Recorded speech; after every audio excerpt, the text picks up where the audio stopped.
Wanyin never anticipated that not only would she traverse realms, but she would also find herself in a post-apocalyptic world.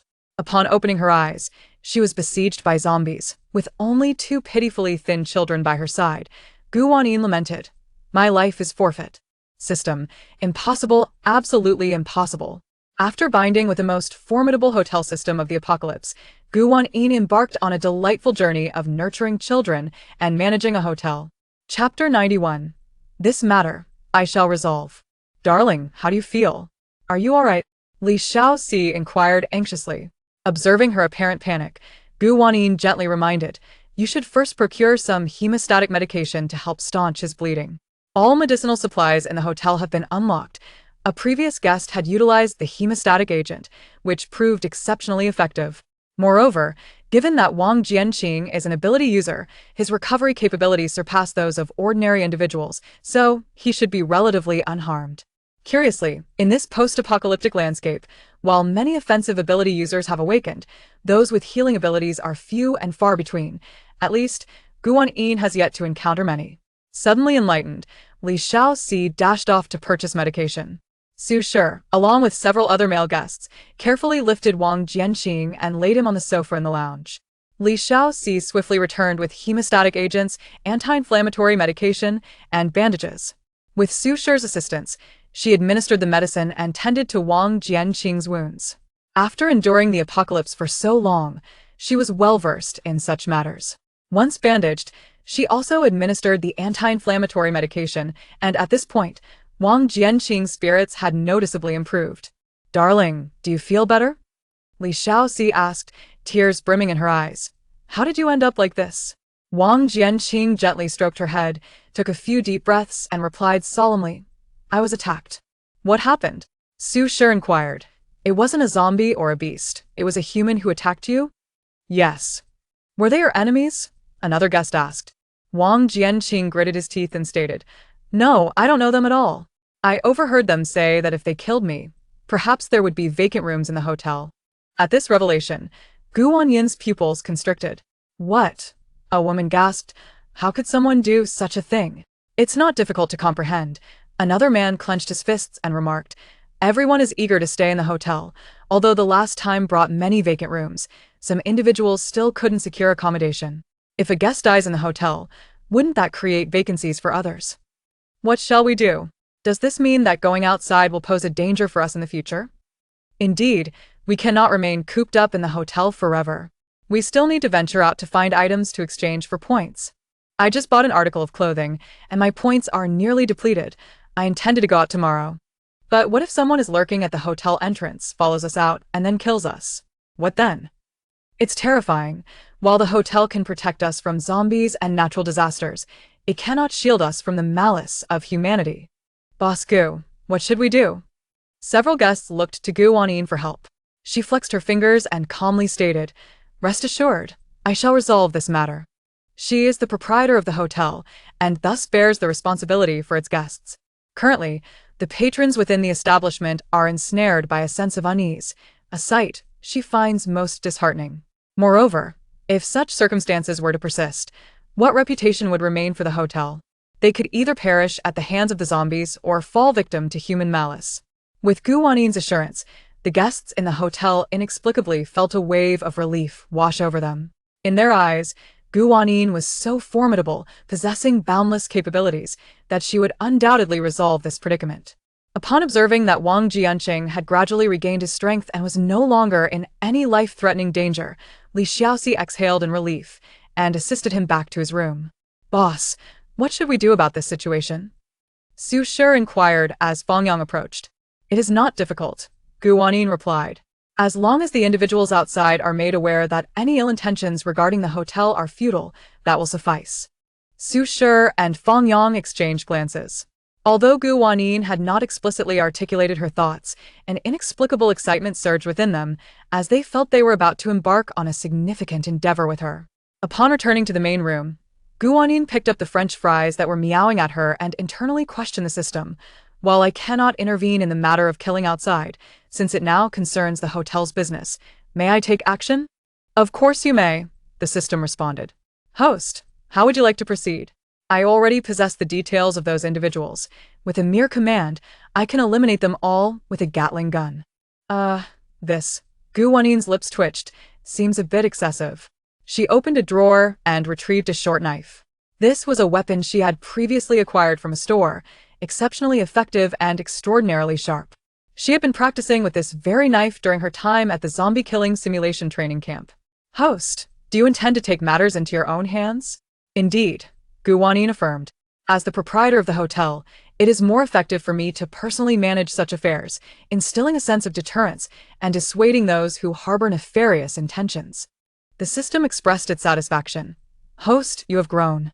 Certainly, I cannot rely on you for everything. Shall I temporarily remove your protection mechanism? Absolutely not. Gu Wanyin resolutely rejected this notion. Didn't we agree that I shouldn't depend on you for every little thing? But I believe preserving my life takes precedence. She indeed felt emboldened by the system's support, but what choice did she have, considering she possessed such a system? Moreover, had those individuals not entertained malicious thoughts that threatened the hotel, she would not have initiated any confrontation. 2 kilometers from the hotel, several tents had been pitched. 3 men huddled around a campfire, consuming self-heating hot pot while sipping on beer. This is bliss, exclaimed one bald man. This Ping'an supermarket is truly a celestial place. Indeed, I was nearly sick from gnawing on compressed biscuits. Furthermore, those mutated vegetables are inedibly terrible. This self-heating hot pot has quite literally saved my life. Another man with a buzz cut added. And there's beer to drink. At that moment, another man with a scarred face sneered and remarked, "What is this?" If we could only stay at the Ping'an Hotel, we could enjoy real hot pot, barbecues, and even use our phones and computers to purchase weapons. Although they had indulged in plenty of food and drink at the supermarket and restaurants, they understood that the experiences outside paled in comparison to those within the hotel. Thus, they were eager to secure accommodations there. What a pity we couldn't succeed today, the bald man grumbled. That kid, though his abilities are not particularly high, runs exceptionally fast. If we could eliminate him, perhaps there would be vacancies in the hotel. What if others are staying with him? That's of no consequence. We can seize the opportunity to eliminate a few more. After all, we've killed before. Chapter 92, Offending the Interests of the Hotel. Upon hearing those words, the scarred man's gaze darkened momentarily. Indeed, after enduring the apocalypse for so long, they had all taken lives. In the throes of desperation, he had once succumbed to madness and, in a moment of utter despair, harmed his own sister. He had no choice. All he ever wished for was to survive. In this world turned upside down talking about humanity, it was utterly laughable. The scarred man shook his head, as if to expel that unpleasant memory from his mind. "We'll continue tomorrow," he said coldly. "The more we kill, the more empty rooms we can create." He chuckled sinisterly.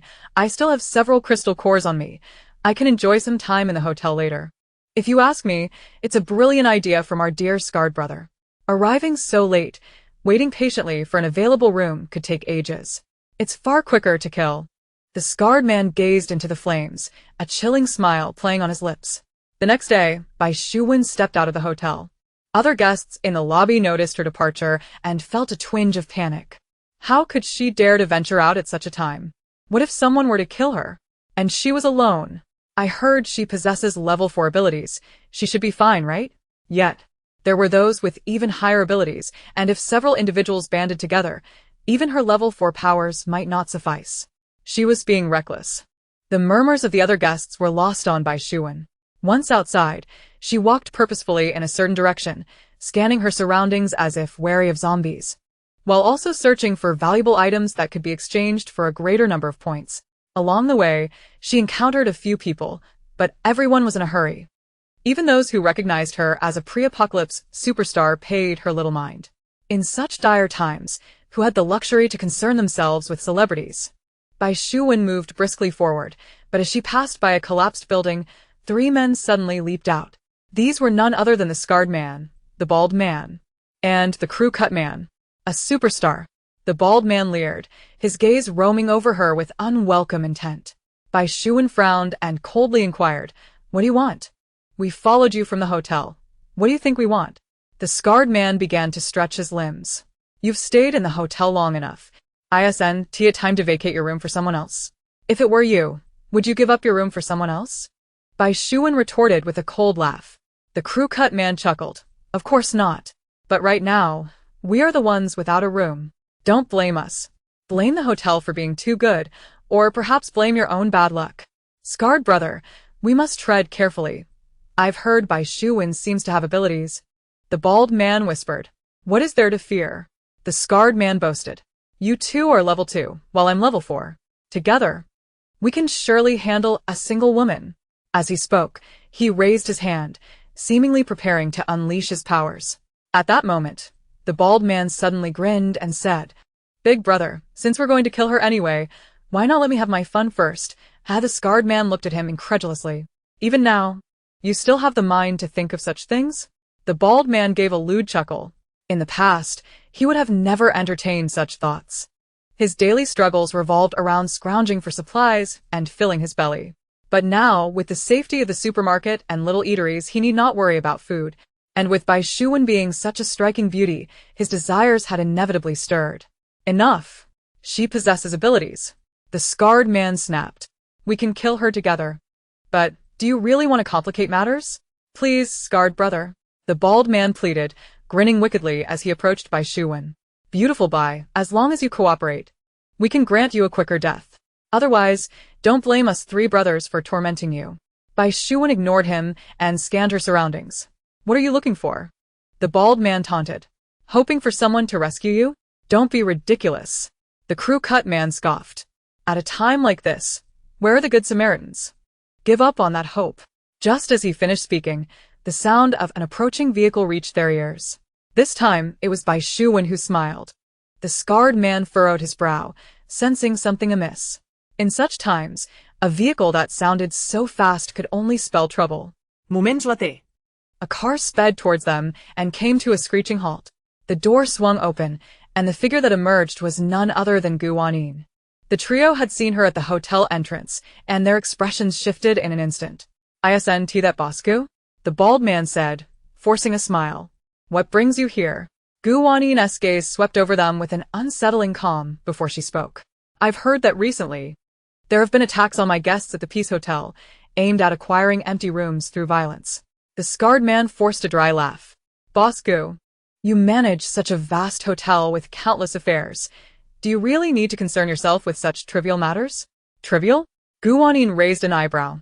Guests are terrified, unwilling to venture out for crystal cores or valuable items. The Peace Hotel is no longer a sanctuary for them, and you consider this trivial? If guests are slain by zombies or suffer calamities outside, that indeed falls beyond my jurisdiction, and I cannot rescue everyone daily. However, if people are murdered for the sake of obtaining hotel rooms, that directly concerns me. If I were to turn a blind eye and allow fear to spread, who would trust the Peace Hotel in the future? Additionally, if guests are too afraid to seek items for points, they will refrain from spending, which directly diminishes my profits. Thus, these 3 men had to be dealt with. We have no choice, the scarred man gritted through clenched teeth. Who wouldn't want to stay in a hotel? Without available rooms, what can we do?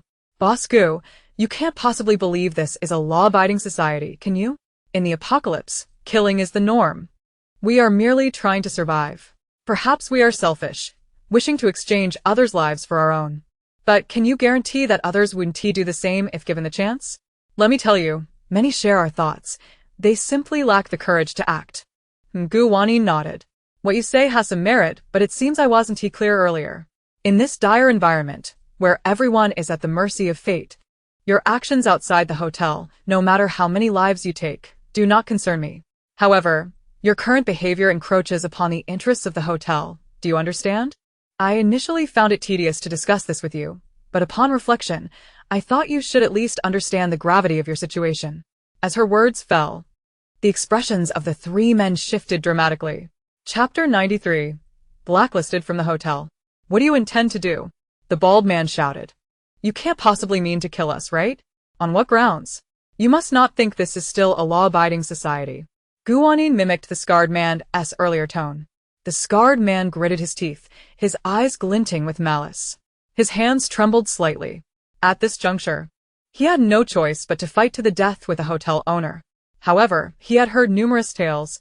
including whispers that the leaders of two bases had met their demise at the hands of Wanyin. How could he possibly stand a chance against her? He needed to ponder this carefully. Yet, before he could finish his thoughts, the bald man had already charged at Wanyin. This fool. Sensing the imminent danger, the scarred man turned to flee. However, a figure darted past, and Bai Shuwen had already intercepted him. Where do you think you're going? Bai Shuwen sneered. Your brothers are already engaged, and you wish to run?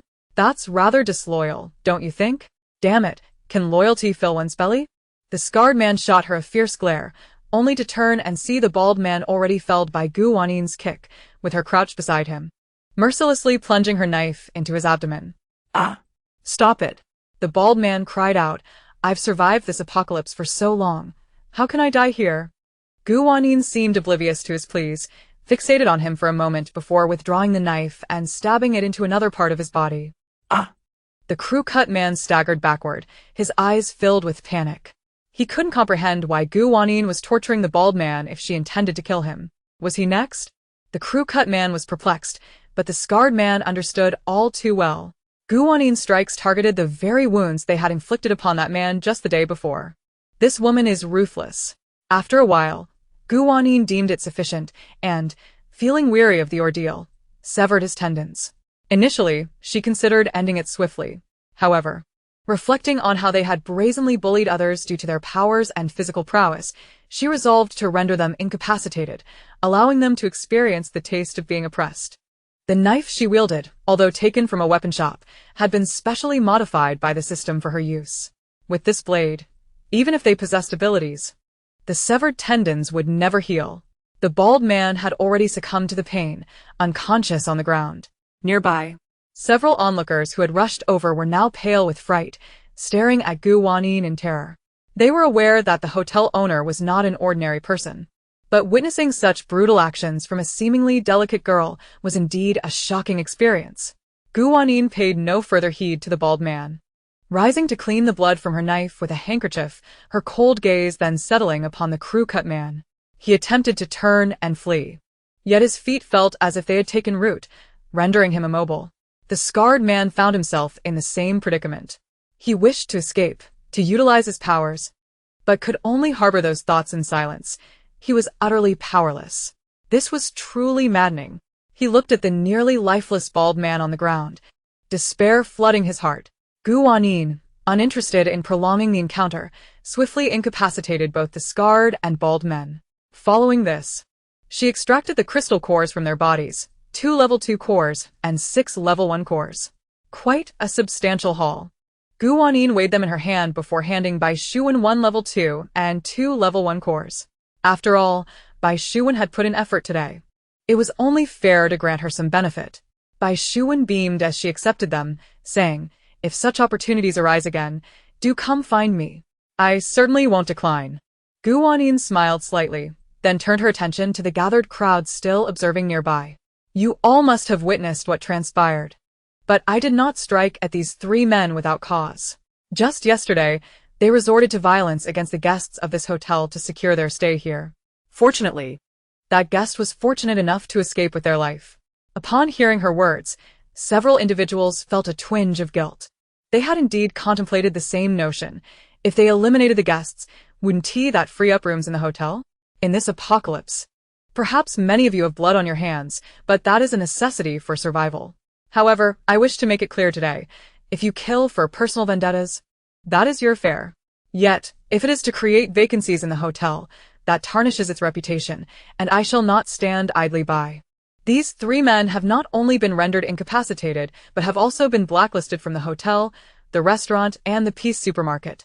Regardless of how many vacancies arise in the future, they will never be allowed in. Should anyone dare to repeat their actions, they will face the same consequences. Wanyin maintained a calm demeanor as she spoke, her tone steady.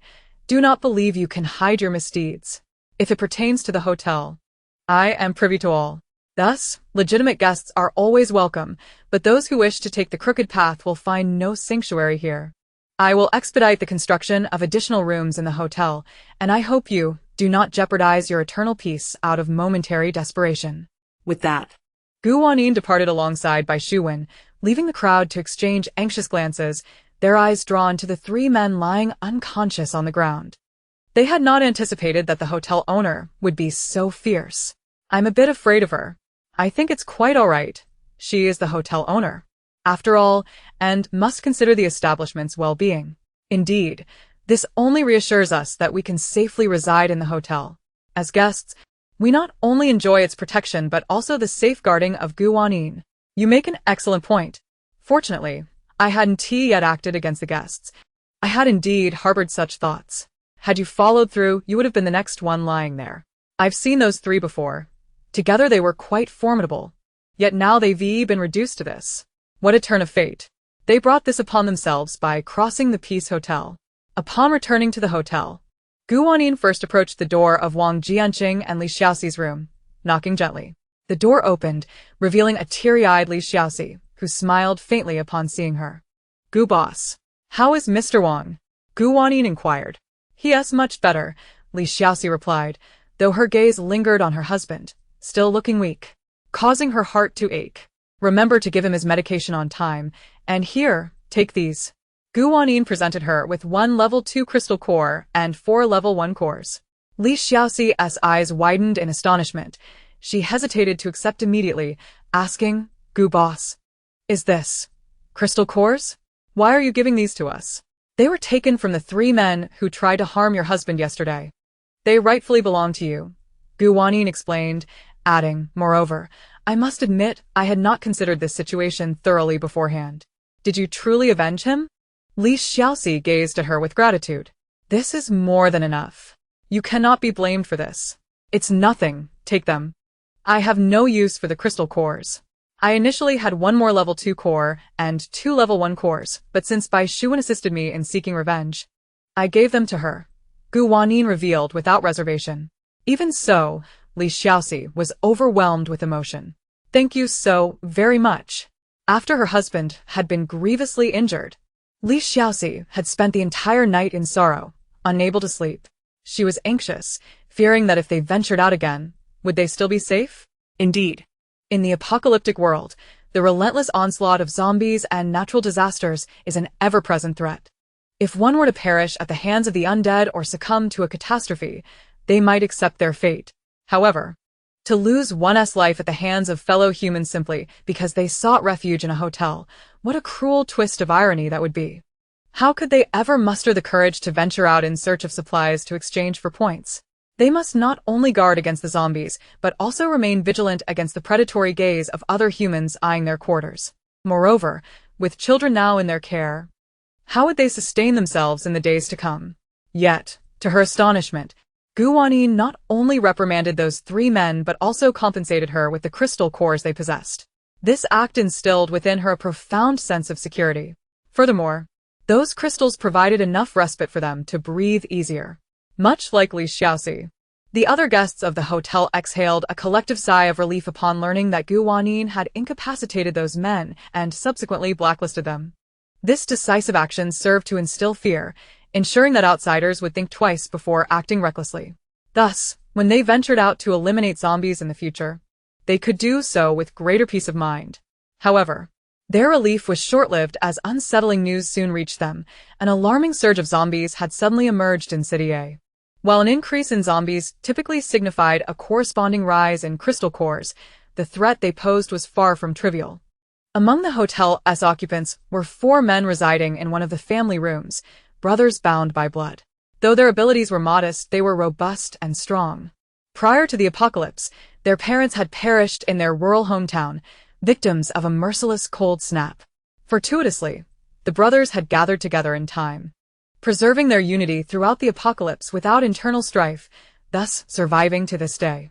Yet one fateful day, while they set out to hunt zombies together, they found themselves besieged by a horde of over a dozen of the undead.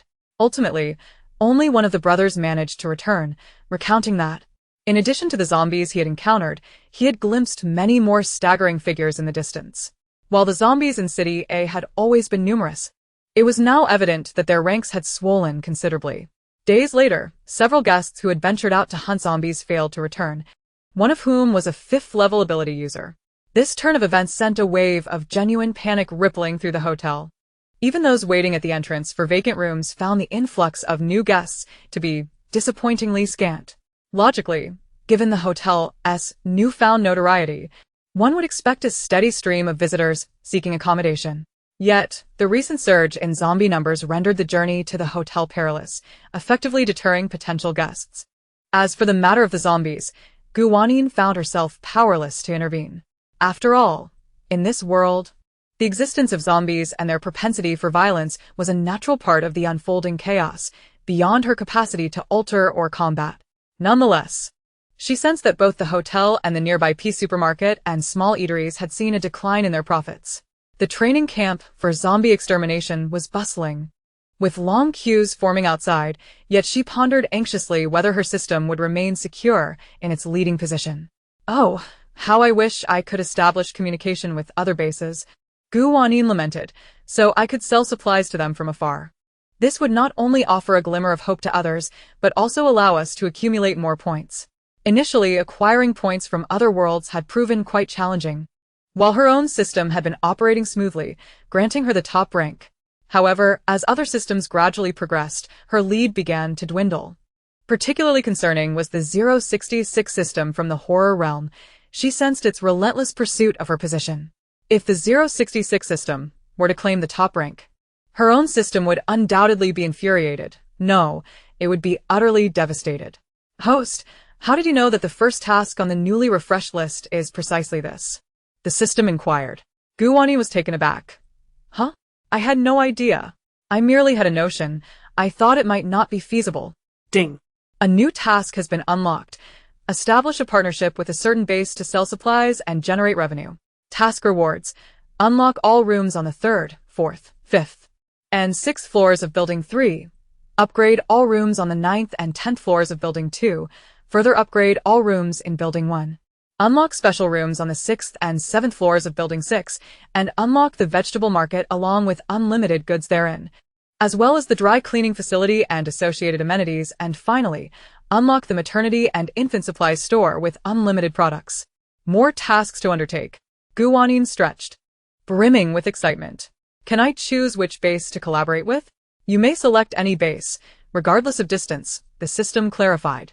No sooner had the words left the system's mouth than a comprehensive map materialized before Wanyin, clearly marking the locations of various bases.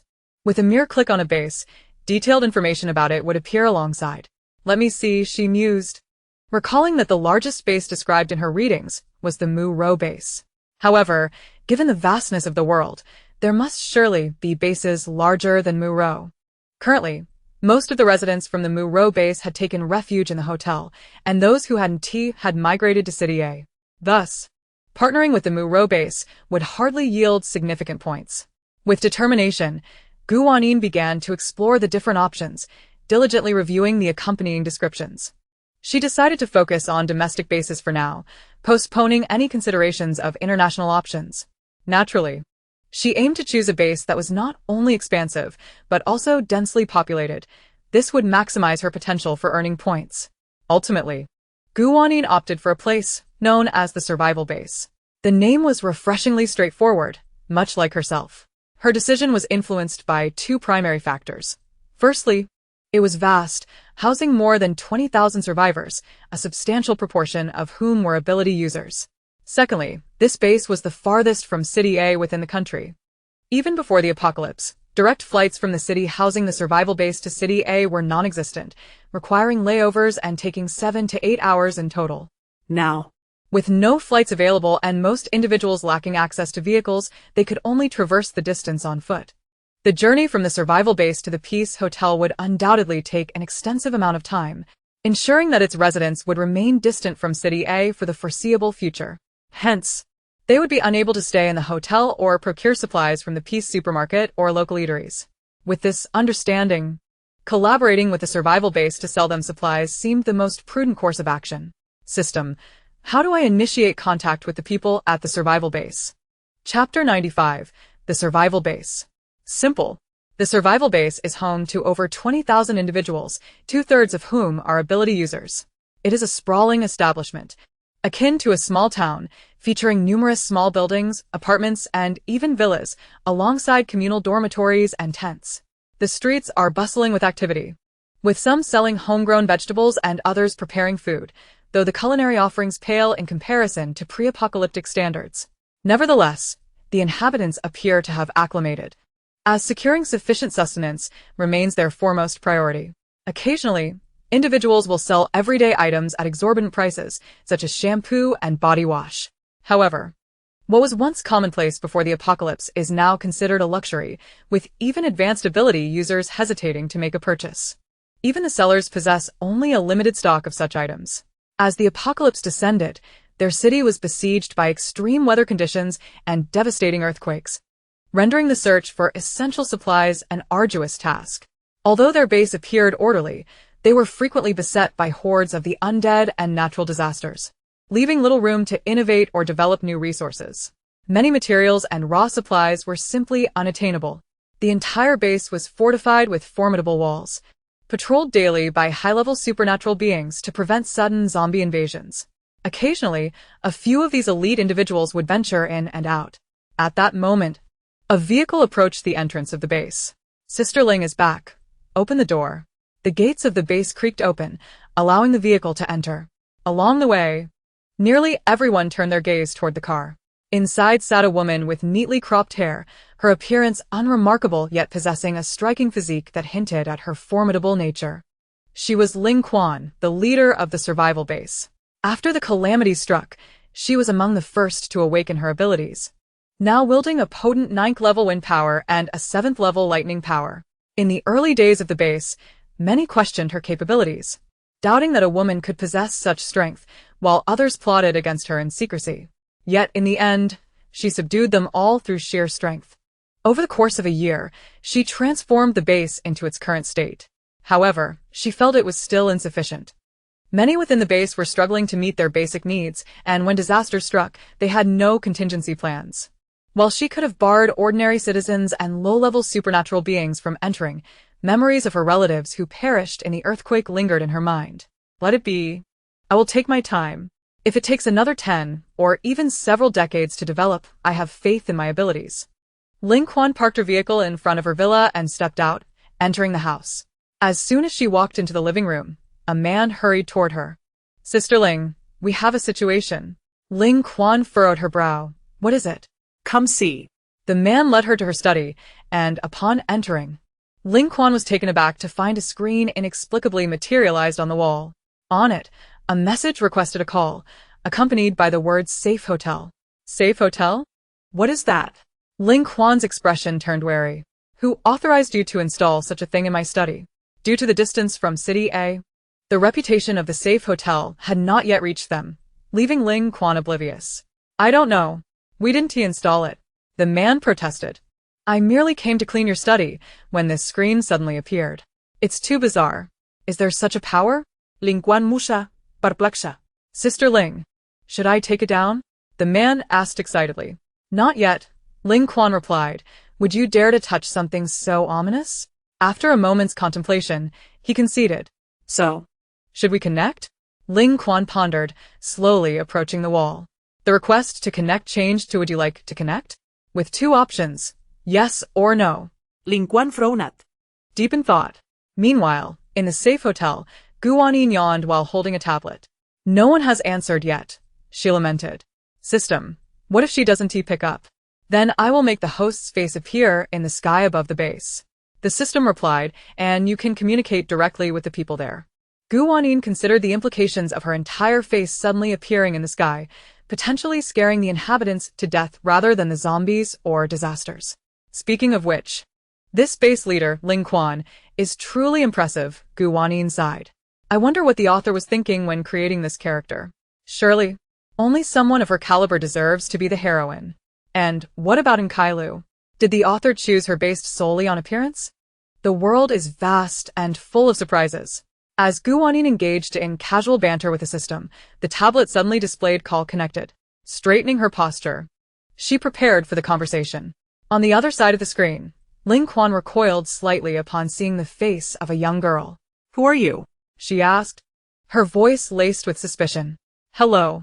My name is Wanyin and I am the owner of the Safe Hotel, Wanyin replied with a smile. Safe Hotel? Ling Quan narrowed her eyes. intrigued. What is that? It is a hotel I operate in City A, quite far from your location. Which is why it is understandable that you haven't heard of it. Did you cause this sudden appearance of the screen? How did you manage it? Wanyin kirat. Her tone serious. I mean no harm. I merely wish to discuss a partnership with you, Wanyin explained.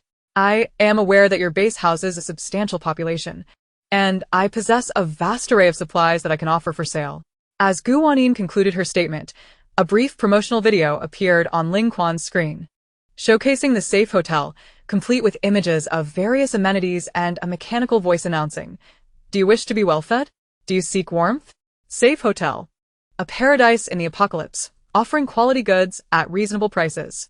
Act swiftly." Ling Quan was left speechless.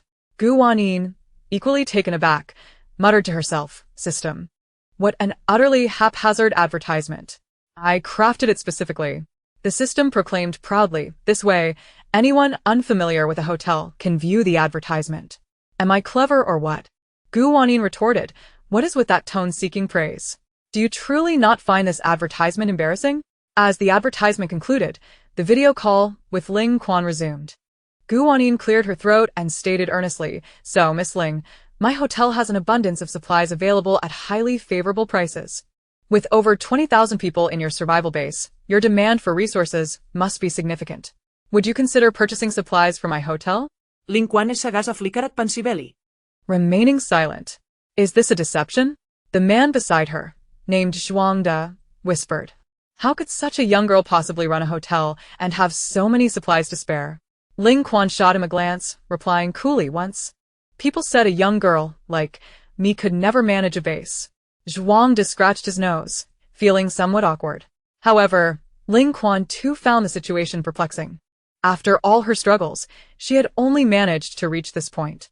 Yet this girl, the memory of the advertisement flashed in her mind, showcasing not only supermarkets but also dining halls, noodle shops, hot pot restaurants, and spicy hot pot stalls. Life there seemed hardly different from the pre-apocalyptic days. "I have a question," Ling Quan resumed. "If I purchase the supplies, how will you deliver them? You just mentioned that the Peace Hotel is quite far from the survival base. Do you intend to transport the goods by airplane? Can you even pilot a plane?" "No need for that," Wanyin replied with a smile. "As long as you specify the supplies you require and make the payment, I have a special channel to ensure the delivery of the goods to you. Payment in advance? If you harbor doubts about my trustworthiness, you may opt to pay once the supplies have arrived. However," she added with a beaming smile, "should you choose to renege on the payment at that point, the consequences could be severe." Ling Quan gazed at the screen, captivated by the girl's radiant smile, sensing her sincerity. If she truly possessed an abundance of supplies and could deliver them through a special channel, what was beyond her capabilities? "Allow me to ponder this," Ling Quan responded. "Very well," Wanyin replied cheerfully. "If you wish to review the inventory list and pricing, an icon will soon appear on your screen for your perusal. Once you have made your decision, simply contact me via your screen. Goodbye, Miss Ling." With that, the video call concluded. Ling Quan remained standing in front of the screen, unable to tear herself away. The screen now displayed an icon for the inventory list. Upon clicking it, a table appeared, detailing the names of the items, along with their weights and prices.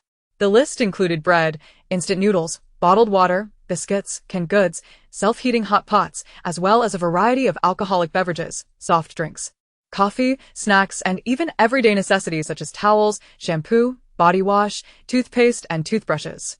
Scrolling further revealed an array of hot and cold dishes, rice noodles, spicy hot pots, and snail rice noodles. "Is this for real?" Zhuangda exclaimed incredulously. Even if they actually have rice noodles, how do they intend to deliver them? Wouldn't they arrive cold and congealed? "Hold your tongue," Ling Quan admonished, her gaze fixed intently on the screen. Continuing to scroll down, she discovered various weapons listed as well, but with a note clarifying that they were intended solely for combating zombies and would be ineffective against humans. What caught Ling Quan's attention, however, was that the price for each item was expressed in points. Points? What are those? She pondered. At the bottom of the list, a line explained her confusion.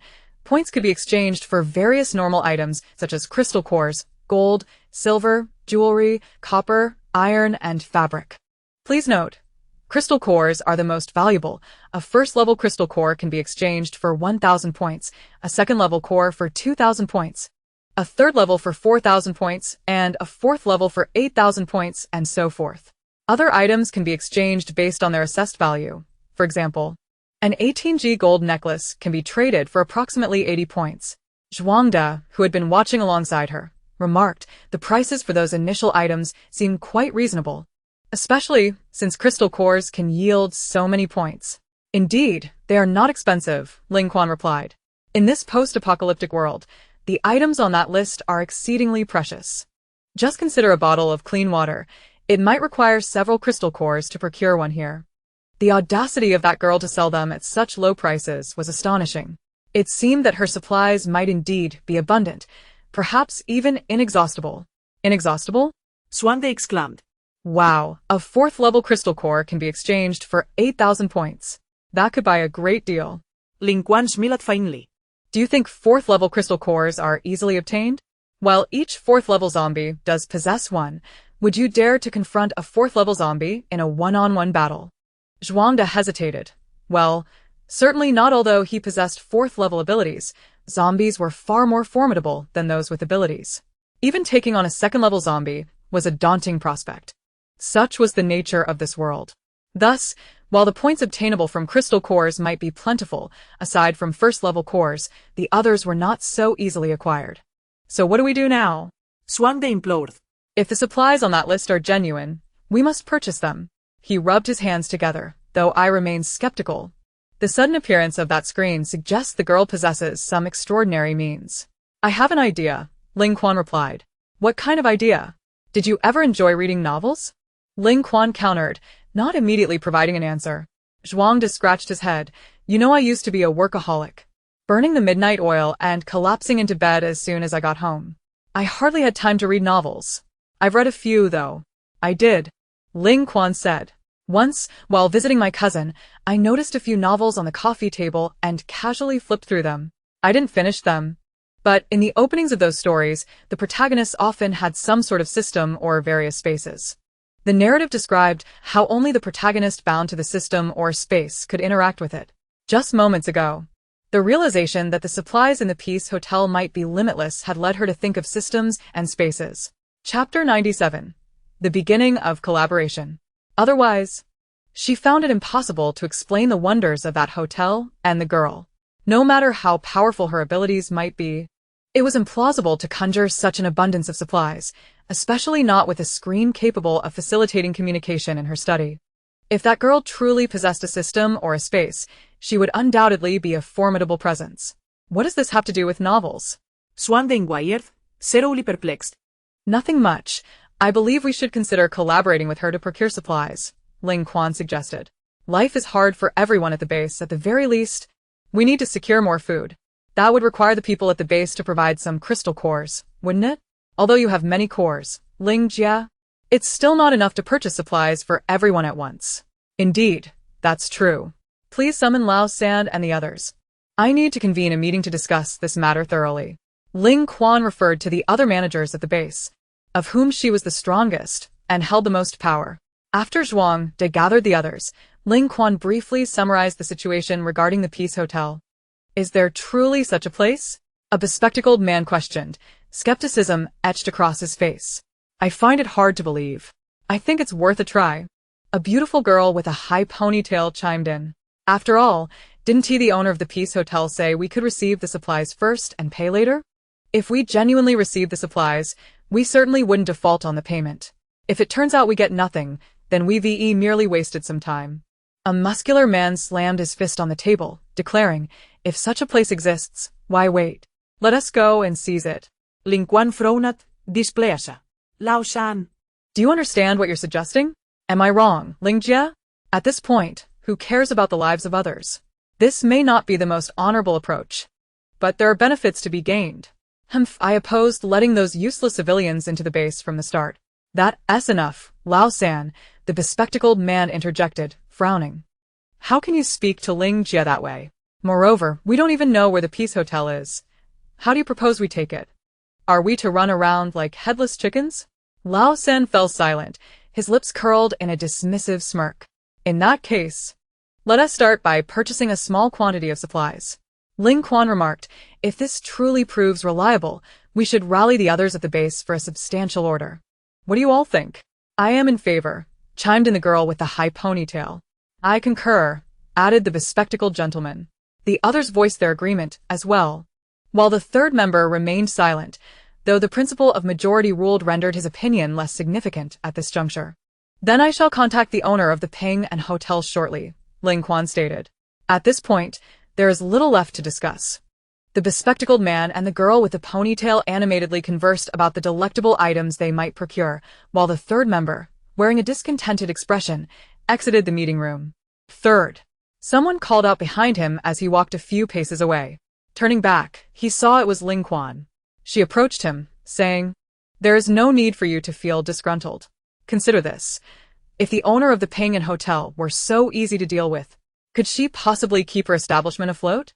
With so many resources at her disposal, if she lacked any competence, wouldn't they have been seized long ago? Would she have the opportunity to collaborate with us?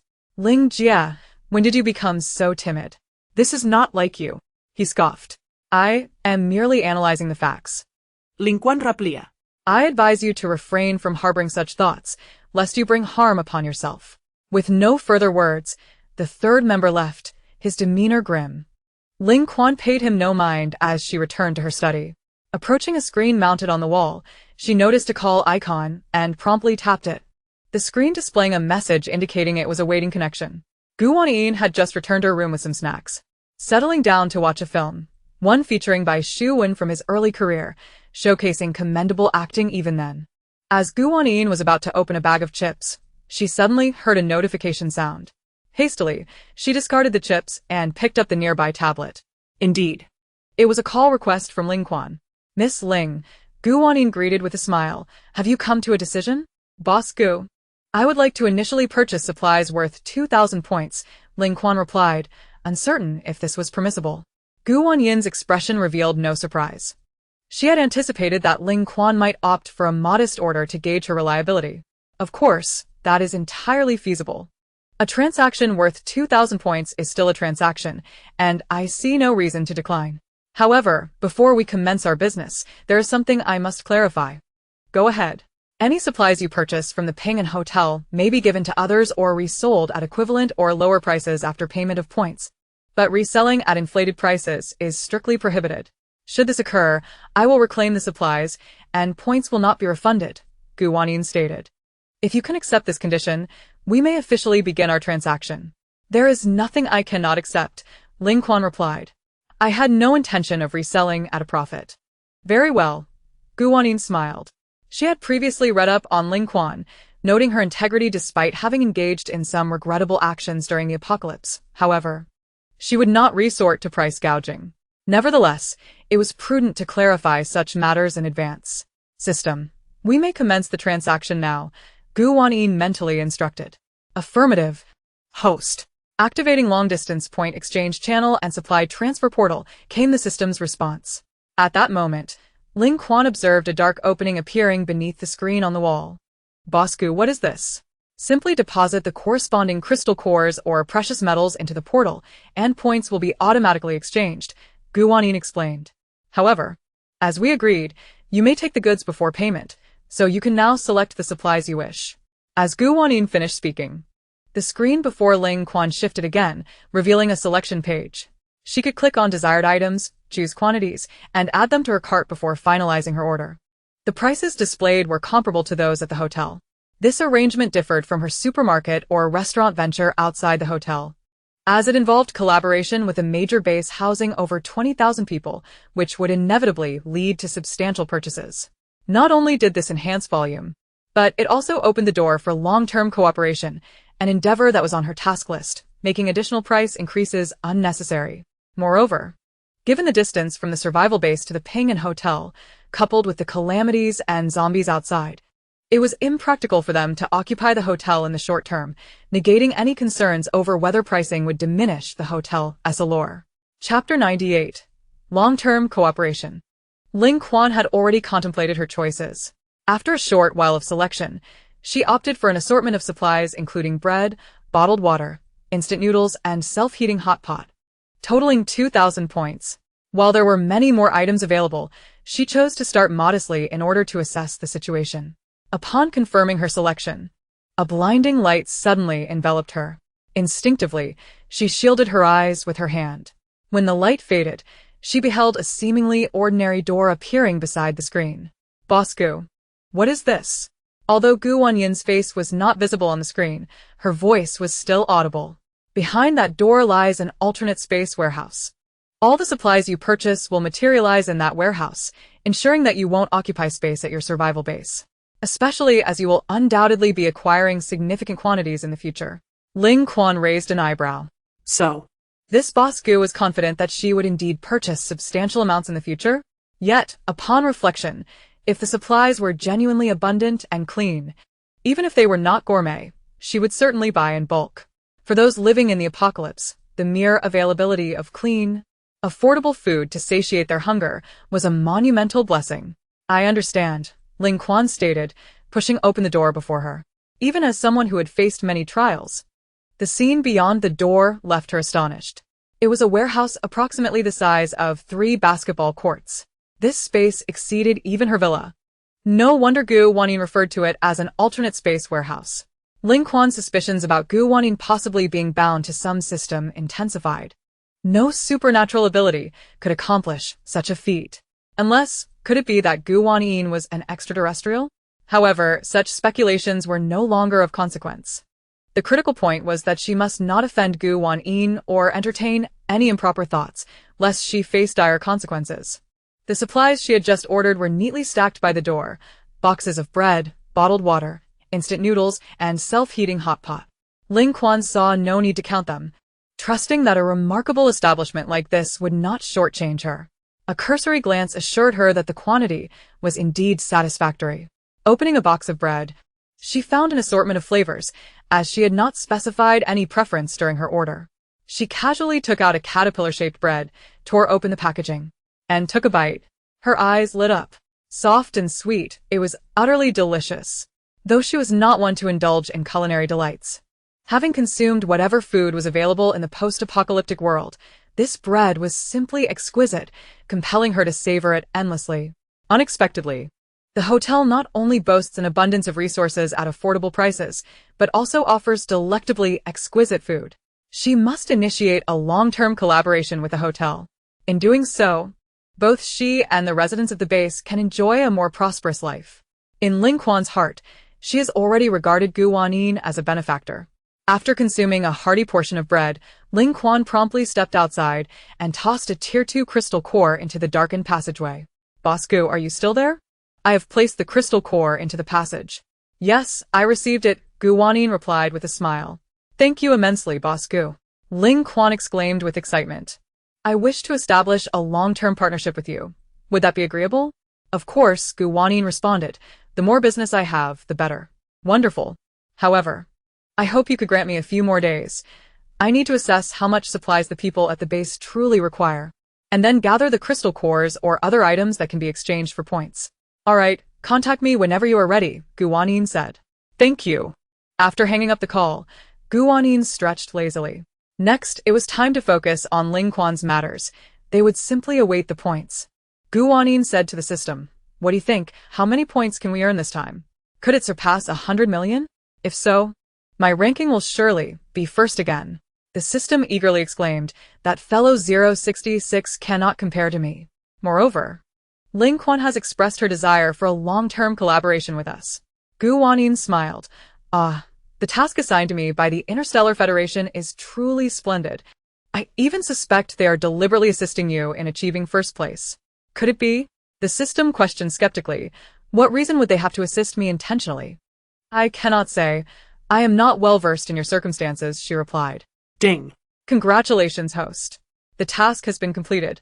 Rewards include unlocking all rooms on the 3rd, 4th, 5th, and 6th floors of building number 3, upgrading all rooms on the 9th and 10th floors of building number 2 once, re-upgrading all rooms in building number 1 once, unlocking all rooms on the 6th and 7th floors of a special building, unlocking the vegetable market and all items therein without limit, unlocking the dry cleaning shop and corresponding facilities, and unlocking the maternal and infant supplies store along with all items therein without limit.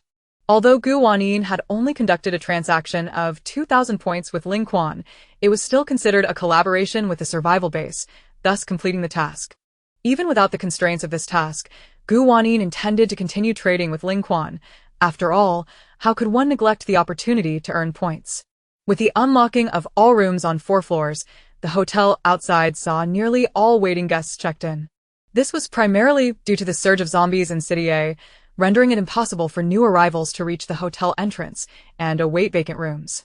The hotel now also featured a vegetable market, a dry cleaning shop, and a maternal and infant supplies store. The vegetable market offered a variety of fresh vegetables, raw meats, seafood, rice, noodles, and all manner of cooking oils and seasonings. Despite the abundance of dining options within the hotel, there would always be those who preferred to cook for themselves. As the hotel rooms underwent constant upgrades, the kitchens within also became increasingly well-equipped, complemented by a supermarket offering an array of pots, bowls, and utensils, thus accommodating the needs of those who wished to prepare their own meals. Vegetables and grains were priced at approximately 2 points per pound, while meats and seafood were around 4 points, and various seasonings could be purchased for just 1 point. As for the dry cleaning shop, it catered to the more expensive garments sold in the clothing store, which required professional cleaning. Should a guest require such services, they would simply drop off their clothing at a designated window, swipe their card for 10 points, and within 10 seconds, the garments would be cleaned. The maternal and infant supply store was, of course, established in anticipation of future newborns arriving at the hotel. Chapter 99: Monsters Battling Zombies. Recently, numerous guests from the demon realm have arrived. The demons are well aware that there are elixirs for sale here, along with a variety of human foods, prompting them to check in and search extensively for the elusive immortal flower. In no time, the immortal flower was nearly exhausted. Fortunately, it cannot transform into a demon. Other floral spirits were preoccupied with exchanging various treasures for points, showing little inclination to protest. Gu Wanyin profited immensely from the demon realm. The system was also in high spirits daily. However, there were moments when Gu Wanyin could not locate it, as it would return to the interstellar realm. The Ninetails and the Treant, finding themselves with idle time, lounged in the bar mixing various concoctions for Ewing. Ewing, feeling rather glum, dared not resist and was compelled to gather the assorted fur and leaves they shed, delivering them to the research laboratory. Just as Zhuang Xiaoxia exited the laboratory, rubbing her temples, she spotted Ewing arriving with a large bag. Another delivery of research materials? Zhuang Xiaoxia chuckled. You truly are hardworking. Ewing peered into the laboratory and inquired, what have you discovered over the past few days? Is what we possess truly useful to you? Not so quickly. Zhuang Xiaoxia replied with a wry smile. My colleagues and I have practically been living in the laboratory. Although we have all the necessary equipment, we are starting from scratch. It's impossible to yield results in just a few days. Nonetheless, for them, it was a source of enjoyment. Even without the incentive of points, they were eager to conduct more experiments. All right then, Ewing shrugged. I can't be of much assistance, so I'll just keep bringing you more raw materials. Thank you. By the way, it seems like there are hardly any people at the hotel entrance lately? Ewing asked. In the past, there were always so many waiting for rooms. I heard it's because City A has recently been inundated with zombies, Zhuang Xiaoxia explained. They certainly cannot navigate through the horde to reach the hotel entrance. Is that so? Ewing pondered. What do zombies really look like? I've never seen one. Are they difficult to deal with? To humans, they are certainly terrifying. But you demons should not be afraid, right? Suddenly struck with inspiration, Ewing did not bid farewell to Zhuang Xiaoxia, instead turning and dashing away. Zhuang Xiaoxia, perplexed but not dwelling on it, moved the research materials into the lab before heading off for a meal. Ewing returned to the bar. I'm back. Ninetails greeted him with a smile. Look, I just mixed a new drink. Care to try? Ewing glanced at the colorful concoction and shivered. I just thought of a competition. Are you interested? What kind of competition? The Treant inquired. Given the current state of the human world, it seems there are many zombies. Especially in City A, Ewing said. Let us have a competition to see who can slay more zombies. If I win, you all can't force me to drink these concoctions anymore. Ninetails set down her drink, giggling. And if you lose? Then you can make me drink as much as you want. Yuing replied with a resigned expression. That sounds rather intriguing, the cat spirit remarked nonchalantly. Look, even the cat spirit is interested. That's quite a feat. However, the treant cautioned, let us not forget, many humans have developed various abilities. I've heard that these ability users find it quite challenging to deal with zombies. We may not have it easy either. Yu Ying patted her shoulder, exclaiming in disbelief, Ling. You are a tree spirit with over 1,000 years of cultivation. Humans have only developed their abilities for a few years. Could you muster a bit of confidence? Indeed. You make a valid point. Let us embark on this venture without further ado. However, a pressing question arises. What shall become of us if we are bitten by a zombie? As the sun reached its zenith, a few idlers, having emerged from their midday slumber, congregated in the grand hall to engage in conversation. The recent surge of zombies in City A had rendered those with sufficient points hesitant to venture outside. The zombie-slaying simulation training camp was overrun with individuals, making it difficult to secure a place in line. They resolved to chat for a while before attempting to queue up. Could it be that the zombies in City A are no longer on the move? Who can say? One cannot apply human reasoning to deduce the actions of the undead. Recently, even the esteemed supernatural beings residing in the hotel have been reluctant to step outdoors, a testament to the prevailing sense of insecurity. However, one cannot remain idle indefinitely, for their points will inevitably dwindle, compelling them to venture forth despite their reluctance. If their points are exhausted, will they truly be ousted? My friend, it is rather extravagant to expect to continue indulging in the comforts of this place, which is far more affordable than those external bases. Alas. Wait. Look over there. An unexpected voice exclaimed, causing everyone to turn their gaze. In the distance, a peculiar light erupted from the horizon, dazzling enough to nearly blind onlookers. A cacophony of beastly roars echoed through the skies. A tempestuous wind, laden with dust, swept across the land, while flames surged towards the heavens. The crowd stood in awe, having never witnessed anything like it. Even with nearly 2 years of living through the apocalypse, they had seen their fair share of battles between powerful supernatural beings and zombies. Yet this spectacle was utterly unprecedented. Perhaps they had encountered something similar in a television show or film, but now they were witnessing it in the realm of reality. What is this phenomenon? A new type of natural disaster? No, that cannot be right. Do you not sense that it resembles a fierce battle? What could it be? Could a more powerful supernatural being have emerged? Or is it a conflict among zombies? Neither seems plausible. Ah, here comes Boss Gu. Boss Gu, do take a look outside. Gu Wanyin had already witnessed the commotion from within. While others might be oblivious, she could surmise the cause. It appeared that the supernatural beings were in high spirits today. She mused with a smile. Supernatural beings? Indeed, those residing in the special building are all extraordinary creatures. Could it be that they have ventured forth to slay zombies? That would be splendid. The supernatural beings effortlessly dispatching zombies would surely reduce their numbers significantly, allowing us to venture outside once more. I had harbored some trepidation towards them, but it seems they are benevolent beings, willing to assist us in ridding ourselves of the undead. However, Gu Wanyin thought to herself, you're being overly optimistic. They are merely seeking their own amusement. Regardless of their motives, the outcome of the supernatural beings slaying zombies ultimately benefits humanity. After a while, the extraordinary display in the distance began to fade, the tempest and radiant light gradually subsiding. Had the battle concluded? They must have vanquished a considerable number of zombies. And what of the crystal cores? I wish to retrieve some of them. Chapter 100. A treasure trove of crystal cores. When they returned to inquire, they were pleasantly surprised to discover such fortune. Other guests in the hotel had also caught wind of the supernatural beings potentially battling zombies and rushed to the entrance to await news. Once they learned the location of the recent skirmish, they hurriedly set off to collect the crystal cores. Moments later, several figures floated into view. Indeed, they appeared to be gliding through the air. As the figures drew nearer, they touched down gracefully. It was none other than the Nine Tails, the tree spirit, Ingza, and Meow Air. They seemed unperturbed, save for Ingza, who bore a large box. What brings you here?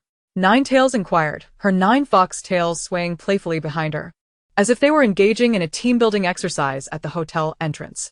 Her enchanting smile caused many to blush. We were waiting for you, stammered a young man. It seems you are aware of our recent activities, the tree's spirit remarked. With such a grand display, it would be difficult for anyone to miss us, Moon Eagle added. At this moment, Wanyin also emerged, asking, "Did you truly engage in battle with zombies?"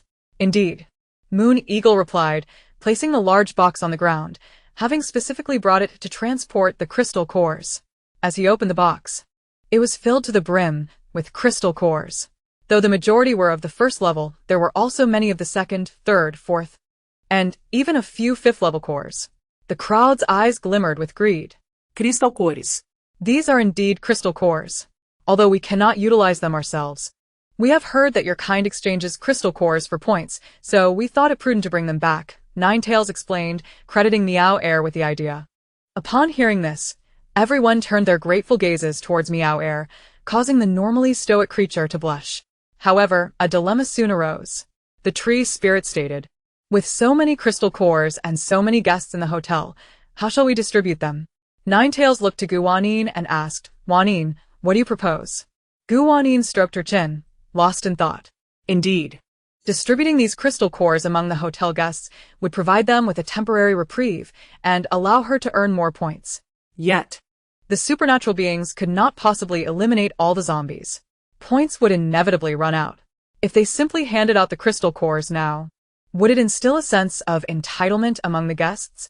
In the future, if their mindset shifted, would they still be inclined to venture out, slaying zombies and seeking valuable items? Regardless, with this hotel, humanity retains a glimmer of hope for survival. It would be unwise to foster a reliance on supernatural beings simply because they have taken an interest in slaying zombies. What if they choose not to engage in such activities again? Thus, Wanyin declared, those who desire crystal cores must go to the zombie-slaying simulation training camp. Within the training camp, you may freely set the levels of the zombies. For each first-level zombie you defeat, you may collect a first-level crystal core from me. For each second level, a second-level core, and so forth, until all the cores have been claimed. The system records your performance in the training camp. So, do not attempt to deceive me. To ensure fairness, each individual may only spend a maximum of 2 hours per day in the training camp until all the crystal cores have been distributed, to prevent others from missing their chance. Upon hearing that they could not simply claim the cores, the crowd felt a twinge of disappointment.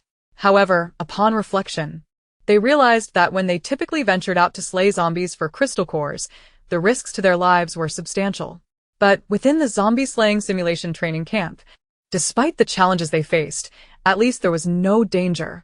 As long as they grit their teeth and exert themselves to defeat the simulated zombies, they would earn their crystal cores. Was this not infinitely preferable to their usual perilous escapades?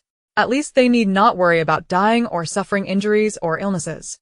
All wounds would vanish immediately after the simulation concluded. So, what are we waiting for? Let us hasten to the training camp. I recall there being a multi-person training room. Yes, we should go as a group. Perhaps we can slay even more zombies and share the crystal cores among ourselves. Very well, let's proceed. The crowd eagerly made their way towards the training camp.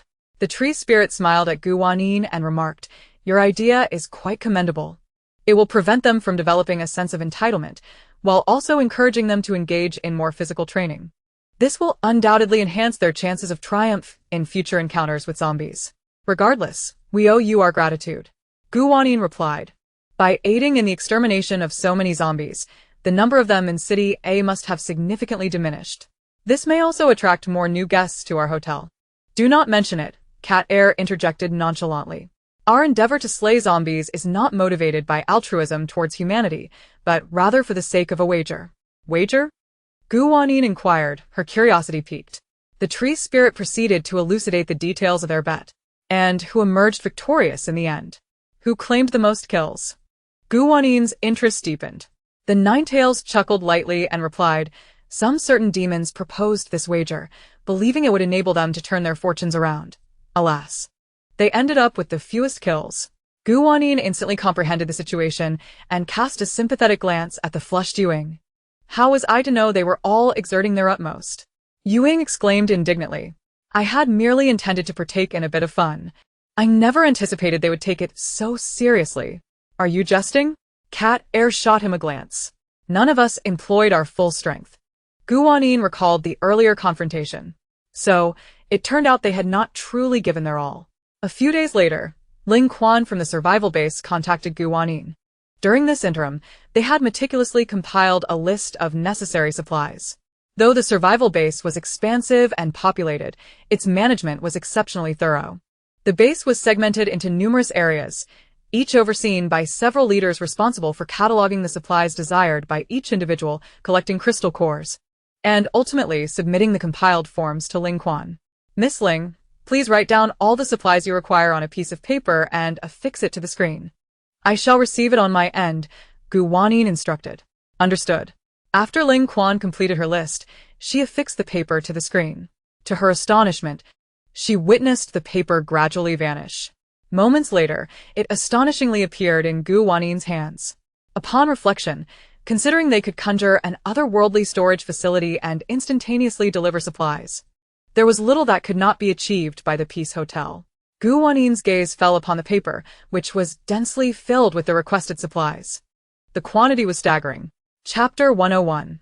A profit of over 100 million points.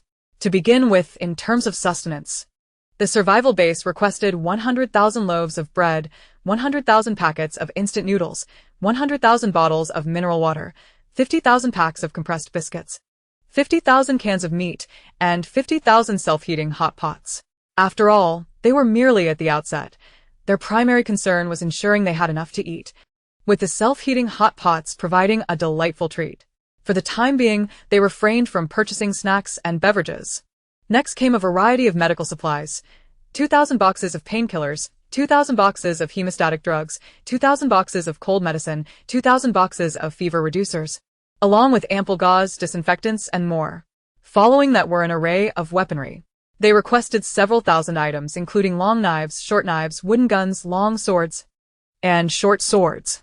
Wanyin believed that acquiring more weapons was a prudent decision. With an arsenal at their disposal, they could eliminate more zombies and secure additional crystal cores. In turn, they would not have to worry about lacking points to purchase food and drink.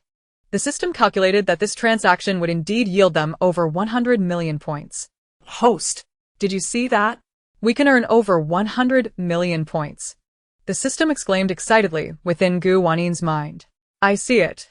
Please calm down, Wanyin replied, rubbing her temples. When do we commence the transport of supplies? Immediately. It's a piece of cake. The system enthused. Inform her to prioritize the food supplies and prepare accordingly. Very well. Wanyin smiled at Ling Quan through the screen. Miss Ling, we are about to commence the transport of supplies to your location.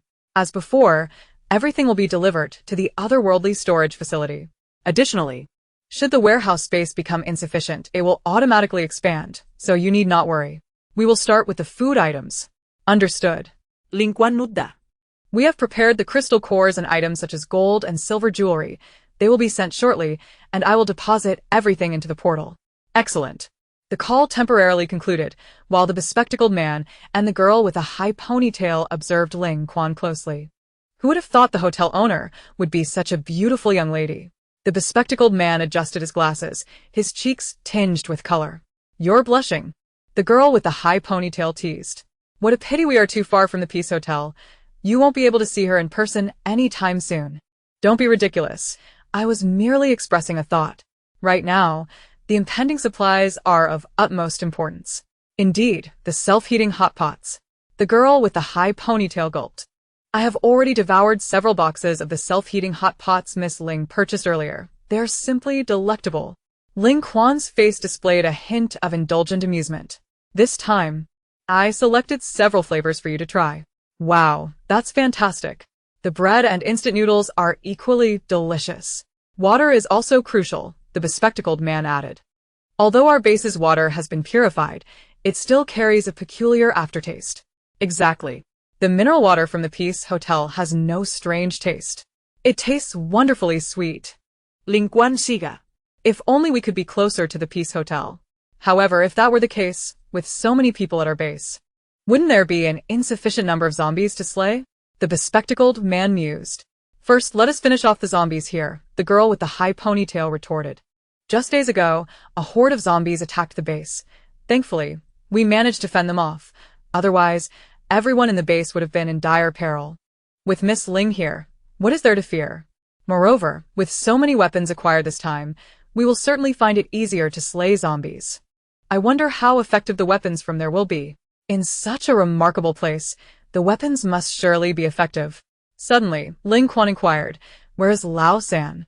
"I don't know," the girl with the high ponytail replied. "I haven't seen him all day." "He is probably sulking," Ling Quan remarked. "But he still enjoyed the supplies you bought with the second-level crystal cores, didn't he?" Ling Quan chose not to respond further.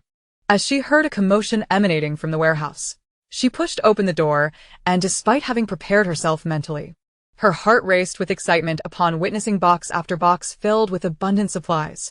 Is this so much food? Can there really be this much food? The girl with the high ponytail pinched her thigh. Am I dreaming? It doesn't hurt. So could this be real? Of course, it doesn't hurt. You pinched my thigh. The bespectacled man grinned widely. My apologies. I was just too excited and didn't pay attention. Hurry. Let the people in to unload the supplies and distribute them to the various areas, then allocate them according to what each area had previously ordered. Ling Quan declared with a smile. This time, everyone at the base will finally be able to eat their fill. Once we acquire the weapons, I will organize a team to venture out and eliminate zombies. We shall gather as many crystal cores as possible. As for gold, silver, and jewelry, they are of no use in this apocalypse. We shall trade them for points to procure food, medicine, and weapons. In due course, our base will surely thrive. By the way, we must also deposit the crystal cores into the portal, right? The goods have been delivered, and we must settle the payment, the girl with the high ponytail remarked. Indeed, Ling Quan nodded. We certainly cannot default on our debts. Have the crystal cores been delivered? No sooner had she spoken than Lao Sen entered with several companions, each carrying bags filled with crystal cores. Just in time, Lao San, Ling Quan said. The quantity of crystal cores is correct, isn't it? Quickly, deposit them. The supplies have arrived. Wait a moment, Ling Jia, Lao San replied, casting a sidelong glance. I don't see the necessity. Now that we have the supplies, why should we hastily throw in the crystal cores? Even if we don't, what could they do? With so many crystal cores, wouldn't it be wiser to keep them for generating power? Lao San, how can you say such a thing? The girl with the high ponytail looked at him incredulously. Do you wish for our survival base to be seen as a group of freeloaders? What would others think of us if word got out? Why should we care about others' opinions? Lao Shan Skop. In this era, strength reigns supreme. Who would dare disrespect us? We could deal with them decisively. With our survival base's formidable power, why should we fear? Ling Quan's expression grew increasingly frosty. The bespectacled man interjected. Even if you make a fair point, Lao San, consider this. Since Ping'an Hotel can deliver supplies from such a distance, can they not also reclaim them at any moment? If we refuse to pay, they might simply take back their goods and never sell to us again. What then? Upon hearing this, Lao San appeared momentarily taken aback before gruffly retorting, I refuse to believe they possess such capability. The girl with the high ponytail chuckled. If they can deliver, they can certainly retrieve. If you anger them by withholding the crystal cores, you will face the consequences. Lao Shan. I truly did not expect you to be this kind of person, Ling Quan stated coldly. The goods have already been received, and you still contemplate evading payment? Such behavior is absolutely intolerable. If you have any objections, you may leave the survival base. Both the bespectacled man and the girl with the high ponytail were taken aback and hurriedly urged, Ling Jia, though you are understandably upset, let us not part ways. Indeed. We've been with Lao San for over a year. Lao San spat on the ground in frustration. Let me leave? On what grounds? This base is as much mine as it is yours. I cannot fathom what you all fear. If you wish to offer, then do so. I shan't concern myself with it. With that, he turned and stormed away. What has gotten into him? The girl with the high ponytail muttered. The bespectacled man adjusted his glasses, remaining silent. Deep down, he understood well that Lao San had never respected Ling Quan, believing it unreasonable for a woman to lead the base. This resentment had been brewing for some time, and it seemed poised to erupt. Furthermore, given Lao San's greed, had it not been for the distance of Ping'an Hotel from the survival base, he would have undoubtedly led a raid for supplies long ago. Do not heed his words, Ling Quan said with a composed expression. Quickly deposit the crystal cores and other items into the passage. Soon, additional supplies will arrive. and we must expedite the payment to avoid keeping them waiting. Understood. The inhabitants of the survival base were nearly delirious with excitement upon receiving the supplies. Since the apocalypse began, they had not tasted proper food. The produce cultivated within the base was nearly inedible. If not for the fear of starvation, no one would have dared to consume it. Yet now, they could indulge in delicious bread, instant noodles, clean water, and even canned meat and self-heating hot pots. And all of it was reasonably priced. Most importantly, the portions of meat were substantial, creating a truly gratifying experience. In an instant, the people of the survival base lavished praise upon Ling Quan, declaring her wisdom in choosing to collaborate with Ping and Hotel, and they gazed longingly at the distant establishment. The atmosphere within the base was one of joyous camaraderie, save for Lao San, who stood at his window, his gaze dark as he stared into the distance. He was strong and possessed considerable abilities. Why should he remain subordinate to a woman? Moreover, how could Ling Quan be so indifferent to such an extraordinary hotel? Willingly offering up crystal cores? He could not tolerate it. Before long, the points owed by the survival base were fully credited. The system was ecstatic, chattering excitedly to Wanyin. It boasted about how it would undoubtedly secure the top spot next time, infuriating 066, and how its master would surely commend its excellence upon returning. All supplies have been delivered, right? Wanyin inquired. Of course. This system has never erred. The system proudly declared. Unlike other systems, I recall the 048 system in the horror realm. One time, its host encountered danger during a mission, and it malfunctioned, resulting in the failure to provide necessary items, leading to its host's demise. How tragic. And then what happened? Wanyin asked. Star Alliance was responsible for reviving its host, and both it and its master faced consequences. What kind of consequences? Wanyin queried with curiosity. That I cannot say. Punishments are conducted in secrecy. I have never faced punishment, nor has my master. In any case, I will never malfunction or make any errors.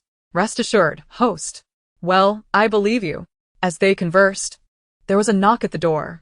When Wanyin opened it, she found Dongyu, dressed in light clothing, beads of sweat glistening on her forehead. Guya. We have a day off today. I just killed a level 1 zombie in the simulation training camp. Can I claim a level 1 crystal core? Dongyu exclaimed joyfully. Of course. Wanyin smiled, promptly handing her a level 1 crystal core. Thank you. Hee, my parents are also in the training camp. To be honest, Wanyin genuinely admired Dongyu. Despite her youth, she had managed to survive in the apocalypse without any powers. Yet she bravely wielded a knife against zombies outside the hotel. Wanyin mused that if Dongyu were to enter the horror realm, she might conquer several missions. After Dongyu left, the system's voice echoed in Wanyin's mind once more. Ding. New task unlocked. Recruit 2 more service staff. Gender unrestricted. Ages between 18 and 50. Task rewards.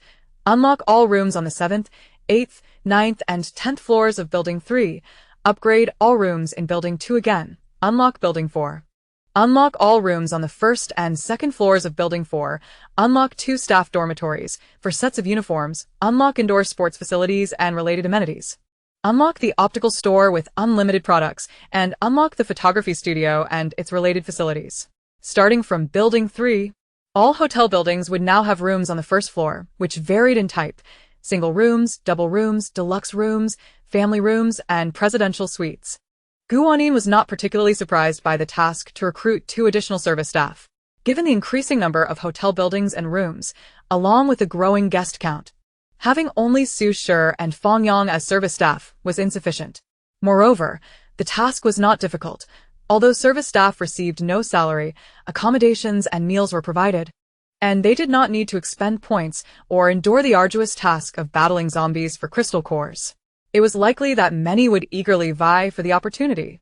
Previously, the 9-tailed foxes had eliminated quite a number of zombies. The number of zombies in City A has significantly decreased, and a new wave of guests, undeterred by the risks, have gathered near the hotel, eagerly awaiting vacant rooms. In recent days, no natural disasters have occurred either. Wanyin arrived at the hotel entrance and called out, inquiring if anyone was willing to work as a server. To her delight, a throng of people rushed towards her. Boss Gu, pick me. Choose me. Boss Gu, consider the 2 of us. We both worked at a hotel front desk before the apocalypse. This proclamation caught Gu Wannin's attention. Chapter 103.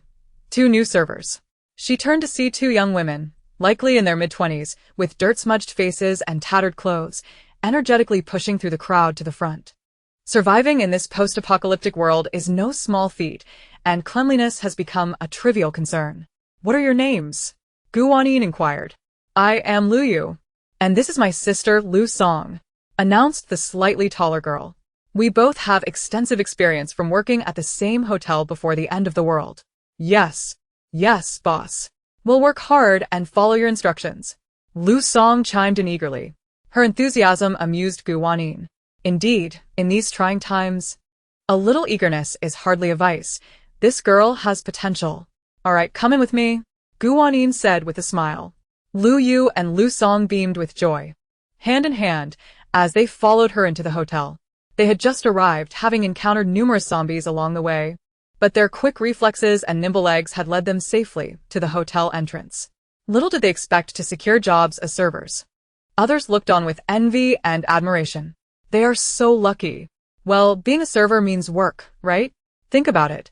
The tasks in the hotel aren't too strenuous. As servers, they won't have to scramble for points or deal with zombies. Isn't that a blessing? Really? How envious. Gu Wanyin led Lu Yu and Lu Song to the front desk, explaining the regulations for hotel servers. So it's settled. Lu Yu will work the day shift, and Lu Song will take the night shift at the front desk in Building 2. Is that acceptable? Absolutely. The sisters nodded vigorously, eager to comply. Good. Then for the next few days, Su Shi will guide you, and Fang Yang, who is probably still asleep, you'll meet this afternoon, Gu Wanyin instructed. Understood, boss. Sushi Aknowet. Just then, Su Shi felt the eager gazes of the Lu sisters upon him. What else with this sudden apprehension? He wondered. Now. Please place your hands on the machine to register as servers, Gu Wanyin directed. By simply placing their hands on the device, their server information would be recorded in the system. Previously, both Su Shi and Fang Yang had undergone this process. Although this procedure was not originally in place, Gu Wanyin had suggested it to the system, believing it necessary to keep accurate records to avoid future complications. Once registered, they would enjoy the privileges of hotel servers. But they would also be bound by the rules. For instance, their meals would be complimentary, but wastage would not be tolerated. They must finish what they take before being allowed to serve themselves again. The hotel's food would remain fresh for a long time, allowing for leisurely consumption. Of course, various condiments and inedible broths would not be included in this provision. Moreover, punctuality was mandatory, and any negligence would be met with consequences. Gu Wanyin thoroughly explained all of this to them. After their information was recorded, Gu Wanyin mentioned that new rooms would be unlocked shortly and instructed them to follow Su Shi to familiarize themselves with the check-in process for guests. If you encounter any issues, feel free to approach Su Shi, Fang Yang, or myself, she added. Yes, boss. Lu Yu wiped her eyes. What is this sudden feeling of having a home again? Ding. Congratulations, host. Task completed. Rewards unlocked. All rooms on the 7th, 8th, 9th, and 10th floors of Building 3. An upgrade of all rooms in Building 2, the unlocking of Building 4. All rooms on the 1st and 2nd floors of Building 4, 2 employee dormitories, 4 sets of employee uniforms, an indoor gym and related facilities, an optical shop with unlimited products, and a photography studio with related amenities.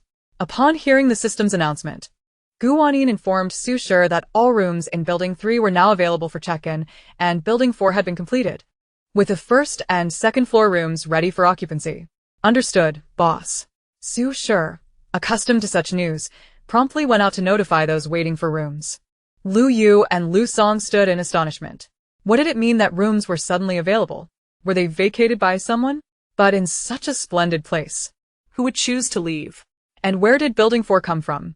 They had clearly seen only 3 hotel structures upon their arrival. Gu Wanyin mentioned that Building 4 was finished. When had it been constructed? They hadn't noticed a thing. How extraordinary. No wonder everyone claimed this hotel was miraculous.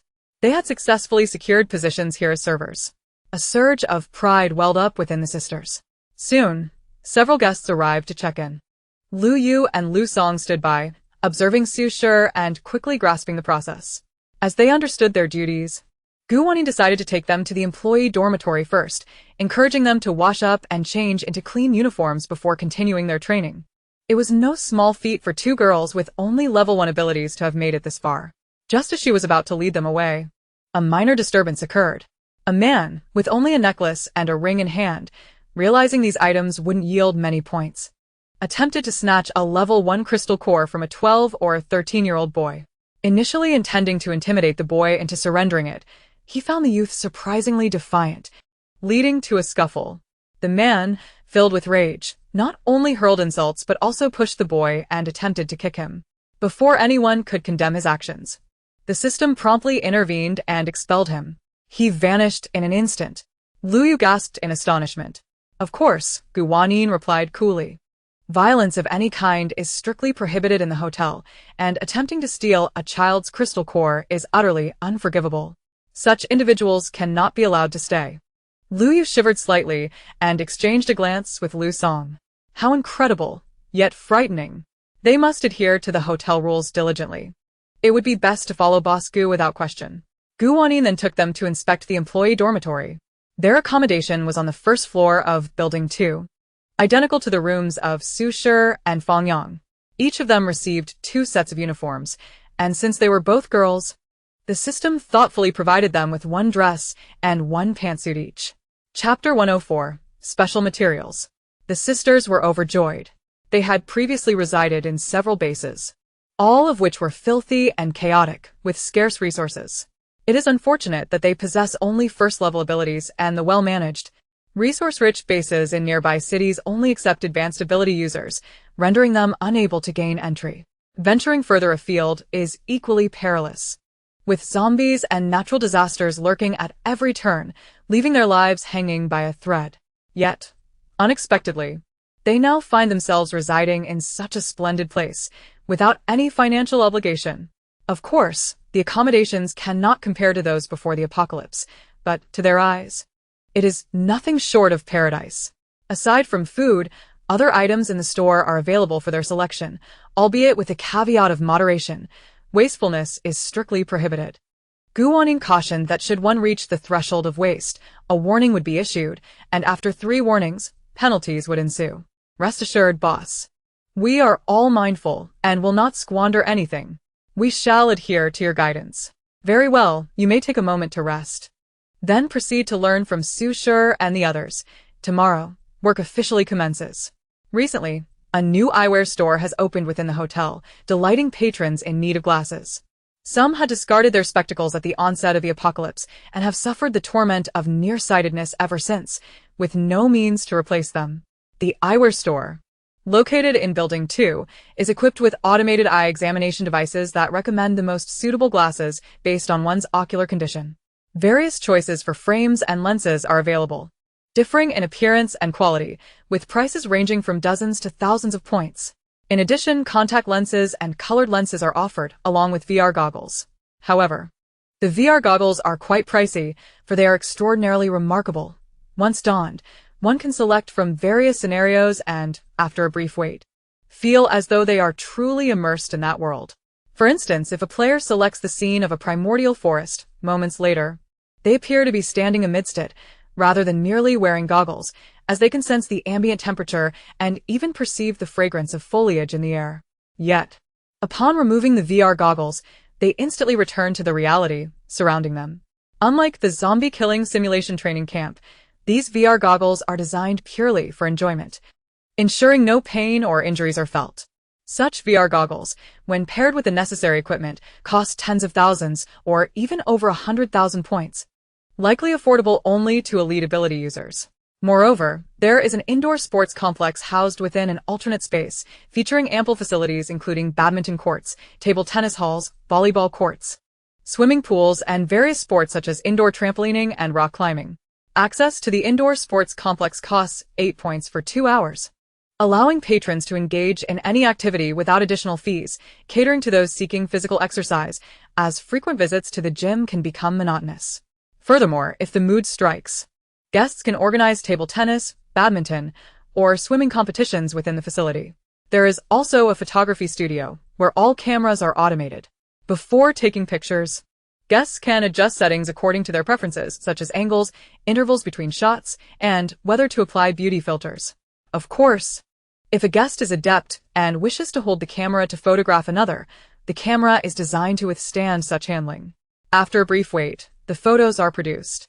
The pricing is reasonable at 2 points per photo, and if one is dissatisfied, a reshoot opportunity is granted.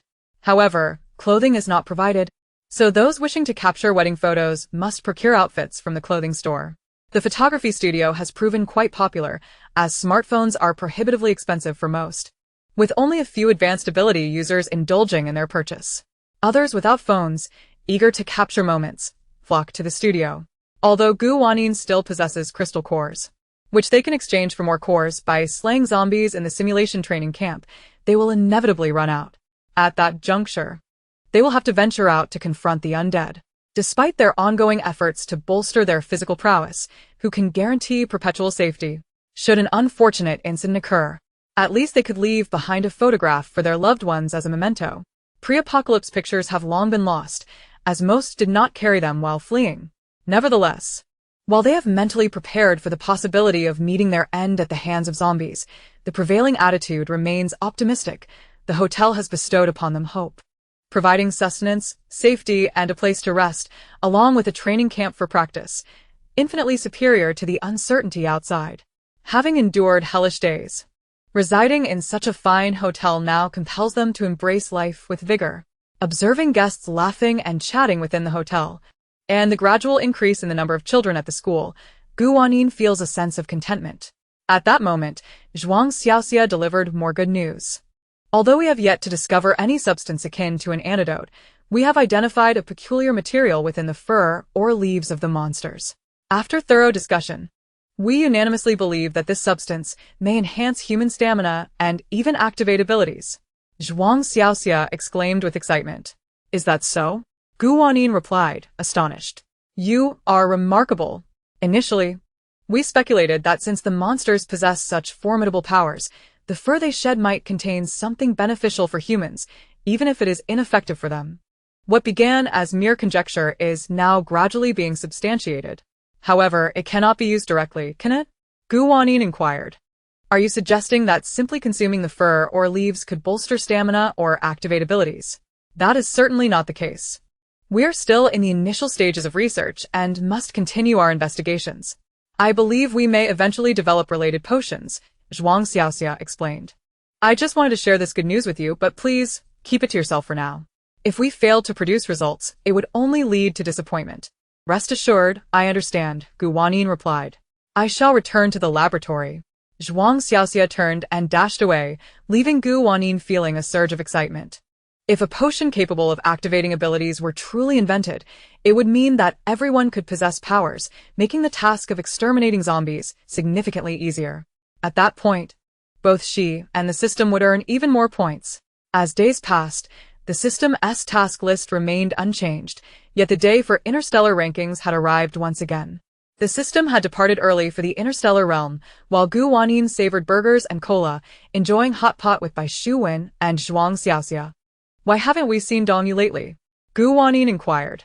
She has been studying, Bai Shuwen responded. I hear the high school exams are approaching, and she aims to secure the top spot. Although the high school currently has few students, those present are all fiercely competitive. It would indeed be a challenge for Dongyu to claim first place.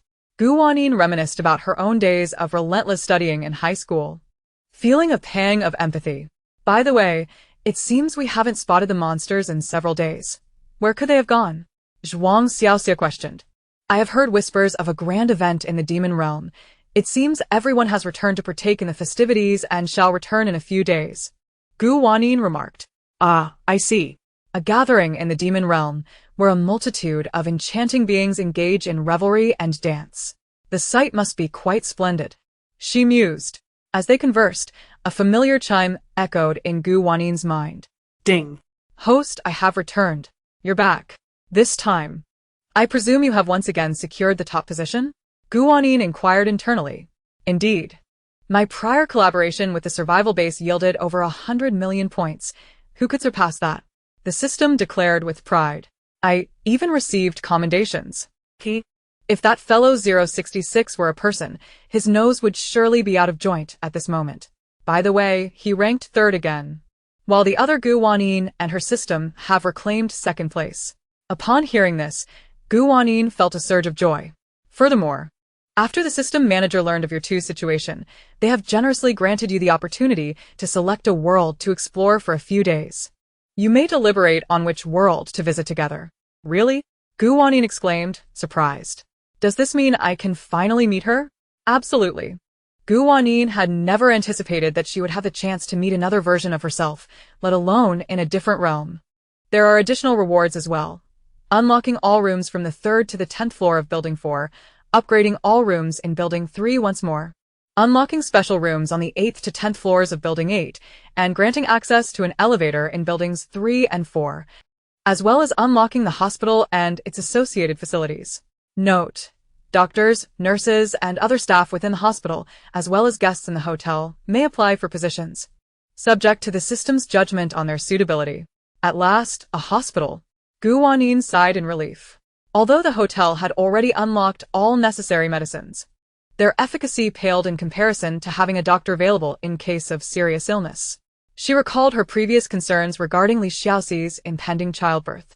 Now, with a hospital in place, even if they could not recruit an obstetrician immediately, she would at least have a ward for the delivery, perhaps with someone knowledgeable to assist her. This time, the reward seems somewhat lacking compared to before, Wanyin commented. That is because there is also the reward of traveling to another world. The system responded. If you prefer not to go, I can communicate with them to revoke this reward, but it is unlikely to yield anything better.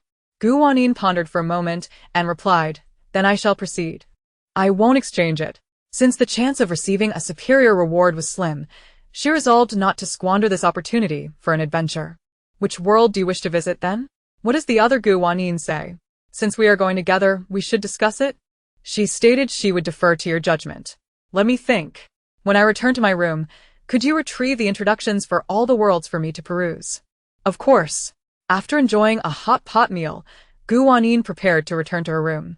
However, as she passed through the lobby, the hotel door was suddenly thrust open, and a figure stumbled in, collapsing to the ground before she could fully discern their identity. A strong scent of blood wafted through the air. What has happened? Sushi. Noticing the commotion, hurried over to assist Wanyin in lifting the fallen figure.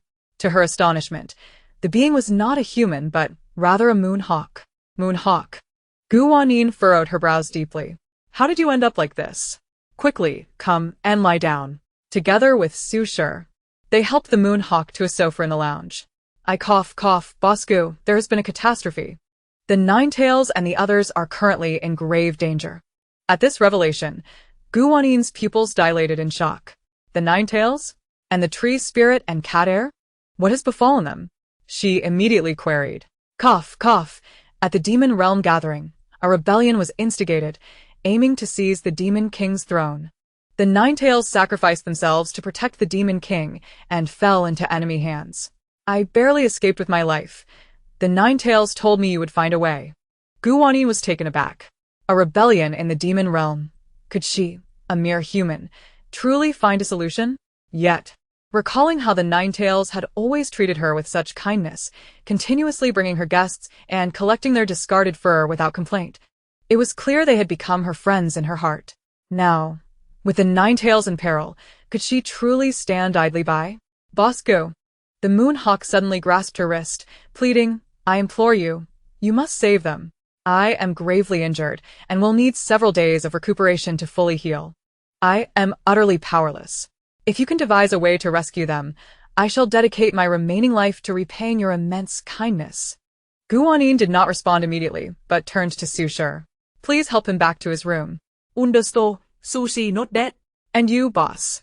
I'll return to my room to contemplate.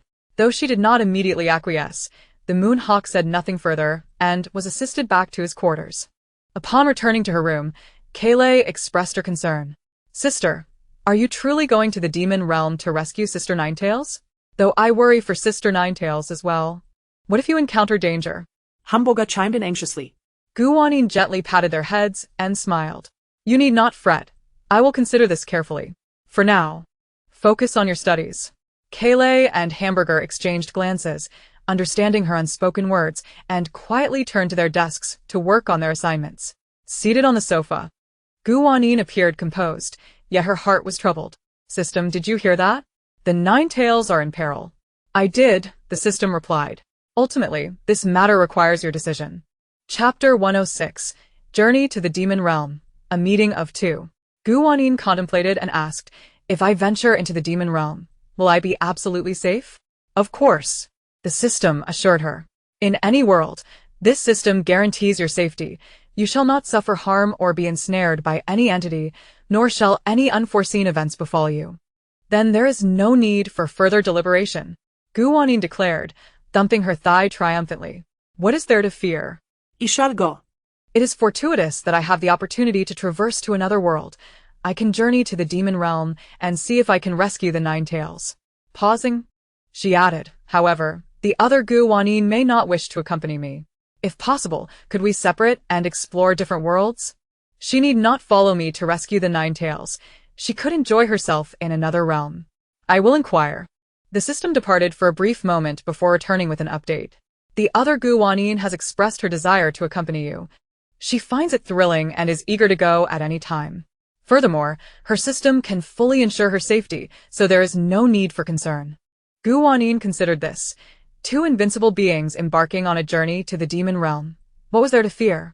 Very well. Inform them that we shall set off tonight. Understood. Host. As they were to depart for the demon realm that evening, Wanyin conversed with the Moon Hawk for a while to gain insight into the situation there. Then took a brief nap in the afternoon. Upon awakening, night had fallen. After having dinner, she reminded Kayleigh and Hamburger to behave and rest well for school, assuring them she would return promptly. Though they were worried, Kayleigh and Hamburger were understanding and refrained from further questioning. The other Wanyin was also preparing to set off, and they would meet in the demon realm. The system informed her. All right. Before her afternoon slumber, Wanyin meticulously prepared her arsenal. 2 blades and a firearm, all modified by the system, capable of inflicting harm upon the monsters. However, Wanyin was not seeking a confrontation. Her foremost objective was to rescue the nine-tailed creatures. The weapons were merely a precautionary measure. After donning a comfortable athletic outfit, she set forth. The portal to the demon realm lay in proximity to a peculiar building. As Wanyin approached, she spotted a foreboding black path not far ahead. Is this the way in? Wanyin silently wrapped her arms around herself. Fear not, host. Charge forth, the system urged. I wasn't particularly afraid until you startled me with that shout, Wanyin retorted, taking a deep breath before slowly entering the shadowy passage. Yet, the darkness did not linger for long. Within mere seconds, she glimpsed a source of light ahead. Passing through it, she was greeted by the scent of trees. Before her lay a dense forest, lush with foliage and verdant trees. Although she had arrived under the cover of night, the demon realm basked in daylight. Occasionally, small animals scurried past, casting curious glances her way, and faint birdsong echoed in the air. Everything appeared so serene, entirely contrary to her expectations. She had anticipated chaos in the demon realm, if not rivers of blood, at least a scene steeped in gloom. Yet, it seemed to exude a sense of tranquil beauty. System. Has the other Wanyin arrived? She inquired. Before the system could respond, a gentle tap on her shoulder startled her from behind.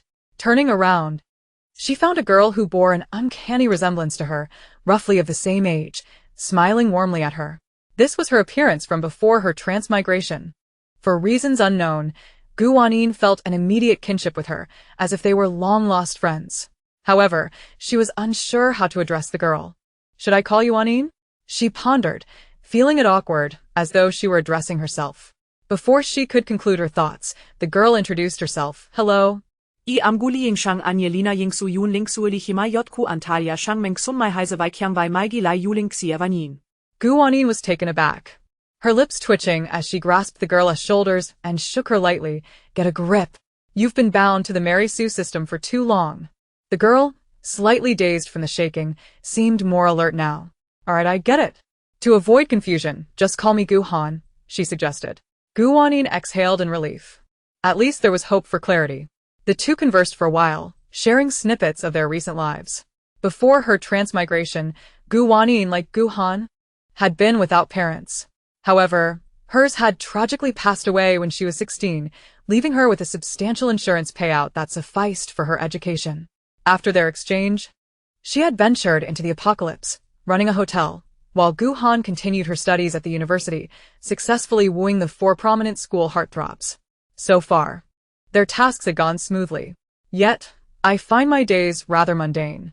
Gu Han sighed. Having nearly completed my missions, with all four heartthrobs won over and the antagonists dealt with, it seems there's little excitement left. Thankfully, you're here to take me to the demon realm. And we're rescuing some monsters, right? Just thinking about it sends a thrill through me. Those creatures have been good to me and have brought in a fair share of business, so I felt compelled to come and see if I could save them. Gu Wanyin explained, assuring her companion that they would encounter no danger. Indeed, rest assured, I shall assist you, Gu Han exclaimed, cheerfully linking her arm with Gu Wanyin's. Where shall we head now? First, Shu, come here. Gu Wanyin swiftly pulled Gu Han behind a tree to hide. Though Gu Han was initially unaware of the situation, she quickly stilled, sensing the need for silence. Just then, they heard approaching footsteps, heavy and thunderous, as if a colossal creature were drawing near, shaking the ground with each step. Soon, they beheld the source of the sound, a massive bear, towering over 6 meters in height. The creature, though not in human form, evidently possessed intelligence, wielding a gigantic spear and scanning its surroundings as if on patrol.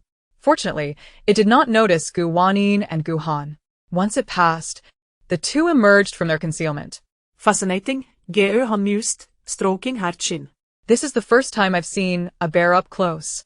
And such a grand one at that. I've encountered bear demons before, but none so large. Gu Wanyin replied.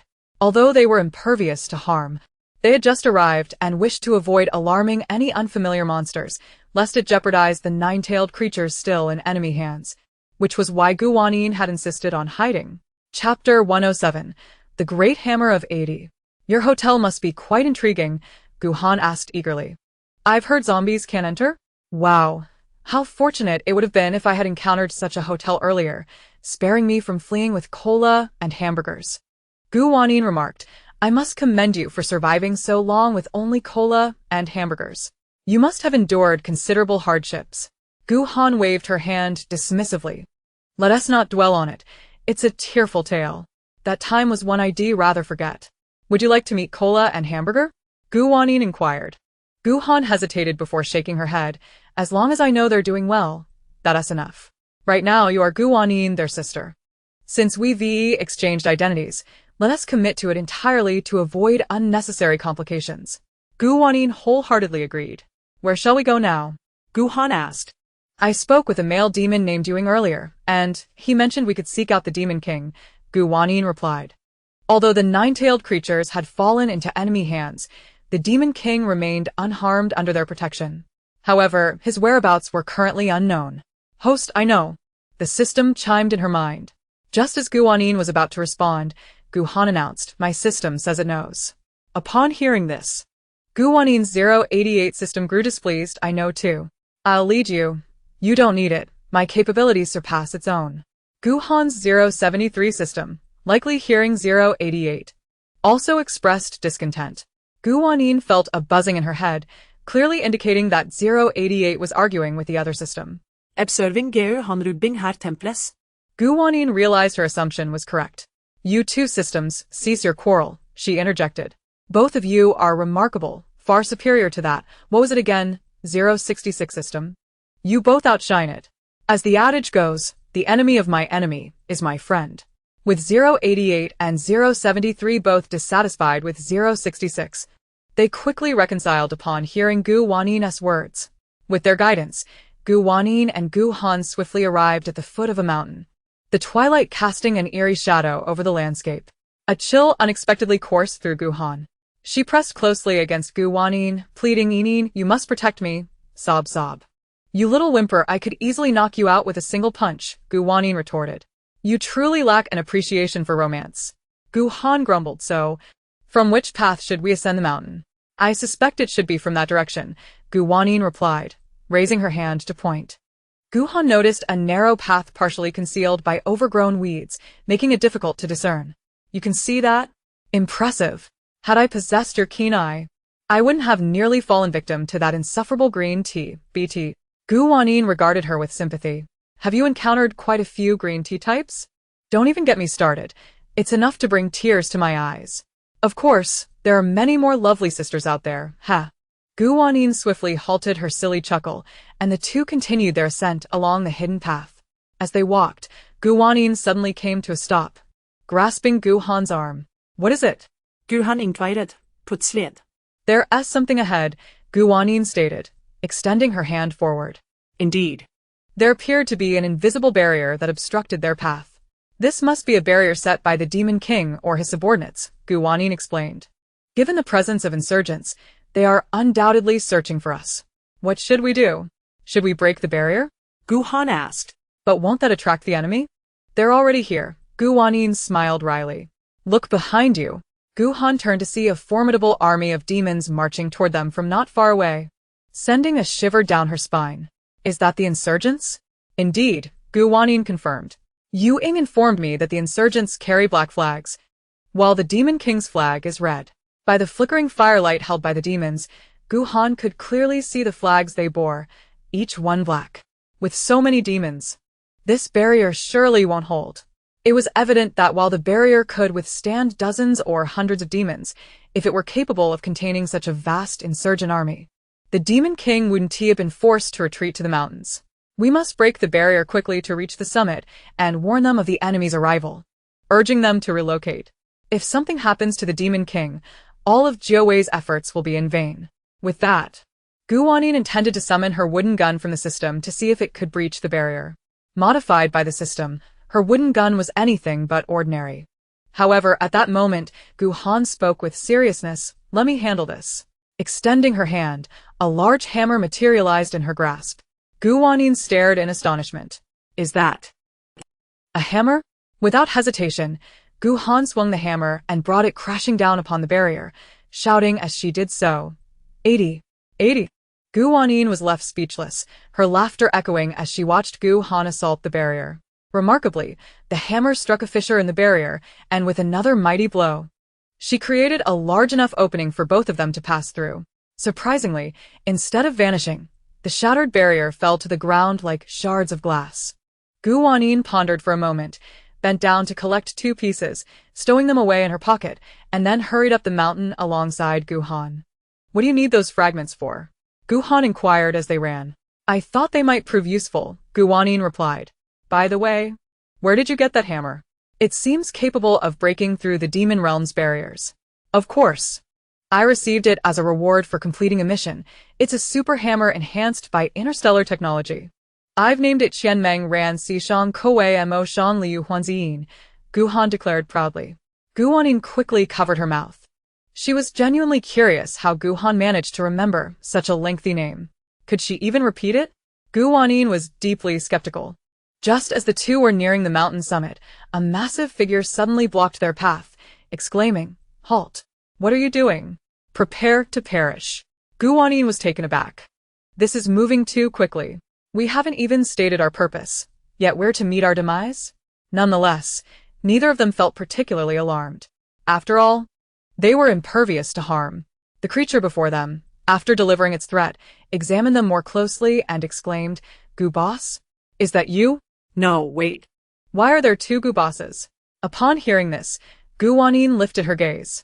To her surprise, it was the industrious bear demon she had encountered at the Ping'an Hotel, who had arrived with 2 large boxes of celestial flowers and treasures.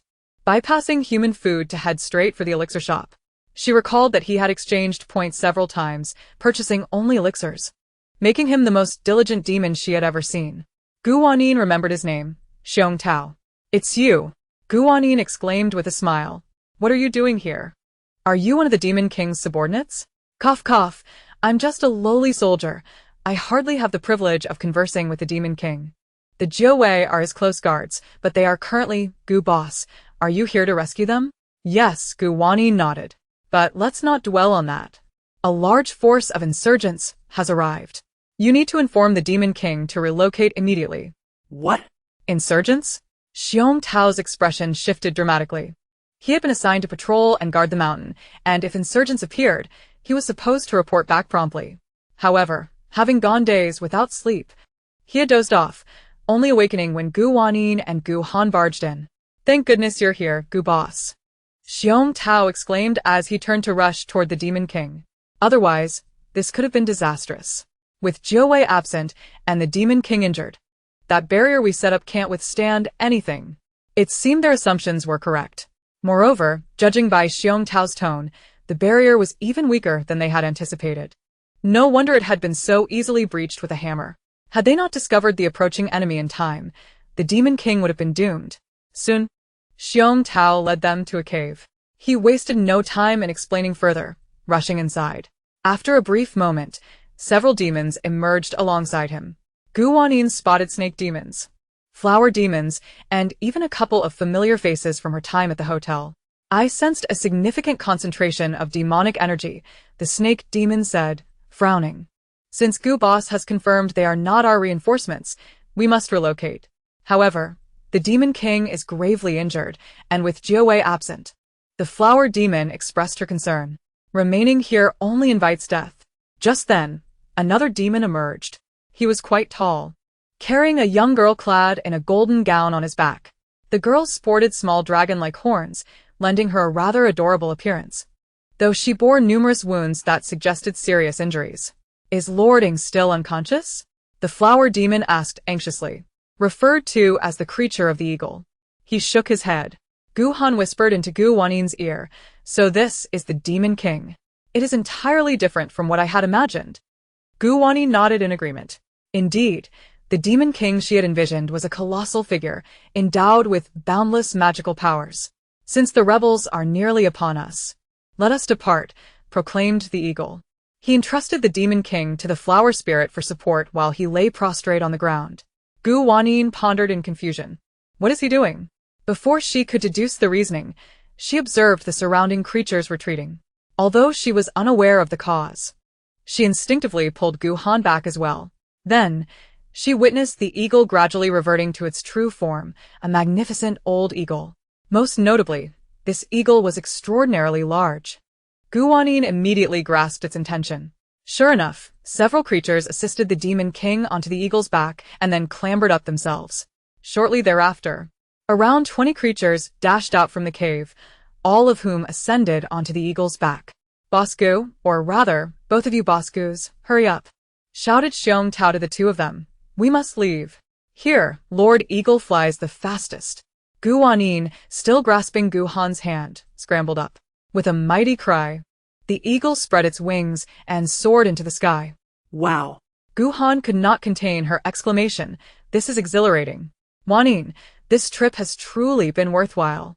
Gu Wanyin lay on the eagle's back, peering down. She noticed that the rebel forces had already reached the foot of the mountain. However, as the eagle ascended higher, the ground below became increasingly indistinct. The rebels appeared like swarming ants, so densely packed that it triggered her fear of tight spaces. "You must be the Boss Gu of the Peace Hotel, correct? We owe you a great debt of gratitude," the flower spirit expressed. "Had the rebels breached the barrier, it would have been too late for us." At this moment, Xiong Tao was being reprimanded by a serpent demon. The burly man hung his head in dejection, presenting an unexpectedly endearing contrast. "It is fine. My primary purpose for coming this time was to rescue the Nine Tails from the rebels," Gu Wanyin stated. "Yu Ing mentioned that I could consult with the Demon King, yet given the Demon King's current state, it is uncertain when he will awaken." "Yu Ing? Have you seen Yu Ing?" the flower spirit exclaimed in surprise. "No wonder we could not locate him. We thought he, too, had been captured by the rebels." So he sought you out. "That is wonderful news. Lord Eagle has been quite worried." Gu Wanyin curiously inquired, "What is the relationship between Lord Eagle and Yu Ing?" "Lord Eagle is the father of Yu Ing," came the reply. "I see." Gu Wanyin nodded. "No wonder I found Lord Eagle's appearance somewhat familiar." Unbeknownst to them, the rebels below had just spotted the flying eagle. "They are escaping," bellowed one of the rebel leaders in fury. "Quickly, launch an attack. Bring that eagle down." In an instant, the rebels began to unleash various spells and attacks toward the soaring eagle. However, at that moment, They were horrified to discover that no matter what magic or technique they attempted to invoke, they were utterly unable to do so. What is happening? Where is my magic? Where are my spells? My cultivation is intact. Why can I not cast my techniques? They cried in panic. Someone, save us, shouted the leader, trembling with rage. He wished to take action himself, yet found that he, like his soldiers, could not unleash any attacks against the airborne eagle. What on earth is going on? What has that eagle done? Chapter 109. How can they be called unscrupulous merchants? Unbeknownst to them, the reason they were unable to launch an attack was not due to any actions taken by Lord Eagle and the other creatures, but rather because Wanyin and Han were atop it. At that moment, as Lord Eagle soared through the air, Wanyin, Han, and the other creatures sheltered themselves among its feathers, finding it quite comfortable and shielding themselves from the wind. Where are we headed now? Han inquired. The flower spirit responded, Lord Eagle has an apartment in the town center. The rebels are unaware that it belongs to him, so we can temporarily seek refuge there. The town center? An apartment? It feels as though this demon realm is quite different from what I had envisioned, Han remarked. I actually know of a place that is absolutely safe, Wanyin stated. Where? The flower spirit eagerly asked. My hotel. Wanyin grinned widely. The flower spirit paused for a moment, and just then, Xiong Tao chimed in. All right, how did I not think of that sooner? The rebels would never suspect that we would take the Demon King to a hotel in the human world. But what if they do think of it and chase us to the hotel? The flower spirit asked hesitantly. You need not worry about that. Wanyin replied with a smile. I can temporarily blacklist those rebels from the hotel.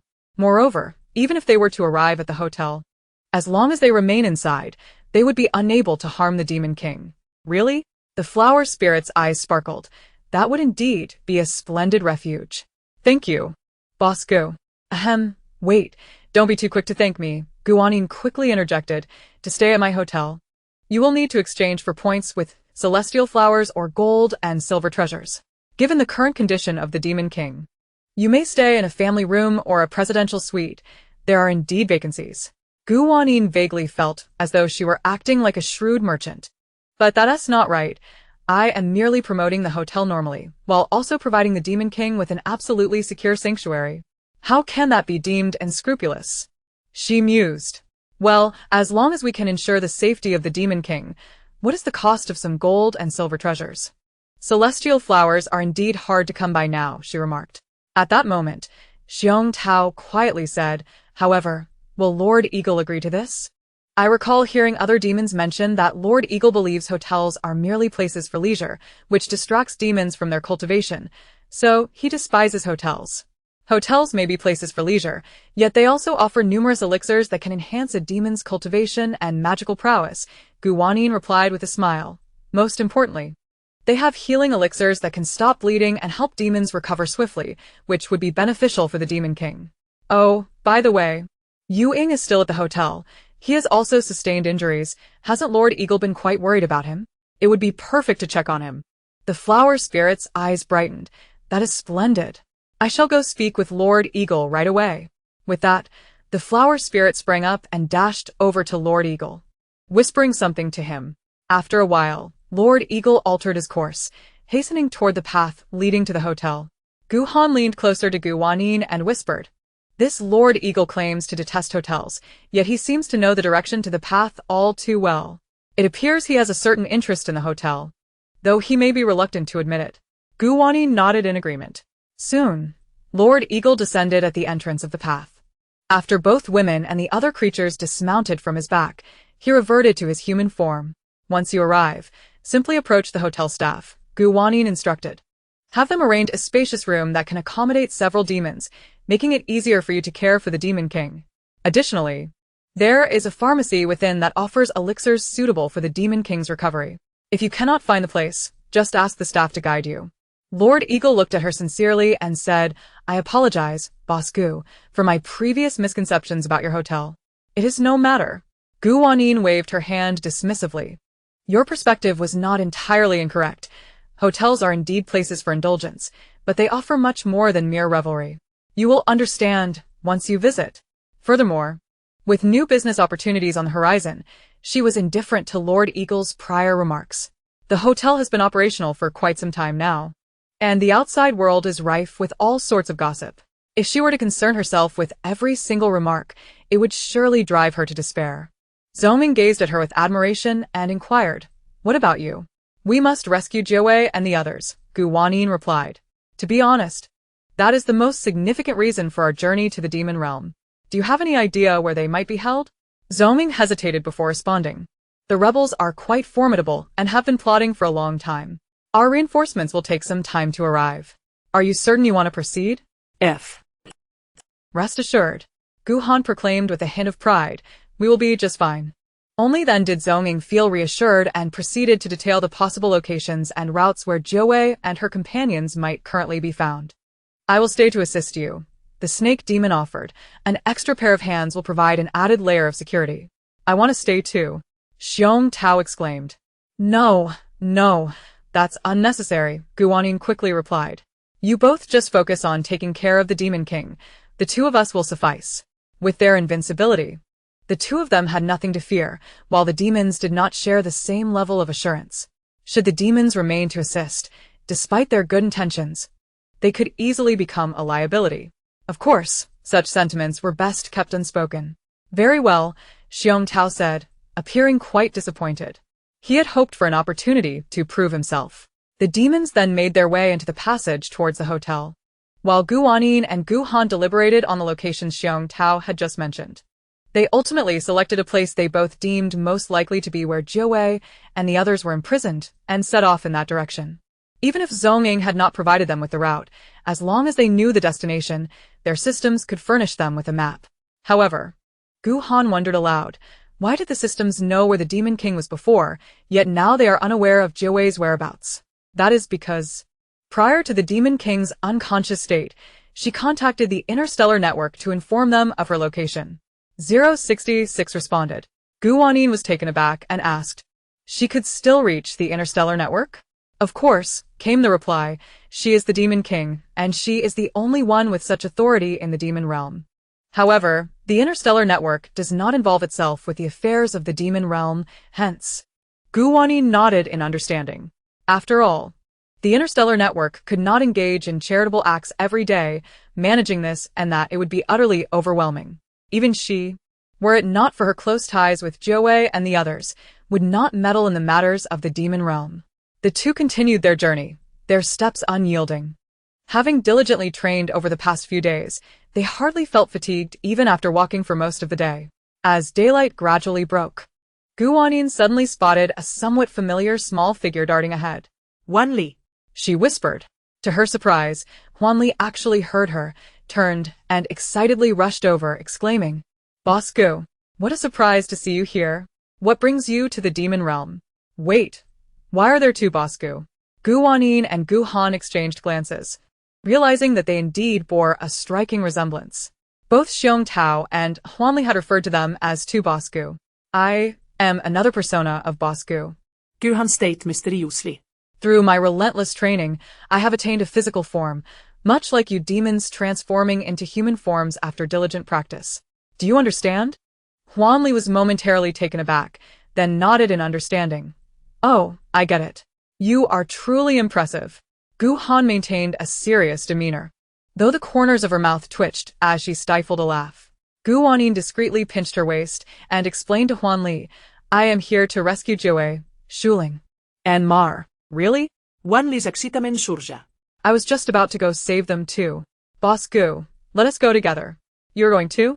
Wanyin asked, surprised. "Indeed," Wanli replied, her face reflecting indignation. "Sister Jiawei, Sister Shuling, and Sister Mar have always treated us so well, yet when it came time for assistance, those ruffians refused to take me. They're nothing special. I will go on my own." Wanyin had not anticipated that beneath Wanli's seemingly carefree exterior lay a fiercely loyal spirit. Having Wanli accompany them was indeed beneficial. As a member of the Koi clan, her presence would undoubtedly bring good fortune. Furthermore, Zhongming had provided several locations, yet they were still uncertain of Jiawei and her comrades' specific whereabouts. With Wanli's luck, they would surely save a significant amount of time. "Which way do you think we should go?" Wanyin hastily inquired. "My intuition says to head that way." Huanli pointed in a direction. Gu Wanyin and Gu Han exchanged amused glances, for the direction Huanli indicated was precisely where they had intended to go. According to Zongying, traveling in that direction would lead them to the rebel leader's castle. It was said that the leader of the rebels was the Demon King's elder brother. Before the Demon King's parents passed away, they had bestowed the position upon her, inciting her brother's resentment. He had plotted for hundreds of years, ultimately instigating this rebellion. Prior to this, he had always played the role of a doting elder brother, which is why the Demon King had let her guard down, leading to her current predicament. As they advanced, the sky gradually darkened, becoming overcast and foreboding. It certainly resembles the lair of a villain, Gu Han remarked. Gu Wanyin concurred. I see it, the castle, where the rebel leader resides. Huanli whispered to them. Gu Wanyin and Gu Han looked up and indeed, a castle loomed not far away. However, it appeared dilapidated and quite reminiscent of a haunted house. What kind of taste does the rebel leader have? Gu Han muttered. Can anyone truly reside in such a castle? Well, they are not human. They are demons, Gu Wanyin chuckled. Gu Han nodded. Such a reasonable observation. How do we get in? Huanli asked eagerly, her anticipation palpable. Should we just storm in? Absolutely not, Gu Wanyin immediately replied. While the three of them might be safe, if they alerted the rebels, it could lead to immediate danger for Jiawei, Shuling, and Mar. Thus, they had to infiltrate stealthily before encountering them. Let us first scout the area, Gu Han suggested. Perhaps there is a hidden passage that allows for a discreet entrance. All right, Huanli volunteered, taking the lead. After all, being a coy, it was quite likely that she would find the way in. Look, there's a river over there. Wanli exclaimed. This river might flow into a certain place beneath the castle. We could swim through the riverbed. Gu Wanyin nodded in agreement. As a coy, swimming in the river was second nature to Huanli, and with Gu Wanyin and Gu Han's invincibility buff, they would not drown even if submerged for an extended period. As they approached the river, they inevitably encountered a barrier. This barrier seemed to encompass the entire castle, indicating that the rebels were indeed quite cautious. Gu Han, filled with enthusiasm, produced her large hammer once more. 80. However, this barrier was evidently of a higher caliber than the previous one. Gu Han struck at it for quite some time, yet the barrier showed no signs of yielding. Gu Han felt a wave of frustration. Has my mighty hammer malfunctioned? Let me give it a try, Gu Wanyin suggested. She retrieved her wooden firearm and aimed it at the barrier, firing a shot. The sound of her shot was muted, ensuring that the creatures within would remain undisturbed. However, despite the shot fired, the barrier remained utterly unyielding. Gu Wanyin furrowed her brow. This was indeed a perplexing predicament. Wait a moment, didn't Tiwi say that nothing can entrap us? Gu Han twirjade in konfusion. Then why are we hindered by this barrier? That's different, Gu Wanyin explained. The assertion that nothing can confine us pertains to not being imprisoned or held against our will. However, this barrier is a self-imposed prison, a delineation of territory. If we could invade their domain at will, it would be rather excessive. After all, whether it's a mountain barrier or one surrounding a castle, it merely encircles a specific area without entirely blocking our path forward. Yet, without breaching the barrier, we cannot enter this space. So what now? Gu Han lamented, massaging her temples. We cannot break this barrier, and even if we force our way through, the rebels inside will surely be alerted. Gu Wanyin pondered this for a moment before suddenly placing her hand against the barrier. What are you doing? Gu Han asked, bewildered. Before Gu Wanyin could respond, Gu Han noticed an area of the barrier changing. It revealed what appeared to be a numerical keypad, flanked by 6 empty slots, with the words, "Please enter the password." Gu Han gasped, what? This barrier is way too modern. It requires a password. I merely had a sudden whim to try, Gu Wanyin admitted. Equally astonished by this unexpected development, Gu Han patted her shoulder earnestly, stating, I seriously suspect you are also a lucky charm. But right now, we have a genuine lucky charm with us. So, let us leave the password entry to Huanli. Chapter 111. Password accepted. Under the eager gaze of Gu Wanyin and Gu Han, Huanli confidently began to input the password. She tilted her head in contemplation for a moment, then waved her small hand, inputting 6 ones. Gu Wanyin was taken aback, and Gu Han exclaimed, Darling, even though you are a lucky charm, don't be so reckless. As anticipated, The display indicated a password error, along with a warning. After 4 more incorrect attempts, a 5-minute waiting period will ensue. Huh? Wanyin tilted her head in confusion. That shouldn't be the case. Just as she was about to input 6 twos, Wanyin swiftly intervened. Think carefully, Wanyin gently urged, resembling a caring older sister. Close your eyes, feel with your heart, and perhaps an epiphany will strike you. Then you can enter the password. Oh, all right, let me feel again, Wanyin nodded, closing her eyes and clasping her hands together. Guhan struggled to suppress her laughter, prompting Wanyin to quickly cover her mouth, ensuring she did not disturb Huanli's concentration. After a while, Huanli suddenly opened her eyes wide, disregarding any conversation with Wanyin and Guhan, and immediately rushed forward to input a 6-digit password. Wanyin barely had time to register what she had entered before the display confirmed the password was correct, and the barrier opened, revealing an entrance roughly the size of a door. Wanyin quickly grasped Guhan and Huanli and stepped inside. Once they entered, the barrier sealed shut behind them. You are incredible. Guhan gazed at Huanli with newfound admiration, amazed that she had indeed entered the correct password. Truly the embodiment of luck. I just had a sudden flash of numbers in my mind, Huanli replied, her cheeks flushed with pride. Let us move quickly. We mustn't be discovered, Wanyin urged. They hurriedly made their way to a large tree by the riverbank, using the tree to shield their bodies. Shall we try swimming across the riverbed soon? Guhan inquired. Yes, Wanyin nodded. By the way, what was the password again? 520520, Huanli replied. Wanyin's lips twitched slightly. The password seemed rather normal, yet also somewhat peculiar. Oh well, what matters is that we made it inside. In the castle, a soldier rushed breathlessly to a small leader. Report. The barrier has just been breached. What? How is it opened? The small leader immediately demanded. By entering a password. The small leader sighed in relief, then kicked the soldier. Why are you panicking over a password entry? Who besides us would know the barrier's password?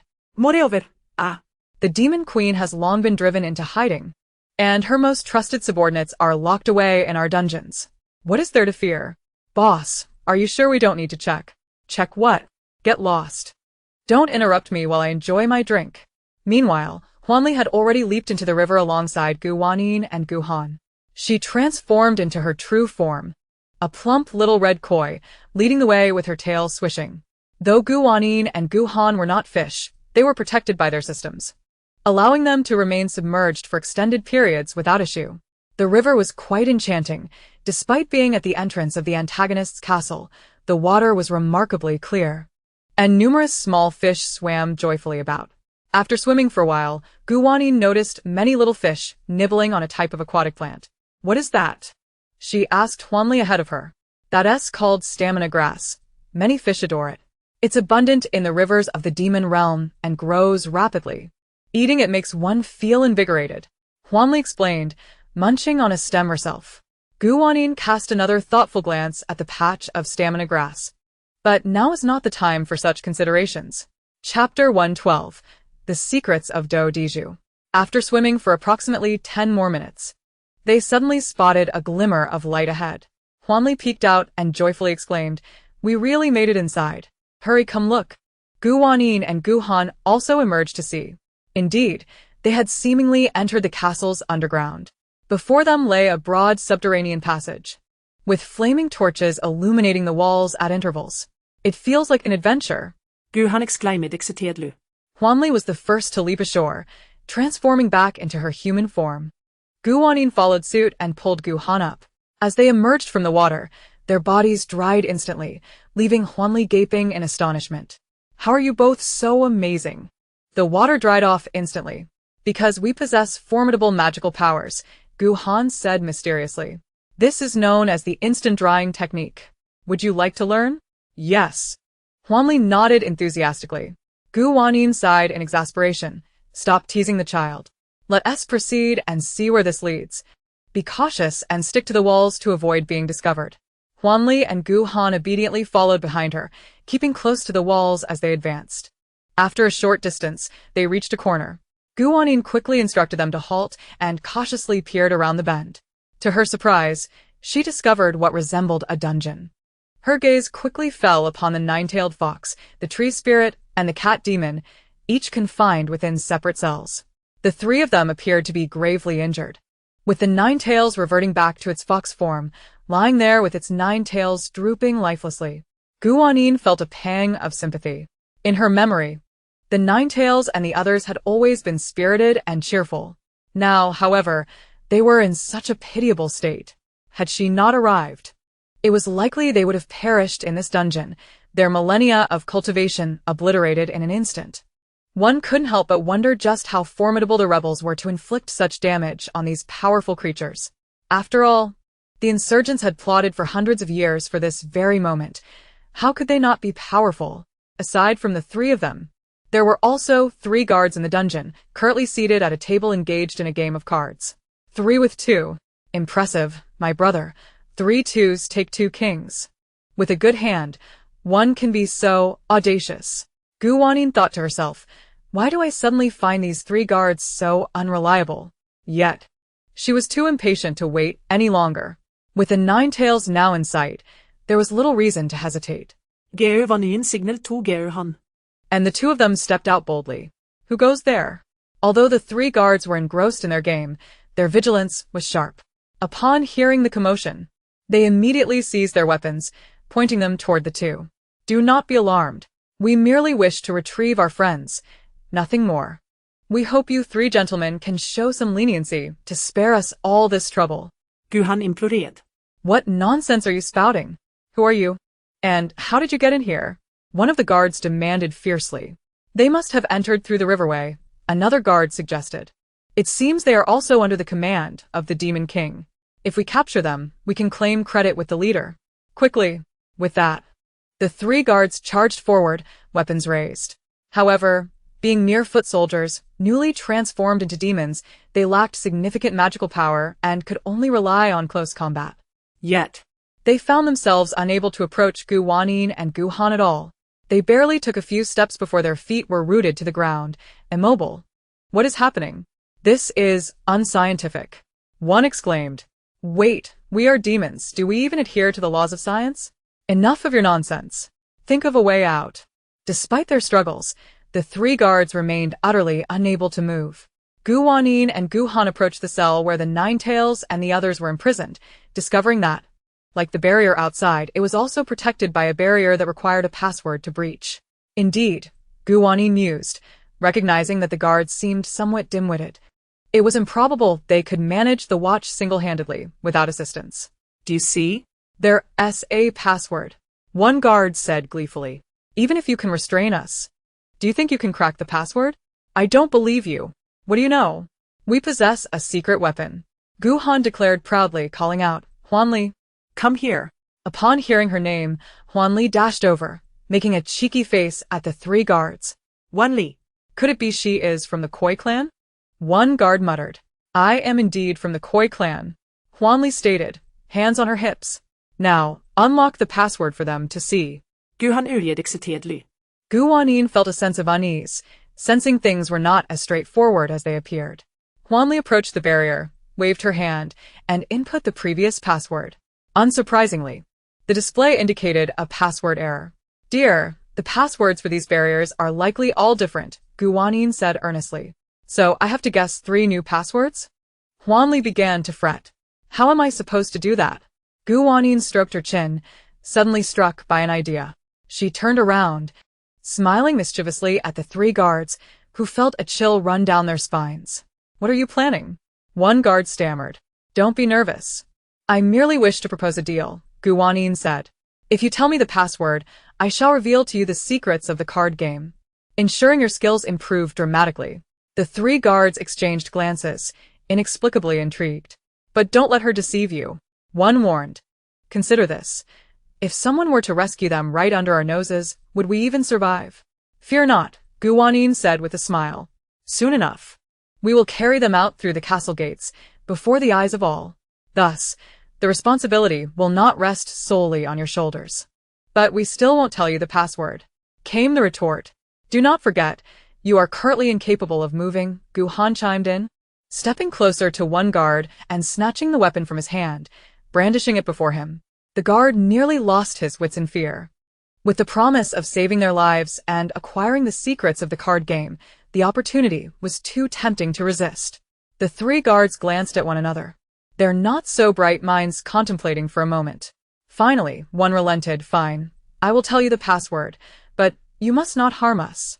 Rest assured, Wanyin replied. These three are merely foot soldiers.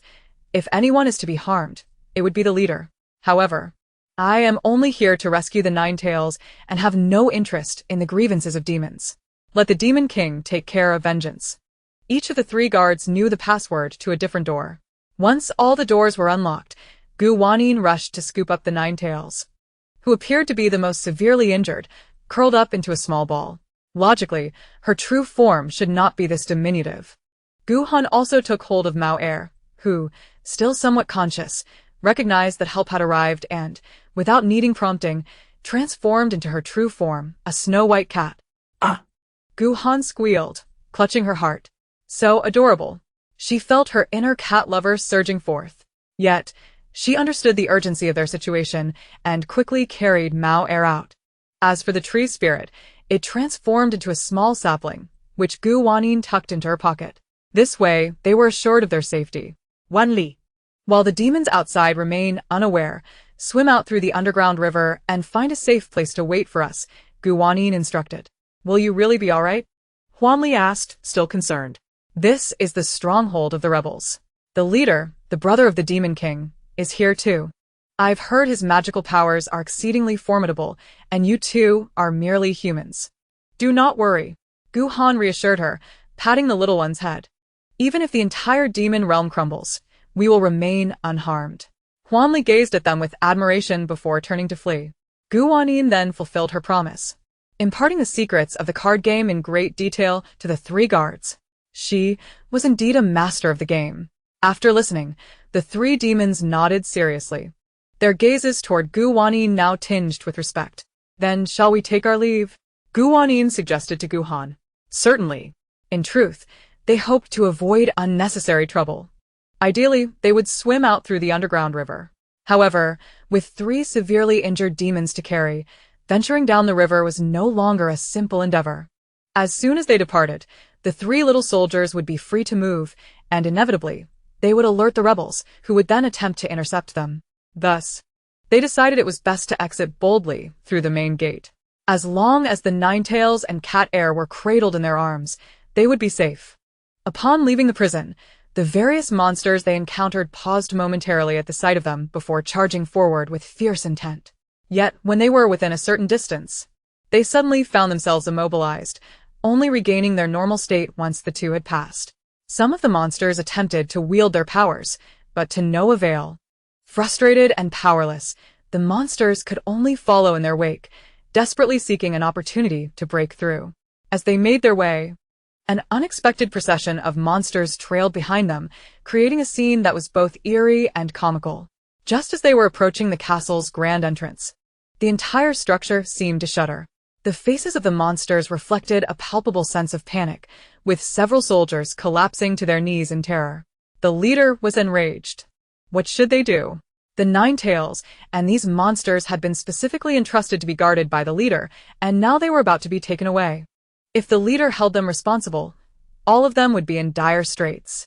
Surely, the leader would not kill them, as the war against the Demon King was still ongoing. Yet, that was still a terrifying prospect. Han was about to speak to Wanyin when suddenly, a long, dark figure came hurtling down from above. Wanyin focused intently and realized that this creature was neither dragon nor serpent, but bore a striking resemblance to a colossal black python. At that moment, the gigantic serpent opened its gaping jaws wide, revealing an abyssal darkness within. "Oh my!" Han exclaimed, instinctively shutting her eyes.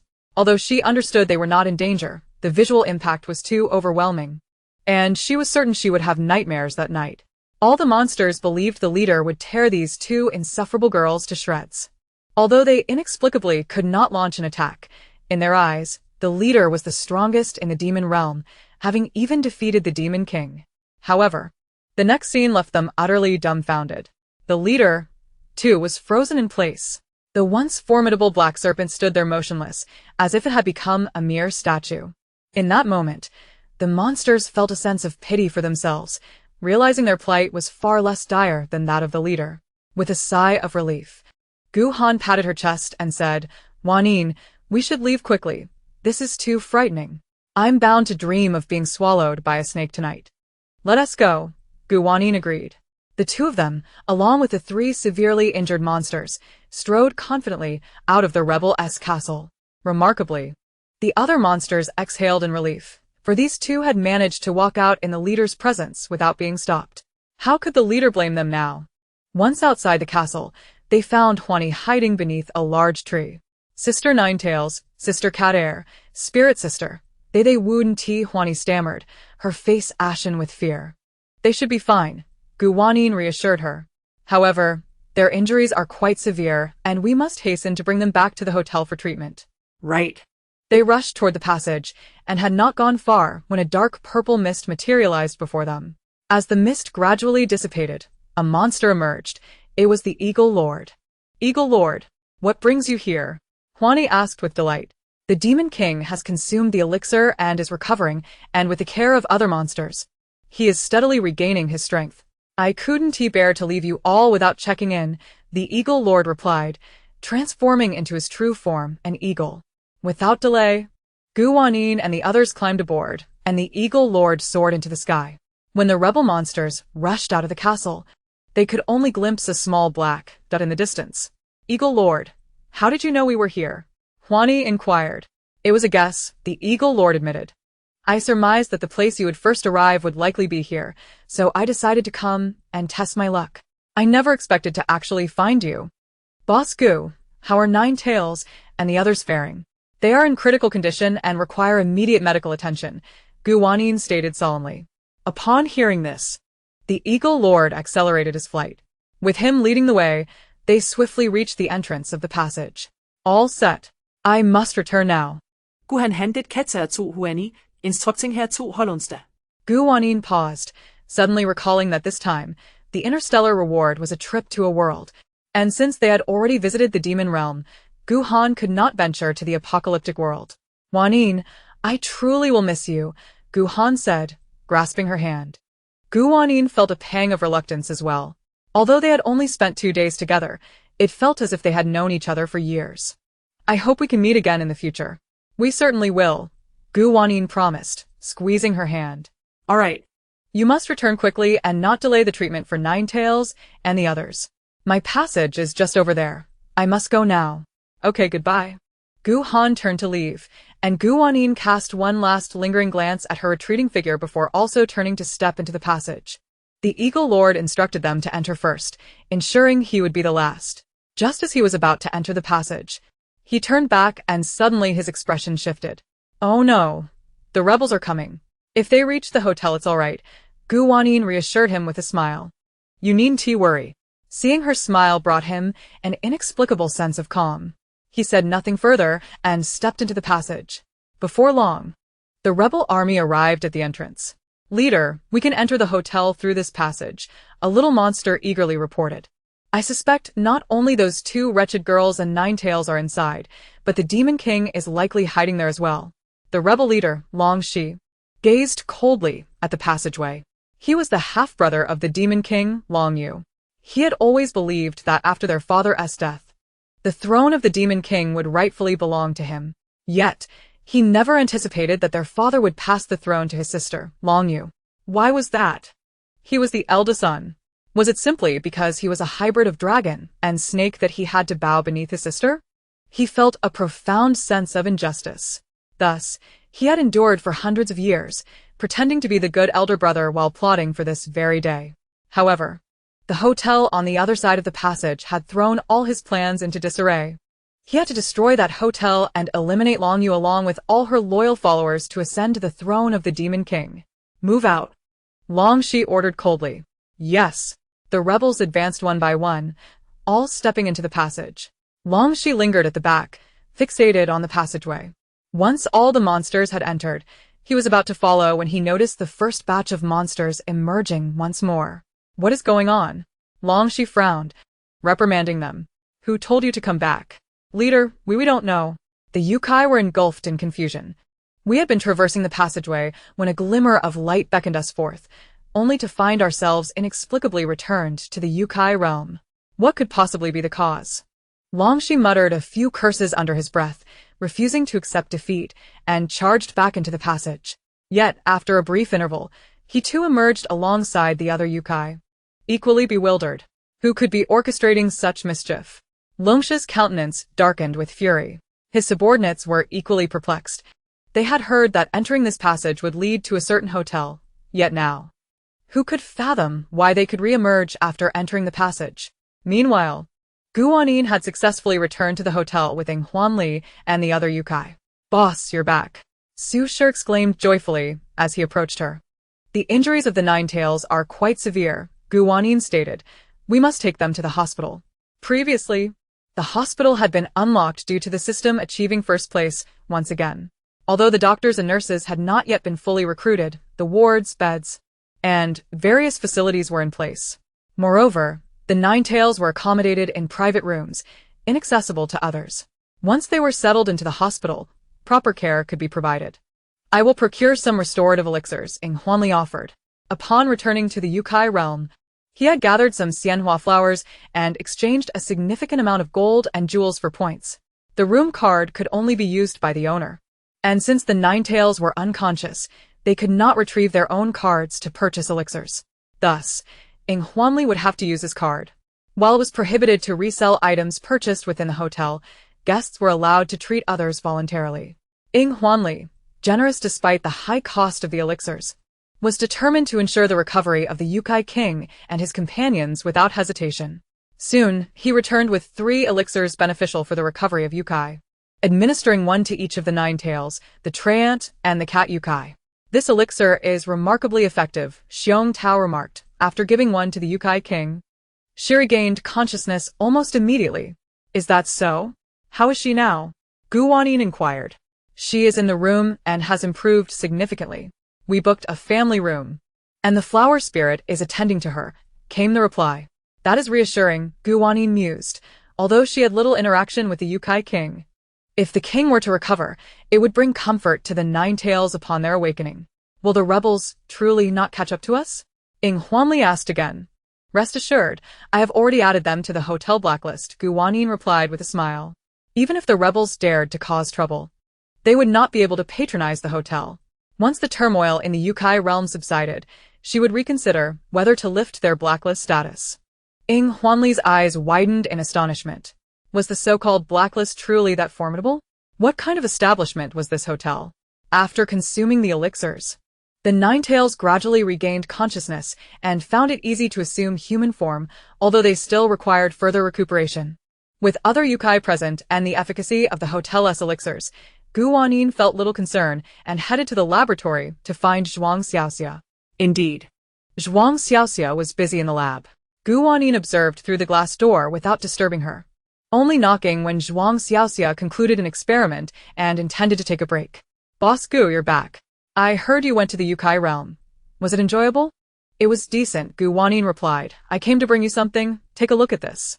Saying so, she retrieved the fragment of the barrier she had previously collected from her pocket. "What is this? Glass shards?" Zhuang Xiaoxia queried. "Not glass," Wanyin clarified. "It is a fragment of the barrier I brought back from the Yukai realm." "A barrier?" Zhuang Xiaoxia, being astute, quickly grasped her intent. "Are you suggesting that this item possesses formidable defensive capabilities?" "Precisely," Wanyin affirmed. "Although my friend shattered this barrier, the object she used is quite extraordinary, leading me to believe that this does not imply a weakness in its defense. It may be particularly effective against zombies, natural disasters, or the like. Of course, this is merely my conjecture. In truth, she was more interested in the barrier from the rebel side, as even Gu Han's mighty hammer had failed to breach it. However, with that barrier still intact, she could not obtain fragments, and her urgency to return and treat the Nine Tails left her no time to contend with it." "I understand." Zhuang Xiaoxia's eyes sparkled with excitement. "Let us find time to study this. Perhaps we can uncover some unique material. Indeed, if you require any assistance, do not hesitate to let me know." "All right." Wanyin had not anticipated that the items from the Yukai realm could intertwine with scientific inquiry. Yet, since her transmigration, Many things could not be interpreted through conventional logic. Moreover, this was a fictional world, where the science might differ from that of her previous realm, so there was little reason to be astonished. After several days of recuperation in the hotel, the injuries of the Ninetales had significantly improved, although they had sustained severe wounds. The restorative elixirs coupled with their own cultivation facilitated a swift recovery. While Wanyin was jogging in the gym with Bai Shuwen, she noticed the Yukai King entering accompanied by a throng of Yukai. "Boss Gu, please wait a moment." Wanyin slowed the treadmill and stepped off, inquiring, "Is there something you need?" The Yukai King, Yu, appeared to be a beautiful young woman in her 20s, her two dragon horns adding a playful charm to her appearance. Yet, her expression was grave. Upon hearing Wanyin's question, she unexpectedly knelt on one knee before her, prompting the other Yukai to follow suit. Wanyin was taken aback. Her first thought was, with so many Yukai simultaneously kneeling, would it shorten her lifespan? Surely, kneeling on one knee wouldn't be harmful, right? What was happening? This was rather awkward. What's going on? Bai Shuwen, bewildered, nearly stumbled off the treadmill. What are you doing? Wanyin quickly exclaimed, "Please rise." "Boss Gu, you are our benefactor," Yu declared solemnly. "Thus, we wish to express our gratitude. From this day forth, at your command, all of us Yukai shall dedicate ourselves to repaying your kindness." Wanyin forced a dry smile and replied, "In truth, I did not act out of altruism. I have no interest in the grievances of the Yukai realm. My sole intention was to rescue the Ninetales. I simply could not bear to see them perish. After all, it was due to her invincible buff that she felt emboldened to act. Without that buff, she might not have dared to venture forth." Upon hearing her words, the Ninetales' eyes glistened with gratitude, their gazes toward Wanyin sparkling with admiration. Yu smiled faintly and said, "Regardless of your intentions, the outcome remains the same. You've saved my life and granted us the opportunity to breathe and retaliate."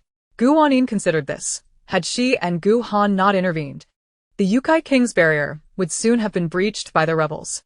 In that case, they would have awaited reinforcements in vain, leading to their demise. Given this, I encourage you all to frequent my hotel for your needs. Wanyin smiled sweetly and remarked, "This must be the best reward for me." After all, she lacked for nothing. She simply could not accumulate enough points. "No problem," Yu readily agreed. "Once I have dealt with the rebel forces and restored peace to the demon realm, I shall vigorously promote your hotel throughout the entire demon world." "Excellent." Wanyin beamed, secretly fearing that there might not be enough rooms to accommodate everyone. "Hey, you all should get up. This is rather awkward." Only then did Yu and the demons behind him rise to their feet. "Oh, by the way, there is one more thing," Wanyin continued. "I spotted something called stamina watergrass while I was by the river." "Indeed," Yu nodded in acknowledgement. "Stamina watergrass is quite common in the demon realm and grows at an astonishing rate. Once your matters are resolved, please send some stamina watergrass my way." Wanyin suggested, "I have a feeling it will prove useful." "That is even simpler," Yu chuckled. "There is an abundance of stamina watergrass." After exchanging a few more casual words, Yu and the other demons departed, leaving behind the Ninetales, Tree Spirit, and Cat Air. The Ninetales immediately embraced Wanyin while weeping. "Wanyin, you are truly wonderful. I never expected you would come to our rescue. Without you, we would have perished long ago." "Indeed," the Tree Spirit added, gripping Wanyin's hand. "From now on, you shall be our dear sister. Your affairs are now ours." Wanyin marveled at how beautiful the Ninetales looked even while crying and pondered how surreal it was to become sisters with beings thousands of years old. Cat Air had initially intended to say something to Wanyin, but as she opened her mouth, she suddenly recalled something. Transforming into her feline form and nuzzling Wanyin's leg, Wanyin exclaimed, "Please, not like this. It's too adorable." Was she reverting to a cat form to maintain her aloof image? Just then, Wanyin's pet cat, French Fries, unexpectedly darted out of the room and into the gym. Spotting Cat Air, its round eyes sparkled with delight as it rushed over, incessantly meowing. Cat Air, however, turned cold. Ignoring the cat, French Fries remained unfazed, continuing to meow at Cat Air and following her closely. After resting in the hotel for a few days, the demons prepared to return to the demon realm and launch their counterattack. "Are you certain there are no issues?"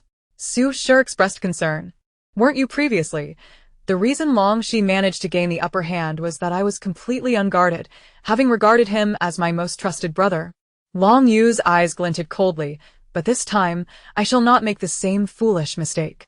Gu Wanyin concurred, understanding that as a demon king, he must possess some formidable abilities when he is serious. Having returned from the Eagle's reconnaissance mission, the reinforcements were ready, so there was no need for worry. The Nine-Tails assured Gu Wanyin, "You worked so hard to save us. We will not repeat the mistakes of the past." Gu Wanyin nodded, watching as the demons entered the passageway. After bidding farewell to the demons, she returned to her room, only to see the tablet linked to the survival base flashing with an incoming call. Chapter 116, The Airplane. Gu Wanyin promptly answered. "Miss Ling." She greeted the figure on the screen. "Boss Gu," Ling Quan responded with a smile. "It has been a while. How have you been?" "Quite well. And you, Miss Ling?" "Thanks to your supplies. The morale at the base has been soaring," Ling Quan replied, her expression one of satisfaction. "To be honest, I thought it would take at least a few more years for them to reach this level." "That's wonderful to hear," Gu Wanyin smiled, feeling pleased that her hotel could provide hope for others, even if it was primarily for earning points. "This time, I wish to purchase more supplies," Ling Quan inquired. "Is that possible? The quantity should exceed our last order." "Absolutely," Gu Wanyin affirmed. "There is no limit to what we can provide." Following the last time the survivors sampled a self-heating hot pot, bread, and other offerings from the hotel, a frenzy of zombie hunting and treasure-seeking had ensued. Moreover, many had procured weapons, making them all the more motivated in their zombie-slaying endeavors. Naturally, with such a large crowd, some individuals resorted to fighting over precious crystals and valuable jewelry. After all, 2 years of struggling in this apocalypse had fostered a ruthless mentality in some. However, after Ling Quan handled several violent disputes with an iron fist, the chaos had significantly subsided. While it could not be entirely eradicated, at least it would not escalate into something too scandalous. With the availability of crystals and other items that could be exchanged for points, the people naturally began to yearn for the supplies from the Peace Hotel once more. After having her subordinates compile a list of required supplies, Ling Quan reached out to Gu Wanyin. This time, the survival base not only requested bread, instant noodles, mineral water, self-heating hot pots, and medical supplies, but also 20,000 portions of rice noodles, 20,000 servings of fried rice, 20,000 bottles of cola, 20,000 bottles of orange juice, 20,000 cans of beer, and 20,000 barbecue sets. The barbecue set was a carefully arranged selection by Gu Wanyin, containing a mix of meats and vegetables, approximately a dozen skewers, priced at 50 points per set. Clearly, with more options available for point exchange, the survivors were eager to indulge a little. Delighted to earn points, Gu Wanyin readily accepted the orders, and this time, Ling Quan paid all the points in advance, indicating her complete trust in Gu Wanyin. Without delay, Gu Wanyin instructed the system to dispatch the supplies. After a brief conversation with Ling Quan, she learned that a significant event had transpired at the survival base in recent days.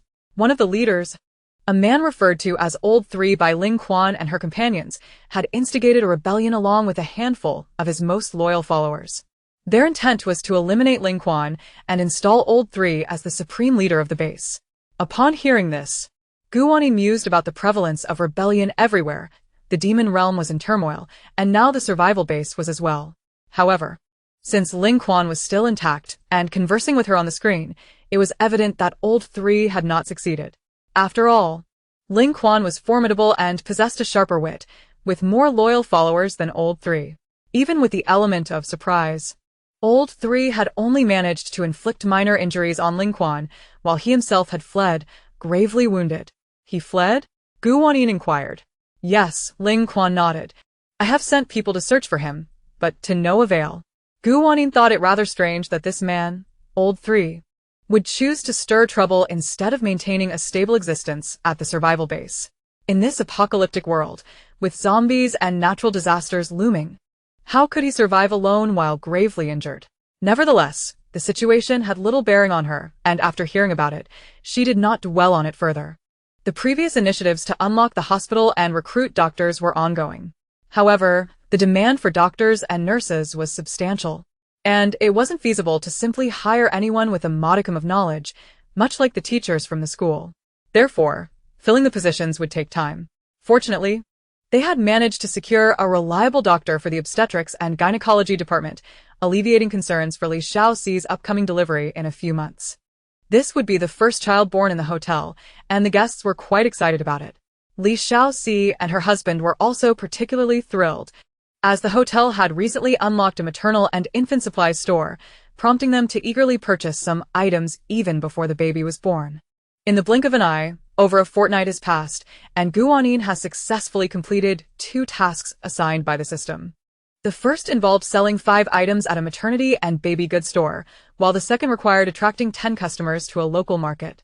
Both tasks were relatively straightforward, yielding generous rewards that unlocked all rooms in buildings 5 and 6, as well as all chambers in the special building 2. Most remarkably, Wanyin was granted access to an aircraft and an airport. Upon arriving at the airport, she felt a surge of excitement upon spotting the plane stationed on the tarmac. "Can I really pilot this aircraft?" she inquired as she approached, "but I've never flown before." Prior to her arrival in this world, she had obtained a driver's license and was quite adept at driving, yet flying seemed an entirely different endeavor. Rest assured, host, you can absolutely fumble your way through. After all, this aircraft is equipped with an advanced autopilot system. This meant she would essentially be a mere ornament in the cockpit. Indeed, she mused, but it feels somewhat peculiar. With this plane, I can promote the hotel in other cities. Wanyin exclaimed. Precisely. Moreover, this aircraft allows for passenger transport. Her eyes sparkled with realization. So, if I promote the hotel in other cities, patrons can simply board the plane with me if they wish to visit? Correct. Wanyin nodded in satisfaction. That sounds splendid. After all, for those traveling from distant cities to our hotel, the journey is fraught with peril. Should they meet misfortune along the way, it would mean one less guest for the hotel. In this tumultuous world, the outside is fraught with danger, yet for many, the hotel represents a sanctuary. Thus, some may risk their lives for a chance to stay with us. The aircraft boasted a cabin with 200 seats, enabling Wanyin to bring back 200 guests with each flight. This alleviated the need for guests to traverse from one city to another on foot. Even in the event of no vacancies at the hotel, she could have them wait nearby, at least allowing them to purchase provisions from a nearby supermarket or small diner. However, traveling by plane required expenditure of points, varying from 100 to 2,000, depending on the distance from the hotel. The aircraft was adorned with a machine for redeeming points. Chapter 117, Flying to City L.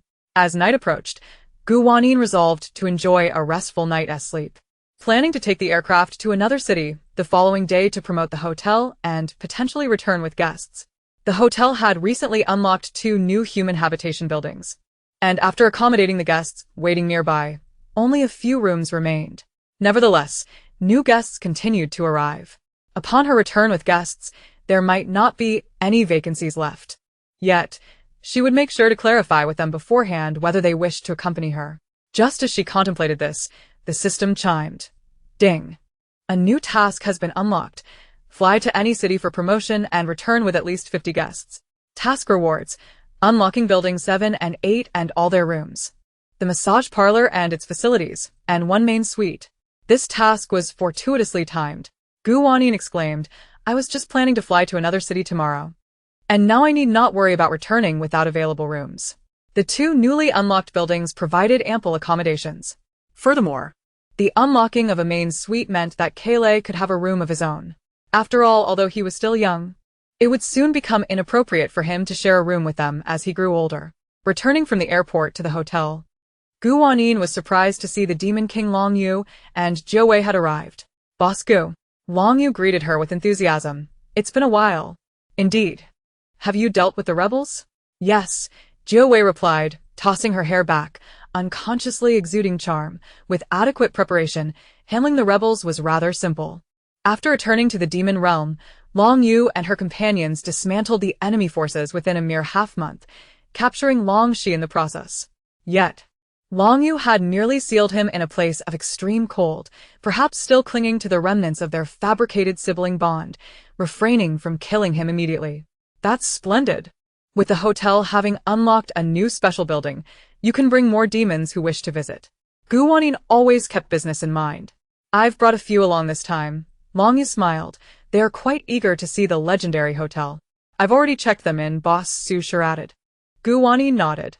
And as for the stamina water grass you requested, I've brought plenty, Yu said, directing two subordinates who carried large baskets of the water grass towards her. Wanyin led them to the laboratory, believing this stamina-enhancing grass could serve as research material. Perhaps when combined with other materials, it might yield remarkable results. Indeed, upon hearing Wanyin's introduction of the stamina grass, Zhuang Xiaoxia's eyes sparkled with excitement, her enthusiasm suggesting she could hardly wait to delve into meticulous research on it. In celebration of the newfound tranquility in the demon realm, Yu generously invited Wanyin and all hotel guests to the bar for a gathering. Regardless of whether they were human or demon, anyone wishing to join was welcome, and all expenses would be covered by Yu. After all, as a demon king, she could acquire whatever she desired without limitation. Upon hearing of the invitation, all available guests flocked to the bar, resulting in a raucous celebration. Wanyin, with a promotional trip to another city planned for the following day, did not linger long. After enjoying a couple of fruit wines and exchanging pleasantries with Jiawei, she retired to her room for the night. Having just finished dancing in the bar, Yu searched for Wanyin. Where's boss Gu? I haven't seen her. She's gone to rest. She has matters to attend to tomorrow. I was asked to convey the message, Jiawei informed her. I had a gift I wanted to present to her. No matter. I will wait until she returns tomorrow. In the morning, Wanyin rose early, enjoying a bowl of wontons for breakfast before enthusiastically boarding the aircraft and settling into the cockpit. The cockpit resembled those she had seen in films, yet many of the buttons were merely decorative. The plane was equipped with an advanced autopilot system. As long as Wanyin set the destination on the front screen and pressed the takeoff button, the aircraft would automatically ascend and smoothly reach its destination without any risk. However, manual flying was also an option, though it bore no distinction from playing a flight simulation game. Wanyin could pilot it at will, free from danger. Once seated, she set the destination she had decided on the previous night, City L. The system had provided her with information about various cities and relative to others. City L was not too far from City A, with the round trip taking just over 2 hours. Moreover, the survivor base in City L is far from being well-equipped, with a scant number of residents, and the interior is characterized by disarray and filth, rendering it largely inaccessible to ordinary individuals. Another reason for this situation is that City L was renowned for its abundance of jade, antiques, and jewelry prior to the apocalypse. Although various natural disasters and calamities during the end times may have compromised the preservation of these items, the sheer quantity of such treasures before the apocalypse suggests that those which did survive are likely more numerous than in other locales. Consequently, the populace has a greater array of goods to barter for points, thus affording her the potential to earn even more. After all, the average citizens here lack proper training and find it quite challenging to combat zombies. Once Wanyin had set her destination, she initiated the takeoff of the aircraft. However, she opted against utilizing the absolute autopilot system, instead choosing to manually pilot the plane, which she found rather enjoyable. An hour later, the aircraft descended steadily upon an expansive flatland in City L. Initially, a few zombies were present, but they inexplicably vanished the moment the plane touched down. Many inhabitants of City L witnessed the aircraft soaring through the skies and subsequently landing. It is difficult to overlook the presence of an airplane in the midst of an apocalypse. Did I just see an airplane? It landed to the south. No way. Who could afford to fly a plane in this apocalypse? I saw it too, it's real. Should we go take a look? But I remember there were zombies to the south. Someone I knew was there last time. The ordinary folk hesitated. Yet several advanced ability users began to cautiously make their way in that direction. Their curiosity was piqued, eager to discover who could possibly pilot an aircraft, and what supplies might be aboard.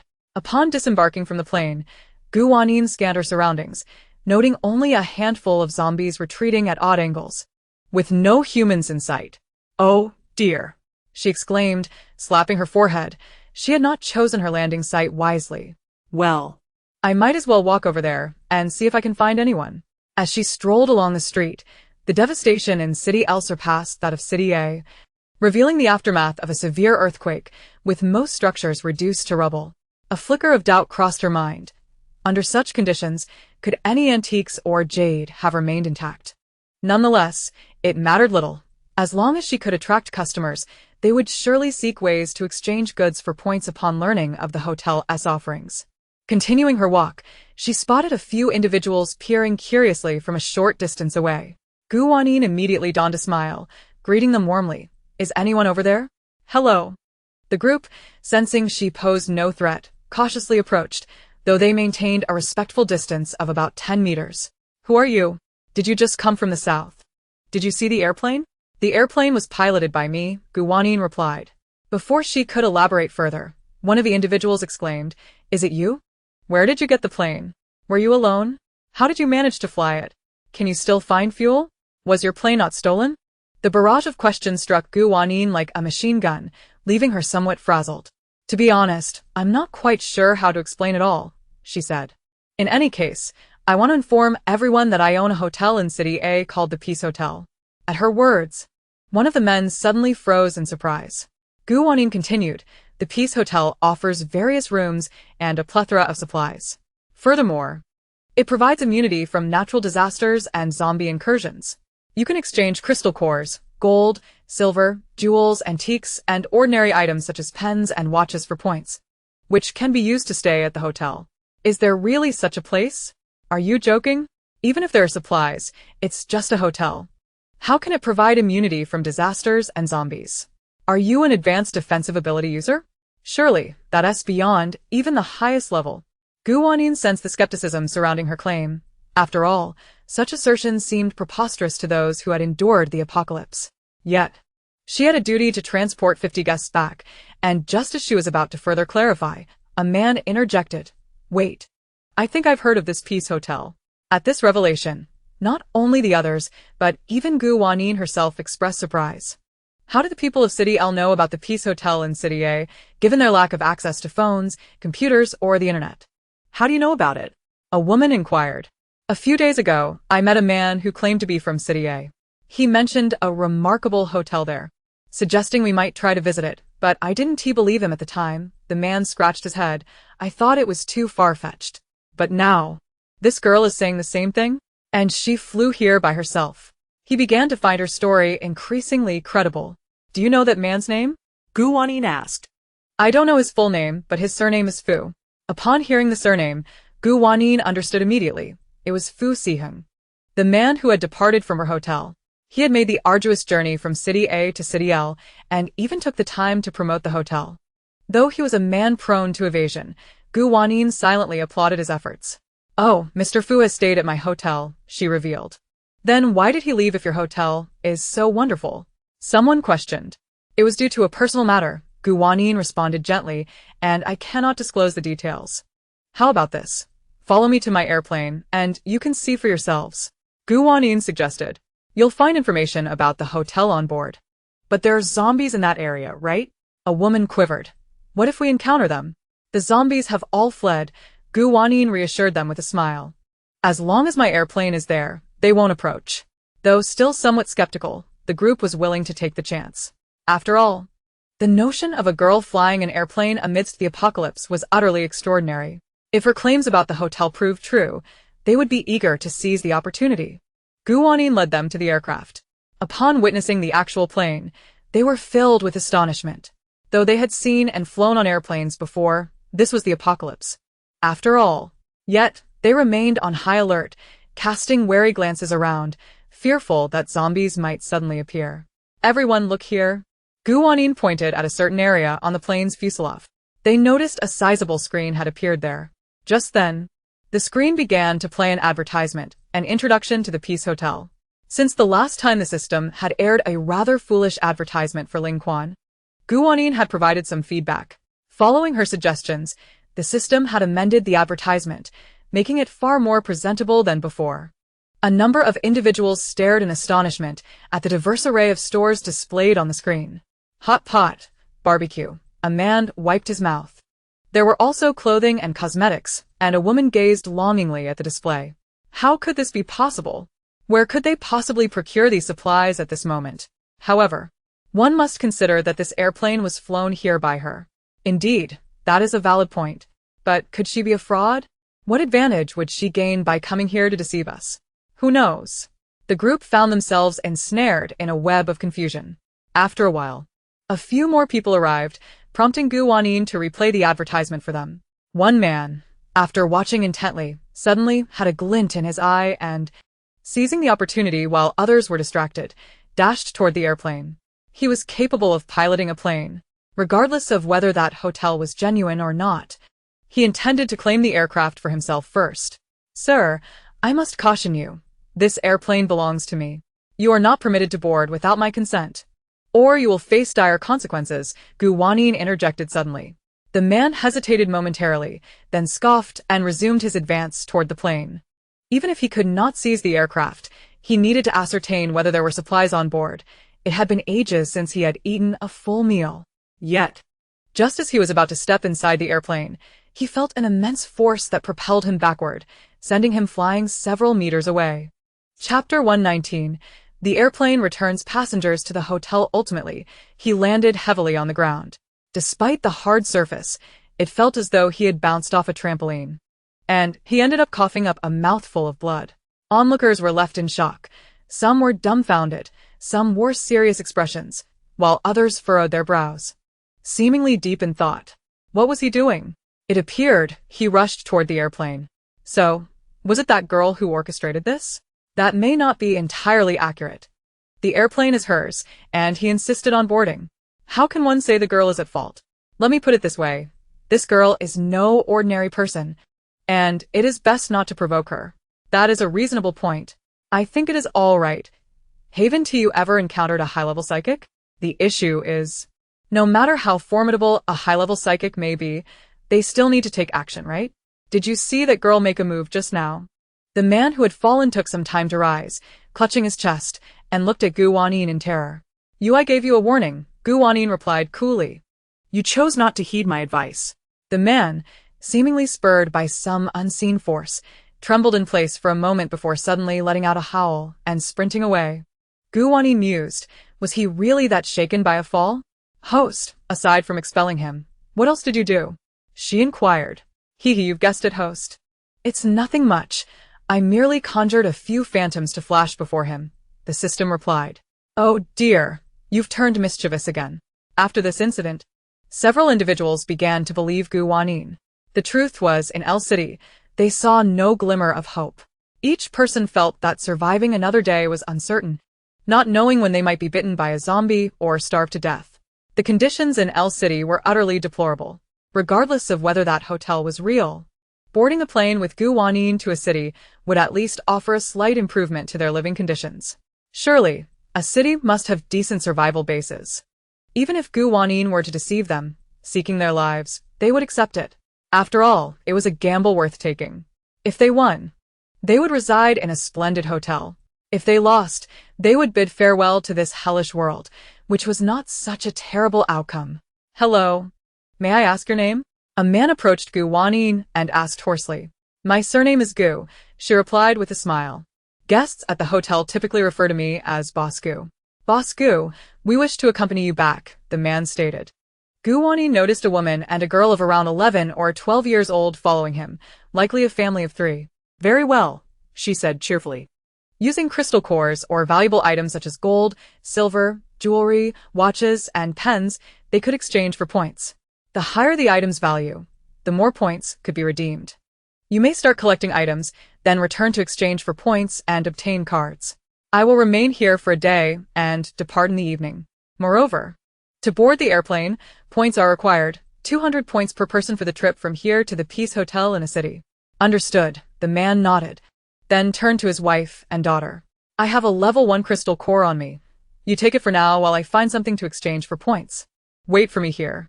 Be careful, his wife urged anxiously. Daddy, we'll wait for you to come back, his daughter chimed in brightly. The man pinched his daughter's cheek affectionately before turning to leave.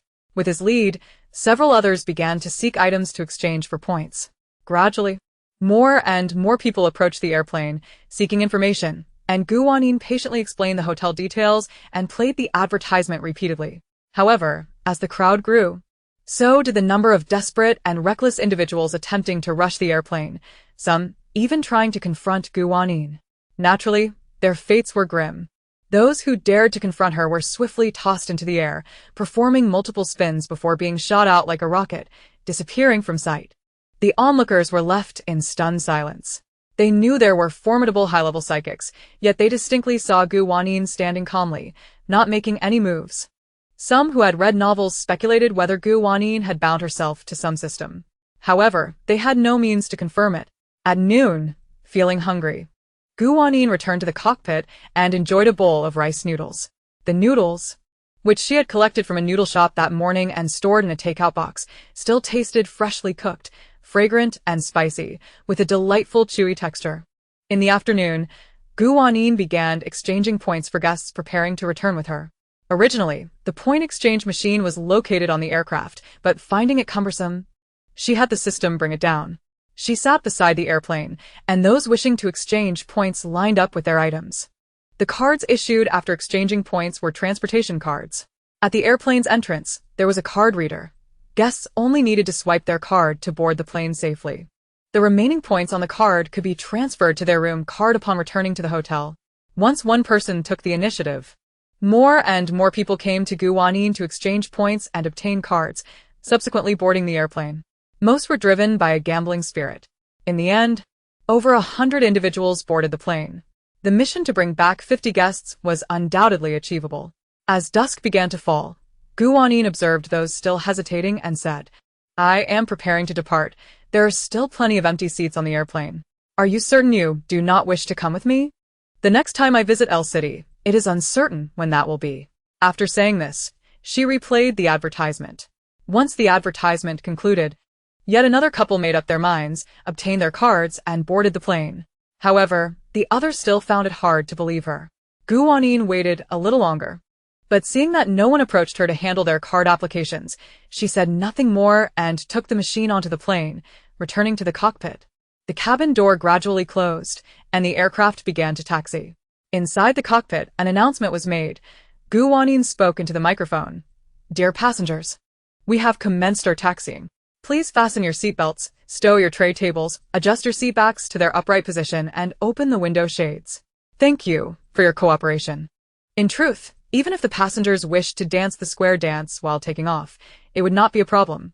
However, she simply wanted to maintain a semblance of decorum. After the plane took off, the passengers could no longer contain themselves and began to whisper excitedly amongst one another. Some were exhilarated, others were still tense, while some clasped their hands together, fervently praying, "May heaven bless us, let there be no mishaps, and allow us to land safely." Hey buddy, if prayer were effective, would the apocalypse still have come? Stop thinking about it. We are already seated. What good does it do to ponder those matters? It's a rare chance to not fear zombies anymore. Just close your eyes and wake up when it's over. Yet. I truly did not expect that I would have the opportunity to board a plane in this lifetime. Isn't it remarkable? We barely had transportation. Yet here we are on a plane. Don't you think the seats on this plane are more comfortable than any I've sat in before? Indeed. I feel quite relaxed here. If that hotel truly exists, what would be the first thing you do upon entering? What else could it be? Eat a hearty meal first. Ha ha ha. The plane flew smoothly through the air, and the passengers' nervousness gradually dissipated. An hour later, the aircraft landed at an airport near the Peace Hotel. Ding. Congratulations, host. Task completed. Reward: unlocking buildings 7 and 8, along with all their rooms, unlocking the massage parlor and all its facilities, unlocking one main room. As the cabin door opened, Wanyin stepped out of the cockpit and cheerfully announced, "Ladies and gentlemen, we have arrived at our destination. Please follow me after disembarking, and I will escort you to the hotel." With that, she led the way off the plane, and the passengers hurriedly followed her down. At this moment, they felt both anxious and hopeful. If such a hotel truly existed, their future days would hold promise. Although they still had to fight zombies for crystal cores, at least they now had the motivation to strive. They had previously lived in constant fear, lacking food and clothing. The airport was not far from the hotel, and shortly, they beheld the dazzling hotel building. Upon seeing the 4 characters spelling Peace Hotel, many were astonished. It was real. Such a hotel truly existed. Moreover, it was even better than they had imagined. At this time, it was Fong Yang's working hours. Upon seeing a throng of people outside the front desk, he promptly went out to greet them. "Boss, you're back." Fong Yang smiled at Wanyin. "Are these the guests you brought?" Yes, Gu Wanyin replied. Please assist them with check-in. Having just completed the task and unlocked 2 entire hotel buildings, there would surely be enough accommodations for these 100-plus individuals. Gu Wanyin directed half of the guests to check in with Fang Yang, while leading the other half to Lu Song, who was on duty in Building 2, to assist with their check-in. Simultaneously, the system duplicated all the shops from Building 1 to Building 7 and all shops from Building 2 to Building 8.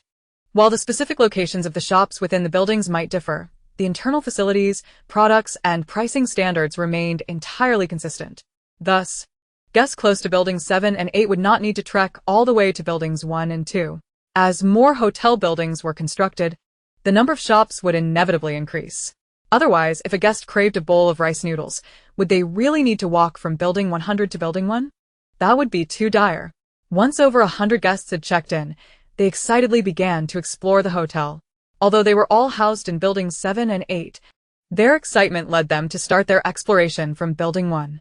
Passing by some food establishments, many could not resist going inside for a meal before continuing their tour. Oh my goodness, come and see. They even sell phones as well as computers and tablets. Can these phones be used? Is there internet here? There should be. Didn't we watch television while dining earlier? We are indeed so fortunate. Thank goodness we followed Bosku back. To be honest, before coming here, I had prepared myself for death. Wait, I won't actually die, will I? Have I arrived in paradise? Get out of here with that nonsense. Those who didn't come are surely regretting it. Heavens, there's even a milk tea shop. I must have some. Wait a minute, did I just see Bai Shuwen? That big star? At a time like this, who cares about stars? But I was her die-hard fan before. Bai Shuwen had intended to come in for a cup of milk tea, only to find herself the center of attention as many gazed at her with rapturous eyes. Bai Shuwen. For a fleeting moment, it felt as if she had returned to the days of holding fan meetups before the apocalypse. Gu Wanyin took a glance at the newly opened massage parlor within the hotel. It boasted various types of massage chairs, massage beds, and more. Whatever kind of massage service one desired, it was available here. Of course, these were all legitimate massages. Depending on the type of massage service, charges varied from 20 to several hundred points. After slaying zombies outside or exercising, coming here for a massage would be a splendid choice. After promoting the hotel in L City for an entire day, Gu Wanyin felt too weary to dine in the restaurant and casually grabbed a self-heating hot pot from the supermarket to cook in her room. After completing the task, she had also unlocked a main room, located directly opposite her current room. Kale typically did his homework and played here with Hamburger, and by night, he would sleep in the other main room, as he was, after all, a boy. At this moment, Kale and Hamburger had finished their homework and gone to play at the amusement park with other children. Gu Wanyin ate her self-heating hot pot while watching television. She was engrossed in a food drama from her previous world, one she had watched many times, yet never tired of. Halfway through her meal, she heard a knock at the door. Setting down her chopsticks, she wiped her mouth and walked to the door to open it. To her surprise, it was Long Yu standing outside. Good evening, Boss Gu, Long Yu greeted with a smile. Good evening, Gu Wanyin replied with a smile of her own. Is there something you need? Well, I brought a gift for you to express my gratitude for what transpired before, Long Yu said, producing a box and extending it toward Gu Wanyin. Oh, this is too much. Gu Wanyin feigned modesty, yet her body eagerly accepted the box. Upon opening it, she discovered a set of exquisite jewelry inside. It included a necklace, bracelet, bangle, ring, and earrings, all adorned with crystals and quite beautiful indeed. Although Gu Wanyin harbored little interest in jewelry, the trinkets were a gift bestowed upon her, which brought a flicker of joy to her heart. She smiled and expressed her gratitude, saying, "Thank you, they are exquisite." However, she pondered whether these ornaments could be exchanged for a significant number of points. Was it not a tad extravagant for Long Yu to gift such treasures? Beyond their beauty, these adornments were imbued with magical properties. Long Yu had mentioned that they would manifest their respective powers when the time arose for Gu Wanyin's needs.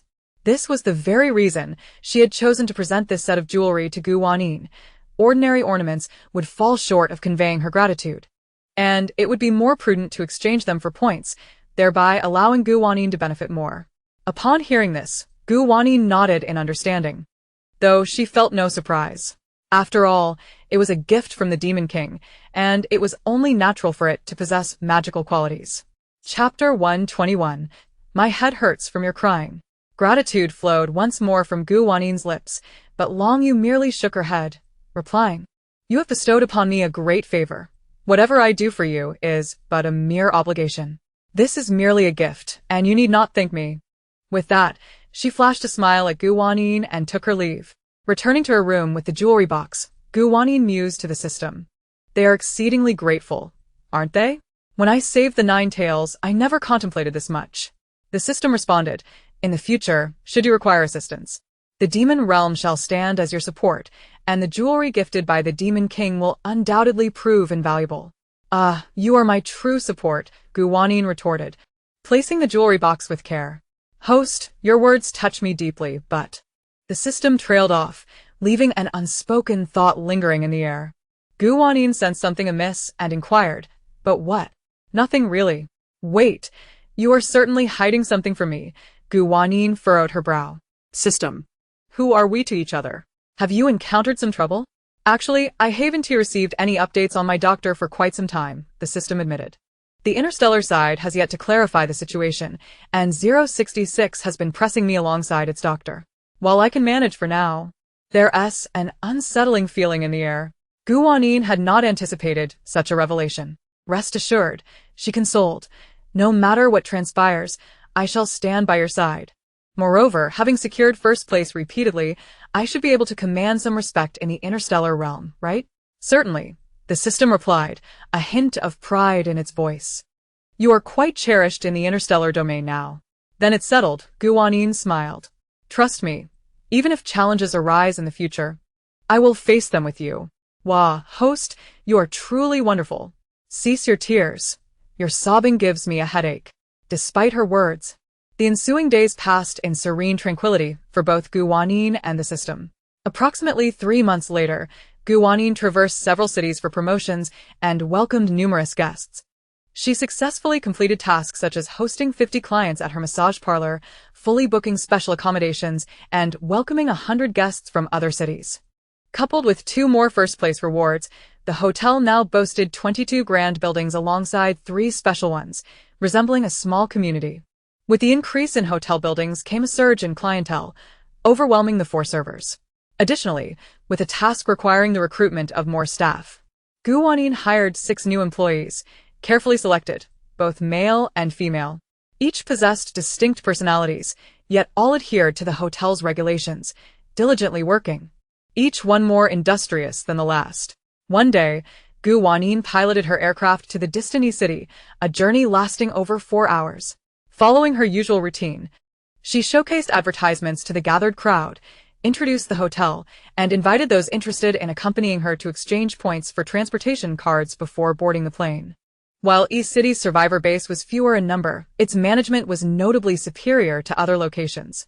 Consequently, although many were tempted by the hotel, they hesitated to take the risk. Unlike the residents of L City, whose dire living conditions had stripped them of hope and driven them to gamble on a better fate, the people of East City found a semblance of stability amidst the ongoing threats of zombies and natural disasters. They wondered what would become of them should they board Gu Wanyin's aircraft, only to meet their demise. Despite the allure of such a marvelous hotel, they found it utterly unfathomable. Ultimately, only a handful, 20 or so individuals, made the leap to join Gu Wanyin on her flight. After promoting for a while longer and seeing no further interest, Gu Wanyin began to prepare for departure, aware that she could not coerce the unwilling. Just as she was about to board, a voice called out, "Wait for me, wait for me." Turning around, Gu Wanyin spotted a tall man sprinting towards her. His tattered clothing and a grimy eye patch covering his right eye painted a somber picture. He reached Gu Wanyin, grinning widely. "I wish to accompany you to your hotel." "Of course," Gu Wanyin replied with a smile, retrieving the point exchange machine. "Do you possess crystal cores or other items to exchange for points?" "Indeed." The man readily produced a level 1 crystal core, exchanging it for 1,000 points and receiving a transportation card in return. Gu Wanyin noted that his card bore the name Wu San, a rather commonplace moniker. She paid it little mind as she led him aboard the aircraft.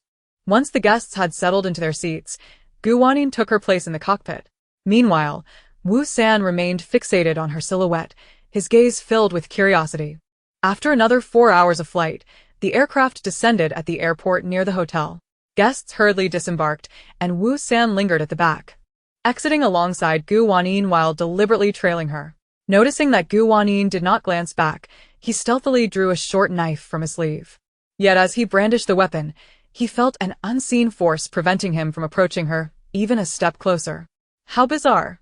Fuming, Wu San's face turned crimson. But he forced himself to remain calm, sheathing the knife once more.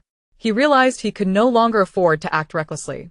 After enduring countless hardships and narrowly escaping death several times, this opportunity was crucial.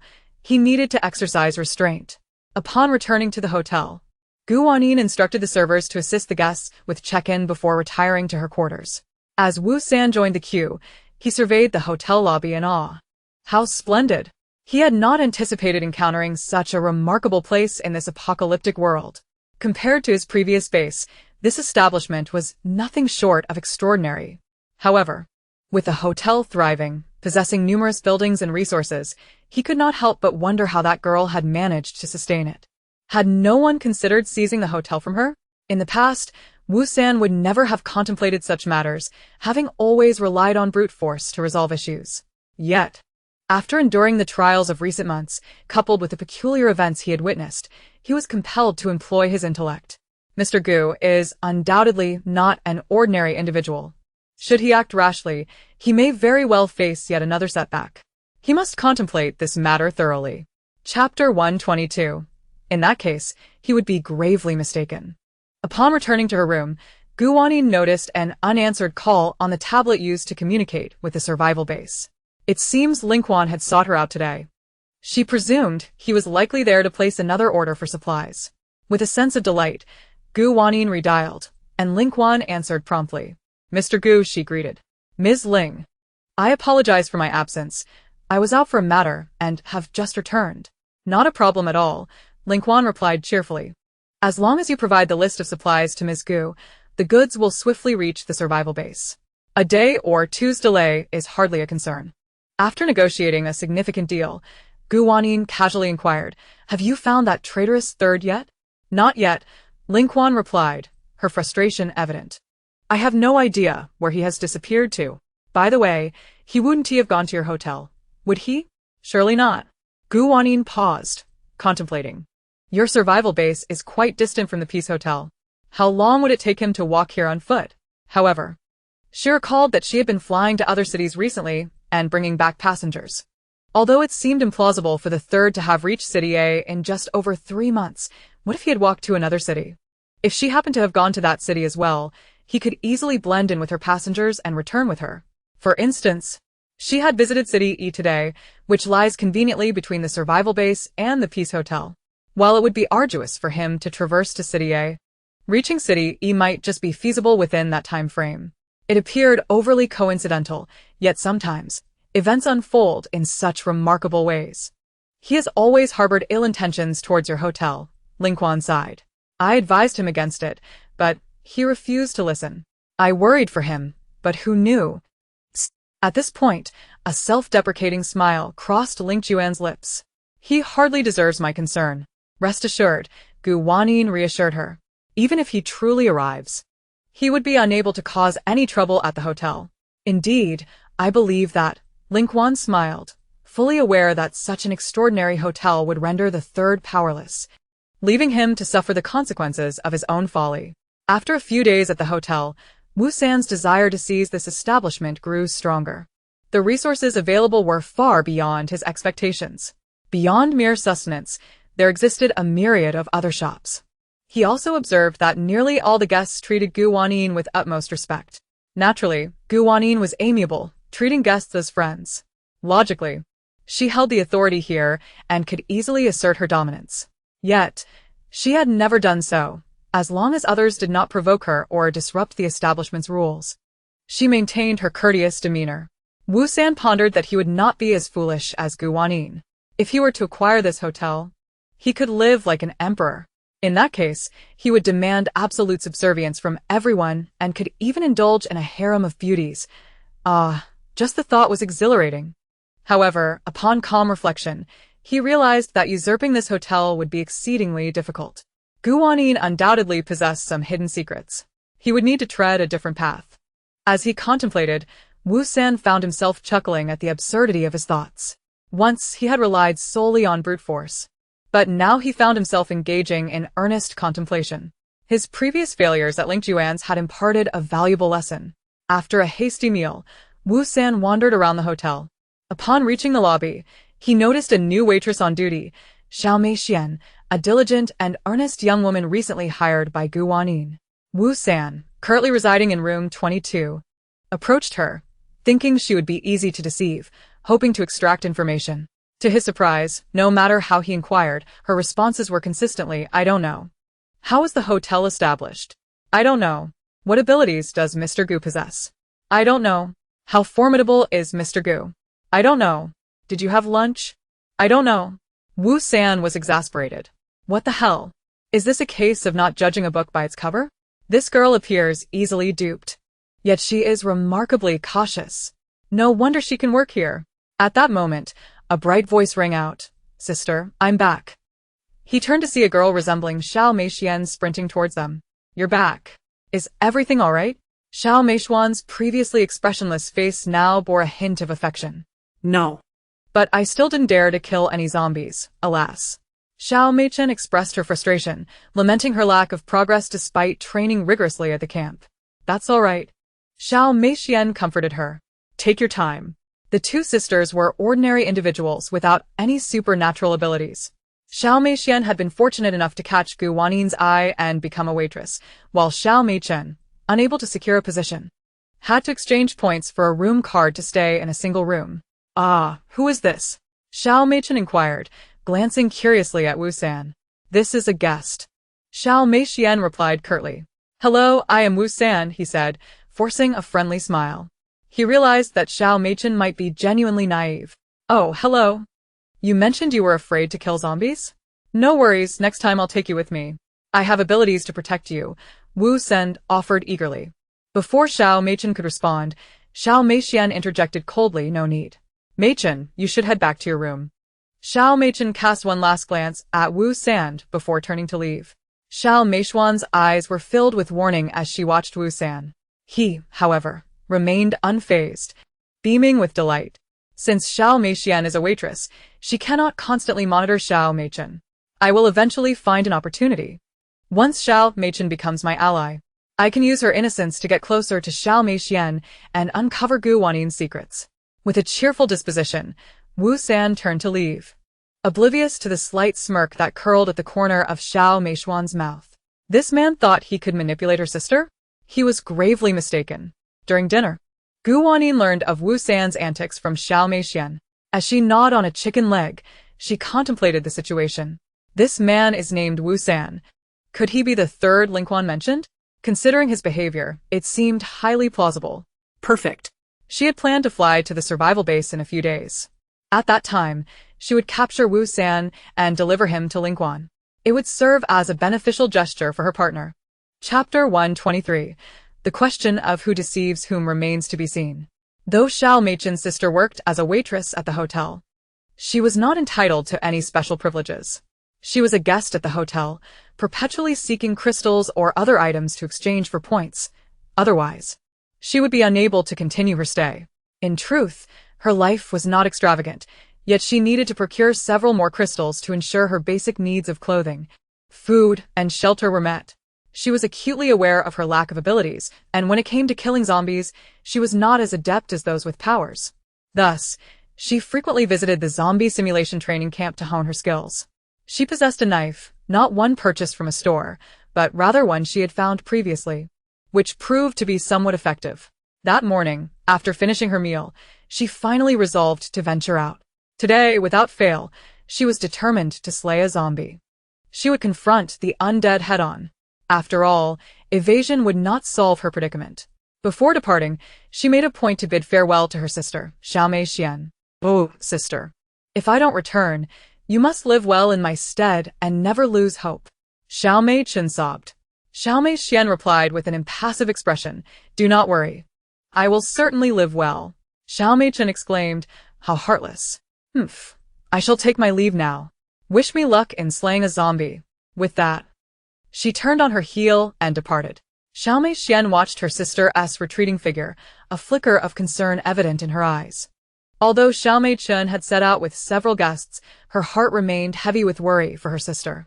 She knew Xiao Mei Chen was intelligent, yet in this apocalyptic world, lacking abilities was a significant drawback. However, the step had to be taken eventually, otherwise, Xiao Mei Chen would be unable to remain at the hotel. Wu San had been observing the sisters from a distance. Upon seeing Xiao Mei Chen leave, a sly smile crept upon his lips. After waiting several days, he finally saw his opportunity. He was determined to ensnare the naive girl today. Accompanied by a few guests, Xiao Mei Chen arrived near a collapsed building. Recently, this location had seen frequent zombie activity. They treaded cautiously, barely daring to breathe, remaining vigilant for the sudden appearance of zombies. At that moment, they faintly heard the roars of the undead. Did you hear that? It's right ahead. A young man whispered, let us move quietly.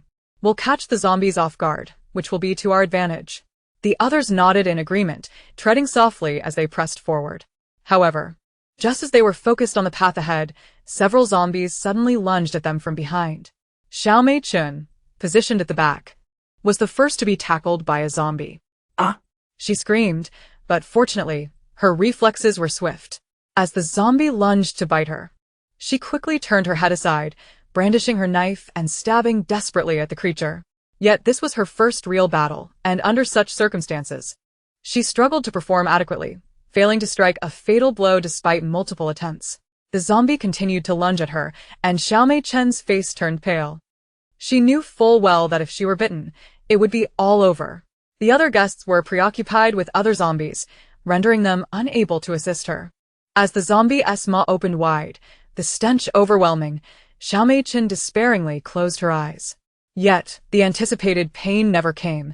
Instead, she heard the creature's agonizing shrieks and felt a wave of heat wash over her. She opened her eyes to find the zombie that had been upon her had rolled aside, engulfed in flames. In the next moment, someone yanked her to her feet, asking with concern, "Are you all right?" Turning to look, she saw it was Wu San, the guest from the hotel. Did you take care of that zombie?" Xiao Mei Chen inquired, glancing at the charred remains now smoldering on the ground.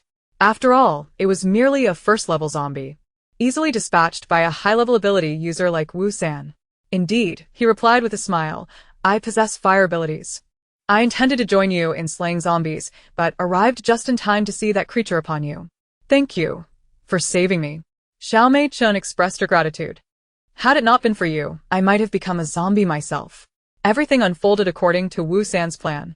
However, when he gazed into Xiao Mei Chen's sparkling eyes, he momentarily lost track of what he was supposed to say next. Meanwhile, Xiao Mei Chen had already turned to assist others in combating zombies. Wu San stood there for a moment, then scoffed quietly. This naive girl would undoubtedly be easy to manipulate. Upon returning to the hotel, Xiao Mei Chen immediately insisted on treating Wu San to a meal. She recounted the tale of how he had saved her, painting him as a gallant hero who aided those in need. Consequently, other guests began to praise Wu San. This isn't quite what I envisioned, he mused. Yet, oddly enough, he found this sensation rather pleasant. Since Wanyin had always resided in building number 1, she learned of these events from Xiao Mei Xian. As the number of hotel buildings increased, along with the guests and staff, Wanyin convened weekly meetings with the employees. Xiao Mei Xian shared the developments regarding Wu San and Xiao Mei Chen. Over the past few days, the two had grown increasingly close, venturing out together daily to slay zombies or search for other items to exchange for points. Moreover, Wu San often relinquished most of his findings to Xiao Mei Chen. Simultaneously, he persistently encouraged her to gather information about the hotel. After listening, Wanyin furrowed her brow and asked, "Aren't you going to advise your sister? What if she truly, although they all understood Wu San's intentions, what if Xiao Mei Chen genuinely fell for him?" "Boss, rest assured," Xiao Mei Xian replied confidently with a smile. "Though my sister may seem like a naive girl, she is quite astute. Who is truly deceiving whom in this partnership is yet to be determined." Upon hearing this, Wanyin nodded in understanding. Wait, the situation seemed to be unfolding quite differently than she had anticipated. It appeared to be becoming rather intriguing. "Boss Gu, it's done." It's done. Just as they were about to conclude the meeting, Zhuang Xiaoxia burst in, disheveled. The others were taken aback, while Zhuang Xiaoxia typically had a carefree demeanor. She had never interrupted a meeting without knocking before. Moreover, she appeared utterly exhausted, as though she hadn't slept in days, yet her eyes sparkled with excitement. "What hast done?" Gu Wanyin inquired. "Come see for yourself," Zhuang Xiaoxia exclaimed, rushing to pull Gu Wanyin outside. Chapter 124. The Ability-Enhancing Potion. Gu Wanyin, bewildered, followed her to the laboratory door. "Why have you brought me here?" she questioned. Zhuang Xiaoxia, slightly out of breath, beamed with excitement. "With the materials you provided from the demon realm, we have finally developed a potion today." "Really?" Gu Wanyin replied, intrigued. "What kind of potion is it? What is it for?" "To enhance abilities," Zhuang Xiaoxia exclaimed. "Just now, Dr. Lu drank a small vial, and he immediately activated his fire abilities. Though currently possessing only a level 1 ability, it is certainly preferable to having no powers at all." Dr. Lu, a guest at the hotel, was remembered by Gu Wanyin. He appeared to be in his 40s, perpetually wearing glasses, and often bore a stern expression. "You have just developed the serum, and he dares to drink it?" Gu Wanyin remarked, filled with admiration. "Is he not concerned about potential complications? There's no other choice. Who else would dare take such a risk aside from us?" Zhuang Xiaoxiao replied. "Moreover, we are quite confident in the results of this research. Even if it proves ineffective, it will certainly not be harmful to the human body." Gu Wanyin nodded, proceeding with Zhuang Xiaoxiao into the laboratory. Dr. Lu was intently observing a small flame flickering in his palm. The other researchers, visibly exhilarated, calmed slightly upon seeing Gu Wanyin, greeting her enthusiastically. "Boss Gu has arrived." "Hello, Boss Gu. Look, Dr. Lu has awakened a fire-type ability." Gu Wanyin gazed curiously at the flame in Dr. Lu's hand. Since the onset of the apocalypse, only the fortunate could awaken such powers. The potential for further enhancement of these abilities depended on sheer luck.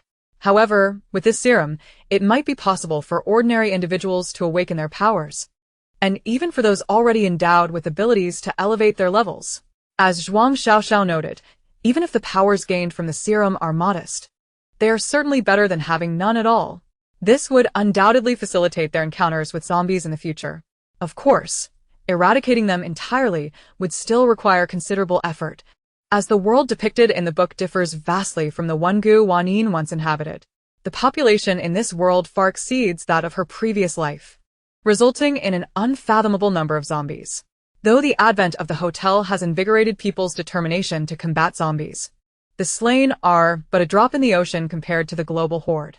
To truly bring an end to this apocalypse, substantial effort remains necessary. "Have you all consumed the serum?" Gu Wanyin inquired of Zhuang Xiaoxiao. "What was the experience like?" "We've all taken it, but only Dr. Lu has exhibited a change." Zhuang Xiaoxiao scratched her head. "We suspect the serum may only be effective for ordinary individuals. Among them, aside from Dr. Lu, who lacked any powers, the others possessed either level 1 or level 2 abilities. After consuming the serum, they experienced no noticeable changes." "Is that so? Allow me to give it a try," Gu Wanyin declared. After all, she was an ordinary individual devoid of powers. If she were to awaken an ability after consuming the serum, it would indicate that the serum could indeed be effective for regular people. "Really? Boss Gu, you're going to drink it?" a man exclaimed, touched. "You have such faith in us?" At this, Gu Wanyin managed a faint smile. It was not so much trust in them as it was her confidence in her invincible buff. Thus, she felt no fear. Even if the serum were to yield adverse effects, they would be swiftly purified. Zhuang Xiaoxiao handed her a vial of the serum. Without hesitation, Gu Wanyin consumed it. Almost immediately, she felt a warmth coursing through her body. "Boss, how do you feel?" Zhuang Xiaoxiao and the others looked at her with eager anticipation. "I feel a bit." Before she could finish her thought, a crackling sphere of lightning materialized in her palm. Though it lasted but a fleeting moment before vanishing, everyone witnessed it. "Did you see that? She possesses lightning-type abilities," Dr. Lu exclaimed, "just like the fire I manifested earlier, albeit mine was merely a flicker." He excitedly turned to Gu Wanyin. "Boss, focus on sensing the fluctuations within your body, and soon you will master the control of your abilities. Level 1 is quite manageable." Wanyin nodded, then closed her eyes, concentrating on the sensations within her. Indeed, she soon found herself adeptly controlling the lightning sphere in her hand. This is undeniably a level 1 lightning ability. Wanyin expressed her admiration. You all are remarkable. You have truly developed a serum capable of awakening abilities. Those without powers will undoubtedly be elated. Not to mention, even I, who possess an invincible buff, feel a surge of excitement at suddenly having abilities. However, as only a few of them had consumed the serum thus far, definitive conclusions could not yet be drawn. Zhuang Xiaoxiao scratched her head, suggesting, it would be prudent to find a few more individuals to try it and observe their reactions. Wanyin pondered for a moment before proposing, in that case, let us seek volunteers within the hotel who would be willing to experiment with the serum. Of course, it must be entirely voluntary. Given that the hotel was now bustling with guests, there was a chance that some would be eager to try the serum. Moreover, Zhuang Xiaoxiao had assured her that even if the serum proved ineffective, it would pose no harm to the body. Thus, Wanyin made an announcement throughout the hotel, seeking volunteers for the serum trial. They named the serum simply and straightforwardly, referring to it as the ability serum. Naturally, she did not make any grand promises, cautioning that there might be side effects, but that there was no risk to life. For those willing to try, they could consume a vial of the serum. If they successfully awaken their abilities, no points would be charged. Should it be confirmed that the serum is indeed effective, it would eventually be available for sale, at which point individuals wishing to purchase it would need to spend points. Of course, if the serum were to be sold, the points earned would be shared among Wanyin and the researchers. Although the serum was developed by the researchers, the research facilities, tools, and materials were provided by the hotel and Wanyin, who also awarded the researchers points monthly. Therefore, Wanyin would certainly receive her share of the profits from any sales. Upon hearing news of the development of the ability serum, the hotel guests began to chatter excitedly. If I could awaken an ability, I would never fear zombies again. You're exaggerating. A level 1 ability can only deal with level 1 zombies at best. Have you not seen how formidable level 2 zombies can be? Yet that is still better than having no abilities at all. If one could awaken a particularly powerful ability, it would be even better. But what if there are side effects from drinking the serum? Chapter 125. This development seems rather off. Thus, it became a gamble. If one won, they might acquire abilities, but if they lost, who could say what would happen? In a whirlwind of deliberation, many found themselves torn over whether to try the serum. After 2 days, a knock sounded at Wanyin's door. Upon opening it, she found Dong Yu and her parents waiting outside. A few other hotel guests peered curiously from a distance. What brings you here? Wanyin asked with a smile. Dong Yu rubbed her hands together, her face alight with excitement. Boss Gu, I'm here to volunteer for the serum trial. My parents are joining me as well. Initially, the 3 of them had been quite hesitant.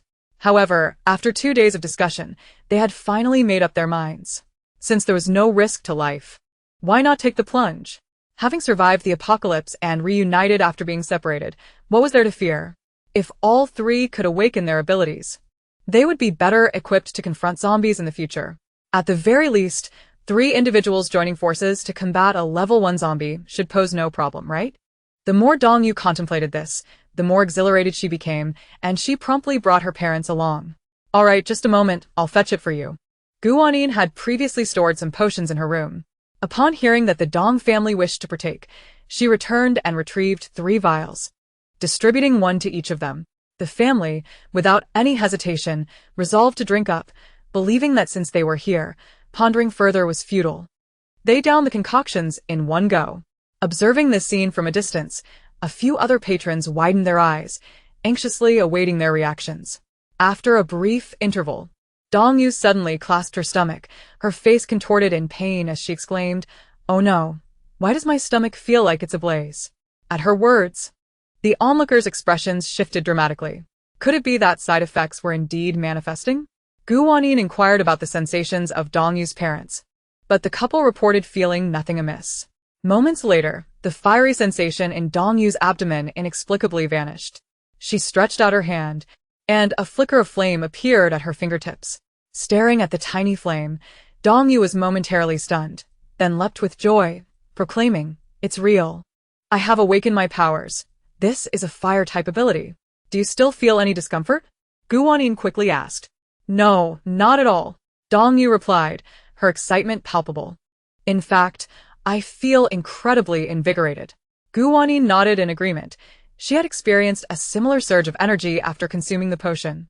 This was likely due to one of the ingredients being a stamina-enhancing herb from the demon realm. Remarkably, both of Dong Yu's parents also activated their powers, one manifesting a water-type ability and the other a wind-type. Though they were all at level 1, the trio was overjoyed. Observing from a distance, the other patrons exchanged glances and, after a moment of deliberation, approached with resolve. Boss Gu, we would also like to volunteer. Yes. We are eager to try the potion. Gu Wanyin beamed and handed several vials to them. All of these individuals were ordinary folk, and upon consuming the potion, they too awakened their powers, without exception and without any adverse effects. This is splendid. I now possess abilities. My confidence in facing zombies has surged. I no longer need to envy those with powers. One lamented, how I wish I could have awakened my abilities while my parents were still alive. I would not have had to helplessly watch them fall victim to zombies. The news of Dong Yu and her family, along with several other patrons, successfully awakening their powers spread like wildfire throughout the hotel, quickly reaching the ears of all guests. Several more individuals were eager to give it a try. Among them was Xiao Meichen, who thought that if she could gain powers, her sister would worry less when she went out. Moreover, being in a relationship with Wu San, a high-level ability user, while possessing no abilities herself, left her feeling uneasy. Upon hearing her intention to test the potion, Wu San instinctively interjected, "No way. Why not?" Xiao Meichen furrowed her brow. "I want to have powers too. If I had abilities, I wouldn't be a burden to you anymore." "I have never seen you as a burden," Wu San blurted out. Observing Xiao Meichen's stunned expression, he took a moment to collect himself and added, "What if the potion has side effects? What then?" Just the thought of it made him uneasy. "I doubt it. Several people have already tested it, and they all awaken their powers without any side effects." Xiao Meichen replied with a smile. Even so, Wu San remained apprehensive. After pondering for a while, he said, "If you must try it, then I will accompany you. I'll drink it first, and if nothing happens to me, then you can follow suit." "But it seems the potion only works on ordinary people. It doesn't seem effective for ability users," Xiao Meichen pointed out. "I'm not drinking it for the abilities." Wu San shrugged nonchalantly. "I merely wish to test it for you." Touched by his concern, Xiao Meichen grasped his hand and said, "You're so kind. Let us go find Boss Gu now." Wu San nodded, and together, they made their way to Building 1. As they walked, Wu San suddenly felt a sense of unease.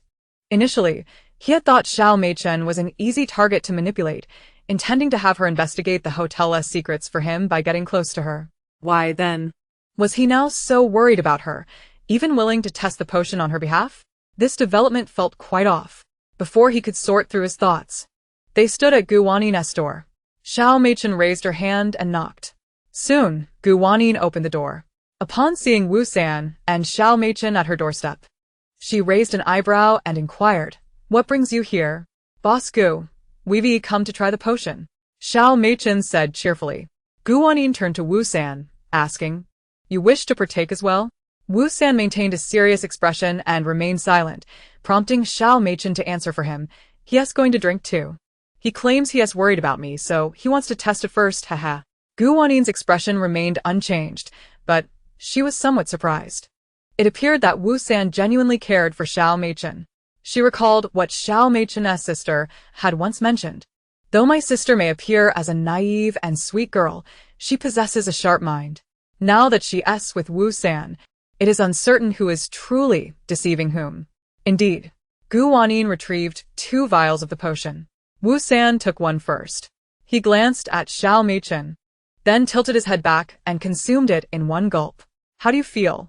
Xiao Meichen asked eagerly, her eyes shining with anticipation. "Do you feel anything?" Chapter 126. Life in these times is still quite good. Wu San furrowed his brow as he contemplated for a moment before responding, "I don't feel anything. I told you, it's only effective for ordinary people.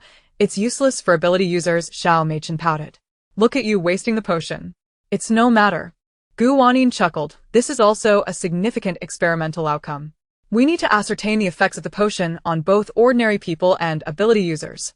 Well then, I shall drink it too, Xiao Mei-chun declared excitedly. Just as Gu Wanyin was about to hand her the vial, Wu San suddenly intervened, eyeing Gu Wanyin with suspicion as he asked, "Are you certain this potion is truly harmless?" Gu Wanyin found his demeanor amusing. In truth, the effects of the potion had already been largely confirmed through testing. However, seeing Wu San's anxious expression and recalling his earlier intentions, she couldn't resist teasing him. That's uncertain. After all, we are still in the experimental phase. There may indeed be side effects. Wu San's brow furrowed even deeper, and he cast a worried glance at Xiao Mei-chun. It won't happen. Others have experienced no side effects. Could I be the only one? Xiao Mei-chun exclaimed impatiently, "Boss Gu, please hand it to me." Gu Wanyin passed her the vial, and Xiao Mei-chun, as if fearing Wu San would stop her again, gulped it down in one swift motion. The moment she did, Wu San began to sweat nervously, incessantly asking, "How do you feel? Are you unwell? Is there any pain?" Ow. Xiao Mei-chun suddenly clutched her stomach. "Why does it feel like my belly is on fire?" What? Wu San's face went pale, and he immediately embraced her, exclaiming, "What is happening? I'll take you to the hospital." Wait. Gu Wanyin quickly called out to them. Wu San abruptly turned his head, glaring fiercely at her. "What do you intend to do? Mei-chun is already in this state, and we are not even allowed to go to the hospital?" Gu Wanyin replied, "That is not my intention. It is merely a normal reaction. Previously, ordinary individuals who consumed the serum and activated fire abilities would feel an intense burning sensation in their stomachs after ingestion. However, it would subside shortly afterward." "What normal reaction? Did you not see her?" Wu San's words were cut short as they heard Xiao Mei-chun exclaim, "Oh, the feeling has dissipated." Wu San responded. Then, Xiao Mei-chun extended her hand, and indeed, a small flame had manifested in her palm. "I truly have abilities," she exclaimed excitedly, showing Wu San. "Look, it's fire abilities, just like yours." Seeing her joyful demeanor, Wu San's gaze softened considerably. "Indeed, quite impressive. Thank you, Boss Gu. Thank you." Xiao Mei-chun bowed repeatedly to Gu Wanyin. Gu Wanyin felt a bit embarrassed by her fervor and quickly interjected, "No need to thank me. You should be thanking yourself for being willing to volunteer." Xiao Mei-chun then remarked to Wu San, "Look at you, being so fierce towards Boss Gu just now. You really need to temper that temper of yours. Do you understand?" Wu San, who was naturally hot-tempered, found himself utterly subdued by her admonishment, only able to respond with, all right. Shouldn't you apologize to Boss Gu?" As Wu San was about to offer his apology, Gu Wanyin interjected, "There's no need. He was merely concerned for you. I don't require an apology from him. I just want you two to get along well moving forward and not dwell on unnecessary matters." Wu San was taken aback by Gu Wanyin's meaningful gaze, his heart racing.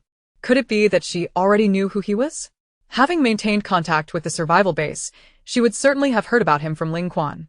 If Gu Wanyin knew his identity, then she should also understand his purpose for being at the hotel. Why had she not expelled him immediately? Did this imply that she possessed an unwavering confidence that rendered him incapable of causing any disturbance within the hotel? Wu San clenched his teeth, feeling a surge of defiance within him. Yet, when he glanced at the exuberant Xiao Mei-chun beside him, that rebellious spirit gradually faded. In truth, this current life seemed rather pleasant. Once, he had yearned for power and the splendor of a harem, but since being with Xiao Mei-chun, he had unexpectedly come to cherish the simplicity of their shared moments. The aspirations of his past now felt trivial. Perhaps it was best to continue living this way. "Boss Gu, we're off now," Xiao Mei-chun said with a smile, waving goodbye. "Yes, farewell." Xiao Mei-chun took Wu San's hand, skipping joyfully as she added, "Shall we celebrate with a delicious meal at noon? I want hot pot and bubble tea." "All right, whatever you say." Gu Wanyin smiled as she watched their retreating figures, reflecting on how she had not anticipated the situation evolving to this point. Initially, she had thought of Xiao Mei-chun as a naive sweetheart. Now it seemed that Wu San was the true innocent one. He had intended to ensnare Xiao Mei-chun, yet he had instead found himself ensnared by her.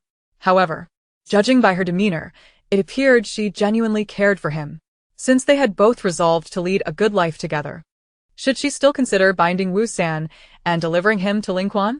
After all, Wu San bore her no deep animosity. Though his initial motives for coming to the hotel were dubious, he had ultimately done little more than save Xiao Mei-chun and unwittingly become her boyfriend. The thought made Gu Wanyin chuckle. Upon returning to her room, Gu Wanyin initiated a video call with Ling Quan. He did not answer immediately, likely occupied with other matters. Gu Wanyin remained patient. Later in the afternoon, several individuals arrived to test the serum, both ability users and ordinary people. Once the trials were completed, Gu Wanyin conferred with several researchers and concluded that the ability serum could be released to the public, albeit solely for ordinary individuals, as it would hold no value for ability users. Regarding pricing, they decided on 6,000 points per vial. Such a miraculous serum seemed quite affordable at that price. But Gu Wanyin had her considerations. Firstly, the serum was intended for ordinary individuals. If priced excessively, they would take considerable time to accumulate enough points. Secondly, once ordinary people acquired abilities, they would be braver and more efficient in combating zombies, allowing them to collect more crystal cores and subsequently spend more points at the hotel. However, pricing it too low would be inappropriate, given the researchers' hard work. Before finalizing the price, Gu Wanyin consulted with Zhuang Xiaoxia and the others, and they unanimously agreed on the pricing. They had originally pursued this research out of passion and aspiration, not for wealth. Regarding profit sharing, Gu Wanyin discussed options with the system and presented two choices to the researchers. The first option was that all points earned from the serum sales would be equally divided among them. The second option allowed Zhuang Xiaoxia and the other researchers to enjoy free consumption at the hotel indefinitely, but they would not receive any points from the sales of the serum or any future products. Zhuang Xiaoxia and the others did not hesitate to choose the second option. After all, points could only be used within the hotel. They already enjoyed complimentary meals and accommodations. What need was there for additional points? Moreover, this arrangement would enable them to conduct their research without any concerns. Gu Wanyin was pleased, knowing they would undoubtedly choose the second option. Although it meant providing them with free lodging and meals, she and the system would not incur any loss. After all, the points generated from serum sales would be substantial, and they would continue to develop various products for sale in the future. The sale of the serum commenced, yet the volume was modest. 6,000 points was not an insignificant sum for ordinary people. They would need time to save up. Gu Wanyin was in no rush. They would inevitably come to purchase it. Who wouldn't he desire a serum that could awaken abilities? That evening after dinner, Gu Wanyin returned to her room and had just begun watching television when a call from Ling Quan came through. She promptly answered. "Boss Gu, I apologize for the delay. I was busy with matters outside all day and have just returned." "That's all right," Gu Wanyin replied nonchalantly. "I have no pressing matters. I merely wish to inform you that the old Sam from your base should currently be in my hotel." "Is that so?" Ling Quan responded with surprise. "He actually went." Old San truly possesses extraordinary determination. Gu Wanyin accessed her system, which contained the profiles of all hotel guests, and retrieved a photo of Wu San to share with Ling Quan. "That's him," Ling Quan exclaimed in astonishment. "He traveled all this way?" "Actually, I had him flown back from East City," Gu Wanyin clarified. "Ah, I see. In truth, I initially intended to bind him and deliver him directly to you. However," Gu Wanyin relayed the matters concerning Wu San and Xiao Mei-chun to Ling Quan. Ling Quan remarked, "Is the Wu San that Gu Wanyin mentioned the same one she knows? They have been acquainted for 2 years, and I never imagined that Wu San could genuinely harbor affection for someone. Therefore, I wish to inquire about your intentions." Gu Wanyin asked. "Since he is prepared to embark on a new chapter in life, I see no reason to dwell on past grievances," Ling Quan responded calmly. "After all, he could never return to the survival base, and his previous rebellion had little impact on me. Truth be told, it merely left her feeling a touch disheartened. Yet, since she would no longer cross paths with Wu San, there was no need to ruminate on bygone matters. It would be as if they had never met." Nodding in agreement, Gu Wanyin replied, "That sounds quite agreeable. It spares them from further entanglement. By the way, I plan to discuss with the personnel at the base today about procuring additional supplies," Ling Quan said with a smile. "Excellent. Speaking of business," Gu Wanyin became animated. "What else do you intend to purchase? Self-heating hot pot? Rice noodles?" "No," Ling Quan chuckled, shaking her head. "We've indulged in those before, and they suffice. This time, we wish to acquire rice, flour, oil, and some fruits and vegetables, along with pots and pans. Rice, flour, oil, and vegetables can easily be found at the market in the hotel, and the pots and pans are available at the supermarket, which can then be sold to the survival base. Once procured, the individuals at the survival base can prepare their own meals. For instance, a family of 3 would find a large bag of rice and a large bag of flour sufficient for many days. Sounds great, no problem, Wanyin stated.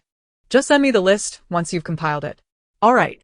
After discussing this matter, Ling Quan extended an invitation to Wanyin to visit the survival base. Now that you have a plane, why not fly over to our place, stay a night with me, and then return to the hotel? Wanyin pondered for a moment and asked, would that be inappropriate? She had initially intended to visit the survival base, but then realized that if she flew there, people from the base would undoubtedly wish to accompany her back to the hotel. Wouldn't that mean she was competing with Ling Quan for attention? After all, they were partners.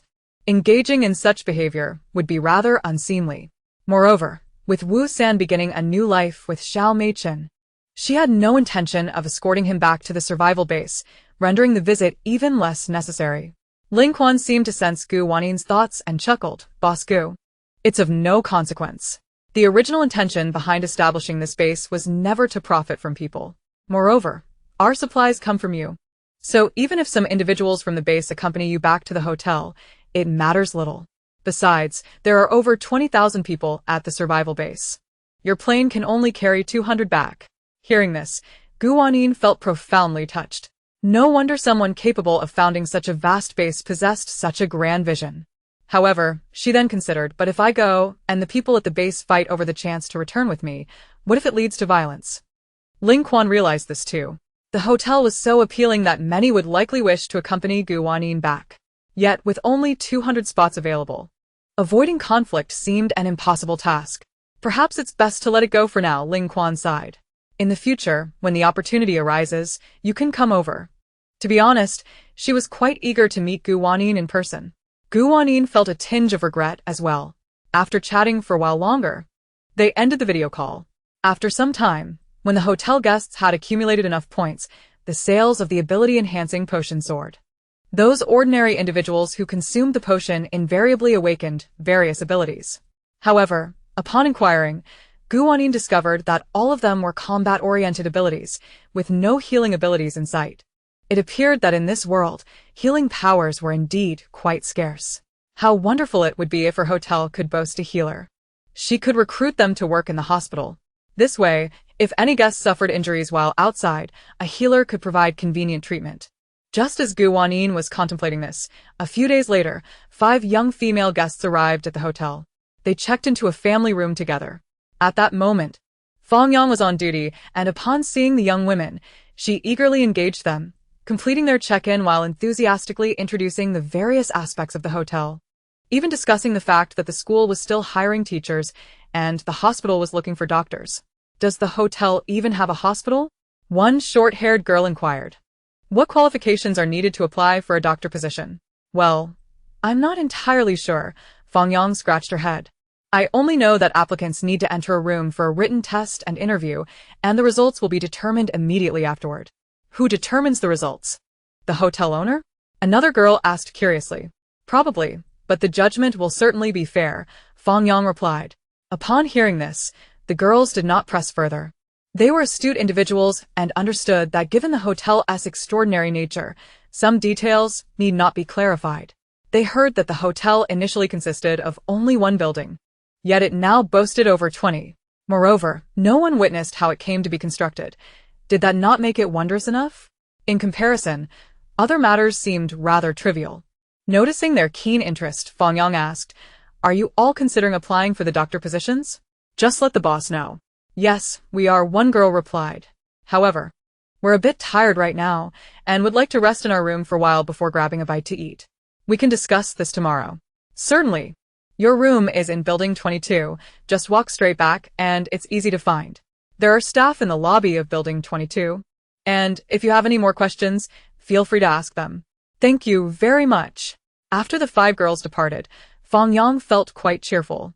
The following morning, the 5 young women approached Wanyin, expressing their desire to apply for positions at the hospital. "All 5 of you?" Wanyin was somewhat taken aback. Were you all doctors before the apocalypse? To be precise, we were intern doctors, one of the girls clarified. The 5 of them had graduated from medical school just before the apocalypse and were serving as interns at a large hospital.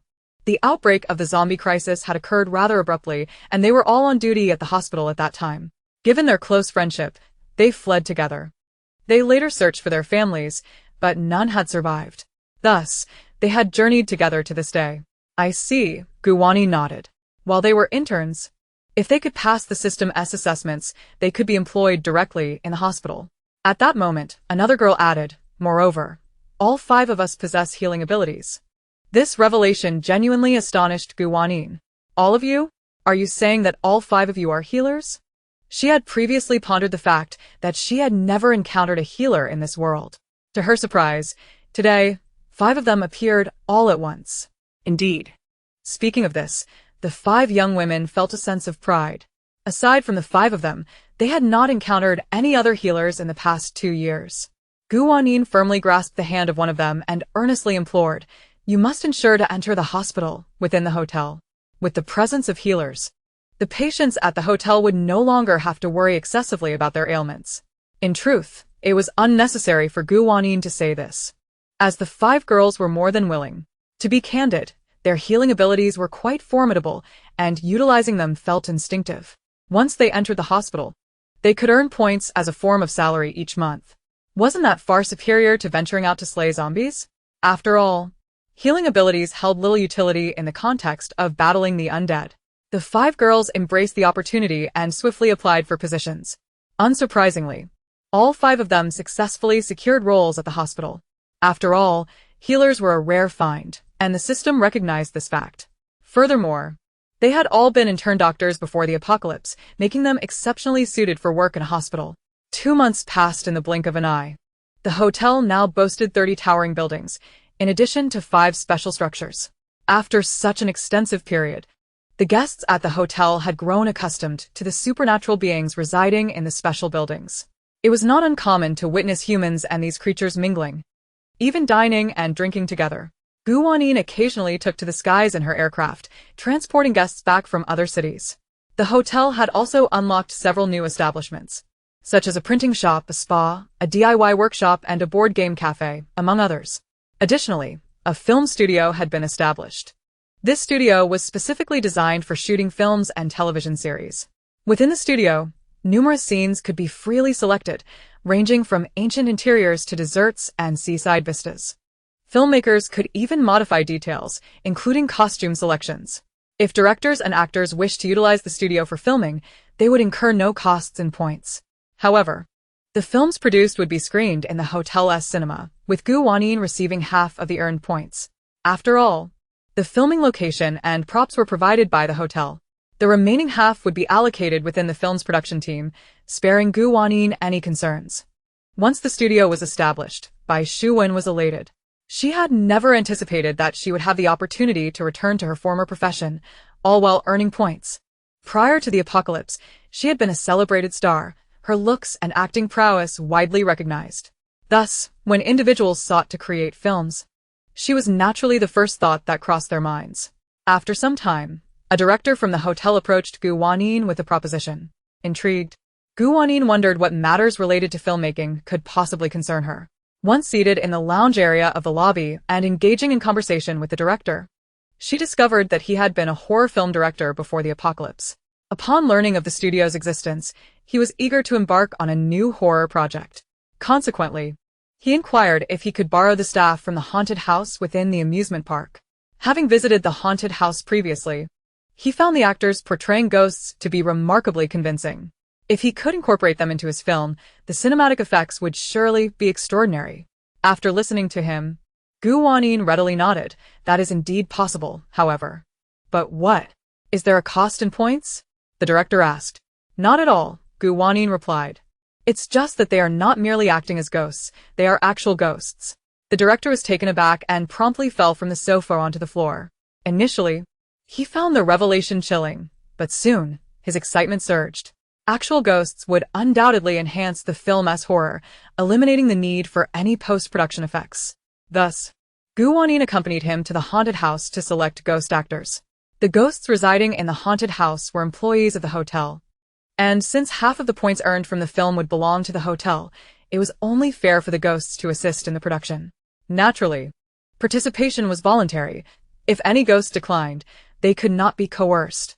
However, the spirits within the haunted house expressed considerable interest in the opportunity to act. The ghost in black was the first to sign up, eager to impress his elder sister. Chapter 129. Protective Gear. The first step was to firmly support his sister's every decision. Next, he aimed to perform exceptionally during filming to earn a Best Supporting Actor award. The ghost in black clenched his fist in excitement, filled with determination. The director was highly pleased with the ghost in black, as a character in his film closely resembled him. Wanyin patted the ghost in black on the shoulder, encouragingly stating, "Dear best." "Absolutely, elder sister," he replied enthusiastically. Before long, the director had selected several ghost actors and merrily took them to the studio for auditions. Ultimately, 3 were chosen, with the ghost in black being one of them. The human actors had already been selected. Bai Shuan was not particularly fond of horror films, and with scheduling conflicts, she had previously declined the director's invitation. Consequently, the male lead was a minor actor who had worked on web dramas before the apocalypse, while the female lead had only recently entered the entertainment industry and lacked significant fame. However, the director asserted that both displayed commendable acting skills and could certainly improve with practice. The other human supporting roles consisted of complete newcomers, none of whom had previously been part of the entertainment industry. Nevertheless, after the auditions, the director recognized their potential and retained them all. He even extended a heartfelt invitation for Wanyin to make a cameo appearance. However, Wanyin politely declined, expressing her lack of interest in acting and concern that her inexperience might hinder the filming process. Nevertheless, due to the presence of the ghost in black, she occasionally visited the studio to observe. Each time she did, she found the ghost in black dejectedly being reprimanded by the director. Initially, the director had been quite cordial, patiently explaining the script and coaching him on how to perform. However, as time went on, he became increasingly exasperated and could no longer contain his frustration.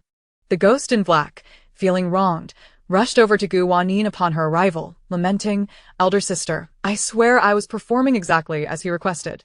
I don't understand why it turned out this way." "It's all right, take your time," Wanyin reassured him. The current ghost in black was a far cry from the one she had first encountered. No, he was a different entity altogether. Wanyin found it peculiar that the ghost in black had performed well during auditions, yet faltered during the actual filming. After observing for a while, she finally grasped the underlying issue.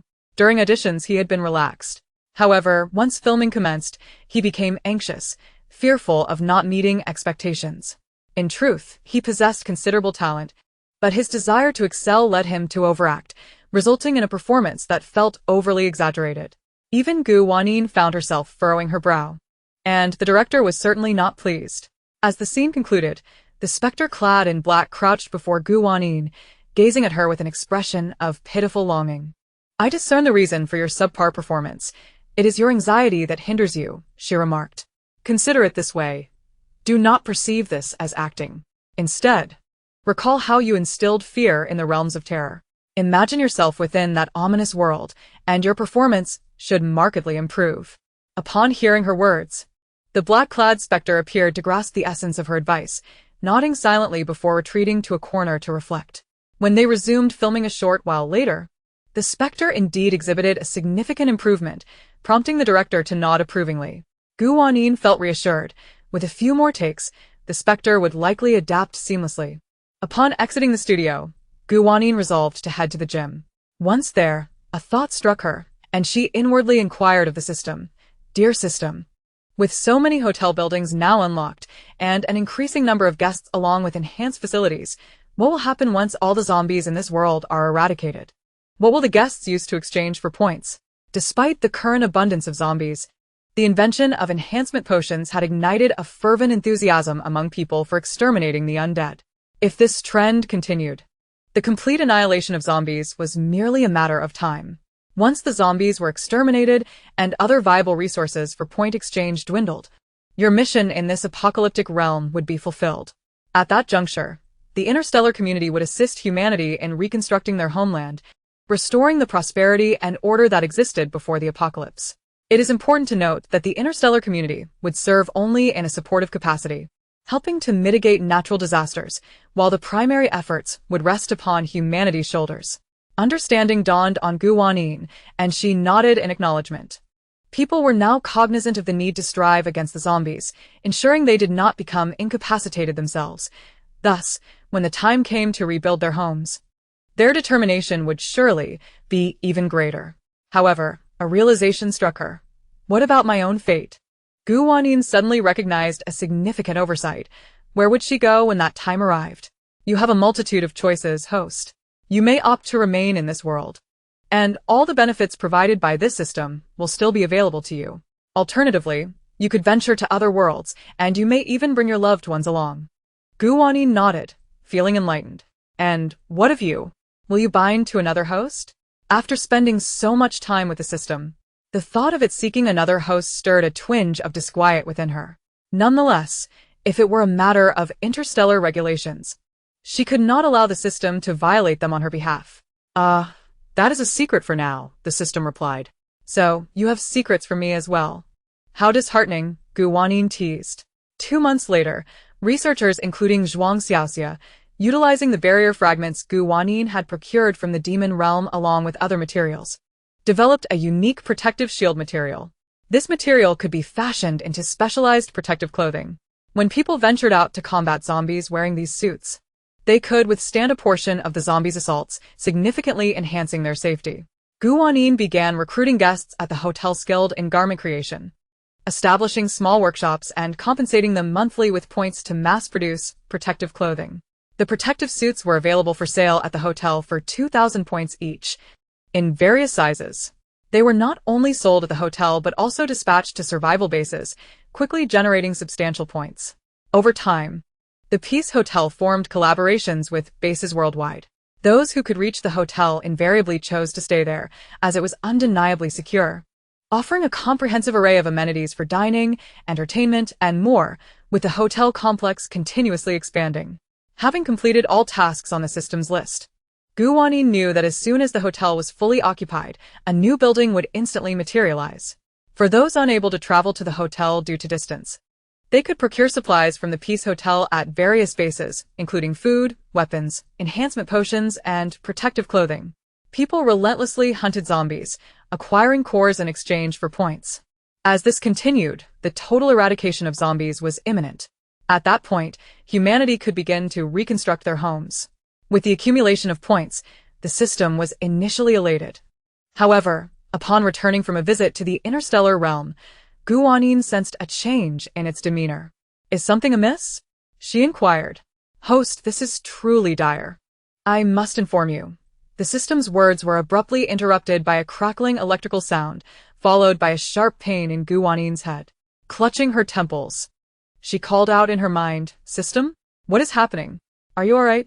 Amidst the crackling, a faint voice from the system emerged, Host, save, system. After a moment, the crackling ceased, and the pain in her head subsided. Yet, the system remained silent. Wanyin persistently attempted to reach out to it in her mind.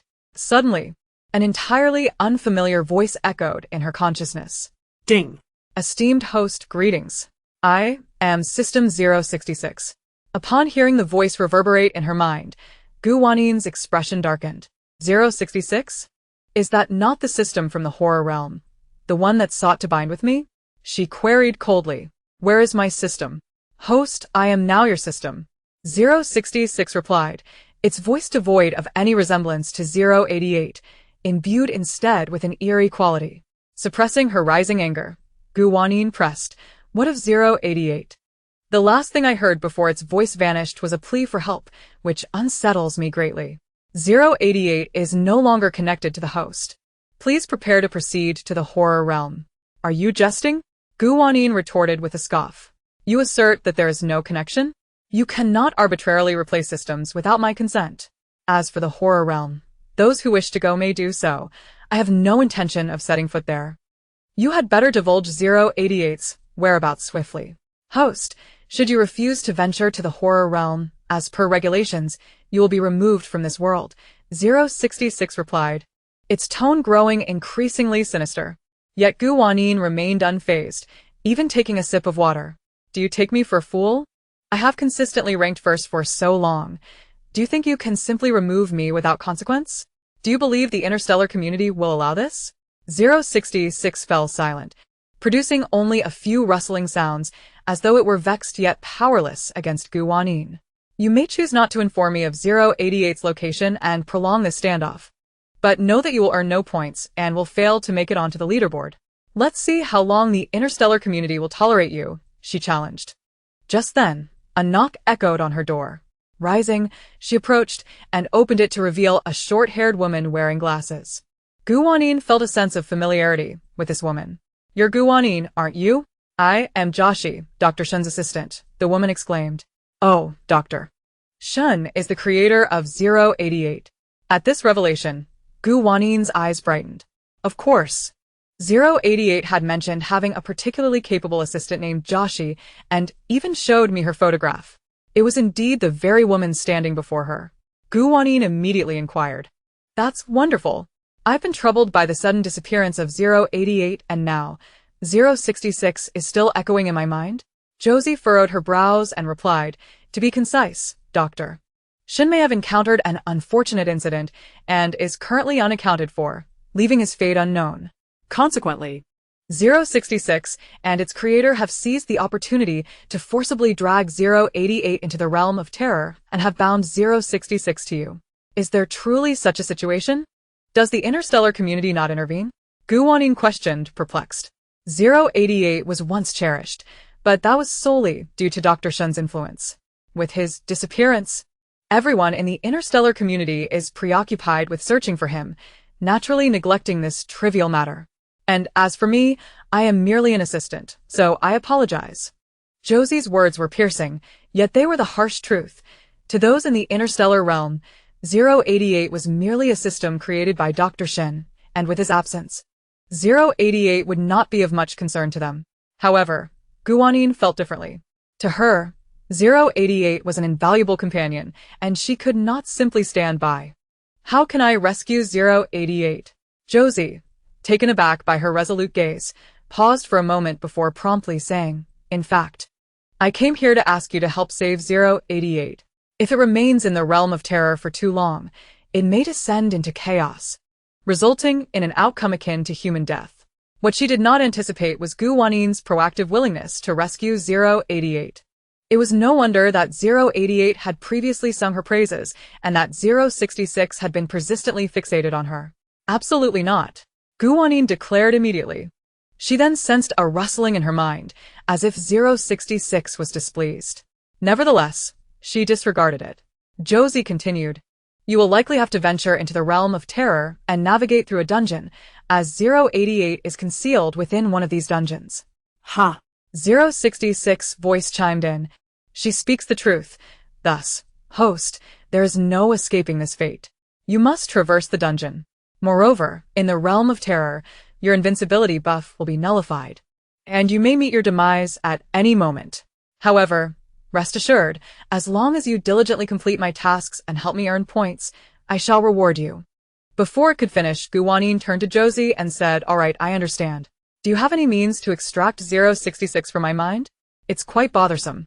Are you being courteous? 066 interjected. Josie, filled with remorse, replied, I apologize, but with my current abilities, it is beyond my means. After all, I am merely an assistant and had not studied under Dr. Shen for long before he departed. That's all right, Gu Wanyin said. But I will keep an eye on you in the interstellar realm, and I will do everything in my power to assist you. Josie acknowledged that, according to interstellar regulations, she could not enter the terror dungeon. Otherwise, she would have accompanied Gu Wanyin. All right, I'm counting on you. I will prepare and set off shortly. By the way, the hotel's protective mechanisms should still be operational, correct? Rest assured, I will ensure the protective mechanisms remain intact and all facilities will function normally. That's good to hear. The existence of the hotel's protective mechanisms meant that her temporary absence would not pose much of a problem, especially with the staff overseeing matters. She was determined to rescue 088, even if it meant facing peril in the realm of terror. After Josie's departure, Gu Wanyin returned home and opened the jewelry box that Long Yu had gifted her, adorning herself with all the exquisite pieces inside. They were beautiful and delicate, and even when worn together, they did not appear ostentatious, since she would not have her invincibility buff while traversing the realm of terror. These enchanted pieces of jewelry from Long Yu would undoubtedly prove useful. Additionally, she carried the short blade and wooden firearm that 088 had specially modified for her. This preparation provided her with a sense of security. Once she completed her preparations, she briefed Su Shi and Fang Yang, along with several other staff members, informing them of her temporary departure and that they would be responsible for managing all hotel affairs during her absence. She also asked them to look after the cola and hamburgers for a while. However, she did not disclose her destination or purpose. Gu Wanyin had left before, so the staff were accustomed to her comings and goings and were not particularly surprised. "Boss, don't worry. We guarantee everything will be fine," Su Shi assured her with a pat on his chest. "Well then, I leave it to you." After ensuring everything was in order, Gu Wanyin returned to her room and calmly addressed 066 in her mind. "Aren't we heading to the realm of terror? It's time to set off." "Yet you are going to save 088, 066 replied, sounding quite reluctant. "You need not go," Gu Wanyin said leisurely. "After all, it is not me who cannot make it onto the leaderboard." With a rustle, 066 emitted a sound, and the next moment, Gu Wanyin felt herself whirling in a dizzying spin. It was not until she felt nauseated from the spinning that she finally landed heavily on the ground. "Damn it, 066. This is personal revenge." Gu Wanyin rubbed her temples and rose from the ground. Before her lay the dim and dreary environment of the realm of terror, and in front of her stood a building resembling a haunted house, with the words "Transfer Station" emblazoned above the entrance. She had heard about the transfer station while managing a supermarket in the realm of terror. It served as a resting place for players. Logically, upon entering the realm of terror, she should have been thrust directly into a dungeon. Perhaps due to her unique status, she was brought to the transfer station first. Gu Wanyin organized her backpack and proceeded inside. The interior of the building was dilapidated, with peeling walls in the lobby and cobwebs everywhere, fortunately devoid of any unpleasant odors. Gu Wanyin noticed a front desk where an old man wearing glasses was reading a newspaper. She approached him politely and inquired, "Hello, sir. Could you please tell me how to enter a dungeon?" Hearing her voice, the old man slowly set down his newspaper and turned to look at her, his glasses glinting faintly. "What is your name?" he rasped. Gu Wanyin, she replied. "What was that again?" "Gu Wanyin." "What?" "Gu Wanyin. What was that again?" "Gu Wanyin." Curse that literature. She took a deep breath and summoned all her strength to bellow, "Gu Wanyin." The old man seemed startled, trembling slightly before shooting her a glare and retorting, "I heard you. Why are you shouting? It's not as if I can't hear." Gu Wanyin thought, "Are you being polite?" The old man opened a laptop and began typing. Gu Wanyin's lips twitched. The sight of the laptop seemed oddly out of place in this setting. "Oh, I found it. Your dungeon opens tomorrow at noon. You can check into room 404 upstairs now. There is a clock in the room. Keep an eye on the time, or you might suddenly enter the dungeon and scare yourself silly." Perhaps displeased by Gu Wanyin's earlier shout, the old man spoke with a hint of sarcasm.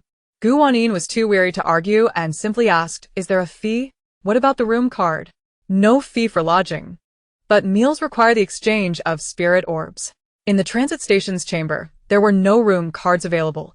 Having arrived in a terrifying realm, what semblance of safety could one still hope for? After uttering this, the old man let out a peculiar chuckle. Gu Wanyin replied, "Very well." She noticed the staircase nearby and turned to ascend.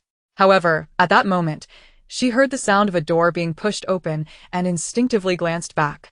That fleeting glance left her utterly stunned, for entering the room were by Xu Wen, Zhuang Xiaoxia, Dong Yu, and Gu Han. What on earth was happening? Why were these four also in the horror world? "Boss Gu." "Wanyin." The four rushed toward her upon seeing her. "What are you doing here? What is this place?" "Wanyin." "What happened?" Gu Wanyin, still in shock, inquired. Just then, a voice echoed in her mind. "Host, isn't this more interesting? Your friends are here with you in the instance. Which means you cannot act recklessly, for within the instance, both you and they could meet untimely ends. They were brought here because of you. You wouldn't want to endanger them, would you?" Gu Wanyin's expression darkened. How despicable. Boss Gu, what's wrong? Dong Yu observed her with concern. You look quite pale. With a sigh, Gu Wanyin replied, I can't explain everything right now. You all should first inquire about your assigned room, and then I will clarify everything. Although they were still quite bewildered, they complied with her request and approached the front desk to ask the old man about their room assignments. While picking up a newspaper, the old man said, I just checked. Room 404 is set for 5 occupants. Besides Gu Wanyin, there's another surnamed Gu, one surnamed Bai, one surnamed Dong, and one surnamed Zhuang. That must be you, right? And your instance begins at noon tomorrow. In the same instance, mind you. It seemed they were all to share room 404. This was advantageous. Should any trouble arise, they could look out for one another. The 5 ascended the creaking staircase to the 4th floor, standing before the door of room 404. The number sent a shiver through Gu Han. How ominous. Gu Wanyin, however, felt indifferent. Having entered a horror world, how much worse could the number be? She pushed the door open. To her surprise, the room was rather tidy, featuring 5 single beds, a table with 2 chairs, a small chandelier hanging from the ceiling, and a modest bathroom. Once inside, Gu Wanyin briefly explained their current predicament. The intricacies of the system were too convoluted to elaborate, so she merely stated that she had been betrayed by her enemies and brought to this horror realm. And they were all inadvertently entangled in her plight. Feeling a sense of guilt, she added, now that we are in this horror world, we must continually navigate instances. I need to find a certain item to return, and dangers could arise at any moment. She braced herself for their complaints, but, to her astonishment, none of the 4 seemed angry after hearing her explanation. Gu Han whispered in her ear, is this the doing of that 066 system? I've heard similar from my system, but now I can't contact mine either. It must be 066's handiwork. Do you still have the rewards you received before? Similar to that hammer? Gu Wanyin asked quietly. I do. Don't worry. I have a personal space where I keep the rewards, she replied confidently.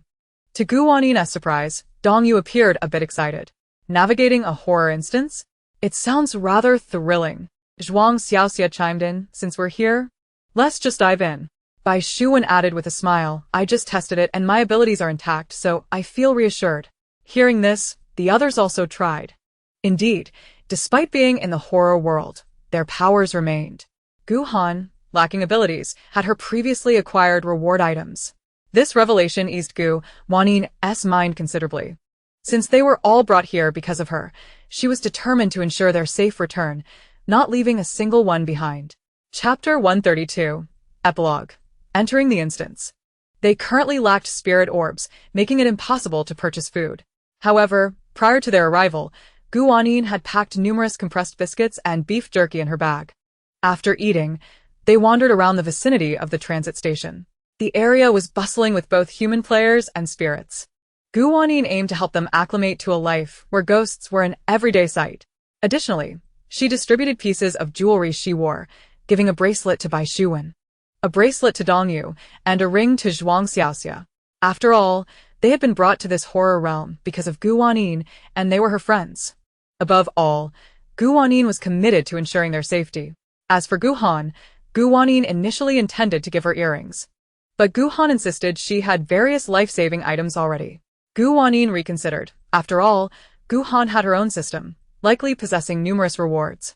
That night, they each lay in their beds, discussing the instance they were to enter the following day. I've watched quite a few horror films lately. I wonder if they'll be of any use? Dong Yu asked. Perhaps, Gu Wanyin sighed. If the ghosts in this horror world are as amusing as the one in black attire, then it might not be too terrifying, Zhuang Xiaoxia remarked. It's best not to underestimate the ghosts in this world, Bai Shuwen cautioned. I agree. After all, this is a matter of life and death, Gu Han added. Recalling the words of the ghost in black, Gu Wanyin interjected. Moreover, the ghosts in the horror world are bound by rules, sometimes. Even if they wish to spare a player, they cannot. In any case, once they entered the instance, they needed to remain vigilant. To ensure they were in good spirits for the next day, they concluded their discussions early and drifted off to sleep. Gu Wanyin initially believed she would struggle to find rest, but to her surprise, she slept soundly until dawn. Upon checking the time, she realized it was already 10 in the morning. The others appeared to have just awakened as well. Although the beds were not as comfortable as those in a hotel, they still provided a good night's sleep. After the five took turns freshening up and snacked a bit, they sat on the edge of their beds, holding their breath in anticipation of noon. When the clock on the wall struck 12, Wanyin once again felt a sensation of vertigo. She couldn't help but wish for a gentler method of entering the instance. Upon opening her eyes once more, she found herself standing before an ancient and charming courtyard. The air was slightly damp, indicating recent rain, and the weather had yet to clear. Just then, the courtyard's grand door swung open from within, revealing a man dressed in ancient attire, appearing to be in his 50s, with kind eyes and a welcoming smile. "Welcome. Thank you for traveling from afar to attend our young master's wedding." The butler approached her with a slight bow. "Please come inside. The other guests have already arrived." "You are the last." Wanyin understood immediately. It seemed that in this instance, the players were to assume the roles of wedding guests.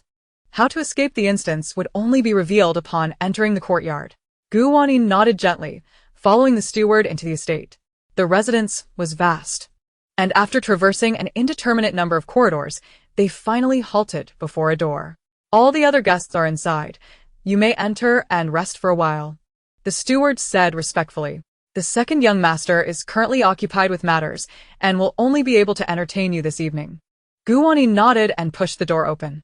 As she entered, she instantly captivated the attention of everyone within the room. Dong Yu and the others waved excitedly at her. All four of them had already arrived. In addition, there were three others, a bespectacled man, a robustly built man, and a woman clad in a professional suit who looked as if she had been abruptly yanked from her work environment into this eerie world. In this terrifying realm, there were no clothes to change into, so she remained in her work attire. The expressions on the faces of these three individuals bore no signs of panic or shock, indicating their seasoned experience. "Are all the people here?" the robust man inquired. "It seems so," Wanyin replied, recalling the steward's words that she was the last to arrive. "This instance comprises 8 individuals," the bespectacled man remarked.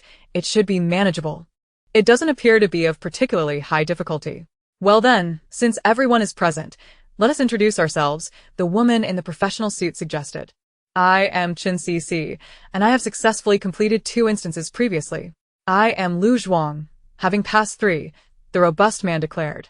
"I am Tao Jianchun, having just finished 1 instance," the bespectacled man added. Subsequently, Wanyin and the others introduced themselves. "We have all completed 1 instance as well," Wanyin stated.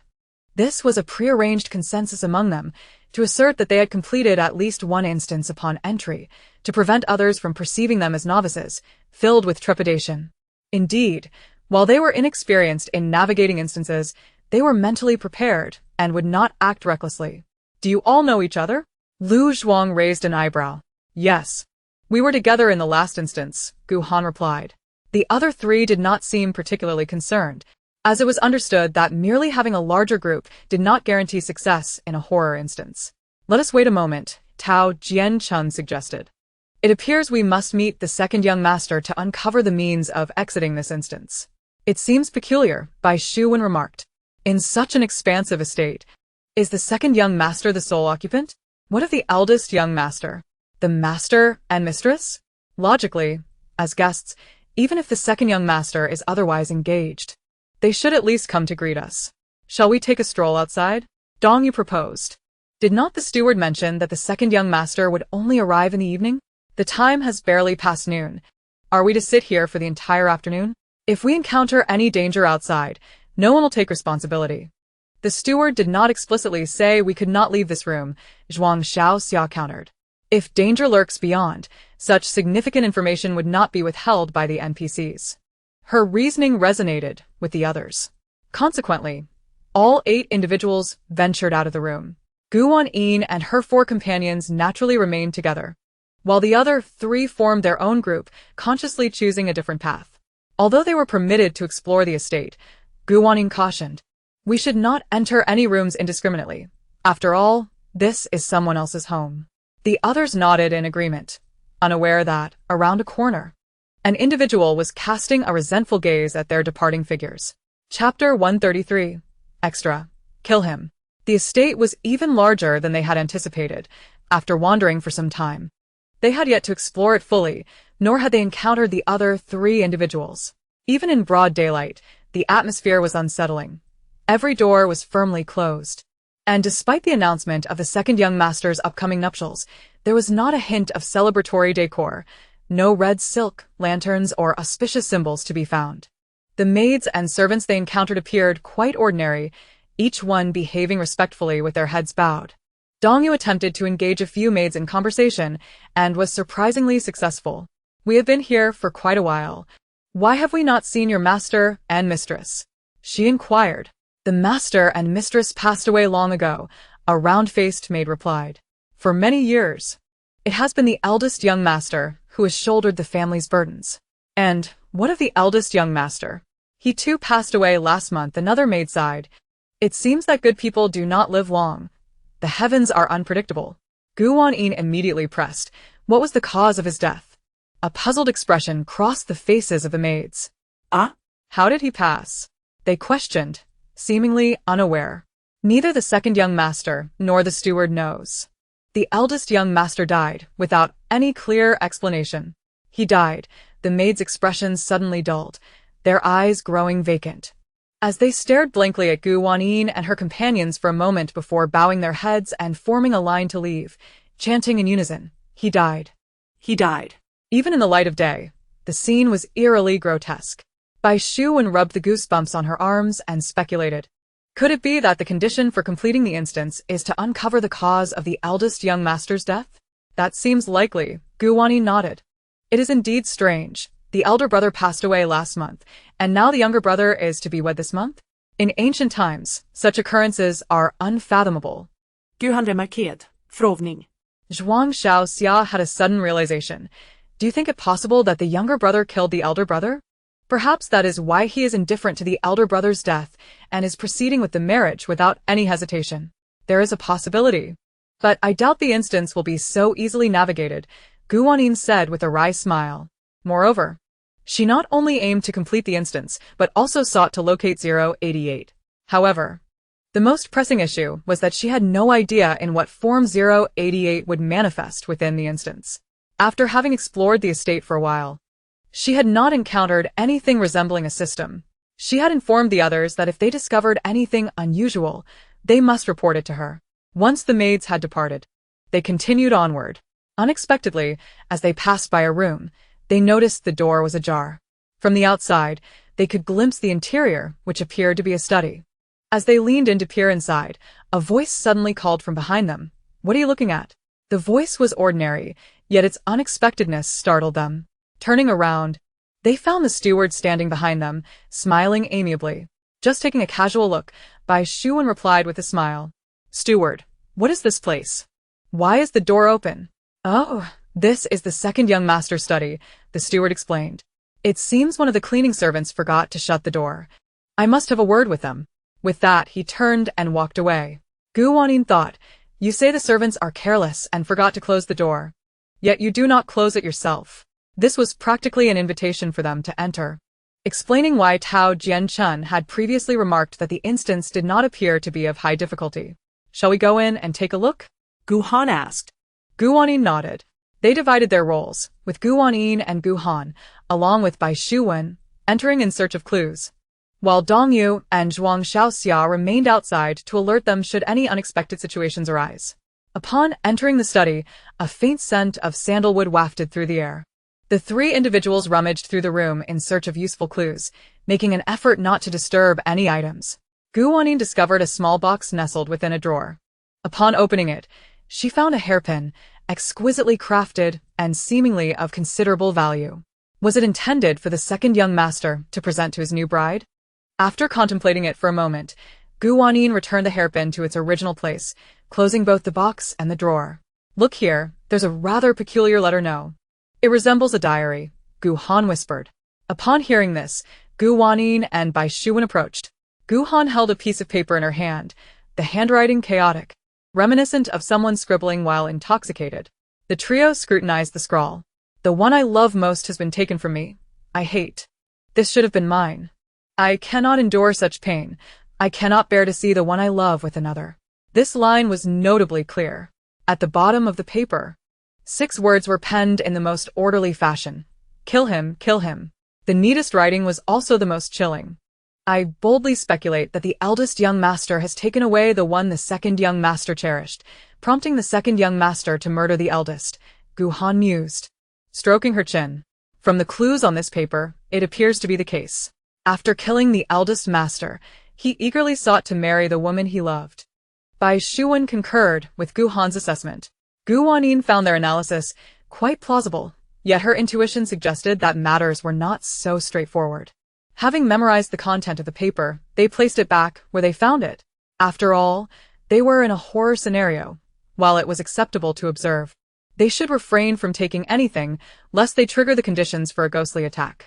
It was still daytime, and the specter had yet to emerge. The night, however, held uncertainties. After meandering for a while longer, they finally encountered the other 3 individuals, exchanging clues. Chen Sisi had learned from a maid that the second young master and his soon-to-be bride were childhood sweethearts, their engagement arranged since their youth. Is there no indication of any involvement between the eldest master and the second young mistress? Gu Wanyin inquired. Not a hint, Tao Jianxun replied. It seems the second young mistress greatly admires the eldest young master, considering him astute in studies and business, yet there was no hint of romance between them. Moreover, there is something else. It is said that the butler has always had a poor relationship with the second young master, Chen Sisi added. A poor relationship, yet he remains in the household? Dong Yu asked, puzzled. Tao Jianxun shrugged. We were just about to inquire, when those maids suddenly became entranced, muttering dead. Dead, before leaving without looking back. I wanted to bring them back, but you all wouldn't let me. Lu Zhuang said, displeased. Tao Jianxun shot him a glance and replied. Do not forget where we are. We must not act recklessly. I see that dusk is approaching. Once night falls, we cannot predict what may occur. Chapter 134, Extra. A death on the first night dinner was delivered to their rooms by the servants of the estate. With a large number of guests, the table was lavishly spread with an abundance of food. Though it could not compare to that of a hotel, it was still quite enjoyable. Tao Jianxun, Lu Zhuang, and Chen Sisi devoured their meals ravenously, disregarding decorum entirely. Chen Sisi even found a moment to urge Gu Wanyin and the others, you should eat more. It's rare to have such good food in a scenario like this. Once we reach the transfer point, the food will be dreadful. Seize the opportunity. Gu Wanyin nodded in agreement, recalling the tales of the inedible fare at the transfer point she had heard during her time in the horror world running a supermarket. The table, laden with dishes, was swiftly cleared by 8 hungry individuals. Just as they were satisfying their appetites, footsteps echoed from outside. The light tread indicated that the newcomer was in good spirits. The group perked up and turned to see a young man entering. He was not tall, perhaps under 5'7", yet he possessed a handsome visage and a warm smile. Esteemed guests, I sincerely apologize for my busyness today, which has caused me to neglect you. He exclaimed, I am truly honored that you have traveled such a distance to attend my wedding. It seemed this was indeed the second young master, quite different from what Gu Han had anticipated. Gu Wanyin nodded in acknowledgement. The wedding will commence in 2 days. During this time, you shall reside in the estate. Should you have any requests, do not hesitate to inform the servants. He then mentioned that he would have the butler escort them to their prepared quarters, which contained 4 rooms for their convenience. However, he added, in the coming nights, we will be busy with wedding preparations, and the estate will be quite chaotic. If you have no business, it would be best not to leave your rooms. This was a clear indication that they should refrain from venturing out at night. Yet, why were the wedding preparations scheduled for the evening? It seemed rather eerie. After delivering his remarks, the second young master took his leave, and soon the butler approached with a beaming smile, inviting everyone to their guest quarters. The guest rooms were situated in a single courtyard, comprising 4 reasonably sized chambers. The 2 men shared a room, while Gu Wanyin and her companions preferred to stay together. Conveniently, Chen Sisi was also reluctant to share with anyone else, thus opting for a room of her own. With 5 individuals in one room, it was impossible to accommodate everyone on beds, but at that moment, such concerns were trivial. Those who could climbed onto the beds, while others made do with the floor. After all, they were already in a horror scenario, and with night having fallen, sleep did not come easily. After discussing matters regarding the scenario, just when they began to feel drowsy, a sudden commotion erupted outside. There were sounds of laughter, footsteps, and an elderly woman chastising a young maid. The abruptness of these noises startled them all awake. What is happening outside? Dong Yu instinctively tightened her blanket. It seems the servants are beginning to prepare for the wedding. Bai Shuwen remarked, indeed, quite the late-night preparations. I wonder what it is like out there, Gu Han added. We cannot go out, Gu Wanyin insisted, eyes closed. The second young master is likely a significant NPC within this scenario, since he has advised against venturing out. We must heed his warning, regardless of what transpires. Before Gu Wanyin could finish her thought, a loud knocking erupted at their door. Come out and play. A woman's playful voice called, Don't sleep. Hurry up. I've prepared a plethora of delicious snacks for us to enjoy together. While the invitations sounded innocent, even enticing, the late hour coupled with the second young master's earlier warnings rendered it deeply unsettling. Should we respond? Zhuang Xiaxia managed to stammer. No, Gu Wanyin whispered, ignore it. Pretend you didn't hear. Thus, they remained silent, but the woman outside showed no signs of relenting. Instead, her knocking grew more frantic, her voice escalating in madness. Come out. You all come out. Don't hide in there, I know you're inside. Gu Wanyin thought. Isn't this supposed to be a horror scenario? Must they inject humor into it? After a while, perhaps due to the absence of any responses, or the lack of anyone venturing outside, the woman outside finally relinquished her efforts, letting out a soft sigh before departing. Surely, the other three won't fall into such an obvious trap? Gu Han murmuret. Impossible. In a horror scenario, who would dare to court death? Yet, they could never have imagined that someone would indeed choose to do so.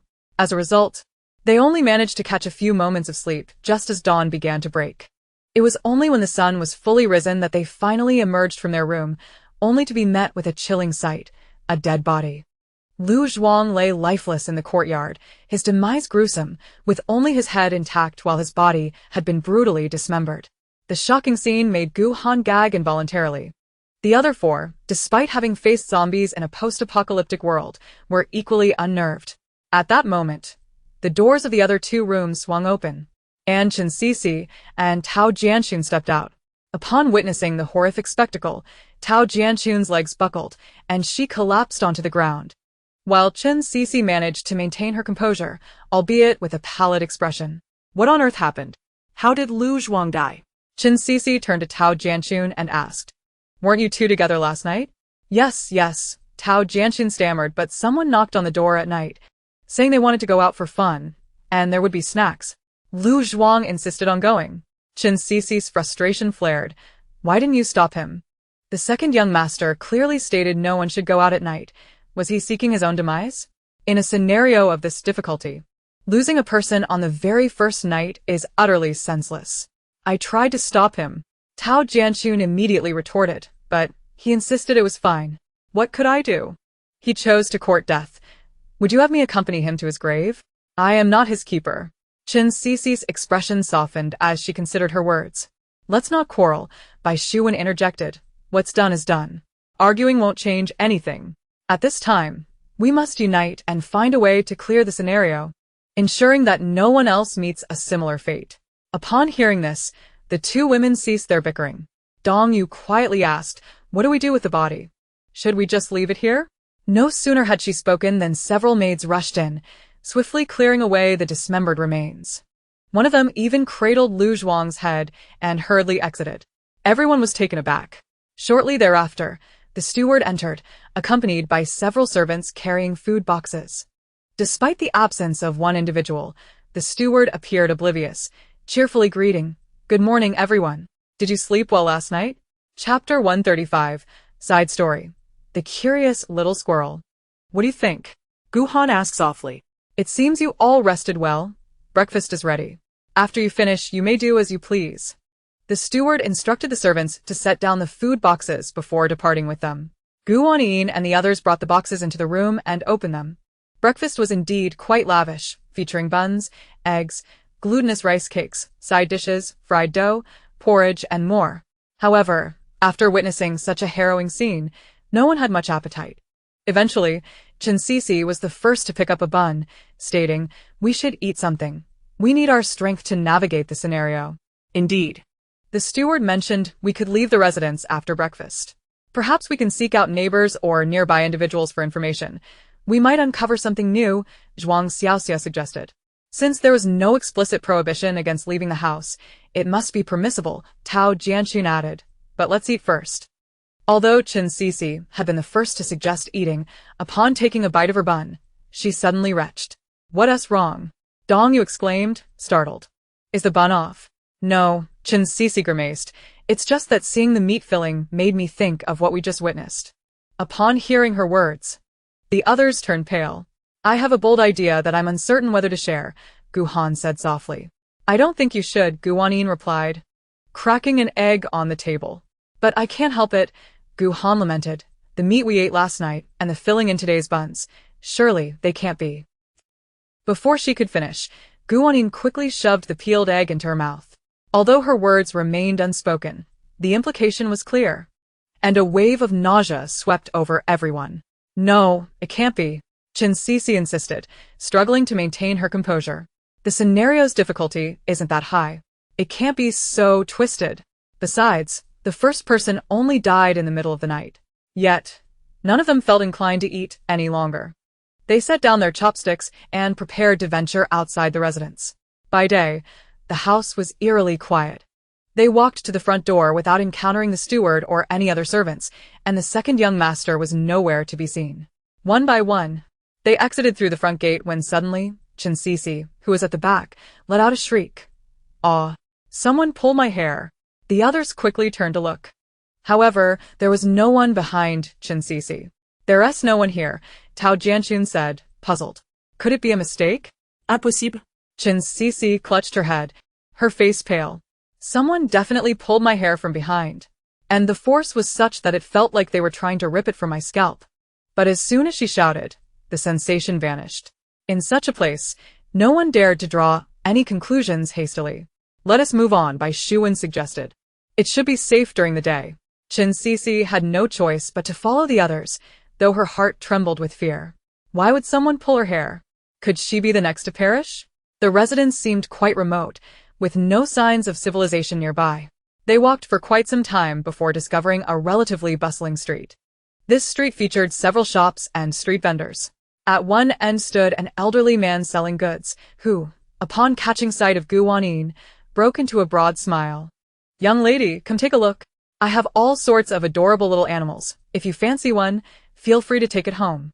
As Gu Wanyin and the others approached, she suddenly heard the voice of 066 echo in her mind. "Do not go over there." Gu Wanyin nearly jumped at the sound. Ever since she entered the horror scenario, 066 had remained unusually silent, neither assigning her tasks nor urging her to gather points. Perhaps it was aware that she would not heed its commands. Yet, why did it suddenly speak up now? The more 066 advised against it, the more she felt compelled to approach. She found herself standing before the old man's stall. Several cages were set up containing rabbits, kittens, puppies, and even a little squirrel. Gu Wanyin had no intention of buying anything. She lacked the funds and merely sought to inquire about the happenings within the residence. However, at that moment, the little squirrel in the cage caught sight of her and began to leap about excitedly. "Calm down," the old man chided lightly, his tone lacking any irritation. Gu Wanyin looked down and locked eyes with the squirrel. It appeared even more animated, as if it were determined to escape the cage. Its large, glistening eyes evoking a sense of sympathy. For some inexplicable reason, Gu Wanyin felt a sense of familiarity with this little squirrel. Without thinking, she asked, "Sir, how much for this squirrel?" Upon hearing her inquiry, Tao Jianxun furrowed his brow and replied, "At such a time, you still have the inclination to purchase small animals? Even if you were to buy one, would you be able to take it with you?" Gu Wanyin pondered this, and realized he had a point. However, she felt an inexplicable familiarity with the squirrel. As the creature gazed up at her with wide, pleading eyes, a bold thought suddenly surged in her mind. "Good sir, are you aware of the residence over there?" Tao Jianxun inquired. "Which one do you refer to?" the elder gentleman asked with a knowing smile. "That one." Tao Jianxun pointed in its direction. "I am unaware of the family surname, but their second young master is to be wed soon." "Oh, you mean that household?" The elder nodded. The crowd, sensing intrigue, drew closer. Zhuang Xiaoxiao asked, "Good sir, do you know anything about their circumstances? It feels rather peculiar." "I do not know much. Merely that the second young master's fiancé is quite odd." The elder spoke slowly. "One moment, she is to marry the eldest young master, and the next, she is set to wed the second young master. It is said that when she was to marry the eldest last month, she cried daily at home. But upon his demise, she ceased to weep and quickly scheduled a marriage with the second young master."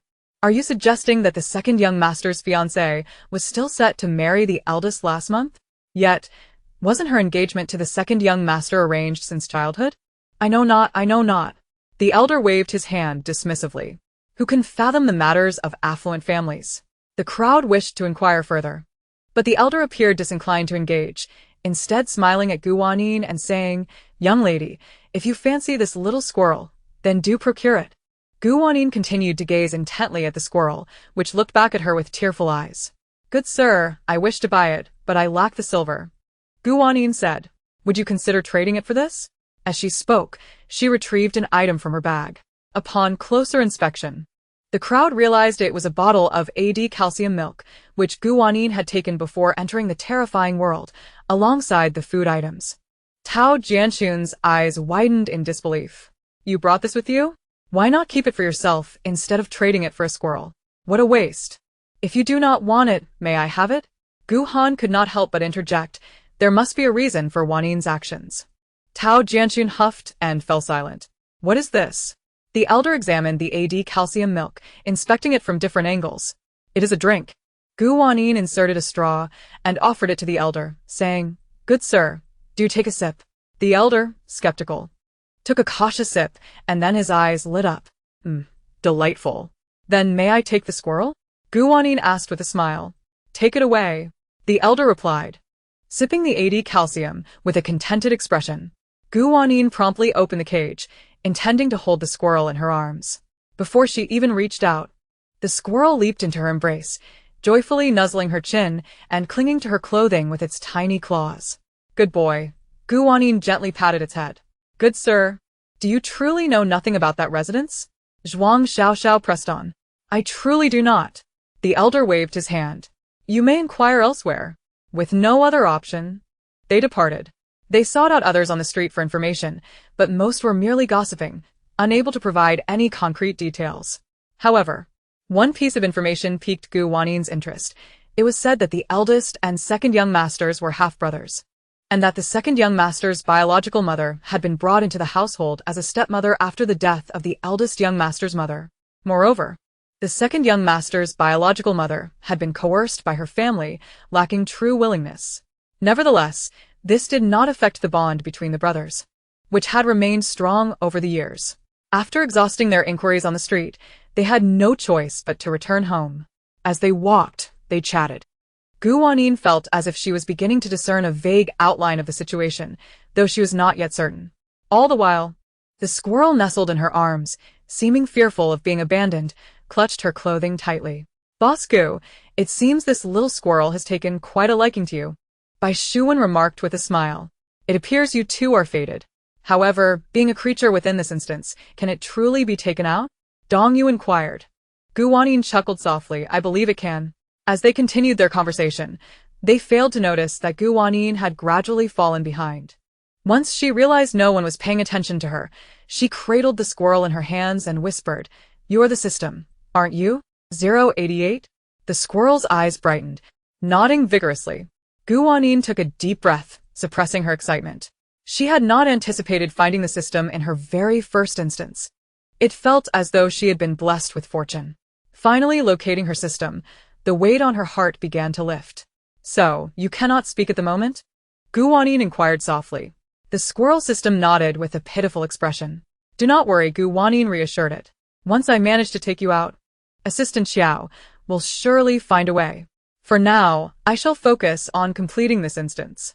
Once she cleared this instance and reunited with 088, perhaps she would devise a plan to extricate them from the horror realm. However, there remained one lingering issue, the entity in her mind, 066. Although 066 had fallen silent after uttering its previous words, Wanyin could surmise that it was likely seething with anger. The squirrel system, though a tad troubled, felt elated to see Wanyin. After being thrust into the horror realm and transformed into a squirrel, it had thought its existence was hopeless. It had presumed its fate would be to become a defunct system within the horror realm. Yet, unexpectedly, it encountered Wanyin. She must be here to rescue it. And she had recognized it at first glance.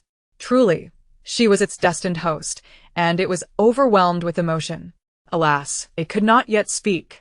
Nor could it expel 066 from Wanyin's mind, nor provide any assistance within this instance. Contemplating this, the squirrel system felt rather useless and buried its head in Wanyin's embrace, unable to meet her gaze. Upon returning to the residence and entering through the main door, they had scarcely taken a few steps when a disheveled woman suddenly rushed out from nowhere, confronting Dongyu with a fierce grip on her arm, and screamed, Why? How can you be so at ease, attending such an absurd wedding? How can you attend with such tranquility? With that, the woman raised her hand, attempting to choke Dongyu. Others leaped forward to intervene, but suddenly, the bracelet Dongyu wore emitted a burst of light, causing the woman to recoil as if scalded. Stepping back hastily, yet still casting a resentful glare at them. The bracelet was the one previously gifted by Longyu to Wanyin, and it appeared to have activated. Wanyin stepped forward, pulling Dongyu behind her, and coldly inquired of the woman, Who are you? As she inquired, she was already prepared for the worst. Should this woman attempt to harm her, she would not hesitate to unleash her extraordinary powers. Before the woman could respond, several maidservants hurriedly rushed over. Madam, why have you come out again? The second young master has instructed that you must remain indoors. Please, return with us at once. The woman attempted to flee, but the maidservants swiftly pounced upon her, forcefully pinning her to the ground. Despite her desperate struggles and anguished cries, the maidservants possessed formidable strength, rendering her completely immobile. In an instant, tears streamed down her face.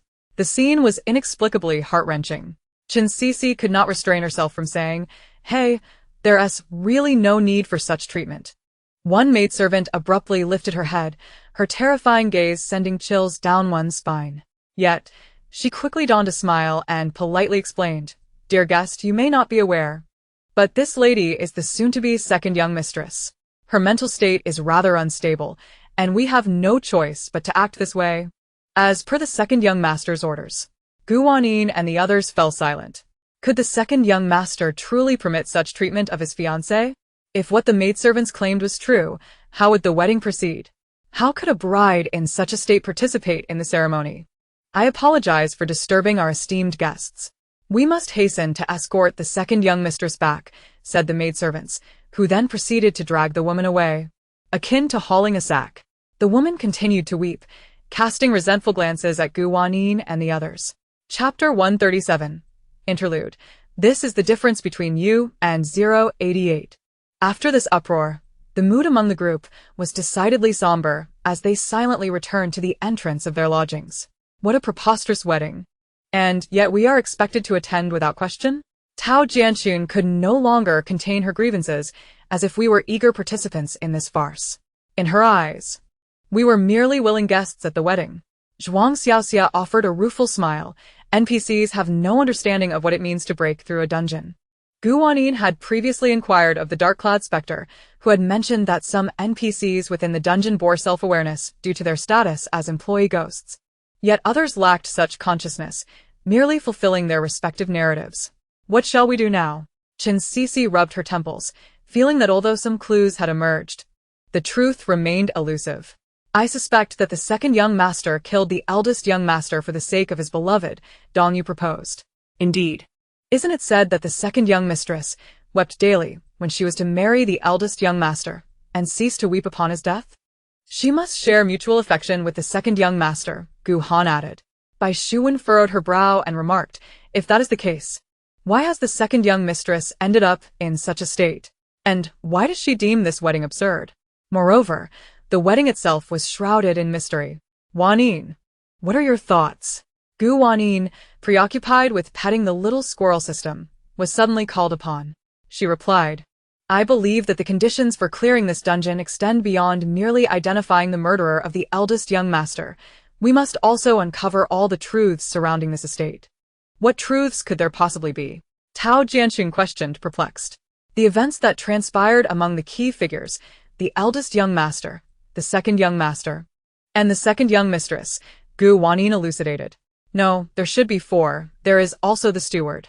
Just as everyone was intently listening to Gu Wanyin, another voice abruptly interjected from behind. Gentlemen and ladies, I have brought your lunch. The sudden voice startled them, and upon turning, they discovered the steward had arrived with several servants to deliver the meal. After placing the food boxes down, they departed, allowing Gu Wanyin to continue. And the last key figure is the steward. That can't be right. The steward is merely a servant with a bit more authority. How can he be considered a pivotal character? Tao Jianxun queried, bewildered. I see, Bai Shuwen nodded. As the maidservants mentioned earlier, the steward's relationship with the second young master has always been strained. If the steward were inconsequential, the NPCs wouldn't have deemed it necessary to mention him. That makes sense. Gu Wanyin mused while stroking the squirrel's head, reflecting on the words of those outside. One matter lingered in her mind. The second young master's biological mother was a second wife. Coerced into the marriage by her family, she did not marry willingly. This afternoon, let us seek out someone to inquire. When the steward arrived here, Gu Wanyin suggested. But first, let us eat, she added, her appetite peaked after a morning of exertion. The lunch was contained in several large boxes, and the group began to unpack the dishes, revealing a lavish spread. Yet, the gruesome memory of Lu Zhuang's demise left them averse to meat, so they opted only for a few plates of vegetables, accompanied by rice. And each indulged in a few pieces of pastry. The little squirrel system also nibbled on a piece of green bean cake, contentedly. Ha! Gu Wanyin suddenly heard 066's voice in her mind. 088, that naive fool, truly wonders what is so commendable about it. Just because it provides you with a comfortable life and invincible buffs, you refuse to part with it? You should understand better. Gu Wanyin, while stroking the little squirrel's head, internally responded, if I were merely seeking a life of ease and invincible buffs, I have no need to venture into this terrifying world to pursue it. I could simply remain at the hotel. The interstellar realm would eventually send me another apocalyptic system, especially since I have consistently ranked first so many times. But for me, 088 is a companion, even akin to family. Thus, even if it can no longer offer those advantages, I would never abandon it. Family? 066 seemed to find this notion amusing. Have you lost your mind? We are systems, not humans. How can it be considered your family? Gu Wanyin, weary of the debate, simply replied, you see, you don't even comprehend this. And that is the difference between you and 088. 066 fell silent once more. At that moment, the little squirrel system had finished eating and was sprawled contentedly on Gu Wanyin's lap, patting its little belly. Gu Wanyin could not resist giving its round head another affectionate rub. The squirrel squirmed a bit and playfully nipped at her finger. Ouch! Gu Wanyin gasped, poking its head and laughing, you little ungrateful creature. Tao Jianxun was utterly baffled by her affection for the little squirrel and left with a stoic expression. A short while later, he returned, breathless. I just happened to encounter an elderly matron who appeared even older than the steward. I asked her when the steward came to this estate, Tao Jianxun said. Guess when he arrived? Oh, just tell us already. No need for suspense. Gen Cc Urgit. He came here alongside the second young master's biological mother. Tao Jianxun exclaimed. It is said that when the second young master's biological mother married in, she brought not only silver and land as her dowry but also several servants, the steward being among them. After a few years, the master recognized his capabilities and promoted him to steward. While this may seem like a commonplace event, in this context it took on a more significant meaning. If that is the case, then the steward could be considered part of the second young master's maternal family. How could he possibly have a poor relationship with the second young master? Dong Yu frowned in confusion. Attempting to conceal the truth only serves to highlight it. Gu Wanyin remarked coolly. What do you mean? Tao Jianxun asked, her expression one of bewilderment. The expressions of the others shifted noticeably. Boss Gu, are you suggesting that the butler and the second young master, they actually have no evidence? Gu Wanyin shook her head regretfully, asserting that even if it were true, the butler and the second young master would undoubtedly deny it. What possible connection could their relationship have to the case of the eldest young master's demise? Chin Cece furrowed her brows, feeling that her mental capacity was insufficient. Suddenly, Bai Shuwen's countenance altered. Could it be that we have been mistaken from the very beginning? Perhaps the second young master is not the one who murdered the eldest young master. Maybe all the answers lie with that second young mistress, Gu Wanyin remarked. However, after an entire afternoon of searching the residence, they found no trace of the second young mistress. When they inquired with the servants in the house, they remained tight-lipped. By nightfall, Gu Wanyin and her companions retired early, anticipating a tumultuous night outside. Rest would be beneficial. In the dead of night, as Gu Wanyin drifted in and out of slumber, she heard laughter outside. Yet, compared to the previous night, this laughter was louder and more pronounced. The soundproofing of this door is inadequate, Gu Wanyin mused. Just then, a chilling breeze swept through. As she prepared to pull the covers tighter, she suddenly realized that there should be no wind in the room. She opened her eyes wide, only to discover that their door had been opened at some unknown moment. Chapter 138. An Interlude. The Wedding of the Dead. Gu Wanyin swiftly turned and leaped out of bed, rushing to close the door. But it was too late. Just as she reached the threshold, two maidservants appeared, lanterns in hand. Clad in white garments, their pale faces were offset by garish red blush, and the lanterns they carried were a vivid red, adorned with the character for double happiness, creating an eerie spectacle. "Dear guest, would you care to join us?" One maidservant grinned, inquiring with an unsettling cheerfulness. Having regained her composure from the earlier fright, Gu Wanyin replied coolly, "No, I wish to sleep. Come play with us." The other maidservant insisted. "Tonight promises to be lively." Come. As Gu Wanyin attempted to shut the door, she found it immovable, As if it had been nailed in place. She was left facing the two maidservants, who grew increasingly frenetic in their insistence. "Why won't you come? You opened the door, didn't you? If you open the door, you must join us. Forever join us." The chilling laughter echoed closer, resonating throughout the courtyard. Yet, her four companions in the same room showed no signs of awakening. They remained deep in slumber, without a hint of stirring. Even the system, now resembling a little squirrel, was nestled in peaceful sleep. Gu Wanyin understood that she was the target of tonight's sinister intentions. Contemplating her next move, she asked, "Join you, and then what?" The two maidservants seemed momentarily perplexed before one replied, "To prepare the second young master's wedding together." "Why must the wedding preparations occur at night?" Gu Wanyin probed. "Such a wedding must indeed be prepared at night." "What kind of wedding?" She pressed further. "A wedding for the dead, a wedding for the deceased." As Gu Wanyin was about to inquire further, the two maidservants suddenly screamed in unison, their faces contorted into grotesque visages, blood streaming from their eyes, and a foul odor emanating from their forms. Moreover, they reached out with emaciated hands, intent on seizing her. "Come with us." Gu Wanyin swiftly dodged, drawing a short knife she always carried, and decisively severed the hands of the two maidservants. Blood gushed forth in torrents. Their screams escalated as they recoiled, casting resentful glances at Gu Wanyin, yet they refrained from advancing, wary of her blade. "I am most certainly going to return alive. I cannot join you," Gu Wanyin declared. "And you shall not enter this room. If you insist on doing something, I would not mind unleashing a massacre within this abode. After all, it seems there are few living souls here." The maidservants gazed at her with mournful eyes, and the next moment, they vanished. The eerie laughter and the previous merriment gradually receded. Gu Wanyin silently exhaled in relief. Just then, she heard Gu Han's drowsy voice from behind. "Wanyin, why are you up? Hey, why is the door open?" One by one, the others began to awaken. Only the little squirrel system continued its slumber, snoring like a pig. "Boss Gu, what happened?" "It wasn't me who opened it," Gu Wanyin clarified. "When I awoke, the door was already ajar." She gestured toward the severed hands and the blood on the floor. The group felt a chill run down their spines. "This is alarming," Dongyu remarked. "How could this happen? I didn't hear a sound."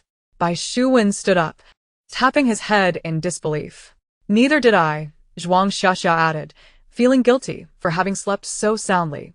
Gu Wanyin found it ridiculous that they could all be deep in sleep while she faced such perilous circumstances. "I don't blame you," Gu Wanyin reassured them. "It's merely the effect of the instance. When ensconced within a scenario, if it is not intended for you to awaken, you shall remain asleep regardless of the circumstances." They cleared away the blood and severed hands, then closed the door, gathering around the table to discuss the recent events. The servants in this house are likely all deceased, Wanyin stated. I had my suspicions, and they have now been confirmed. This implies someone has employed a certain sorcery, enabling them to roam freely during the day. Han såg istället. Such occurrences are not unusual in horror scenarios. Indeed, I believe the only living souls in this residence are the second young master, the second young mistress, and the butler, Wanyin added. Dong Yu expressed some skepticism. The second young master and the butler seem rather normal, but is the second young mistress truly alive? Considering her previous erratic behavior, I can't shake the feeling something is amiss. I cannot quite articulate it, Wanyin admitted with a wry smile. But she does not exude that aura of death. Last night, the second young master mentioned that the wedding would commence in 2 days. Zhuang Xiaxia spoke up. If the wedding is to be held at night, that would mean tomorrow night? Yes, Bai Shuan nodded. It appears tomorrow night may yield answers yet. Tomorrow night will be the most perilous of nights. During breakfast, Chen Sisi and Tao Jianxun both mentioned that they had slept soundly through the night without hearing a thing, waking only at dawn. Wanyin briefly recounted the events of the previous night, and both of their expressions darkened. The door can open on its own? Tao Jianxun gasped in alarm. How can this be? Does this instance intend for someone to die? It likely wasn't opened of its own accord, Wanyin clarified. It was deliberately opened by someone. Upon hearing this, Chen Sisi furrowed her brow. Are you implying that we too are suspects? Not at all, you are overthinking it. Wanyin replied with a smile. From your perspective, killing us would serve no benefit. The more dead there are, the fewer teammates you have, making it all the more challenging to navigate the instance. Only then did Chen Sisi's frown begin to ease. Indeed, within the realm of horror, apart from a few instances where players are compelled to turn against one another, the majority of scenarios necessitate cooperation among players, as the survival of as many as possible is paramount. Today, we still have an entire day ahead of us. Dong Yu inquired, what should we do? Let us have a word with the butler, Wanyin suggested, gently stroking the head of the little squirrel system. The second young mistress is unavailable and the second young master is elusive. Thus, we have no choice but to seek out the butler. Upon locating the butler, they found him seated beside a well, lost in thought as he gazed into its depths, seemingly oblivious to the world around him. In his hand, he clutched a jade pendant. The sight of this pendant momentarily startled Wanyin, as it struck her as somewhat familiar. It wasn't long before she recalled that, judging by its design, it was likely crafted from the same piece of jade as the hairpin found in the second young master's study. Chapter 139. Side story. She is actually a woman. Butler, what are you doing here? Tao Jianxun asked. The butler, seemingly startled by their presence, immediately rose to his feet, discreetly tucking the jade pendant into his sleeve. He then donned a standard, cheerful facade. Greetings to you all. Observing his demeanor, the group found themselves momentarily at a loss for words. Only Wanyin, undeterred, bluntly asked, are you here reminiscing about the second young master's mother? At this remark, the butler's expression shifted subtly, his smile freezing upon his face. Your relationship must have been quite profound, was it not? She was forced into this marriage, which must have been distressing for you, Wanyin continued. The butler's demeanor gradually turned icy as he approached her step by step, his voice laced with coldness. Who told you this? It was merely a guess, Wanyin replied, maintaining her composure. But now I am certain.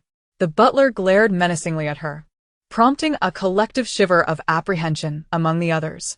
Yet, ultimately, he merely shot her a disdainful glance before departing, allowing the group to exhale with relief. You're incredibly bold. Han remarkerat, addressing Wanyin. Aren't you afraid he might erupt in fury?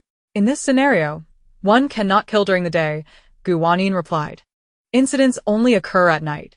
And tonight is the wedding. Life and death hinge upon this moment, so I fear not offending an additional butler. Thanks to you, Boss Gu.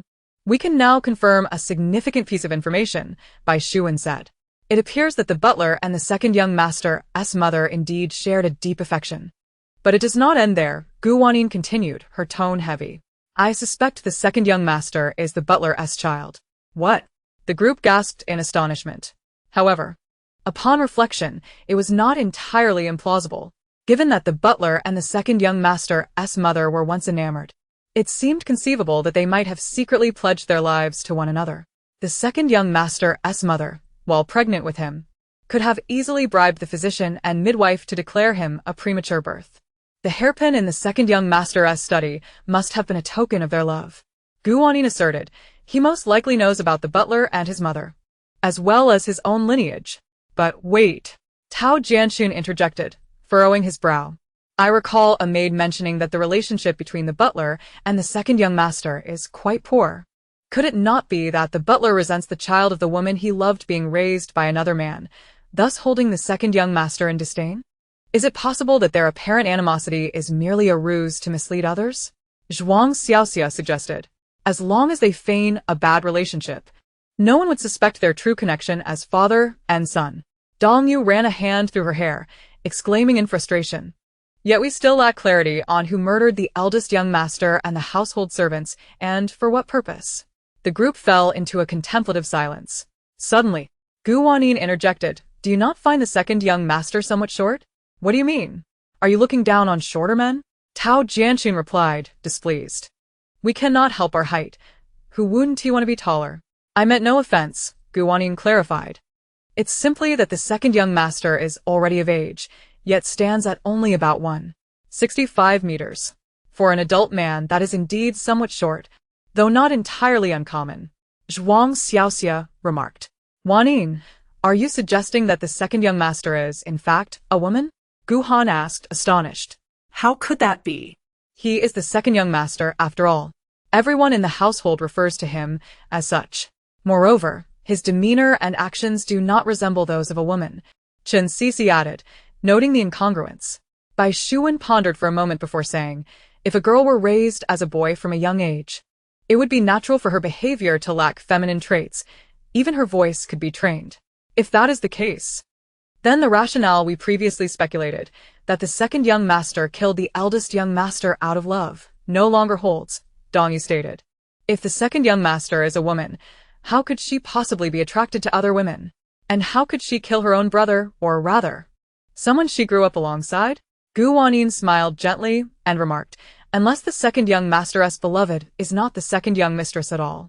That day, they meticulously searched the residence once more and uncovered additional clues. For instance, they found traces of cosmetics at the entrance to the second young master's bedroom. Given the current state of the second young mistress, it was improbable for her to have entered the second young master's quarters. Moreover, the maids in the household appeared to be devoid of any cosmetics. This indicated that the clue suggested the second young master was indeed a woman. Sighing deeply, Bai Shuwen lamented, even if raised as a boy since childhood, she is still a girl, and in this ancient context, the second young master might have longed to don feminine attire and adorn herself with cosmetics. But why raise her as a boy? Dong Yu asked, perplexed.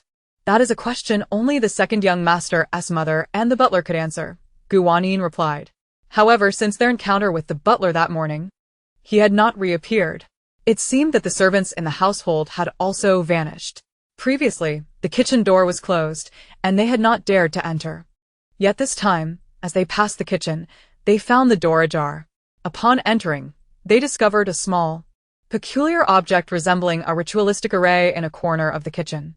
It bore an unfamiliar, eerie design, with an incense burner atop it, from which 3 sticks of incense were burning.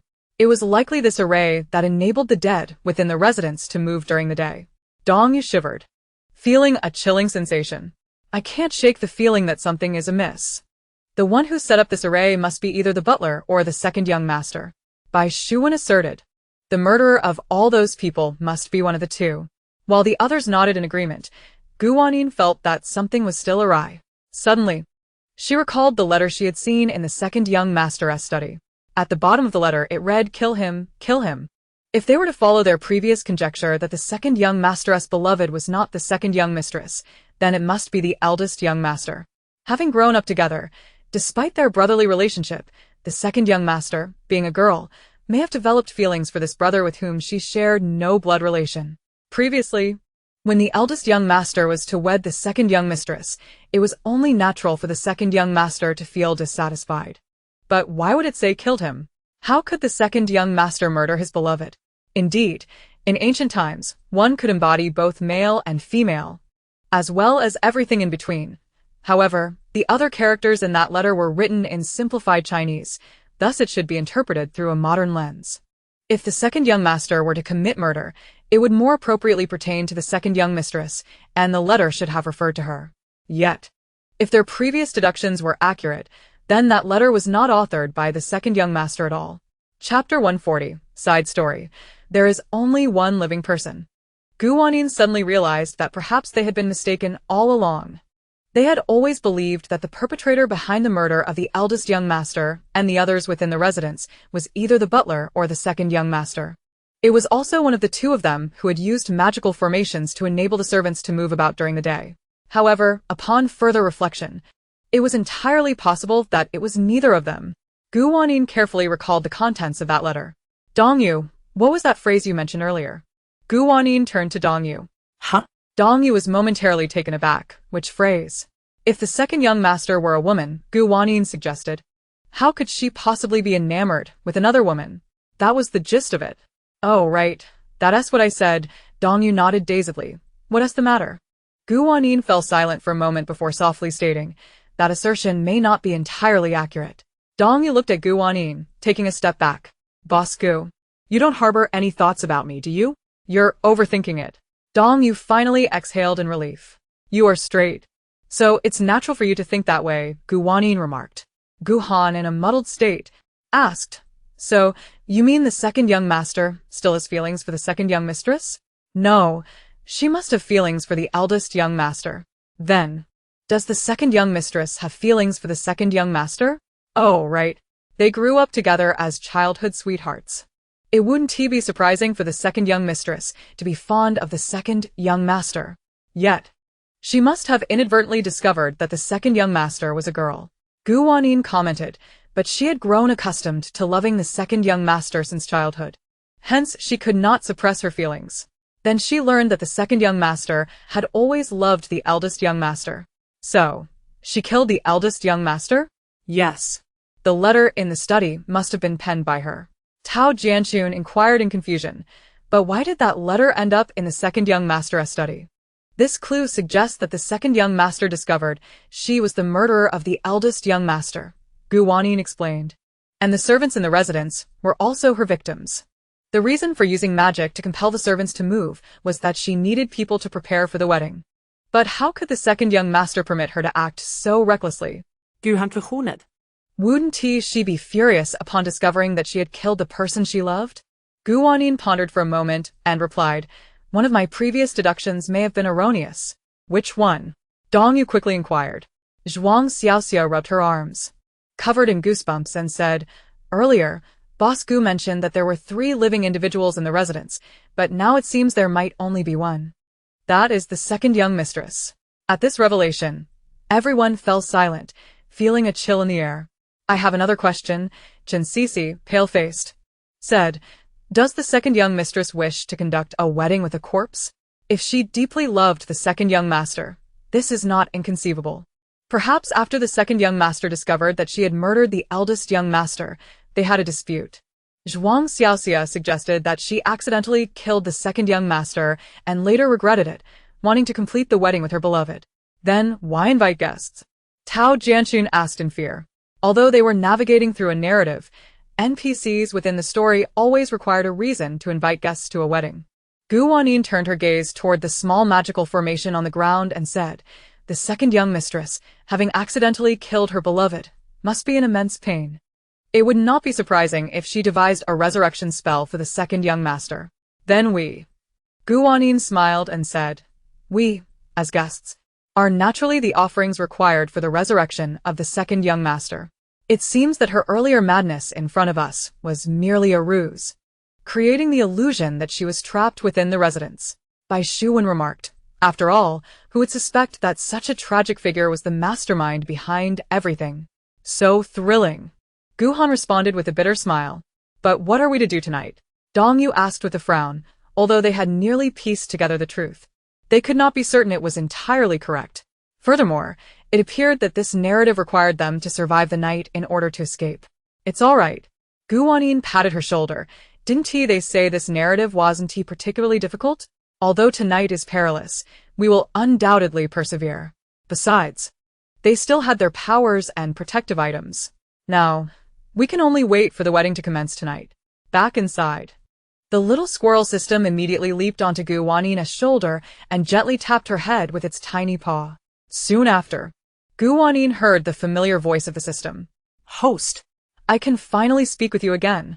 Guanyin was both astonished and delighted, internally querying. System? How could you suddenly communicate with me? Its assistant Xiao, She managed to contact me. She's helping out over there. Guanyin felt elated. It seemed Xiao had indeed been watching over them. Quite reliable. The system then angrily shouted, 066. Are you there? Come out. However, regardless of how the system called, 066 seemed to ignore it entirely, resolutely feigning ignorance. Are you bold enough to act but not face the consequences? If you dare to snatch the host, then dare to show yourself. All right. Guanyin said, her head throbbing from the noise. Just hold on. After we escape this narrative, you can contact Xiao Shi. She should be able to help us leave this terrifying world, and then we can devise a plan for revenge. Yes. Host, I believe in you. You will definitely escape from this narrative. Cheer up. I'll support you mentally. Guanyin, I thank you. The day passed swiftly, and before long, nightfall enveloped the world. Everyone sat in the room, their hearts racing. Make sure to wear all the jewelry I provided. Guanyin instructed. Rest assured. Tao Jianxun could not help but speak up. Although we were unfamiliar before, we have at least shared this narrative together. If something were to happen to me tonight, could you? Chen Cece actually wished to say something similar. Yet, her personality did not lend itself to such expressions, so she merely gazed at Guanyin. She could tell that among the five, Guanyin held a position of leadership. Guanyin nodded and said, You can rest assured. Since we have encountered each other in this narrative, it is fate. If there is a way for us to assist you tonight, we will not turn a blind eye to your plight. The others nodded in agreement. However, I must clarify one thing first, Guanyin continued. Our safety must take precedence. If helping you jeopardizes our own lives, then I apologize in advance. Chapter 141. Side story. If I kill him, he will not leave me. Guanyin's words were well understood by Chen Cece and Tao Jianxun. After all, they were not related by blood.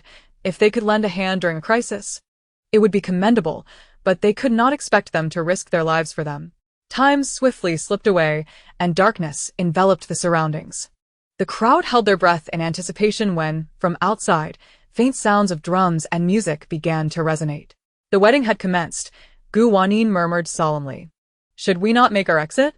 Dong Yu inquired anxiously. Indeed, Bai Shuwen nodded, rising to his feet.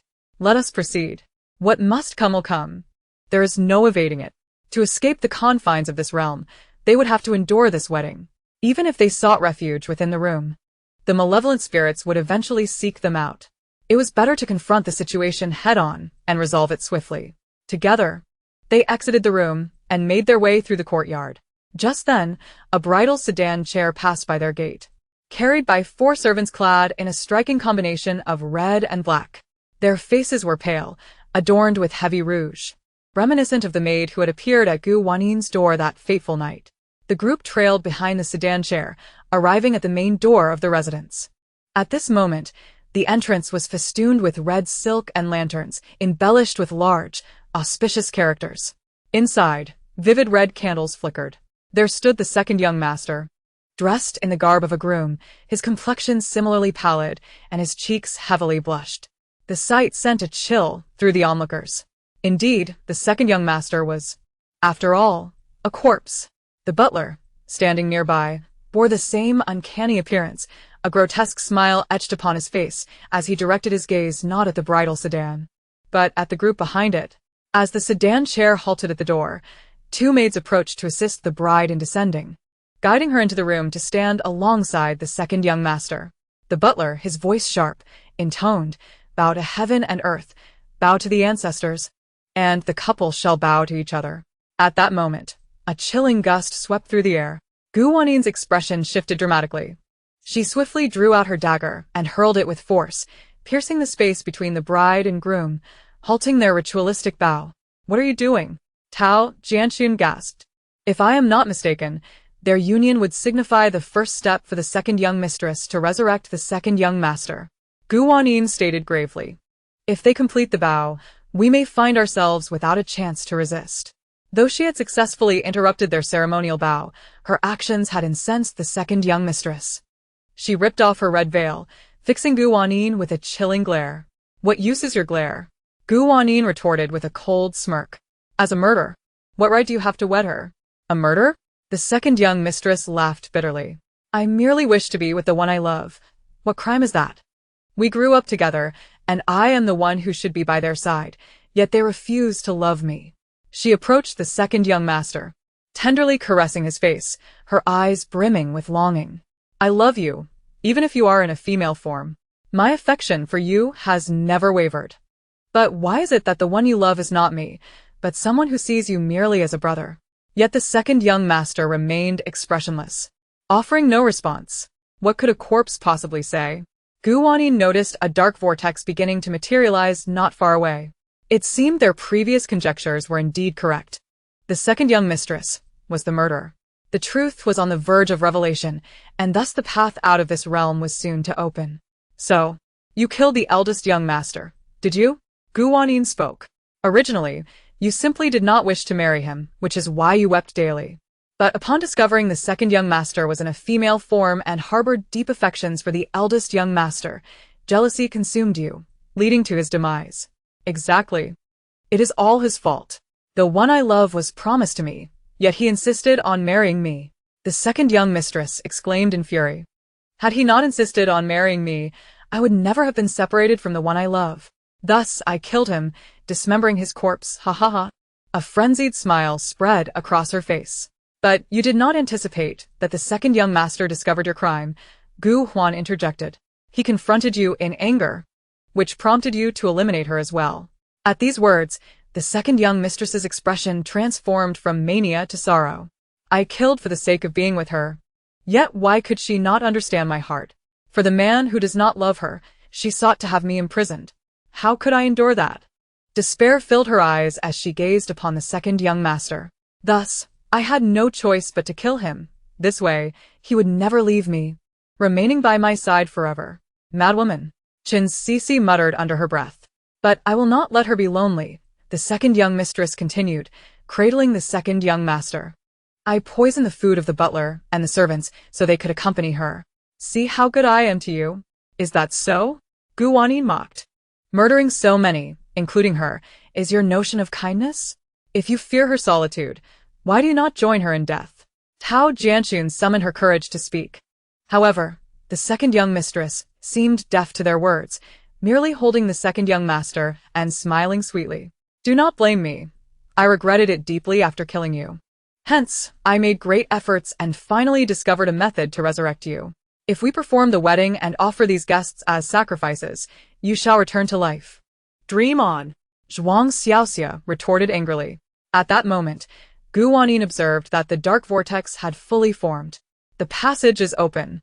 Hurry, Gu Wanyin shouted. Upon hearing this, the group surged towards the swirling darkness.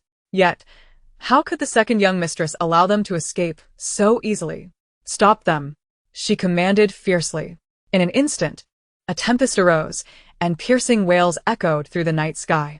The servants of the residence revealed their ghastly visages and surged toward Gu Wanyin and her companions. Ah! Chin-Sisi skriamed. Gu Wanyin and her friends reacted swiftly, each unleashing their powers. Bai Shuwen activated her water abilities, sending a torrent of water crashing into the room, separating the second young master and the second young mistress. Well done, Gu Wanyin praised while launching a lightning sphere. What kind of magic is this? Tao Jianxun asked in astonishment. This? It is called 1, 2, 3, 4, 5, metal, wood, water, fire, earth. Gu Huan said, wildly swinging a large hammer. What? Tao Jianxun and Chin-Sisi were genuinely taken aback. Gu Wanyin sighed in exasperation. What nonsense are you spouting at such a time? You too, if you wish to live. Hurry into the passage. And the rest of you, do not linger. If you can escape, do so quickly. Her shout snapped Tao Jianxun and Chin-Sisi back to reality. And they raced toward the dark vortex. Yet, the specters grew ever more relentless. One ghost seized Tao Jianxun by his collar, dragging him back. However, having previously navigated the realm, Tao Jianxun was not entirely helpless.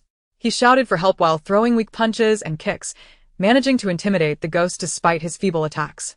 Chen Sisi, in a moment of panic, brandished a knife with her eyes closed. "Hey, you almost cut me," Dong Yu exclaimed. "I'm so sorry." As they drew nearer to the vortex, the second young mistress's anger flared. Suddenly, she produced a talisman from nowhere and ignited it. In an instant, a chilling wind swept through, making the spirits even more ferocious as they howled and lunged at them. At this juncture, even if they wished to avoid a confrontation, escaping the onslaught of these spirits and surging into the passageway was utterly impossible. Gu Wanyin gritted her teeth and exchanged a knowing glance with Gu Han. The two seemed to possess an innate synergy. Gu Han immediately understood and retrieved a whip, driving away the spirits that were encroaching upon Gu Wanyin. The others quickly grasped Gu Wanyin's intent and rallied to provide her cover. Gu Wanyin, undeterred, charged directly towards the second young mistress. "What do you intend to do?" The second young mistress was taken aback by her sudden advance. Without engaging in further dialogue, Gu Wanyin thrust a dagger into her heart. "To capture the thief, one must first seize the king. Do I need to elaborate?" These spirits were under the second young mistress's control. Once she was vanquished, their ferocity would wane. Indeed, the movements of the spirits began to slow. For a fleeting moment, the second young mistress displayed a look of terror, but it quickly transformed into calmness. Even a sense of relief washing over her. "This is for the best." She turned away from Gu Wanyin, gently stroking the second young master's face. "At last, we can be together forever." Gu Wanyin wished to interject that the second young master likely did not share her sentiments. However, she remained silent and turned to leave. The spirits, now sluggish, could no longer impede their progress. Gu Wanyin led everyone into the vortex, while the second young mistress nestled beside the second young master, a blissful smile gracing her face. Yet, the second young master remained expressionless. Upon closer inspection, a hint of sorrow flickered in his eyes. As the world spun around them once more, Gu Wanyin gradually opened her eyes, finding herself back at the entrance of the transit station. "Gu Han, Dong Iui, Suang Shioxia."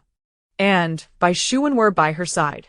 Hastily, Gu Wanyin opened her backpack, relieved to find the little squirrel system still nestled within. However, it seemed the little creature was still disoriented from the abrupt transition. Gu Wanyin sighed in relief. Regardless of circumstances, the system was once again by her side. Now, the priority was to devise a plan to extricate the system and the others from the realm of horror. Chapter 143. Epilogue. The arrival of the black-clad ghosts. Did we truly emerge from the instance? Dong Yu queried, still bewildered. Indeed, Zhuang Xiaoxia replied, exhaling deeply. I thought we might perish within. Thankfully, Gu Wanyin reacted swiftly. In truth, they all understood the principle of capturing the king first and recognized the necessity of dealing with the second young mistress before anything else. Yet, in the chaos of the spirit assault, their minds had short-circuited. Had it not been for Gu Wanyin, they might still be entangled with the spirits. By the way, the jewelry Gu Wanyin provided us with was incredibly effective, Bai Shuwen remarked. I recall that during the battle, this bracelet shielded me from several attacks. Indeed, my ring was equally beneficial.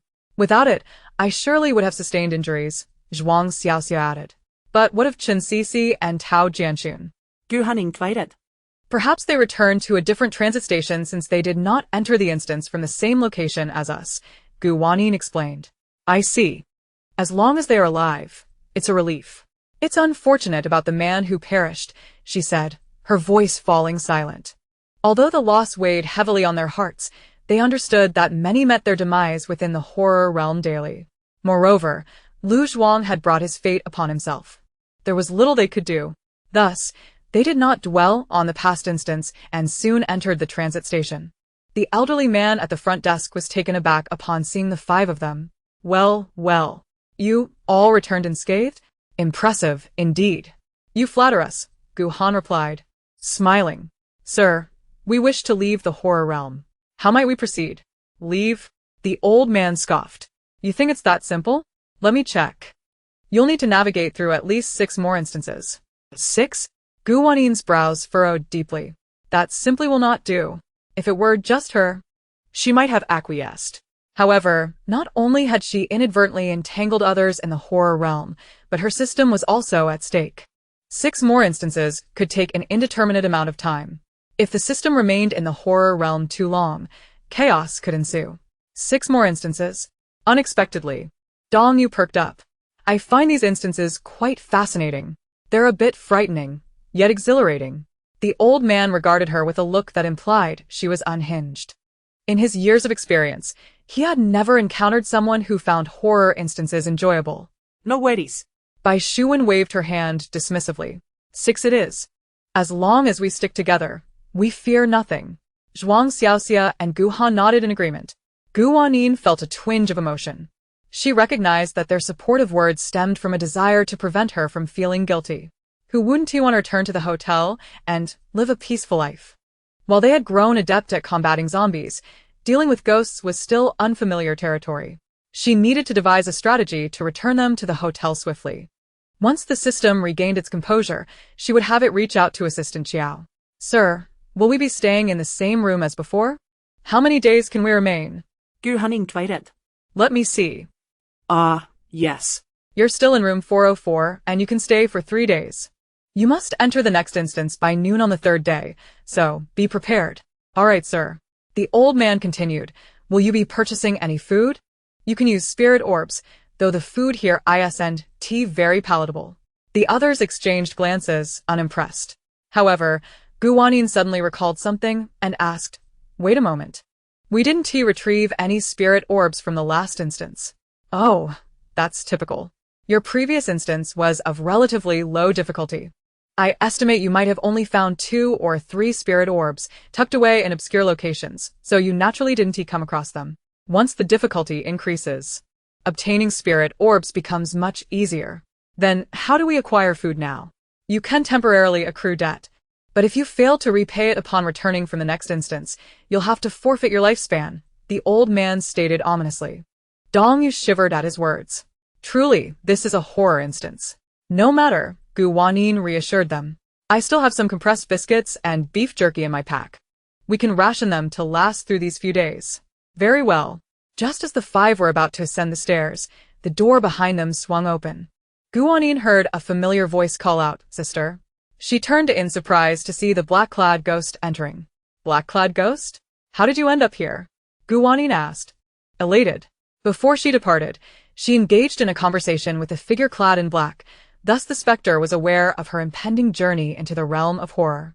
Did you not mention to me earlier your intention to venture into this terrifying world? The black-clad spirit inquired, concern etched upon its visage. The more I ponder, the more I worry for your safety. Fortunately, a woman by the name of Josie has contacted me, offering her assistance in facilitating your return. Hey. This is a transit point for humans. What business does a ghost have here? Get out. The elder admonished. Old man, why the rush? The specter retorted, baring its teeth. Surprisingly, the elder appeared somewhat intimidated, meekly responding, You can chat for just 5 minutes. Gu Wanyin mused to herself that this black-clad figure indeed held a certain status in the horror world. Rest assured, my dear sister, if you are to enter the next instance, I shall accompany you. With my presence, your safety is guaranteed. The ghost proclaimed, thumping its chest with assurance. That is splendid news, Gu Wanyin sighed in relief. However, upon your return, you will still be subject to the restrictions of the rules, will you not? Fear not. I will invariably find an opportunity. Moreover, Josie mentioned she would assist in loosening those constraints somewhat. That is reassuring. At the very least, it ensures the safety of Gu Han and the others. Now, my dear sister, I must take my leave. Very well. After the specter departed, the elder regarded Gu Wanyin with an unusual gaze. Impressive. You are acquainted with even the black-clad spirits of the horror realm. What exactly is your background? Guess. Gu Wanyin replied, casting the elder a mysterious smile before ascending the stairs with the others. The elder remained seated, utterly bewildered. Upon returning to her room, Gu Wanyin allowed the little squirrel system to rest upon the bed for a spell. Eventually, the little squirrel system regained its composure. Host. You nearly gave me a heart attack. System, can you reach Josie now? We must urgently inquire if she can devise a means for us to exit ahead of schedule. Alright, I shall give it a try. Chapter 144. Side Story. The Second Instance. The little squirrel system shut its eyes, attempting to establish contact with Josie from the interstellar realm. After a brief moment, it opened its eyes, appearing rather fatigued. It sluggishly climbed onto Wannin's shoulder, placing its tiny claws upon her forehead. Then, Wanyin heard its voice. Host, I just managed to contact Josie's assistant. She has some good news. We have information regarding the doctor. Really? Wanyin felt a surge of joy. If your doctor returns, wouldn't that resolve all our issues? Indeed. However, she mentioned that the doctor has not yet returned. She is working on a way to extract us from the horror realm, which may take nearly 10 days. 10 days? Wanyin furrowed her brow. This meant that they would have no choice but to enter the next instance. We might still have a chance to evade danger. But what about you, system? If you linger in the horror world for too long, could it pose a risk? Wanyin asked with concern. Rest assured, I am not so fragile, the system declared with pride. I will not bring you shame, nor will I allow that fellow 066 to mock us. Listening to its grandiose claims invigorated Wanyin. Excellent. I too will ensure their safe passage through the next instance. By the way, host, with Josie's assistance, I have restored a function. What is it? Just as Wanyin pondered this, a delightful aroma wafted through the air. She turned her head to see that a table had mysteriously appeared on the other side of the room, laden with steaming dishes. What is the meaning of this? Dong Yu and the others were astonished, unable to comprehend the sudden appearance of a table filled with food. Simultaneously, they could not help but salivate. After all, they had refrained from eating meat in the instance, yet now, the table offered tantalizing dishes such as braised pork, chicken stewed with mushrooms, beer duck, and spicy boiled beef. The aroma was utterly irresistible. I just brought it over from the hotel, Wanyin replied nonchalantly. Feel free to indulge. Boss Gu, you are simply incredible. By Shu Wen. Dong Yu and Zhuang Xiaxia, having already witnessed the wonders of the hotel, were momentarily astonished, but quickly resumed their enjoyment.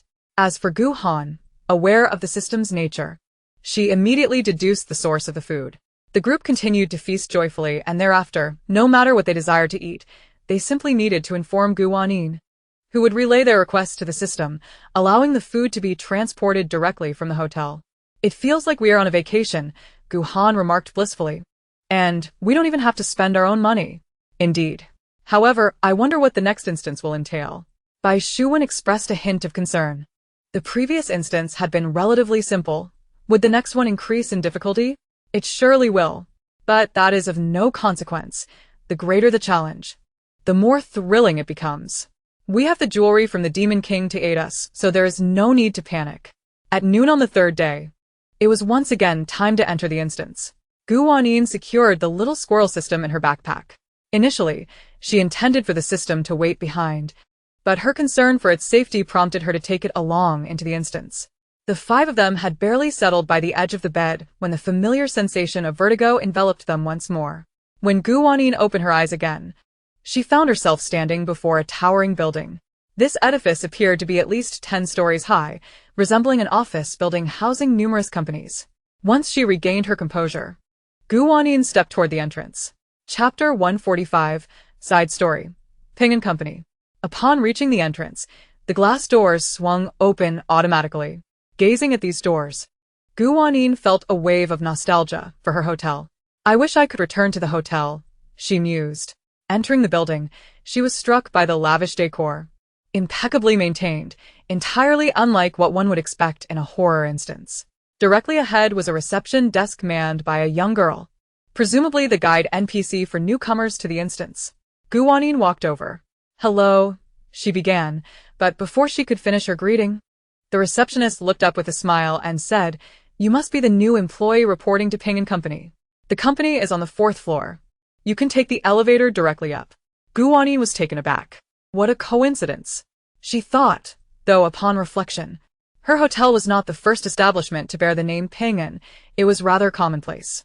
Despite feeling a bit odd, she dismissed the thought and thanked the receptionist before boarding the elevator and pressing the button for the 4th floor.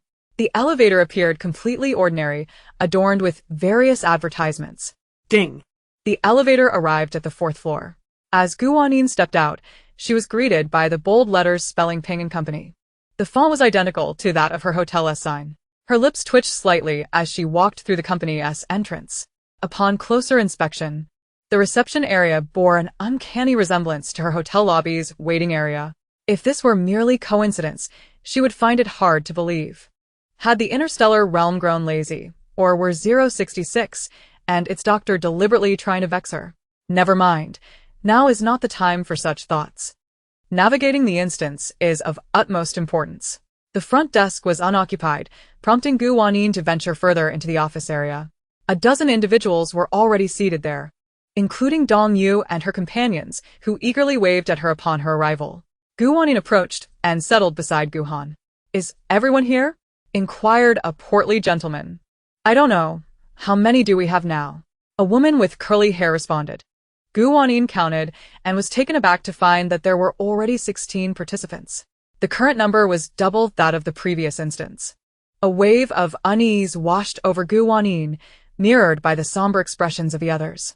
Typically, a greater number of participants indicated a more challenging scenario.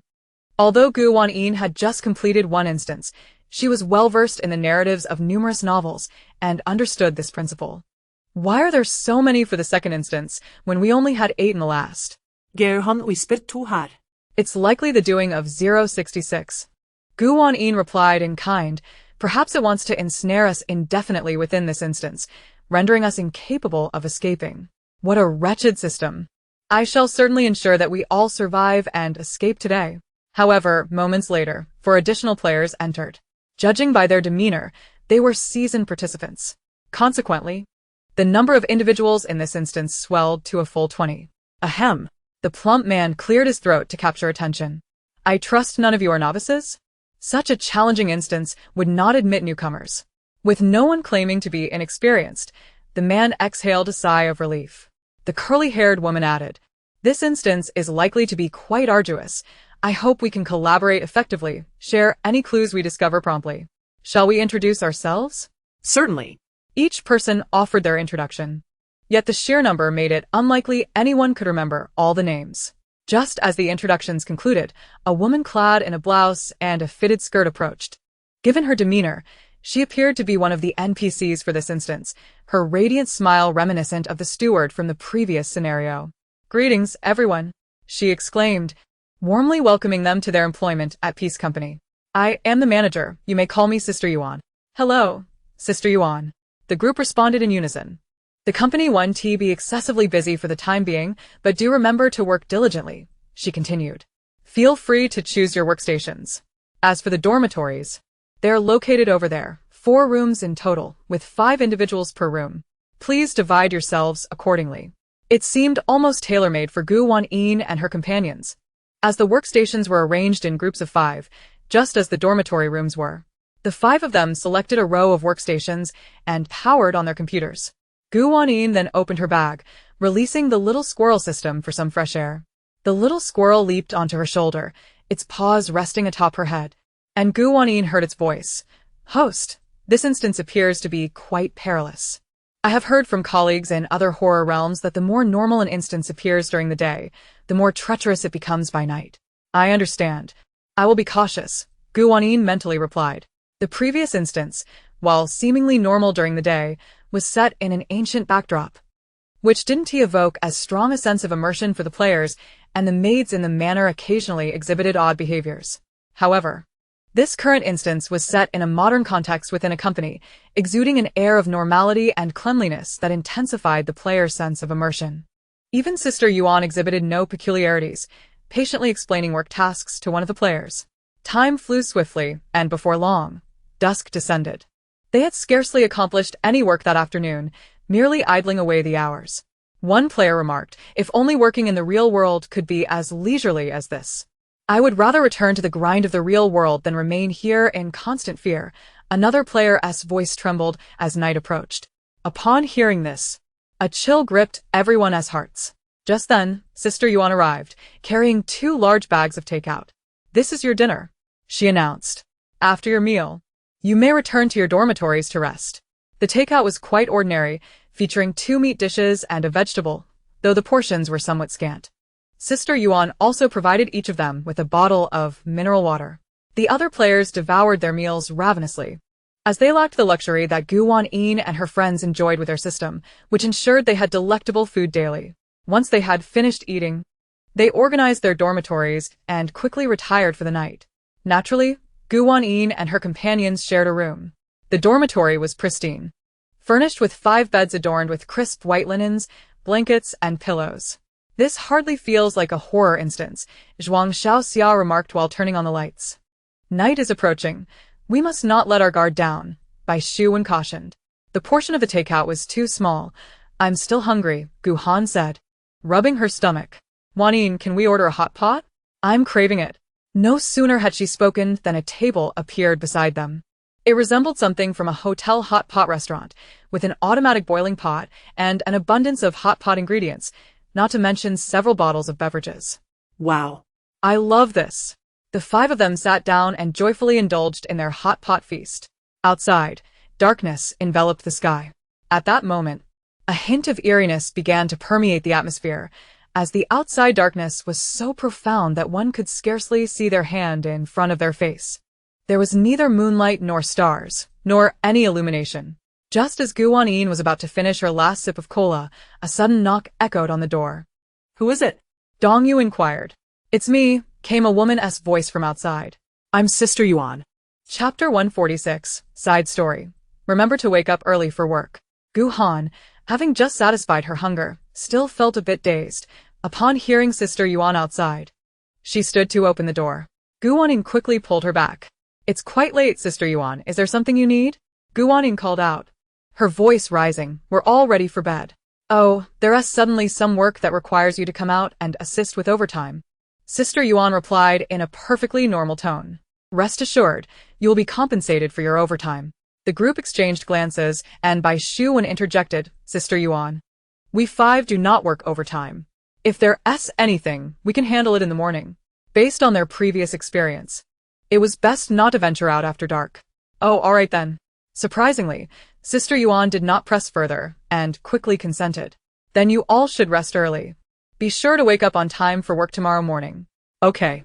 Upon hearing Sister Yuan's departing footsteps, Gu Han let out a slight sigh of relief. Wanyin, thank goodness you reacted quickly. Otherwise, I would have walked right into trouble. Wanyin patted her head. At that moment, they heard Sister Yuan knocking on the door of another room. It was likely the one adjacent to theirs. The door opened, and the voice of the person inside began. It's Sister Yuan, but their words were abruptly cut off. Then they heard a piercing scream, followed by an eerie silence. Outside, everything was so still that it felt as though the previous events had merely been a figment of their imagination. Zhuang Xiaoxia felt a chill in her palms. Unable to resist the urge to lean closer to Dong Yu, her voice trembling as she inquired, what transpired outside just now? The occupants of the adjacent room are likely in grave danger, Wanyin replied solemnly. The instance of normalcy during the day had lulled the players into a false sense of security, with Sister Yuan appearing as an ordinary human. Yet, the night was merely beginning. The long, dark hours ahead were shrouded in uncertainty. Initially, the 5 of them had intended to sleep with the lights on, knowing full well that illumination held little efficacy within the instance. Still, a flicker of light was preferable to utter darkness. However, at precisely 11:30, the lights extinguished on their own, and no matter how they tried, they could not reignite them. This brought to mind memories of university life. Zhuang Xiaoxia remarked. The lights would automatically turn off at midnight. You were fortunate. Ours went out at 10, and we lost internet connection. Bai Shuwen retorted. I envy you, Dong Yu confessed. I've never even taken the college entrance examination. Fear not, Wanyin comforted her. The developments in education are increasingly promising. Once the zombies are eradicated, humanity will rebuild. And you will undoubtedly attend university. The little squirrel system, nestled beside Wanyin, placed its tiny paws on her head and spoke. Host, where do you wish to go when that time comes? I haven't decided yet, Wanyin replied beneath the covers, engaging in a mental dialogue. Perhaps I'll explore other worlds. Such a splendid opportunity for travel should not be squandered. Alas, it's all that wretched 066's fault, the little squirrel system lamented. If it weren't for it, we wouldn't be suffering here. Speaking of which, 066 has been unusually silent, Wanyin noted. Humph, it's surely afraid of me. Just then, a cold snort echoed, unmistakably from 066. No, I believe it is merely observing us from the shadows. Let it watch. Wanyin declared resolutely. My PhD advisor will return soon. Once we escape this terrifying world, I shall seek an explanation from it and its advisor.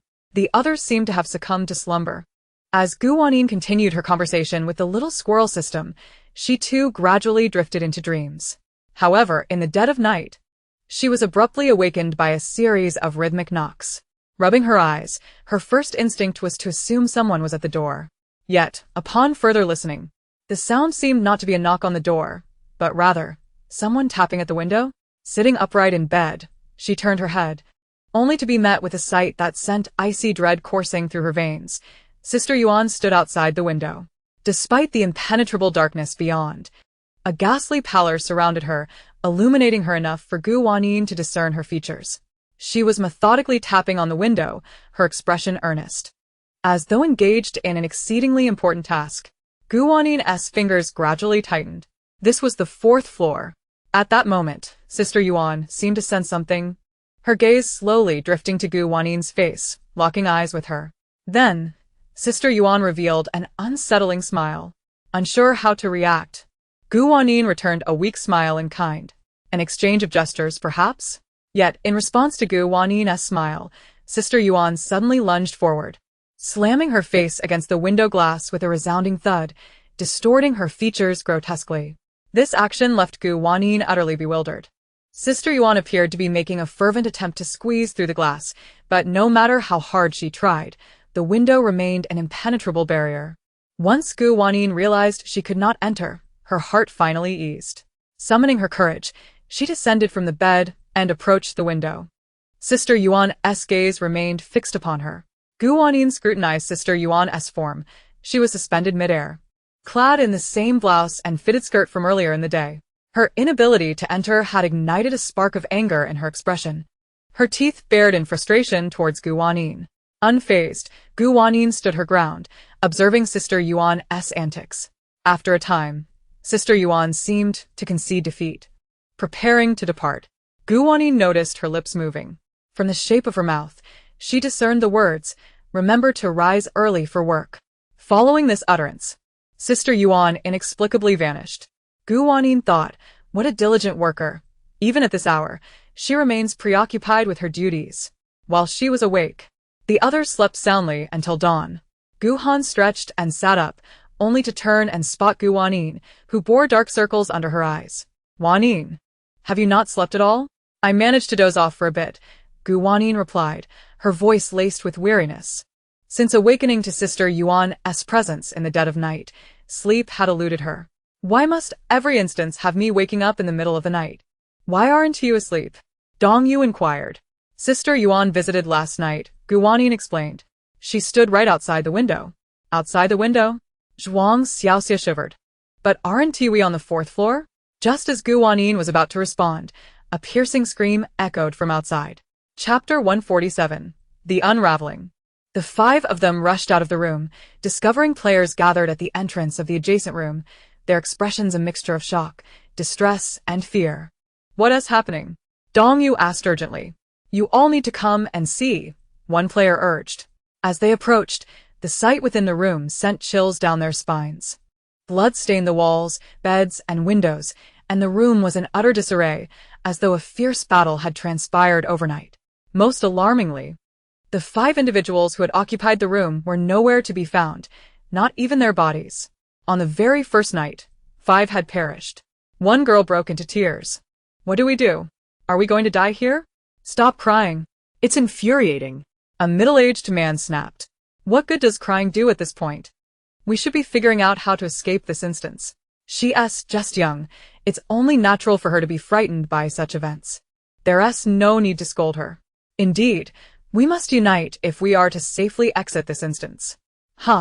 When the ghost comes to claim her, it won't care about her age." As voices began to rise in a cacophony, Wanyin interjected, "Everyone, let us not argue. At the very least, We have a lead now. If Sister Yuan comes knocking at night, do not open the door. How do you know that? Someone questioned immediately. Wanyin recounted the events of the previous night and then asked, "Didn't you hear any commotion?" The group shook their heads in unison. Regardless, they now possessed a clue, which brought some measure of comfort. At that moment, footsteps echoed behind them. Turning around, they beheld Sister Yuan approaching. Still clad in the same outfit from the day prior, smiling at the group. "Have you all risen? How diligent you are. Quickly tidy up and prepare for work." After hearing Wanyin's words, many have begun to feel a sense of trepidation towards her. However, Sister Yuan appeared oblivious, cheerfully turning to leave. Once Wanyin and the others had completed their morning routines, they took their seats at their respective desks. Breakfast was already laid out. Each person had a piece of bread and a box of milk awaiting them. Bai Shuwen, while sipping her milk, casually opened a nearby drawer. Ah, Is this the spirit ball? Wanyin turned to see that Bai Shuwen was indeed holding the very spirit ball she had encountered before. Indeed, it was this one. Wanyin nodded in acknowledgement. The others began to open their own drawers, and to their astonishment, each contained a spirit ball. However, this only heightened their anxiety. If the spirit balls were so readily available in this dungeon, it seemed unlikely that they would emerge unscathed. A man with dyed red hair muttered, "That may not be the case. One cannot solely judge the difficulty of a dungeon based on the presence of spirit balls." Someone nearby reassured him, "Just be cautious." No sooner had the words left his lips than Sister Yuan approached. "Everyone finished breakfast?" she inquired. "Then, let's commence our work. I have sent a document to each of your computers. You must calculate all the data by noon today. If the work is incomplete." Sister Yuan grinned ominously. "Then you shall face punishment." With that, she turned and departed. what does she mean by that?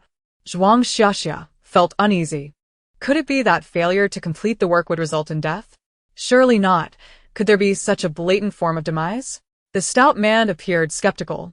Regardless, let us focus on finishing our tasks and avoid taking risks. Very well. Wanyin powered on her computer and saw that indeed, a new document awaited her on the desktop. Upon opening it, the task became clear. In essence, it required them to perform arithmetic operations on each line of data as instructed and input the results in the final column.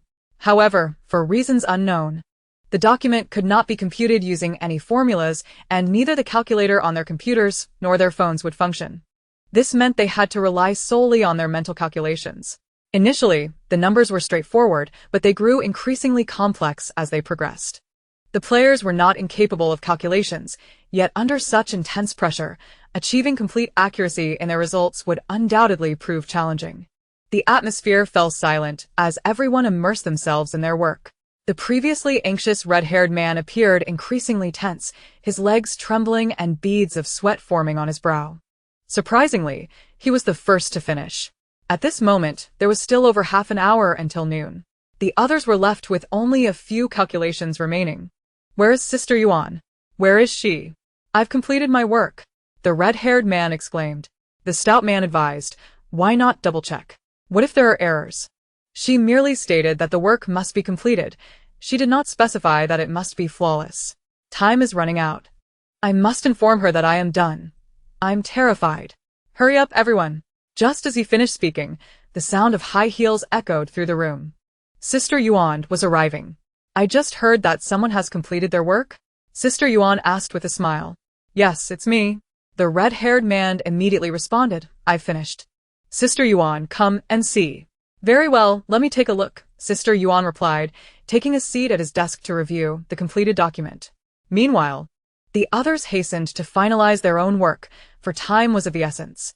If they failed to complete their tasks, what could they possibly say? After several minutes, Sister Yuan turned to the red-haired man with a strange smile. His heart raced with unease, sweat pouring down his face. "Sister Yuan, what's wrong? You made 3 mistakes," she stated, "and thus you shall face punishment." The red-haired man protested, "No. I completed it. I just made errors. And it's not even noon yet. I still have time to correct it." "That's not the case." Sister Yuan shook her head. "You explicitly stated that you were finished, and thus, no revisions can be made." But I finished." "Does a flawed document still count as completed work?" Sister Yuan's expression hardened. You clearly did not finish. Yet you attempted to deceive me and waste my time. You shall be punished. No sooner had she uttered these words than the red-haired man suddenly exploded. Yes. He literally erupted, his flesh and blood splattering everywhere, with much of it hitting those nearby. Ah! Someone could not help but scream. Fortunately, Wanyin and the others were seated a little farther away from the red-haired man, so they were spared the worst of it. Nevertheless, their expressions were grim. Witnessing a person explode before their eyes was unbearable. Yet Sister Yuan, unfazed, stood up and smiled. If the work is not done properly, one must face the consequences. Time is nearly up, so everyone must hurry. Chapter 148. Side story. A head split open. This shocking event sent their hearts into turmoil. Yet they could only force themselves to regain composure and hasten to finalize their calculations. Failure to complete the task meant certain death. An incorrect calculation would lead to the same fate. With the clock ticking down to noon, they dared not breathe, their hands and feet trembling as they meticulously checked their results. Surely, they had never approached an exam with such seriousness. Even Wanyin felt a rising sense of panic. After all, a single mistake could result in immediate explosion. Who could withstand such a fate? The little squirrel system perched on her shoulder, intently watching the screen, assisting her with checks. It then placed its tiny paw on Wanyin's forehead and assured her, "Fear not, host. I have checked everything, and there are no errors. You should help by Shu Wen and the others with their checks too." Wanyin quickly replied, "If there are any mistakes, please let me know so I can inform them." The little squirrel system promptly leapt onto the shoulders of the other players. They all recognized that this little squirrel had been with Wanyin, and although unsure of its purpose, they made no effort to shoo it away. If time had permitted, Wanyin and the system would not have minded assisting other players with their checks. However, time was running out.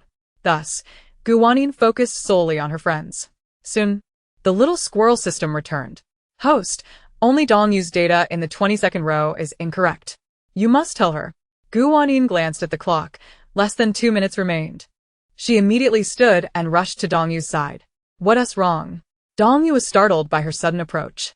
Wanyin had no time to explain. She quickly scanned the second row of Dongyu's document, performed a rapid calculation, deleted the erroneous answer, and input the correct one. Just as she finished, the clock struck noon. Dongyu realized that her initial answer had indeed been incorrect, her face paling in fear. Boss. Thank goodness for you. Otherwise, I would have." Dongyu stammered, struggling to articulate her thoughts. Wanyin let out a long sigh of relief. It seemed that the 5 of them would be safe this time. "System, I'm so grateful for your help." Wanyin thought to herself. What is this? Were it not for my inability to fully exhibit my prowess in this terrifying realm, I could calculate all this data in a mere second. At that moment, Wanyin and her companions noticed that the document on their computer desktop had vanished. "Where has the document gone?" Other players exclaimed in panic. "It must be that Sister Yuan is conducting an inspection," Wanyin stated solemnly.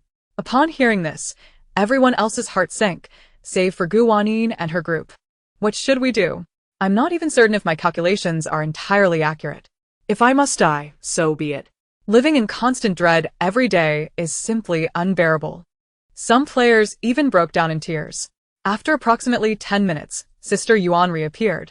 She surveyed them with a smile and said, "Everyone has performed admirably. However, 5 individuals made glaring errors in the document." As her words fell, 5 more players exploded on the spot, including the portly man and the curly-haired woman. Wanyin and her companions turned ashen. Out of 20 players in this instance, a staggering 11 had perished in just one day. Apart from the 5 of them, only 4 players remained. No wonder this dungeon was deemed exceedingly challenging. With such a brutal method of death, could it not be difficult? If it were not for the little squirrel system, Dongyu would likely be dead by now as well. Time for lunch. After your meal, you may rest for a while, as new tasks await you this afternoon, Sister Yuan announced once more. At her words, the players' faces paled again. New tasks in the afternoon? If we fail to complete them or make mistakes, will we die again? Wanyin focused intently on Sister Yuan. Thus far, all the conditions for death had been linked to her. Death awaited those who opened the door for Sister Yuan at night, and those who failed to complete her assigned tasks faced the same fate. What if there were no Sister Yuan? Would this dungeon then be solvable? Gu Wanin's gaze deepened. If this continued, it seemed all of them would be drained of life. After all, the little squirrel system could not unleash its full power in this horror realm. If Sister Yuan's tasks grew increasingly difficult, how could they possibly accomplish them? For the time being, there was only...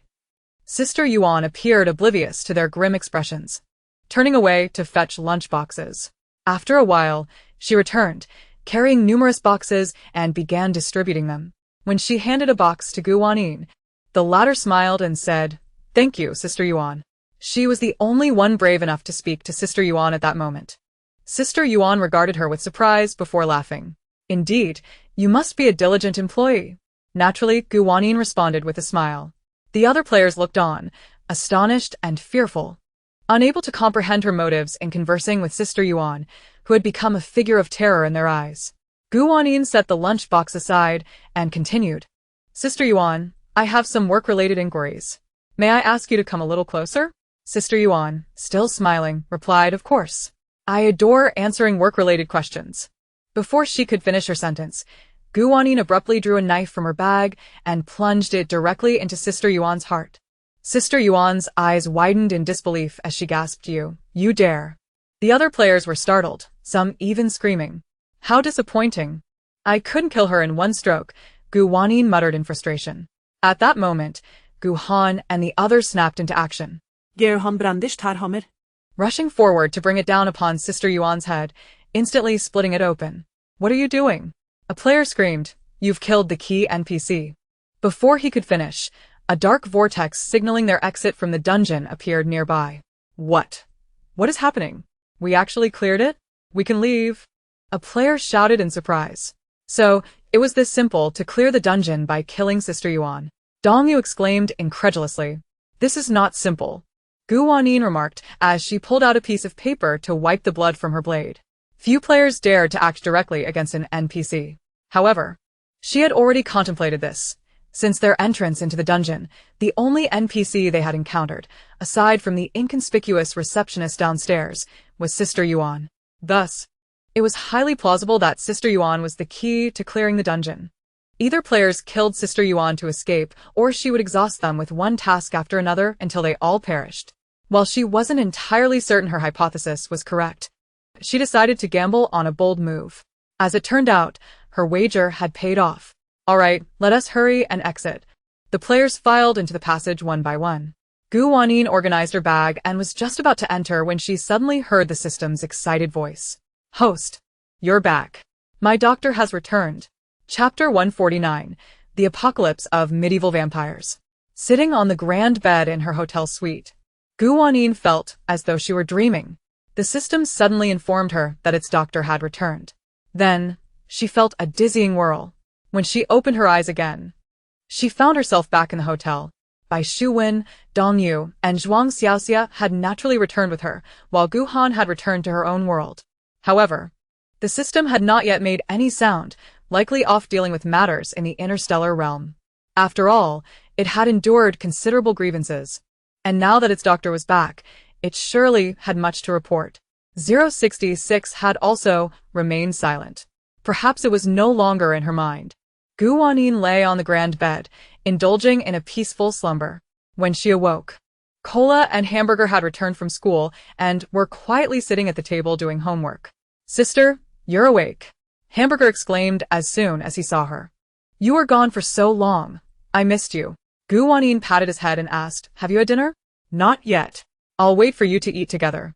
"All right, let us go have dinner." Gu Wanyin led them to the cafeteria, ordering several of their favorite dishes.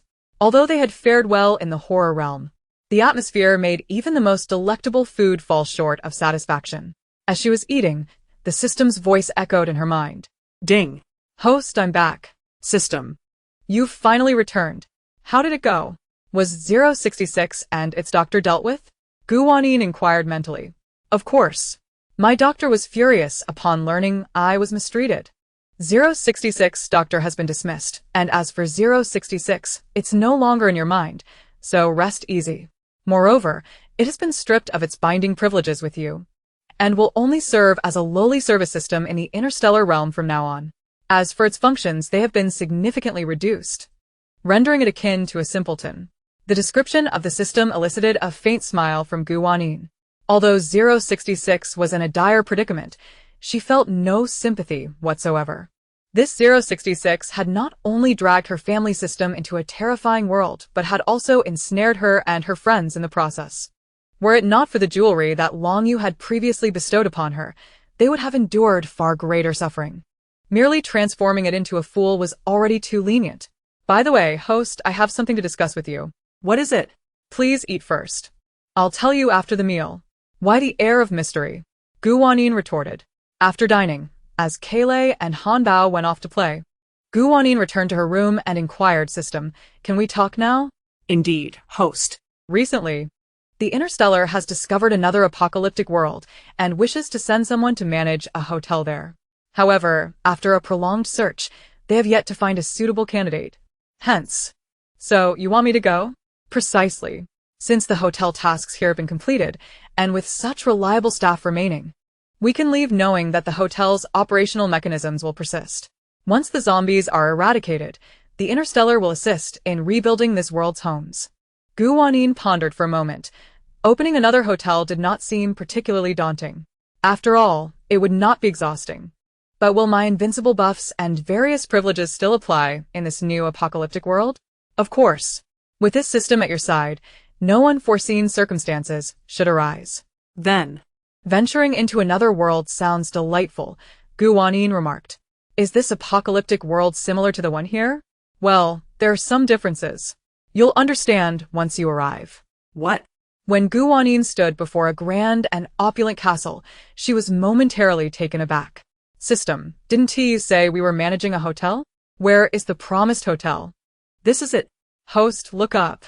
Gu Wanyin glanced up and, indeed, a colossal sign hung at the castle's entrance, boldly proclaiming Peace Hotel. Surveying her surroundings, she noted the desolation. Besides the castle, there was hardly a soul in sight, with distant mountains looming in the background. Boss Gu, this castle is even more luxurious than the previous hotel building, exclaimed by Shu Wen, who stood beside her. Before arriving in this world, Gu Wanyin had mentioned to the system that she wanted to bring Bai Shuwen along. Keilei and Han Bao would remain in the previous world to study, with Su Shi and others looking after them.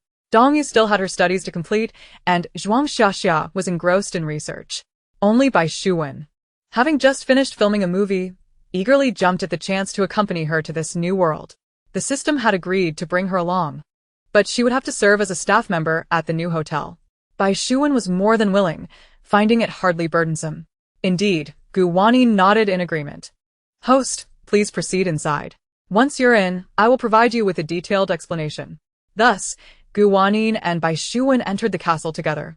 The first floor was a grand hall, adorned in a style reminiscent of medieval Europe.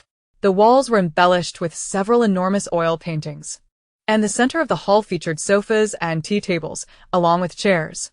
A steaming pot of red tea and several cups were set upon the table. Gu Wanyin and Bai Shuwen approached, seated themselves, and poured themselves a cup of tea. The system began an extensive introduction. Host. The societal structure and background of this world bear resemblance to that of medieval Europe. You must have seen related films or animations in the past. Yes, I understand.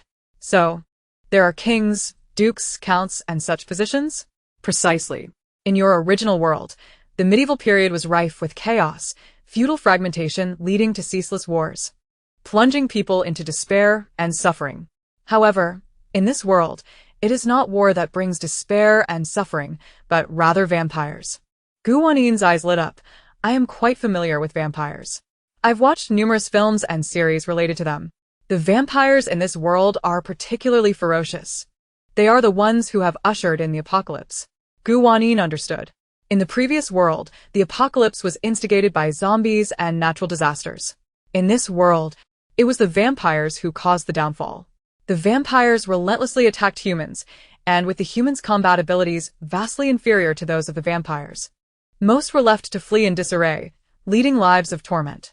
By the way, the humans in this world have names similar to those in the West, but their appearances resemble familiar Asian features, and the language is also Chinese. System. In the previous world, killing zombies yielded crystal cores. What do we obtain for vanquishing vampires in this world? Chapter 150. What others have, my host must also possess. It is a substance known as blood essence pearl. The system states that if a human kills a vampire, a blood-red pearl will emerge from the vampire's corporeal form, known as the blood essence pearl. That sounds akin to the crystal cores from before. However, there are distinctions. The zombies possess levels, which corresponded to the varying grades of crystal cores. Vampires, on the other hand, while they do have ranks, lack a classification system, so all blood essence pearls are uniform. Are you implying that vampires possess intelligence? Wanyin inquired. Certainly. Vampires possess human-like appearances and intelligence, which is why the people in this world find themselves cornered by them. There are no special abilities in this world, and very few humans can successfully kill a vampire. Thus, blood essence pearls are quite rare. How many points can a blood essence pearl yield? Surely there are other items that can be exchanged for points? Much like a level 1 crystal core, each blood essence pearl is worth 1,000 points. In addition to blood essence pearls, gold, silver, and jewels can also be exchanged for points. Wanyin frowned slightly, questioning, isn't the blood essence pearl quite rare? How can it be valued the same as a level 1 crystal core? After all, these are two different worlds. Host, do not continually draw comparisons between them. This world has its own rules. Moreover, in the previous world, the author faced severe backlash for assigning a single crystal core a value of 1,000 points. Hence, in this world, they dare not price the blood essence pearls any higher. Wanyin. Having gained a rough understanding of the background of this world, Wanyin and Bai Shuwen continued to explore the castle. The castle was vast, comprising 6 stories, each with 30 rooms. The second floor housed single rooms. The third double rooms, the fourth featured suites, the fifth family rooms, and the sixth hosted the presidential suite. As for the first floor, it contained Wanyin's main quarters, staff dormitories, and some yet-to-be unlocked shops. Unlike the previous apocalyptic hotel, this time, all rooms in the castle were unlocked from the outset. On either side of the castle stood the east and west towers, each containing additional rooms, alleviating any concerns about accommodating guests. Behind the castle lay a large expanse of barren land. The system indicated that by completing corresponding tasks, the back garden could be unlocked. Ding. A new task is about to commence. Host, are you prepared? Bring it on. Wanyin confidently replied. Host, receive 5 hotel guests, no time limit, and no restrictions on guest identities. Task rewards, garlic seeds, 2 pieces of super fertile land, and a super sledgehammer. This task reward was entirely unexpected for Wanyin. System. Are you telling me that planting garlic can be used to ward off vampires? Indeed. The host is quite astute, the system praised without reservation. However, if that is the case, why do the people in this world not hasten to cultivate more garlic? Because the garlic seeds in this world are exceedingly peculiar and challenging to survive. Moreover, the vampires are ever vigilant. Should anyone dare to plant garlic, they will destroy it before it matures. The vampires in this realm are formidable, unafraid of sunlight, and can move freely even during the day. It is no wonder this world has descended into chaos under the reign of vampires. It is truly not easy for people to survive. And what about the mighty hammer? That is for the host. The system declared proudly. Guhan has a hammer, and so must my host. There are various rewards awaiting you in the future. Wanyin replied, a strange sense of competitiveness has arisen. After exploring the castle, night had fallen. Wanyin intended to rest well tonight and venture out with Bai Shuwen tomorrow to seek guests. This time, the system was particularly considerate, providing her not only with a restaurant and an array of food from the outset, but also a carriage. The carriage was quite spacious, able to comfortably accommodate 7 or 8 individuals. Wanyin and Bai Shuwen enjoyed a delightful barbecue together before returning to their respective rooms to prepare for sleep. The main room this time was distinctly different from the previous one, exuding a classical medieval style while maintaining its luxurious essence. The amenities were plentiful, the large bed exceptionally soft, and the draperies hanging nearby were exquisite. Bai Shuwen's staff dormitory, naturally, was slightly less impressive than hers. Yet it was certainly an improvement over the single room Bai Shuwen previously occupied, leaving her quite satisfied. Additionally, The wardrobe in the staff dormitory contained 2 sets of employee uniforms, charming red dresses that perfectly complemented Bai Shuan's demeanor. After bathing, Gu Wanyin reclined on her plush bed and watched several films related to vampires on her tablet. Most vampires depicted in these films were strikingly handsome. She wondered if the vampires in this world were equally attractive. Early the next morning, Gu Wanyin and Bai Shuan hastily consumed some buns before setting off in the carriage. They both possessed formidable buffs, as did the carriage. Once aboard, individuals were shielded from vampire harm. After traveling for a while, they found themselves in a desolate area. Could it be that there are no survivors left in this world? Bai Shuan could not help but inquire. That cannot be the case, Gu Wanyin responded. If there were no survivors, what purpose would there be for me to establish a hotel here? Just as she finished speaking, they heard rustling sounds from the nearby bushes. Gu Wanyin's eyes brightened, and she immediately called out, "Is anyone there? Do not be afraid. I am also human." No one answered her. It seemed that the people here were highly wary and likely hiding in the bushes, observing her discreetly. "I am truly human. Look, my eyes are black. And I do not possess the fangs of a vampire." After a moment, the rustling resumed, and then Gu Wanyin spotted 2 heads peeking out from the bushes.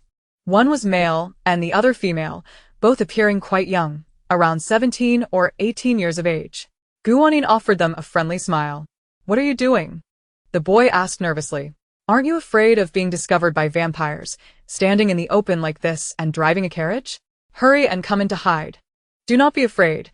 My carriage carries plenty of garlic," Gu Wanyin reassured them. "Come aboard, and I will explain further." Of course, there was no garlic in the carriage. However, if she did not say so, no one would believe that her carriage was safe. Garlic. The 2 of them perked up at the mention. "You have garlic? Did you grow it? Can you share some with us? Come on board first. Rest assured, my carriage is very safe." Bai Shuan shot her a sidelong glance, thinking how much they resembled a pair of unscrupulous adults trying to lure children. Nevertheless, the 2 still hesitated. Just then, a cackling laughter echoed through the air. Chapter 151. The ruthless iron hand. The 2 individuals hidden in the bushes were taken aback. They turned to see a vampire hovering in the air not far from them. It bore a striking resemblance to a human, save for its crimson irises, sharp fangs, and the black wings sprouting from its back. Unlike the handsome figures depicted in films, this vampire was far from attractive. Gu Wanyin had no time to ponder these things. She shouted to the 2, "Come over, quickly." At this moment, they could no longer afford to hesitate. In a panic, they shouted and stumbled toward her carriage. The vampire, however, was unhurried, leisurely watching them from the air. As soon as the 2 managed to clamber onto Gu Wanyin's carriage, the vampire cackled, "I've been observing you hiding in the bushes, intending to use you to lure more humans. Now, there are just the 4 of you." Its visage grew increasingly grotesque. "Now, contribute your blood to me. Your lines are far too melodramatic. You will not taste blood this way," Gu Wanyin earnestly suggested. The vampire. The 2 newcomers to the carriage were on the verge of tears. "Why are you still chatting with the vampire? Hurry up and leave. Are you seeking death?" The vampire roared, charging directly toward their carriage. "Garlic. Where is the garlic? Did you not say you had garlic?" "Do not worry. He will not." Gu Wanyin's words were cut short as they witnessed an iron hand sprouting beside the carriage. A hand complete with an arm. The iron hand swung with a fierce wind, and at the moment the vampire lunged, it struck the creature away, transforming it into the brightest star in the sky. Gu Wanyin. Ruthless iron hand system, whose brilliant idea was this merciless defense. She wondered internally. Of course, it was this system. The system proclaimed with pride. "Rest assured, host, you are absolutely safe. Truly, you are a genius of a system. Your praise is unwarranted," the system replied modestly.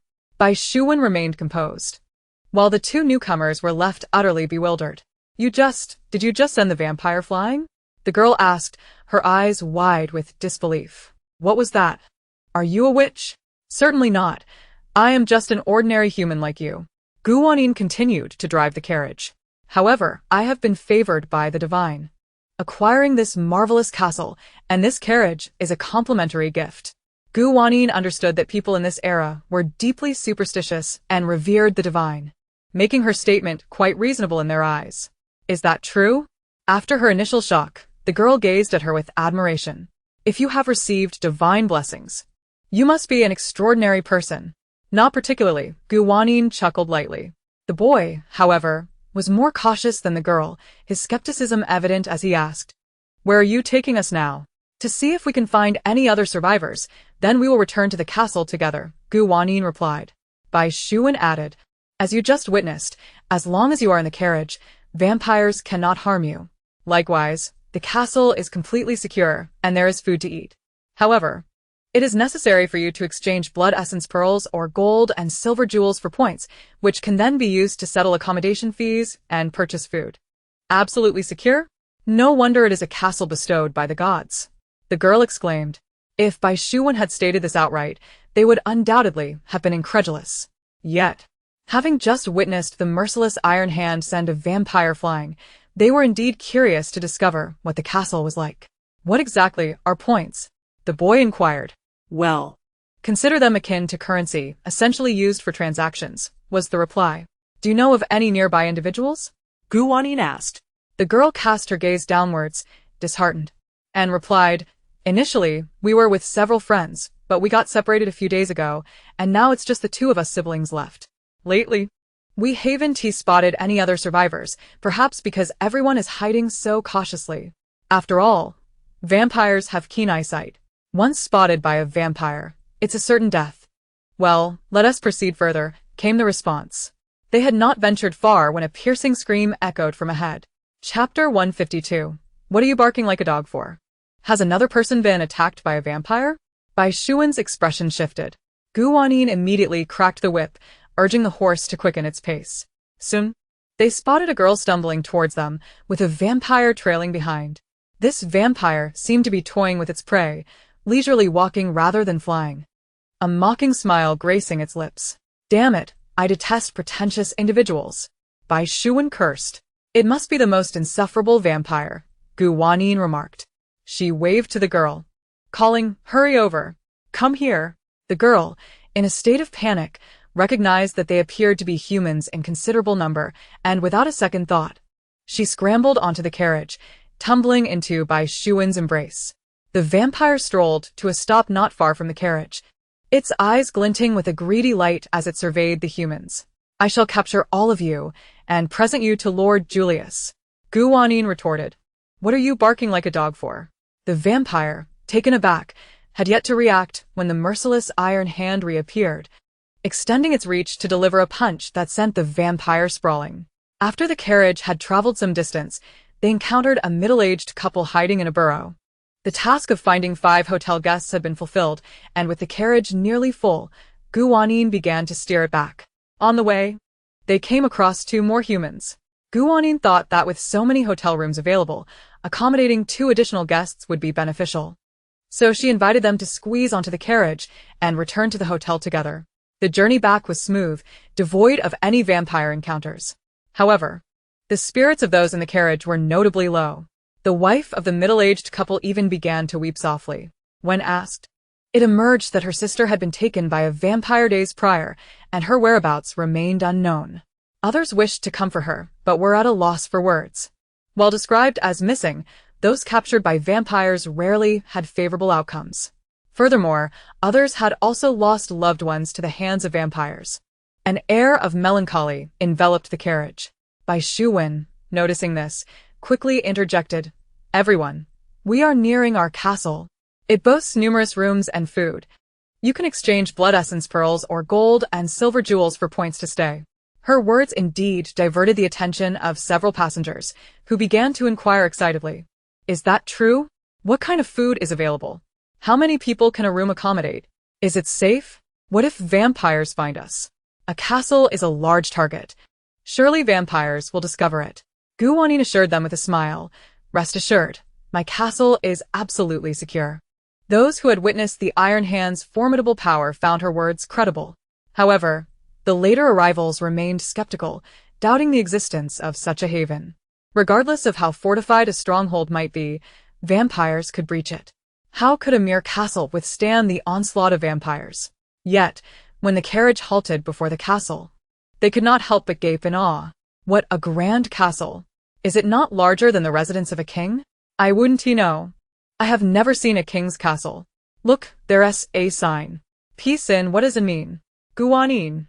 Aware that the concept of an inn likely did not exist in this era, explained, you may understand it as a lodging house. Ah, I see. Come, everyone. Follow me inside, Wanyin said as she led the way into the castle. Those who had witnessed the iron hands might followed without hesitation. However, the remaining individuals hesitated. The castle indeed appeared grand and enticing, yet how could such an expansive structure be erected in these times? How had she accomplished this? Could it possibly be a vampire's domain? Were there vampires waiting for them inside? With such thoughts, they began to contemplate leaving. Bai Shuwen, still outside, quickly called out, Dear guests, do not misunderstand. This castle has been granted to our boss by the divine. We are all humans. How could we be associated with vampires? Her beauty and amiable demeanor swayed them, leaving them uncertain about departing. Meanwhile, within the castle's grand hall, Wanyin prepared to assist the guests who had accompanied her in checking in. 7 guests had returned by carriage, and 3 had followed her inside, the initial pair of siblings and the girl who joined later. The siblings were named Alton, the brother was Bruno, and the sister was Joshua. The other girl was Janet Ferguson. Upon entering, they marveled, gazing around the castle hall. Brother, I have never seen such a spacious and luxurious castle. Neither have I. We will have plenty of time to explore the castle later. Let us check in first, or else we won't be able to stay here long, Wanyin advised. What should we do? Janet timidly inquired. Wanyin approached the front desk and retrieved a small box. The hotel's previous machinery had seemed excessively modern for this era, so she had the system modify it into this wooden box. What items do you possess? Blood essence, pearls, and gold and silver jewels can be exchanged for points. But first, please review the house rules. With that, Wanyin pointed to a sign hanging nearby. The rules, akin to those of the previous hotel, were soon perused and nodded at by the 3, indicating their understanding. Additionally, we have single rooms, double rooms, family rooms, king suites, and presidential suites. What type of accommodation would you prefer? Please note that single rooms are meant for individual occupancy. The 3 agreed that 1 single room each would suffice. Bruno was the first to produce a pen, a splendid instrument forged entirely from gold. With a tinge of melancholy, he confessed, this was a birthday gift for my father, and I have been reluctant to part with it, keeping it close to my heart. Let's place in the box, Wanyin suggested. Bruno complied, placing the pen within the confines of the box. A moment later, Wanyin opened the box again, only to find the pen had vanished, replaced by a wooden room key. How astonishing! Bruno exclaimed. This beautiful lady. You must be a sorceress, aren't you? Not quite, Wanyin replied, a mix of amusement and exasperation in her voice as she handed him the key. This is your room key. Chapter 153. Planting Garlic. Bruno examined the key and noticed it bore several lines of information pertinent to him. Name, Bruno Alton. Room number, 201. Room rate, 10 points per day. Current points, 80. How many days do you intend to stay? Wanyin inquired, advising him to reserve some points for food. After conferring with his sister, Bruno decided to stay for a day initially, to assess the situation. 1 day it is. Very well, Wanyin affirmed.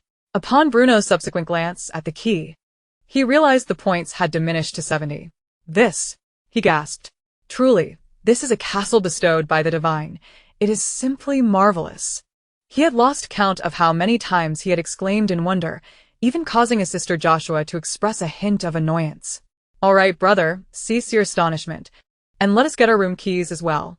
Bruno promptly stepped aside, yet he continued to fondle the key, his face a canvas of awe. Joshua utilized a bracelet she wore on her wrist, trading it for 70 points. Another girl, Jeanette, showcased her prowess by unveiling a ruby. Wanyin, unfamiliar with the value of gems in this realm, discerned from Jeanette's reluctant demeanor that the ruby must be quite precious. Indeed, the ruby exchanged for an astounding 300 points. If I am not mistaken, is this not the deep crimson heart that was exhibited previously? Joshua inquired, astonished. You are the daughter of Duke Ferguson? Jeanette, appearing rather bashful, nodded and added, my current status is of little consequence, with the kingdom in shambles. Even the daughter of a king holds little value. With that, the trio simultaneously sighed in unison. Very well, you may now proceed to inspect your rooms, Wanyin announced, aiming to lighten the mood. Ascend the stairs to the second floor. Each room is marked with a number. Locate the corresponding room according to your key, and simply swipe it at the door handle to gain entry. Thank you, esteemed proprietor, they chorused, eagerly making their way upstairs. At that moment, Bai Shuwen entered with a couple in tow. Madam Gu, I had a lengthy discussion with these two, yet they ultimately did not believe me and fled in haste. Bai Shuwen lamented. Gu Wanyin felt a tinge of regret, for the absence of two guests meant a loss in points. No matter, she consoled. This is merely the beginning. The inhabitants here are understandably wary of vampires. It is natural for them to be cautious. In time, they will realize that this place is genuinely safe. The couple, though they had entered, still bore an air of suspicion. After listening to Gu Wanyin's introduction, they opted for a spacious room with a large bed. Once Gu Wanyin completed their check-in and they ascended to inspect their room, they finally exhaled in relief. Ding. Congratulations, host, task completed. Reward: garlic seeds, 2 plots of super fertile land, and a super hammer. The system's voice echoed, and suddenly a hammer, akin to the one Gu Han had previously wielded, appeared in Gu Wanyin's hand. She nearly lost her grip. System, this hammer's sudden appearance is quite startling, Gu Wanyin exclaimed, her brow furrowed. Could you not provide prior notice next time? Host, I presumed you would be pleasantly surprised, the system replied, sounding quite aggrieved. Indeed, I am surprised. Oh dear. How very surprising. By the way, host, I neglected to mention that I have also secured a space for you. You can store the hammer there, and future rewards can be placed within as well, making it much more convenient. Just close your eyes and concentrate to enter the space. Gu Wanyin closed her eyes, and indeed, a vast expanse materialized before her. She set the hammer down, and upon reopening her eyes, she found herself back in the castle hall. Impressive, system. May I store other items as well? All except living beings, it replied. Understood. And what of the super fertile land and garlic seeds? They are located in the room at the far right on the first floor. Gu Wanyin proceeded to the door of the rightmost room and opened it. Inside appeared to be an alternate space, expansive with blue skies, white clouds, and sunlight. The land was divided into sections, reminiscent of a farming game she had once played. With the unlocking of 2 plots of super fertile land, only the foremost 2 were available for use. The seeds are on the adjacent shelf, the system explained. Once depleted, they will automatically replenish. Each seed yields 1 head of garlic. Gu Wanyin turned to see a shelf holding dozens of seeds, alongside numerous small shovels. System. How do I plant these garlic seeds? Gu Wanyin fretted.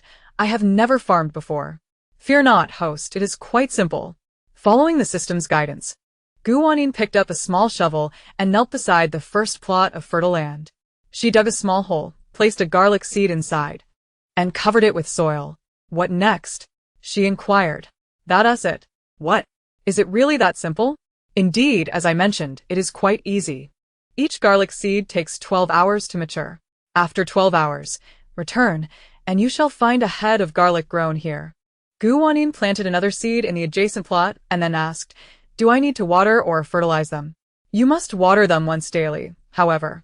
This location experiences rain every 12 hours, so you needn't worry about watering. As for fertilization, it is not a necessary step, though if you feel compelled to fertilize, you may do so when your stomach aches. All right, I need not hear more, she interjected. Having settled into their hotel rooms, several guests emerged after a brief period of joy to inquire of Gu Wanyin and Bai Shuwen regarding how to procure food. Bai Shuwen led them to the dining hall. The hall was spacious, easily accommodating over 100 individuals. At the front, 3 machines stood ready to dispense meals, albeit with a slightly altered appearance, resembling wooden constructs. Bai Shuwen had them gather around one machine and demonstrated the operation. You see, the menu is displayed here. Simply point to what you wish to eat, then swipe your room card here, and your meal will be dispensed. The onlookers stared in disbelief, their eyes wide with incredulity. So, just a tap and a swipe. And the food appears? One moment, I have a question. What is Mapo tofu? And what is Kung Pao chicken? Chapter 154. The Invisible Wings by Xu Wen paused momentarily, then came to the realization that in this world and this era, people had never experienced the delights of Chinese cuisine, particularly stir-fried dishes and hot pot. What do you typically eat? She inquired with curiosity. We consume bread, cheese, sweet potatoes, as well as cured meats and a variety of confections, or vegetables that are stewed or boiled. We can also roast meat, they replied. Bai Shuwen regarded them with a hint of sympathy. The absence of diverse stir-fried dishes, hot pot, and spicy skewers was evident. However, given the differing cultural backgrounds, perhaps they were unaccustomed to the dishes she cherished. These dishes are likely unfamiliar to you, but I encourage you to try them. However, once a dish is sold, it cannot be exchanged or returned. So, if you prefer to avoid the risk, we also offer bread and similar fare. Upon hearing this, the group hesitated. Their points were dwindling, as they possessed no blood essence pearls and could only exchange the few remaining pieces of gold and silver jewelry for points. The vampires were exceedingly difficult to slay, and their jewelry was scant. After all, who would carry a wealth of jewelry while fleeing? They would only possess a few trinkets at most, so they needed to conserve their points carefully. At that moment, Wanyin entered. Wanyin, where have you been? Bai Shuwen asked. I was planting garlic. Wanyin replied with a smile. Garlic. This word instantly captured everyone's attention, and they gazed at her with eager eyes. Boss, can you really grow garlic here? Does garlic even thrive? I recall trying to plant garlic once, and it withered the moment it sprouted. Fear not, it will surely survive. Wanyin assured them with a grin. Once the garlic matures, I will sell it. She had already conferred with the system about this. The garlic she cultivated could be sold to guests at the hotel. Additionally, she could rent out the land for guests to plant their own. Naturally, seeds and land would require points, but the shovel would be provided free of charge. In this world, vampires detested garlic, and if people could all possess garlic, their chances of victory against the vampires would significantly increase. This, in turn, would yield more blood essence pearls to exchange for points, thus greatly enhancing her potential earnings. Garlic. How splendid! With that, we need not fear the vampires. Don't be overly optimistic. Even with garlic, victory against vampires is not guaranteed. But at least it offers some assurance. The crowd fervently discussed their thoughts until a loud growl erupted from Janet's stomach, reminding them of their hunger. Since the appearance of vampires, societal production had ground to a halt, and they had not enjoyed a hearty meal in quite some time. What shall we do? Should we try those peculiar dishes? I wonder if they taste good. Perhaps I should just buy bread. Upon hearing their conversations, Wanyin grasped the situation. Ding. A new task was unlocked. Sell 10 portions of Chinese cuisine at the restaurant. Task reward: 3 super fertile lands and a pair of invisible wings. Invisible wings? Wanyin pondered. I know. I have always possessed a pair of invisible wings, the system chimed in melodiously. System. Did your creator forget to endow you with a musical cell? Host, how could you say such a thing? All right, your singing is the most delightful. But what do these invisible wings entail? Quite literally, once you equip the wings, you shall be able to fly, and others shall not see your wings. You will soar to the heavens, standing shoulder to shoulder with the sun, while the world awaits your transformation. Please, system, spare us the song. Let us keep it amongst ourselves. After exchanging playful banter with the system, Wanyin began to contemplate how to entice this group to purchase Chinese cuisine. Speaking of which, we ought to eat as well, she remarked to Bai Shuwen. Indeed, I am quite hungry, Bai Shuwen replied. What do you wish to eat? Wanyin approached one of the machines. I am open to anything. Then how about boiled sliced meat, followed by tomato scrambled eggs, and a corn rib soup? Sounds good. Thus, Wanyin ordered a portion of boiled sliced meat, a serving of tomato scrambled eggs, and a bowl of soup. Soon, the 2 dishes and soup appeared at the serving window, and the aroma wafted through the air. The others gazed in astonishment at the dishes, their mouths watering in anticipation. What exquisite fragrance! What dish emits such a delightful scent? How is it prepared? I have never encountered such dishes before. Bai Shuwen placed the 2 dishes and soup on a table, and Wanyin selected 2 servings of rice. Once the rice was served, Wanyin and Bai Shuwen began to eat, while the others looked on with wide eyes. Those who had initially planned to purchase bread now hesitated. Brother, it smells so good. I want to try it too, Joshua tugged at Bruno's sleeve. Bruno swallowed hard and said, I want to as well. Shall we share a portion? Which one? I think that red and yellow dish, paired with the white one, must be delicious. Wanyin, overhearing the description, chuckled. You are referring to the tomato scrambled eggs and rice. You can certainly get a portion to try. By the way, we also have set meals that are a bit cheaper. This time, Wanyin had the system include those set meals. There were options for 1 meat and 1 vegetable, 1 meat and 2 vegetables, 2 meats and 1 vegetable, and so forth. There were also set meals that included soup. Naturally, each set meal had a different price. The portion sizes of each dish in a set meal were slightly smaller than ordering them separately. A set meal with 1 meat and 1 vegetable cost 12 points. 1 meat and 2 vegetables cost 14 points, and 2 meats and 1 vegetable cost 18 points. If soup was included, an additional 2 points would be charged for each set meal, but the soup would only be a small bowl. Upon hearing this, everyone gathered around the machine to make their selections. Although they were not yet familiar with the machine, they recognized the words and prices displayed. Janet, the daughter of the Duke, had previously exchanged rubies for 300 points. After deducting her room fee for the day, she still had 290 points remaining, the most among them. With determination, she selected the set meal with 2 meats and 1 vegetable, along with soup, and spent 20 points. She chose braised chicken pieces, scallion stir-fried meat, tomato scrambled eggs, and shrimp seaweed soup. As others watched her depart with her tray, their appetites intensified. Soon, however, a dilemma arose. Janet was unfamiliar with chopsticks, and neither were the others. Fortunately, Wanyin had anticipated this and had the system prepare knives, forks, and spoons. With these utensils, they could also enjoy their meals. Janet initially sampled just a bite, but soon disregarding all decorum, she began to devour the food voraciously. The others could no longer resist the temptation and hurriedly made their selections. Bruno and his sister, along with the couple, opted for 1 meat, 1 vegetable, and 1 soup, sharing a single portion between them. They were so engrossed in their meal that they hardly uttered a word, indulging in immense satisfaction. Chapter 155. The Profit Cut. Once they finished eating, their appetites remained unsated. The food was simply exquisite. I have never tasted anything so delectable. It felt entirely distinct from our own culinary delights. Furthermore, after making our selection, we had to wait scarcely a moment before the food appeared before us. This truly seems to be a hotel bestowed upon us by divine grace. Alas, why am I not the chosen one? However, one must not be overly greedy. We already have sustenance, drink, and a place to stay, which is quite commendable. Yet, our resources are scant, its points, not mere chicken droppings. Bruno glanced at Wanyin, who was engaged in conversation with Bai Shuwen, and remarked, Did not the proprietor mention that once the garlic is ripe, it would be available for sale to us? When that time comes, we shall purchase some garlic. Even if we cannot contend with the vampires, at least we will have the confidence to venture out and seek treasures of gold and silver. Indeed, the mere thought of garlic invigorated their spirits. If only they could acquire some silverware as well. Most of it had been nearly obliterated by the vampires. After dining, noticing that the day was still young, Wanyin and Bai Shuwen set out in their carriage once more. One purpose was to promote the hotel, while the other was their desire to explore this world.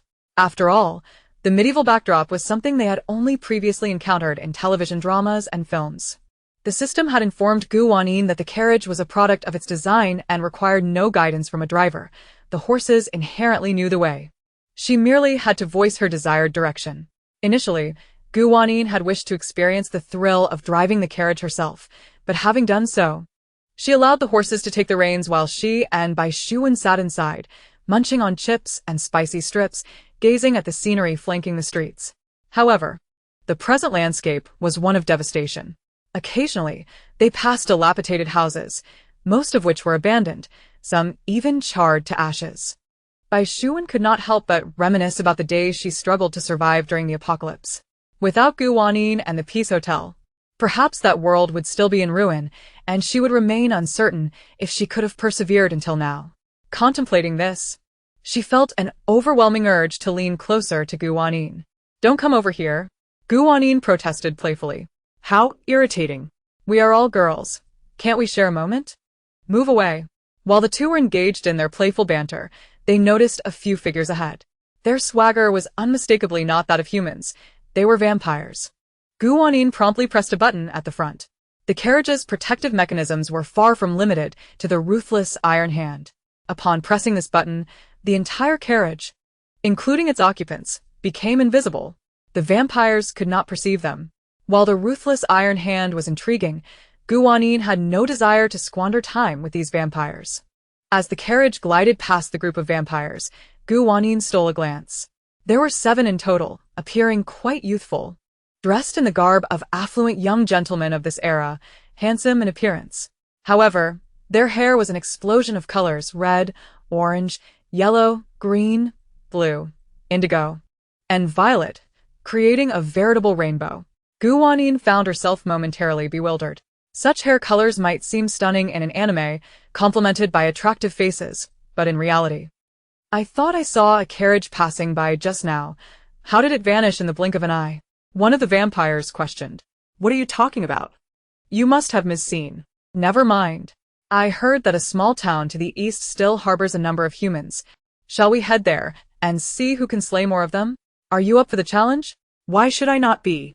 They replied, the 7 vampires.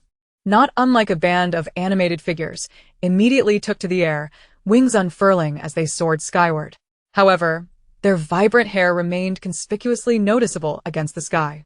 I believe there must be formidable humans even in this apocalypse, capable of hunting vampires, Bai Shuwen whispered to Wanyin. Do they not fear becoming targets with such conspicuous hair? Before she could finish, several arrows were suddenly launched into the air, one striking a vampire directly. The creature let out a harrowing scream as blood gushed forth, plummeting rapidly to the ground. A prophecy. A strike has been made, Wanyin exclaimed. I didn't anticipate my words would hold such power, Bai Shuwen replied in surprise. The remaining vampires, seeing their companion injured, became enraged and rushed toward the direction from which the arrows had come. Shall we take a look? Perhaps we can recruit a few more patrons, Wanyin suggested. Very well, she agreed, directing the carriage toward that location. After all, they were entirely invisible, and the ensuing battle would not impact them. According to the rules of this world, should they encounter humans being pursued by vampires, they could assist the humans in reaching the carriage, which would then protect them. Whether the humans could reach the carriage before being caught was merely a matter of fate. However, once the battle commenced, they would be unable to intervene, only waiting to see if any humans would survive to invite them aboard afterward. Now that the arrow had been loosed and the battle begun, they could only observe from the sidelines. Upon arriving near the scene, they discovered that the human contingent numbered quite a few, perhaps over 20. Some wielded silver weapons, and the arrows that had just been fired were likely made of silver as well. No wonder one arrow had severely wounded a vampire. They were known to fear silver. Nevertheless, even with this advantage, the humans struggled against the vampires. They had only managed to slay 2 vampires, inflicting severe injuries on one, while losing 7 or 8 of their own. Wanyin noticed one particularly robust man among them, skillfully wielding a silver long knife, managing to intimidate the vampires. In the end, 4 vampires had perished, while the remaining 3 suffered varying degrees of injury. Though reluctant, they realized they could not continue, and took to the skies. The muscular man received a bow and arrow from a comrade, loosing another arrow that successfully felled one of the vampires, its head lolling as it succumbed to death. The other 2 hastened their escape. However, the human side had suffered significant losses as well. What had once been a group of over 20 was now reduced to 8. Moreover, several silver weapons had been destroyed by the vampires. Brother, one man lamented. Have we been too impulsive? The man referred to as brother tightened his grip on a silver arrow, his expression equally grim. Another bald man rushed over, shoving him forcefully, indignantly declaring, Why did you insist on proceeding with such a high-risk operation? Look at the losses we have incurred. Who will take responsibility for this? Baldy, you can't place all the blame on brother. Another refined gentleman spoke up, stating, Do you recall, when we were deliberating? You were the first to express your support. And, until just now, you were urging us to act swiftly. Why, now that the situation appears dire, do you seek to shift the blame? What do you mean? You coward, he retorted. Enough. Stop the bickering. A short-haired woman interjected angrily. So many of our companions have perished, and you still have the audacity to quarrel? Moreover, the two vampires who just fled may very well return with reinforcements. We must retreat immediately. Upon hearing this, Wanyin sensed it was her moment to intervene. She instructed the carriage to reverse slightly, cloaked herself in invisibility, and swiftly maneuvered the carriage closer, as if she were merely passing by. After all, should these individuals discover that she had been present moments earlier, it was likely that someone would accuse her of failing to assist. She preferred to avoid such a situation altogether. Ladies and gentlemen, with so many of you gathered here, do you not fear a vampire attack? Wanyin inquired as she halted the carriage beside them. Who are you? The bald man eyed her warily. We are merely two ordinary humans. Alas! It seems you have just survived a fierce battle, Wanyin lamented. Why not accompany us to my castle for some respite? There you will find food, drink, and shelter. And vampires cannot enter. Are you jesting? What castle could possibly keep vampires at bay? Wanyin chuckled softly. I understand that it may be difficult for you to believe my words at this moment, but look, nightfall is imminent. The darkness is the vampire's domain. If you do not find a suitable place to rest soon, danger may befall you. Do not trust her. The bald man scoffed. What could a mere girl like her possibly offer? Food and drink? I suspect she harbors ill intentions. Hold your tongue. The refined gentleman shot him a glare. He then turned to Wanyin and asked, if that place is as you claim, why do you invite us? Food is scarce. Would you truly share it with us? Of course, it is not without cost, Wanyin replied. I noticed several vampire corpses over there. You must have obtained blood essence pearls, correct? With those pearls, or gold and silver treasures, you may purchase food and water, as well as pay for your lodging at my castle. I see. The refined gentleman nodded.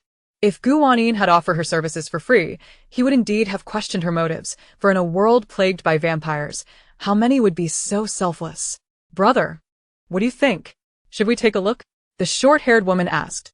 The leader had been scrutinizing Wanyin and Bai Shuwen. At this moment, Bai Shuwen interjected. You seem to lack time to hesitate. Look. She pointed with her delicate fingers, revealing several figures emerging in the distance, drawing ever closer.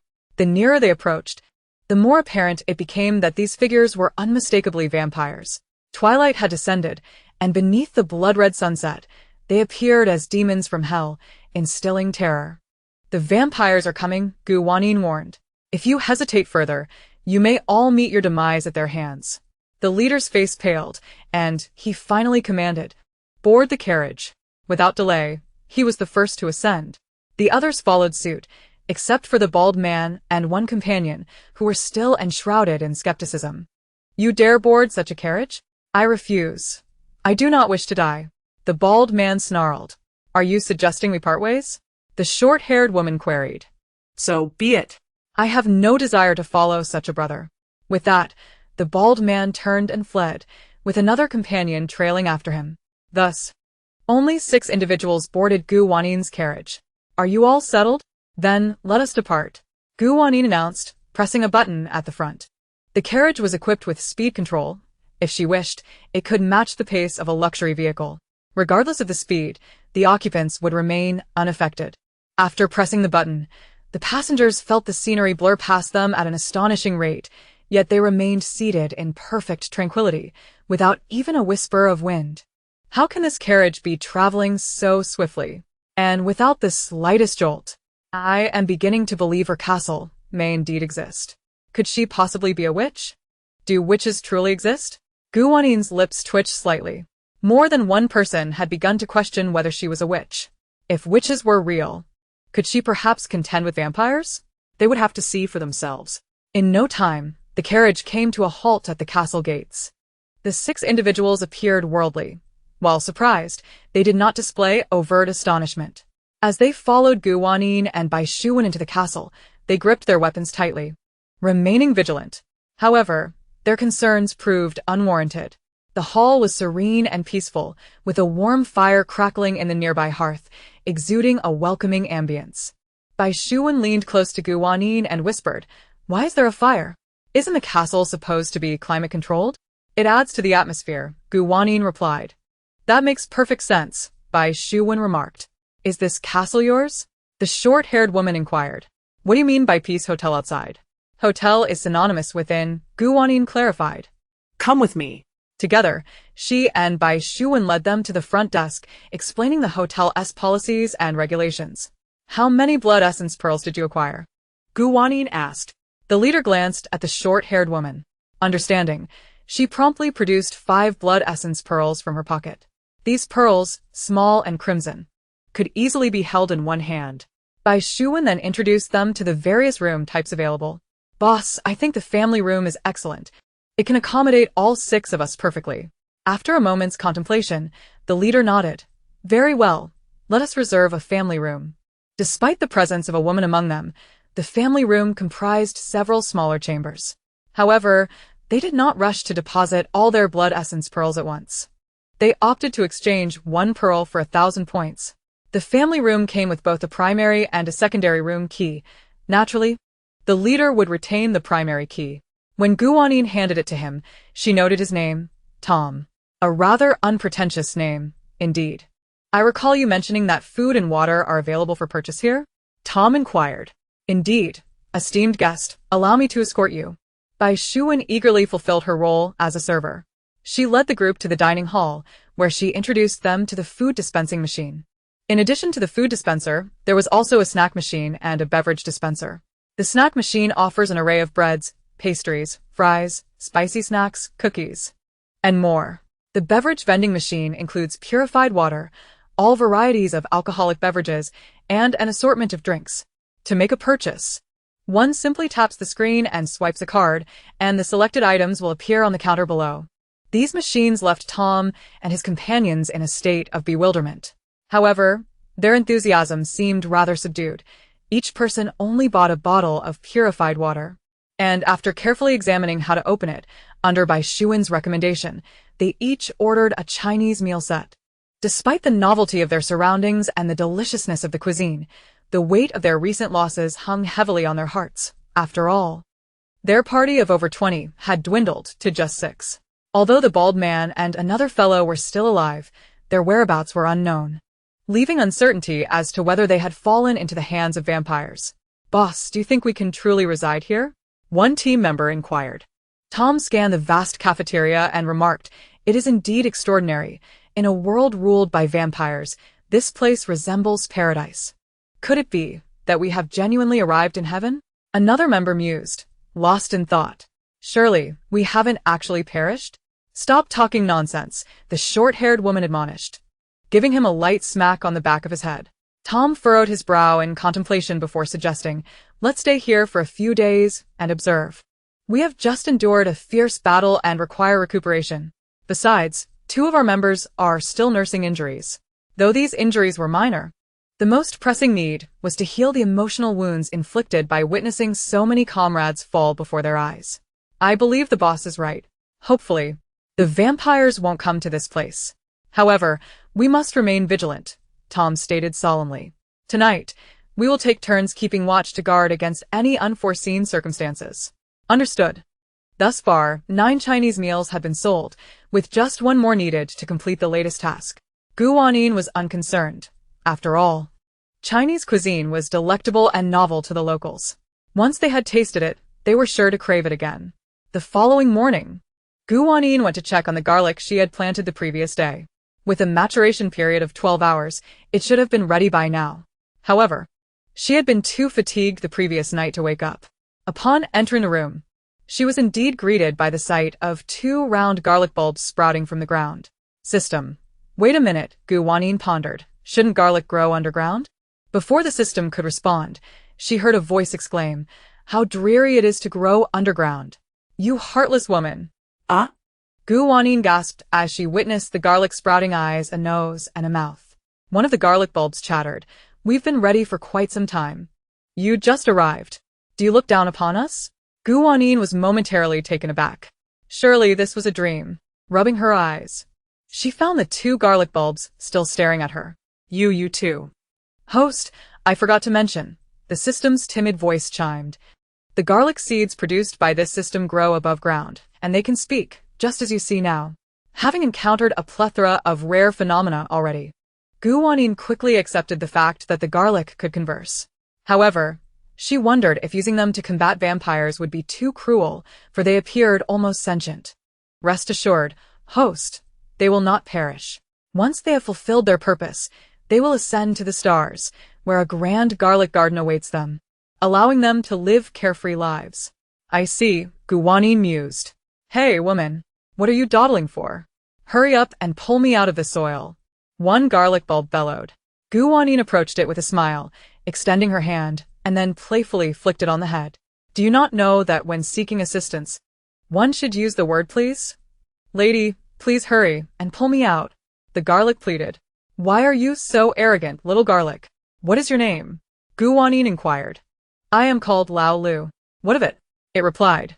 Well, you certainly are an old six, she remarked, effortlessly pulling the other garlic bulb from the earth. Hooray! I'm free, the other bulb cheered. Upon seeing this, Lao Lu grew anxious, its eyes and nose scrunching together as it cried, Help me too. Please.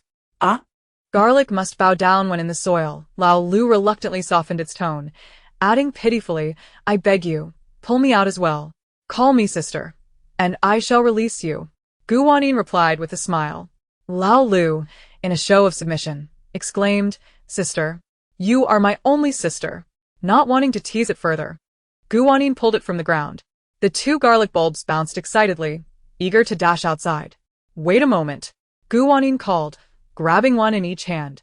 If you burst out like this, you'll frighten the guests at the hotel. What should we do? Lao Lu asked.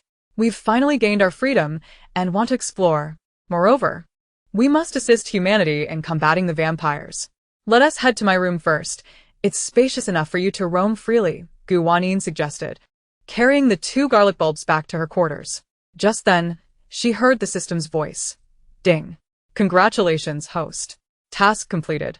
Rewards, 3 pieces of super fertile land and a pair of invisible wings. It seemed someone had ventured to the cafeteria to buy Chinese food. Chapter 158. Uncertainty. Let us observe further. As the thought crossed Wanyin's mind, she felt an unusual sensation on her back. Turning around, she was astonished to see a pair of white wings sprouting from her back. These wings resembled the angelic wings she had seen in television shows and anime, radiating light and appearing quite splendid and ethereal. System, did you not say they were invisible wings? Indeed, host, you have the ability to control them. If you wish for them to be invisible, they can be, the system explained. Furthermore, you can adjust their size and color. Look. As the system finished speaking, the wings began to change colors wildly. Black, red, green, purple, almost blinding Wanyin. Stop. White is best, she commanded, and the wings promptly reverted to their original hue. I actually think black would look quite nice, Lao Lu commented. Wanyin playfully pinched it before asking the system, can the wings be retracted? Certainly. Hosts can control when they appear and when they retract. Thinking of retracting her wings, Wanyin watched as they vanished without a trace. Placing Lao Lu and the other garlic bulb into her pocket, she declared, now that I have 5 plots of land, I need to introduce them to the guests and see if anyone wishes to rent land for garlic cultivation. You two stay in my pocket for now, so you don't frighten anyone. Understood, sister, Lao Lu replied, noticeably more obedient than before. Wanyin stepped out of her room and made her way to the dining hall. At that moment, most of the guests were gathered there, enjoying their breakfast. With the exception of Tom, the breakfast spread consisted mainly of baozi, dumplings, and youtiao, indicating that they had succumbed entirely to the exquisite flavors of Chinese cuisine. Bai Shuwen had already finished her meal and was seated at the front desk, ready to assist any guests who might arrive for check-in. Wanyin also took a couple of baozi for herself, and as she noticed that the guests were nearly done with their breakfast, she addressed them. Ladies and gentlemen, we now have a plot of land suitable for garlic cultivation, along with garlic seeds. If anyone is interested, I invite you to join me for a look. Really? We can grow garlic here? One guest inquired.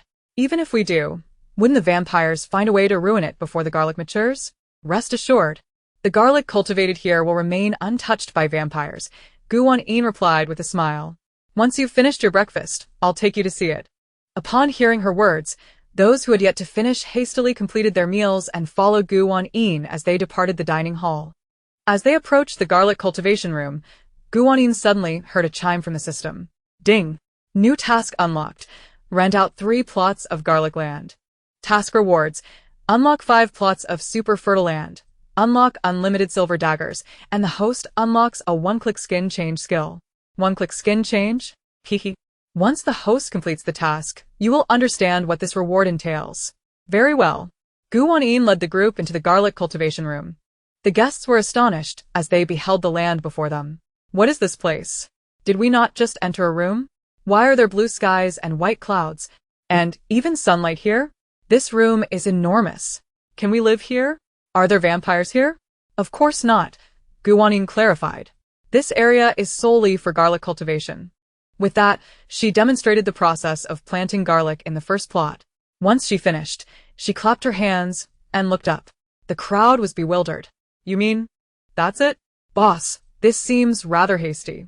My family has grown garlic before, and it wasn't like this. Here it is indeed like this. Wanyin said with a smile. Garlic will truly grow. I already harvested 2 heads yesterday. However, the garlic that grows here will be different from what you have seen before. How shall I put it? They will be able to speak. Bruno's eyes widened in disbelief. Talking garlic? Is that really possible? But didn't the boss say this is a hotel blessed by the divine? His sister Joshua whispered. Perhaps the garlic bestowed by the divine can indeed speak? Janet, the Duke's daughter, chimed in. I believe the boss would not deceive us. Last night. She truly had a good night's rest. Ever since the vampires appeared, I have not been able to sleep soundly. But this castle seems to possess divine powers that allow me to rest peacefully. My family has always been devout, so I have begun to believe that this hotel was indeed sent by the divine to save humanity from the vampires. I can show you now, but please be prepared. Do not be afraid, Wanyin said, pulling out Old Six and another head of garlic from her pocket. Bruno stared wide-eyed at Old Six, who bared its teeth at him. I feel like I'm dreaming. Let me take another look, Bruno muttered. There really is garlic. The others gathered around, astonished to see garlic with eyes, a nose, and a mouth. Can this garlic be used to fight vampires? Old Six proclaimed proudly. Humph, foolish humans. It spoke. It really can talk, Joshua exclaimed. A short-haired woman from their group immediately turned to another teammate. You go call the boss. All right. Meanwhile, Tom had meandered around the hotel after a light breakfast, curious to uncover the truth behind this establishment. However, after wandering for hours, he found nothing amiss. Remarkably, no vampires had shown up since last night. Could this truly serve as a sanctuary for surviving humans? But if everyone here harbored no ill intentions, it would be fine. What if they encountered someone with ulterior motives, intent on seizing the hotel and all it contained? How could the 2 young ladies possibly defend against that? Tom's brow furrowed deeply. Meanwhile, inside, the guests were still curiously gazing at the 2 heads of garlic. Now, we have 5 plots available for garlic cultivation, Wanyin announced with a smile. Aside from the one I just planted, there are 4 plots left. Who would like to rent one? Garlic will mature in 12 hours, with a minimum rental period of 24 hours for each plot, costing 20 points to rent. Each garlic seed costs 2 points. Why are there only 5 usable plots among so much land? Bruno asked, intrigued. Wanyin cleared her throat and said with a serious expression, because it is the will of the divine. These lands may only be utilized when the divine permits it. If you doubt this, feel free to try. Bruno, in his naivete, took a shovel to attempt to dig the 6th plot, struggling futilely as sweat dripped from his brow. The others were astonished. It's true. This is land bestowed by the divine. Oh God, please grant us more land suitable for garlic cultivation. Wanyin sighed in relief internally. Fortunately, the people of this era held a strong belief in the divine, which allowed her to explain even the most extraordinary events as divine intervention, thereby alleviating many potential inquiries from her guests. Hello, I would like to rent a plot of land. Janet was the first to approach Wanyin, speaking timidly. Absolutely. Follow me, Wanyin replied as she led her to the station where shovels and seeds were stored. A machine was already present. On the machine's screen, one could select which plot to rent, choose the rental duration, and then swipe their card. There was also a card swiping area beside the garlic seeds for purchasing a few seeds with corresponding points. Shovels were available for free use, but had to be returned afterward. If the rental period ended, and the garlic had not yet matured, or if it had matured but the renter had not come to collect, an extension of 2 hours could be arranged for an additional 2 points. However, If still unclaimed after the 2 hours, the matured garlic would belong to the hotel. Janet rented a plot for a day and purchased a garlic seed, diligently planting it. She then squatted beside the plot, her eyes sparkling as she gazed at the soil, as though watching her future hopes unfold. "Brother, should we also rent a plot?" Joshua tugged at Bruno's sleeve, whispering, "We have very few points left. We won't be able to stay here for long. We need to find something to exchange for more points. If we have garlic on hand, we won't have to be so afraid." "But renting for a day costs 20 points, Bruno replied quietly. "Still, that's better than sitting idle and consuming our resources. Moreover, we have no mountains. And those few points, coupled with our sustenance, will not last us for many days." "Very well, I shall heed your counsel. Let us share a plot of land." The Bruno siblings have also rented a piece. However, that couple of guests did not rent immediately. Instead, they inquired about the points required for the 2 ready-made garlic bulbs that Wanyin had. "If you wish to purchase the ready-made garlic, it will cost you 15 points per bulb," Wanyin replied. "For 20 points, you can rent for a day, during which you can plant 2 garlic bulbs. Thus, it is indeed more economical to grow them yourself." Nevertheless, the couple appeared rather anxious, stating, "We will buy 1 garlic bulb first." "Very well. Please proceed to swipe your card over there." After they completed the transaction, Wanyin handed them a bulb. Now, only the old Lu remained in her hand, eagerly bouncing in her palm. "Why haven't you given me to them?" "I'm eager to showcase my prowess." "You didn't mention it," Wanyin replied innocently. Old Lu exclaimed. After a while, Tom arrived. His team immediately surrounded him, chattering excitedly for quite some time. Tom's brow furrowed even tighter as he quickly approached the land, crouching down to touch it. He then examined the garlic seeds. "There are still 2 plots of land left," Wanyin noted. "Do you want them?" Tom seemed to hesitate. And a short-haired woman commented, "Boss, I believe we should give it a try. After all, we still have surplus points." "Those blood essence beads were obtained at the cost of other team members' lives," another person said sadly. "We cannot afford to waste them." Enough with the bickering. Tom raised his hand to silence their discussion. "Let us first rent 1 plot of land to experiment." "All right," Wanyin nodded. The task was to rent 3 plots of super fertile land, and she had now completed her objective. Once Tom swiped his card, the system's voice echoed in Wanyin's mind. "Ding. Congratulations, host. Task completed. Rewards. Unlock 5 plots of super fertile land. Unlock unlimited silver daggers. Host unlocks 1-click skin-changing skill." Why do I feel like several plots have changed?" the short-haired woman exclaimed. "It seems like their color is slightly darker than before." Indeed. 5 additional plots were now available for planting garlic. "If anyone wishes to rent, please come and swipe your card." Old Lu shouted eagerly, "Quick, buy me. Purchase me. I can help you fight vampires." This display amused Tom, who approached, bending slightly with a smile. "All right, if that's the case, I shall buy you. But are you certain you can assist me in combating vampires?" "Absolutely." Tom spent 15 points to acquire Old Lu. However, when Wanyin handed Old Lu over to him, Old Lu appeared somewhat reluctant to leave her. "Sister, you will always be my one and only sister. Wait for me.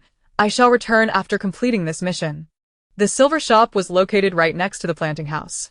Inside, there were rows of shelves, but at the moment, all but 1 row were empty, displaying silver daggers. A sign beside them read, "Price, 200 points. Silver is the bane of vampires, and the silver daggers produced by the system are exceptionally sharp. Hence the pricing is not exorbitant." However, aside from Tom's team, who possessed blood essence beads, others would undoubtedly find them unaffordable. Tom examined the silver daggers closely, and a look of delight spread across his face. "These are real silver items," he exclaimed excitedly. "We can finally obtain weapons." Previously, their squad of over 20 had only a handful of silver weapons. During their last encounter with vampires, some had been destroyed. "Boss, let us each buy 1. The short-haired woman urged eagerly. "When we regroup, we can challenge those vampires properly." Tom decisively retrieved a blood essence bead and charged it with 1,000 points. Then he purchased a silver dagger for himself and each of the other 5 team members, eliciting envy from the others. Upon returning to her room, Wanyin noticed another guest had arrived, and Bai Shuwen was attending to their check-in. With Bai Shuwen present, she need not worry. So upon returning to her room, she asked the system, didn't you just unlock the one-click skin-changing function? How does one use it? Chapter 160. Old Lou is gone. Host. Please stand in front of the mirror, the system instructed. Upon hearing this, Wanyin positioned herself in front of the dressing mirror in her room. A host. The one-click skin-changing function allows you to change your skin color to whatever you desire. White, black, purple, green. Any of them is possible. The system seemed quite excited. Wanyin was taken aback, observing her reflection in the mirror as her skin color continuously shifted. Her original skin was already quite fair, but it was the normal human kind of white with a hint of pink. Yet this function could transform her into an unnaturally pale shade, making her appear gravely ill. And there was also a shiny black that, she felt, would be quite frightening if she donned white clothing at night. As if that weren't enough. What on earth were the other colors? Host, which color do you prefer? The system continued to inquire excitedly. System, can you take on a physical form now? Wanyin asked with a chuckle. Not yet, but I plan to consult my doctor to get a physical form, similar to that little squirrel from before. What do you think, host? Not yet, Wanyin replied with a hint of regret. The system, puzzled, asked, what's wrong, host? What do you think? Wanyin's smile grew, increasingly sinister. Host, please don't do that. I'm scared, the system whimpered. Quick, return my skin color to normal. The system, feeling aggrieved, restored Wanyin's complexion and remarked, how fun. I thought you would enjoy it. I applied for this reward just for you. Wanyin sighed. Well, what can I say? Sometimes my system can be quite foolish. This one-click skin-changing function was indeed entertaining, although it currently served no purpose. One could never tell when it might come in handy in the future. Rest assured, host. Next time, I will surely procure something even more useful for you. System. A reward is still quite nice. Wanyin suddenly thought, I want to go out and try out my invisible wings. Previously, she had always flown in planes. During her time in the demon realm, she had flown with them on the back of an eagle. However, she had never attempted to fly on her own. Wanyin made her way to the castle's backyard. The back garden had yet to be unlocked, making this area rather bare, and no guests would venture here. Wanyin stood in an open area and spread her wings. Her snow-white wings shimmered delightfully, and after exerting a little effort, she soared into the sky. The sensation was both novel and exhilarating. She ascended higher and higher, even gradually flying into the clouds, with a gentle breeze brushing past her, never too fierce. After a moment's thought, Wanyin rendered her wings invisible. After all, vampires are winged creatures. Although she had no fear of attacks, the people in this post-apocalyptic world had already suffered greatly. It was best not to frighten them. With her large wings concealed, she would not stand out too much. As Wanyin soared freely through the air, the hotel guests were already in a frenzy. I truly saw it, Bruno exclaimed in a flurry. I saw wings sprouting from the boss's back, and then she soared into the sky. How could this be? Joshua responded, his expression rife with anxiety and discomfort. Could it be that the boss is, in fact, a vampire? Has she deceived us into coming here to drain our blood? Not at all. Bruno interjected. Vampires have black wings, while the boss's wings are white, resembling those of an angel from a painting. Janet murmured. Hasn't the boss always said that this castle is a gift from the divine? This implies that she is an angel sent by God to save us. That makes sense. The short-haired woman inquired of Tom, what is your take on this? Tom, for once, wore a rare smile. Have you all forgotten? When the boss introduced us to the land, she was holding garlic. If she were truly a vampire, she would certainly fear garlic. Ah, indeed. Bruno slapped his thigh. Moreover, she even opened a silverware shop for us. A vampire would never sell us garlic and silver. At that moment, Old Six poked his head out of Tom's pocket, chuckling. You all think my only sister is a vampire? Are you out of your minds? Garlic, do you grasp the situation? Hasn't it been stated that she is an angel? Old Six languidly continued. In any case, you live here. You can't go wrong. Now, can you find a more comfortable place anywhere in the world? With this assertion, the guests were even more convinced that Wanyin was indeed an angel. We are saved. Humanity is rescued. Angels bring us hope. Not wanting to witness their misty-eyed expressions, Old Six nudged Tom and asked, when will you take me out to hunt vampires? I can't wait any longer. Tom pondered for a moment before replying. In that case, I shall take you out to test the waters now. Boss, shouldn't you rest a few more days? The short-haired woman asked anxiously. Not at all. I merely sustained a minor injury, Tom replied nonchalantly. Besides, I will be cautious. We still have garlic and the newly acquired silverware, right? Then I shall accompany you, Old Six declared. Very well. Upon Gu Wanyin's return, she noticed several guests gathered in the hall, engaged in animated conversation. As soon as they spotted her, their gazes ignited with fervor, tinged with a hint of reverence. Gu Wanyin pondered, what transpired while I was out flying? Boss, you have returned. Joshua rushed to her side, his eyes sparkling with delight. What is it? Gu Wanyin inquired. Joshua leaned in closer and whispered, Boss, are you truly an angel? Ah? Gu Wanyin responded, but soon realized something and cleared her throat, adopting a mysterious demeanor. The secrets of heaven must not be revealed. With that, she sauntered away, her enigmatic aura further solidifying Joshua's belief in her extraordinary identity. That evening, Gu Wanyin and Bai Shuwen prepared a hot pot meal. The spicy, fragrant broth paired with tender slices of beef, crunchy tripe, and succulent shrimp tempted everyone around them. Though hot pot was an option at the restaurant, most guests, save for Tom's team, hesitated to spend so many points on a single meal and opted for simpler fare first. While they were dining, Tom and the short-haired woman, Jerry, returned. Boss, you're back. How did it go? One team member inquired. We killed a vampire, but... Tom hesitated before adding, that garlic is no more. At this, Gu Wanyin was taken aback. No more? What happened to Old Six? He was cleaved in two by the vampire, Jerry said somberly. Afterward, he transformed into smoke and vanished. Chapter 161, I am your father, ever-changing. This revelation left them all quite saddened. Upon hearing this, Gu Wanyin felt a pang of sorrow as well.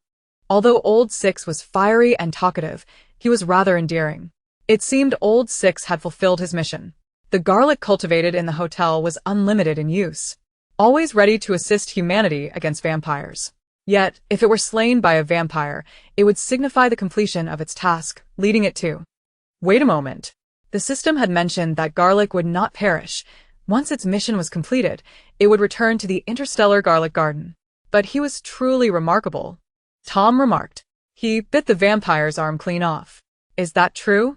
That's incredible. Joshua exclaimed in astonishment.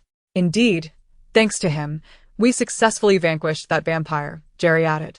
It seems the garlic in the hotel is genuinely useful. We made the right choice in renting that land. But it turns out garlic can die? Gu Wanyin interjected. They do not perish. Once they fulfill their mission and transform into smoke, they proceed to a particularly splendid place. To heaven? Bruno asked, his voice tinged with sorrow. Not quite, Gu Wanyin replied, uncertain of how to explain it to them. In any case, the garlic yearns to complete its mission and reach that place. So you need not bear any psychological burden, simply take them along to confront the vampires. Her words alleviated some of their concerns. After dinner, Gu Wanyin returned to her room and inquired of the system, has Old Six returned to the interstellar garlic garden? Yes, host. Well, that's good, Gu Wanyin replied. I didn't expect him to be so formidable, capable of biting off a vampire's arm. Indeed, ordinary garlic cannot achieve such feats, the system explained. Garlic poses far less of a threat to vampires than silver. However, carrying garlic can instill a modicum of caution in vampires. Yet Old Six. He directly bit one. Recalling Old Six's fierce demeanor, Gu Wanyin could not help but chuckle. However, to her surprise, the next day, Old Six returned to the hotel once more. Gu Wanyin sat on her bed, staring incredulously at Old Six, who was bouncing on the bed. Why have you returned? Gu Wanyin asked, perplexed. Aren't you supposed to be in the garlic garden? But I told you you are my only sister, so I must come back. Old Six exclaimed. Because I am the first garlic you planted, the interstellar authorities granted me special permission to return and work as a server in your establishment. Garlic server? Gu Wanyin questioned. What's wrong with that? Sister, think about it. Having garlic as a server in your hotel will attract even more guests. After all, who wouldn't want garlic these days? That does seem to make sense. But your head is quite small. Won't you be accidentally stepped on? That's simple. Before Gu Wanyin could react, Old Six puffed up several times larger, with a resounding pop. Now he was roughly the size of 2 ordinary cats. As Wanyin marveled at his growth, she watched in awe as he sprouted arms and legs. "Sister, am I impressive?" Old Six said, brimming with pride. Wanyin genuinely praised, "Remarkable." Thus, Old Six remained at the hotel, taking on the role of a server. The other guests were thrilled to see him return, especially Tom. Tom patted Old Six on the head and remarked, "Your performance last time was truly commendable." "Of course," Lao Lu proudly declared. "However, my mission to assist you in battling vampires has concluded. I am no longer your garlic. I have become my sister's garlic." Tom lauga hartili.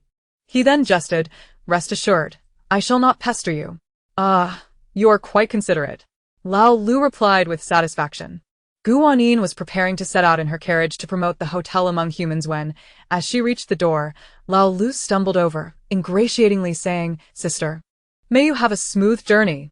Wanyin affectionately patted his head, advising, "If any new guests arrive, be gentle. Let your sister receive them first, so as not to frighten them. Understood?" "Fear not, sister. I am well aware." Wanyin, reassured by his obedience, proceeded into the yard. Just as she was about to board the carriage, she was suddenly startled by the sounds of crying and screams outside, accompanied by the sinister cackles of a vampire. Were humans being hunted by a vampire? Wanyin promptly stepped outside, and indeed, she spotted 2 girls running towards her, wailing uncontrollably. "Help! Help! Ugh. My blood is not delectable. Perhaps next time you might come find me when I am, Wanyin interjected, "Little sister, your thoughts are perilous." The vampire pursuing them was incensed by her words and lunged forward with malevolence. Upon seeing Wanyin, the 2 girls appeared as though they had found a savior. Scrambling behind her, although they were unaware of her identity, her calm demeanor suggested she possessed formidable strength. Sister, there's a vampire. It's all right, do not fear," Wanyin assured them with a smile. "Do you see that castle behind me? You should hurry inside." Another pair of guests. Points are accumulating. The girls, terrified of the vampire, had no time to ponder the nature of the castle and rushed inside. The vampire, unhurried, floated gracefully in the air, locking eyes with Wanyin. It seemed there were indeed numerous humans within the castle. The vampire licked its lips, a glimmer of greed igniting in its eyes. "Today is my fortunate day." Wanyin gazed upwards at him, feeling rather fatigued. Seriously, who doesn't he have wings?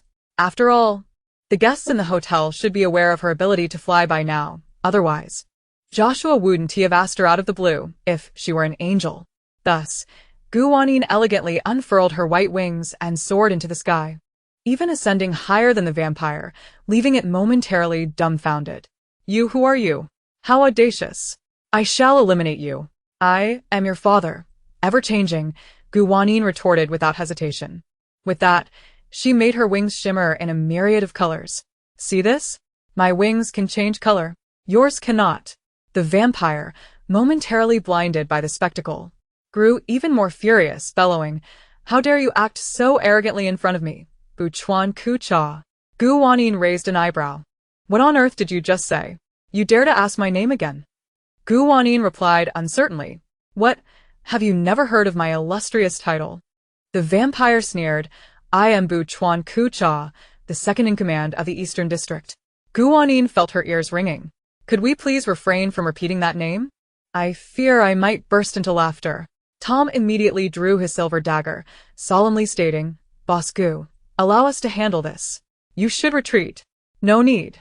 Wanyin began to stretch her limbs, stating, "Since he has come to my hotel's doorstep, as the proprietor, I must take action." She was prohibited from striking a vampire first, but this vampire had already shown hostility towards her. Thus, once he made his move, she would be free to retaliate. It was also a splendid opportunity to practice her long-dormant abilities. Although her powers were only at level 1, her small lightning orbs could still be utilized. Moreover, she had honed her skills during the zombie simulation training camp. She could not let that training go to waste. Bu Chuan Ku Cha's eyes glowed crimson, clearly excited by the presence of many humans within the castle. I can already scent the aroma of fresh blood. Woman, I know not what kind of mutant you are, but you shall be my first target." With that, he charged towards Wanyin with enthusiasm. Wanyin swiftly launched a lightning orb at him. Although her powers were only at level 1 and not particularly strong, Chuan Ku-cha was taken aback by her sudden attack. He was struck directly by the orb, letting out a howl of pain before crashing to the ground. Tom and the others stood agape, then instinctively began to applaud Wanyin. Our boss is amazing. I knew she wasn't an ordinary person. How wonderful. We were right to trust her and come back. What are you? Chuan Ku-cha sprang back to his feet, noticing a small blackened mark on his chest. His rage surged. How dare you harm me, Chuan Ku-cha? Wanyin retorted, I've had enough. Wear it or don't. With a flick of her wrist, she sent several more lightning orbs hurling towards him. However, this time, Chuan Ku-cha was prepared. He swiftly dodged left and right, evading them all with remarkable speed. The speed at which he moved left Wanyin astounded. Indeed, vampires in this world posed a formidable challenge to ordinary humans.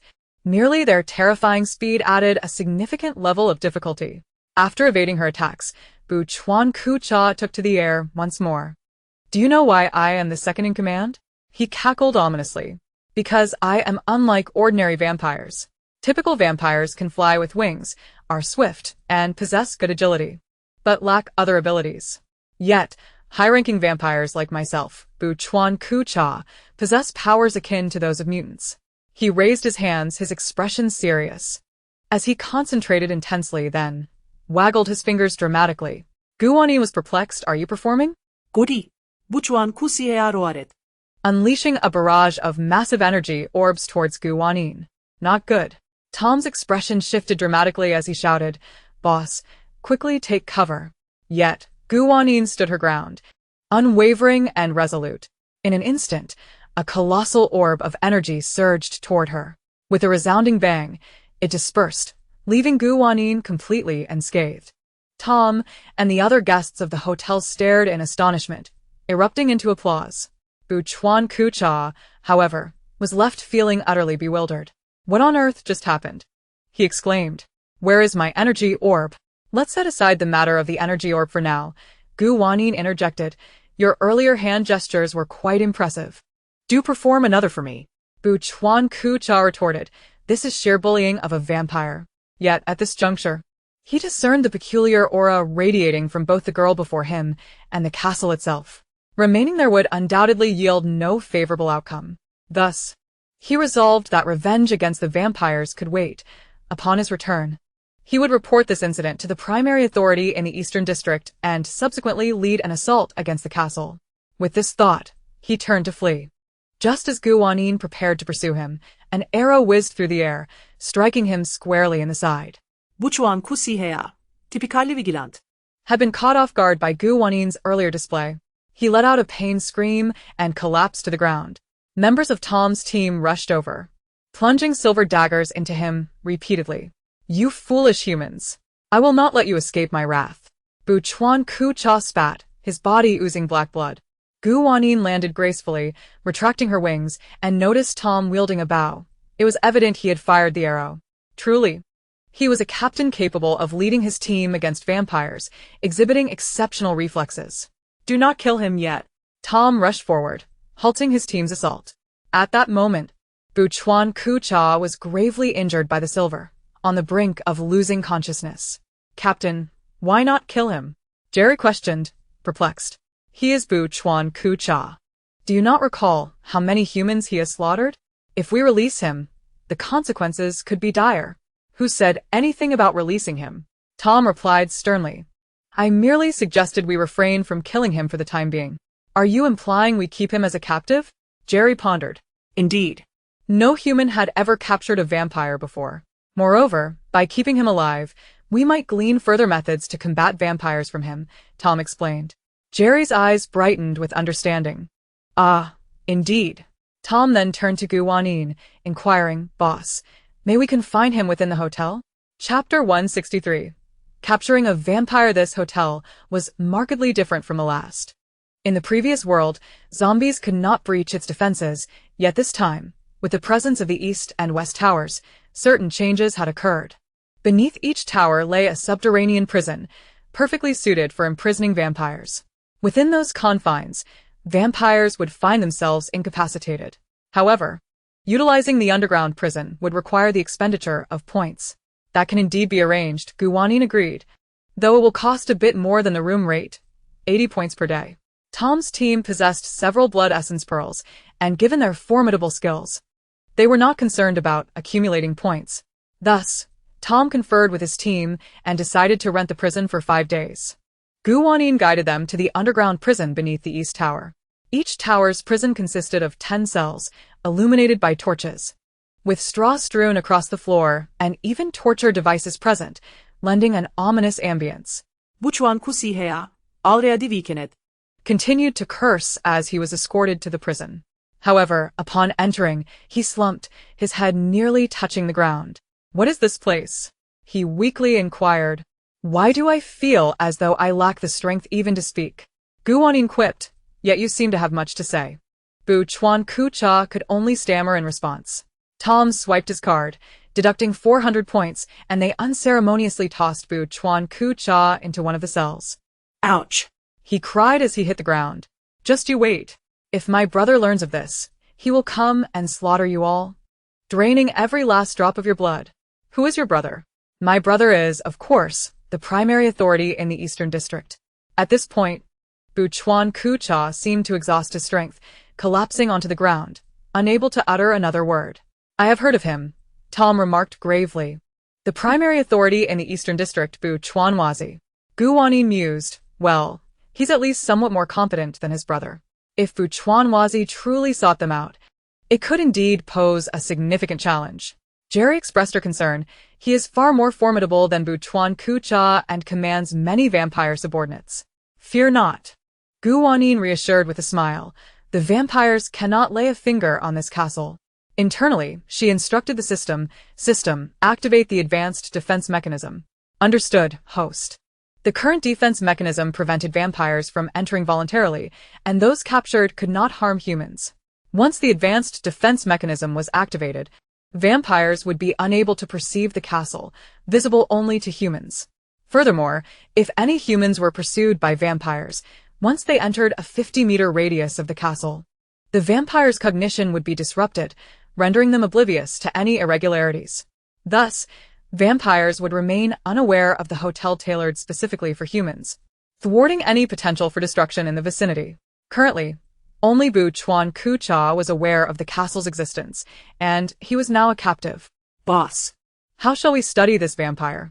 Jerry inquired eagerly. "Let us first gather more materials," Tom suggested. "We need to test what else vampires might fear." "Understood." As Tom's team departed, Wanyin prepared to leave as well. Just as she took a step, she heard Bu Chuan Ku Cha's feeble voice. foolish humans. "You cannot resist the vampires. Woman, what do you gain by aiding them? You would be better off aligning with us. I can persuade my brother to grant you a high position." Wanyin turned, smiling as she replied, "I'm afraid I have no interest in your conflict. I am merely a shopkeeper." With that, she exited. In truth, she had no desire to assist humans in eradicating vampires. That was a task for humanity itself, and moreover, the rules forbade such interference. Engaging in a skirmish with Bu Chuan Ku Cha had served a dual purpose, to test her powers and to reassure the guests within the hotel. Indeed, upon her return to the lobby, several guests approached her eagerly. "Boss, I just witnessed your prowess from the doorway. You are incredible. You can discharge electricity. You are truly no ordinary person. With you here, we need fear nothing." Wanyin chuckled. "Dear guests, do not expect to rely on me for everything. The eradication of vampires must ultimately fall to you. Also, please remember, if you wish to continue your stay at the hotel, points are required." She was there to promote the hotel, usher guests back, and ensure their safety, tasks that fell within her purview. However, this did not imply that she was obligated to shoulder every responsibility. It would be prudent to clarify this beforehand, lest the guests mistakenly assume that her presence guaranteed their complete security. "Rest assured, boss, we are all aware." The two young ladies who had just entered, having been informed by the others, were already cognizant of the establishment's purpose. They immediately broke into tears, expressing their desire to stay. Upon hearing this, Lao Lu hurried over, Volunteering, come, let me assist you with your check-in. The two girls were momentarily taken aback, staring at him in disbelief. Then one of them shrieked, "It's actually alive." The other echoed, "I thought it was a statue." Lao Lu retorted, "Are you two even polite? I merely refrained from moving to avoid startling you." It took the girls a while to accept the startling truth that Lao Lu was indeed a living being. Irritated, he proceeded to facilitate their check-in. Although the girls possessed only a small ring between them, their shared room was only sufficient for 2 nights. Ding. A new task has been unlocked. Promote the hotel in Carderos Town and successfully bring back 3 guests. Task rewards. Unlock a fountain pool. Unlock an unlimited supply of silver longswords, and the host unlocks a one-click makeup function. The previous one-click skin change feature had not been well received by Wanyin, leaving the system feeling quite disgruntled. Thus, this time, it presented her with a one-click makeup option. Wanyin inquired, "What kind of makeup are we talking about?" "Cosmetic makeup," came the reply. Oh. Wanyin mused, "Does this mean that after unlocking this feature, I won't need to apply makeup myself? I can experiment with various styles at will?" That does sound rather appealing. Naturally, she was already quite beautiful and preferred a natural look, typically relying on skincare products rather than cosmetics. However, if such a feature existed that allowed her to achieve a made-up appearance effortlessly, she certainly wouldn't turn it down. The system possessed a map of this world, and Carderos Town was not too far from the hotel. Therefore, the following morning, after having breakfast, Wanyin set off in a carriage. Chapter 164. Bitter Tea, Where Have You Gone? The surroundings were eerily quiet, devoid of even a bird's chirp.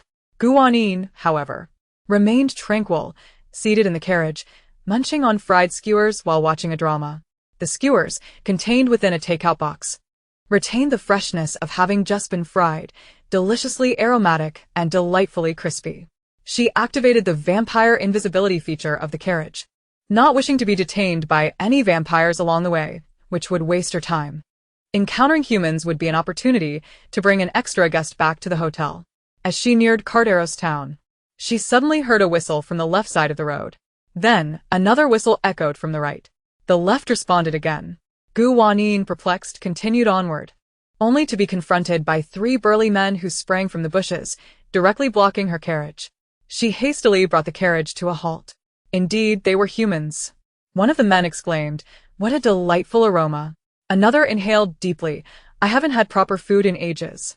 Wanyin, recognizing them as humans, smiled and prepared to promote the hotel, but one of the men interjected aggressively, "Woman, if you know what's good for you, hand over all your food and the carriage.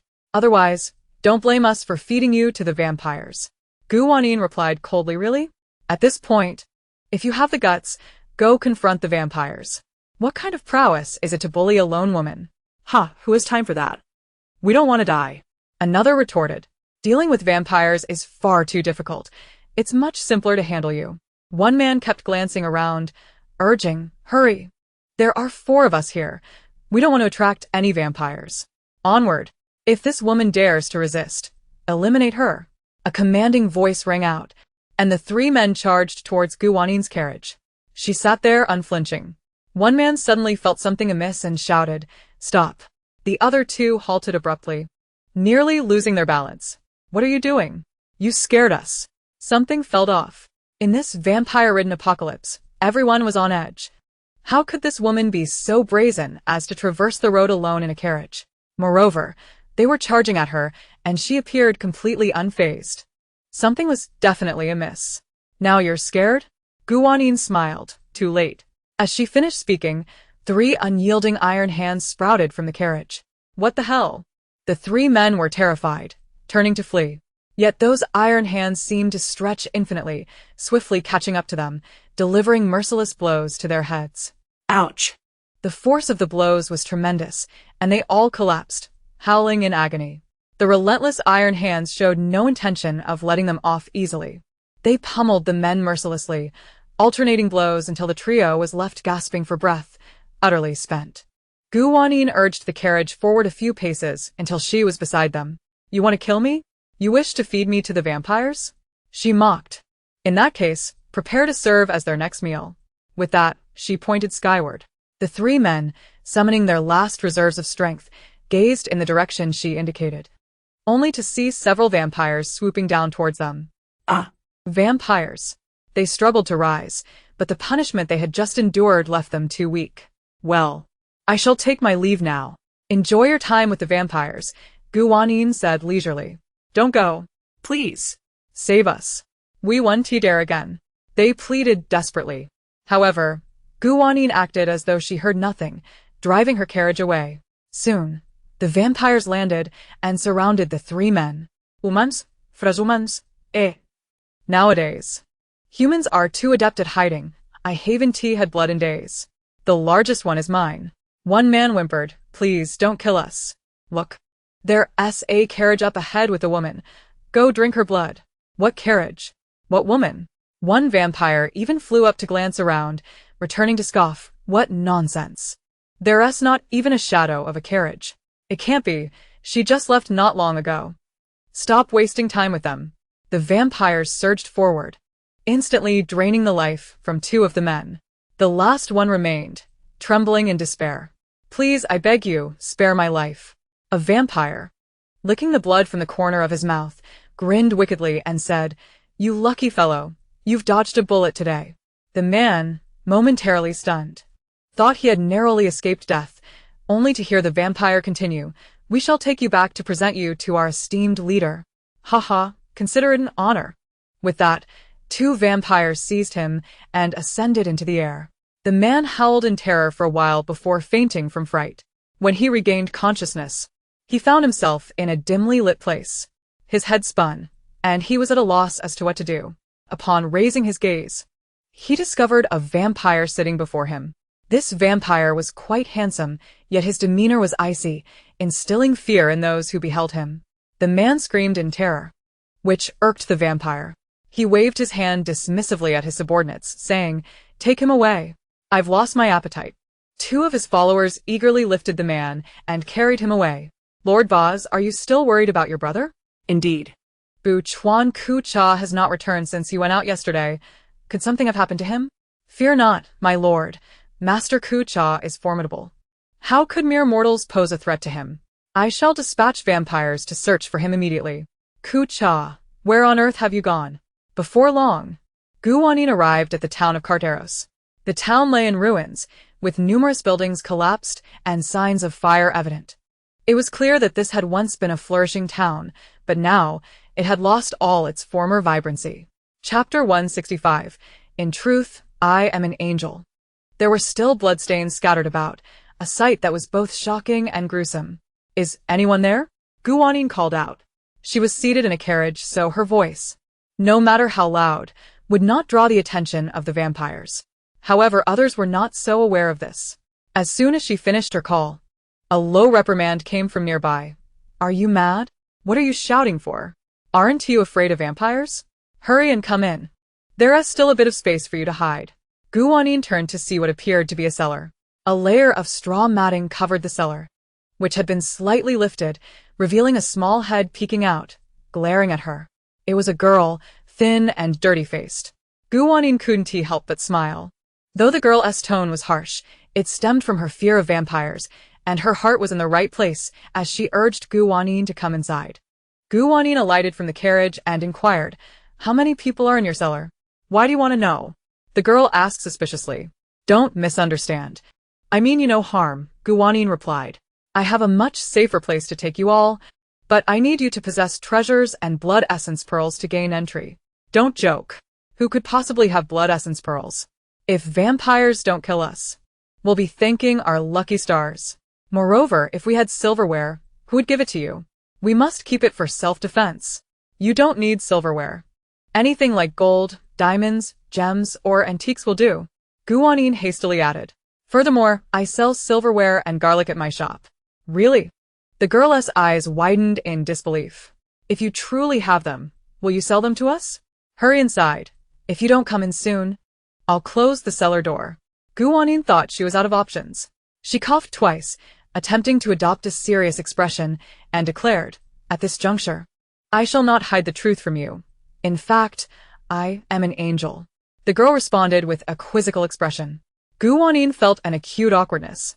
But for the sake of bringing customers back to her hotel, thus accumulating points and enhancing her appearance, she pressed on. Heaven has sent me to provide you mortals with a refuge. Just as the girl was about to retort that she was being absurd, she noticed Gu Wanin's snow-white wings slowly unfurling behind her.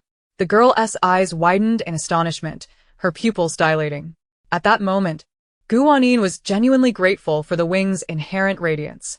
They truly made her appear divine. Gu Wanin lifted her feet slightly off the ground, gazing down at the girl, and asked, "Now, do you believe me?" The girl immediately scrambled out of the cellar, performing 3 backflips in excitement before kneeling before Gu Wanin. "Oh, great angel!" Gu Wanin exclaimed, "There's no need for that." She hurriedly bent down to help the girl up, saying earnestly, "You must not kneel before me. Angels have rules, and we cannot casually accept the worship of mortals. Only deities may receive such reverence. If you kneel again, I might be punished." She intended to establish her angelic persona so that people would no longer doubt her, not to take advantage of them. "Oh, I see. I will heed your words." The girl nodded vigorously. "Great angel, there are others in the cellar. I'll call them up." With that, the girl dove back into the cellar.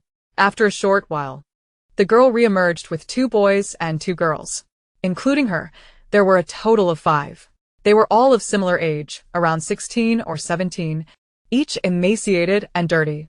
Although the girl had already informed them of the angel's presence, they were still utterly astonished upon seeing Gu Wanyin and her wings. Seeing that the moment was right, Gu Wanyin folded her wings and said, "Quickly, get into the carriage. This vehicle will ensure your safety from the vampires." "Yes, great angel." They all clamored, climbing into the carriage. The system's task was to bring back 3 guests, and now they had exceeded that number. However, due to the 5 youngsters' frail frames, there was still ample space in the vehicle. Gu Wanyin asked, "Are there any other people left in the town?" "We do not know. Ever since the vampires appeared, we have been hiding in the cellar," they explained in unison. It turned out that all 5 had grown up together in the town. Before the vampires invaded Carderos, the townsfolk had heard whispers of their existence.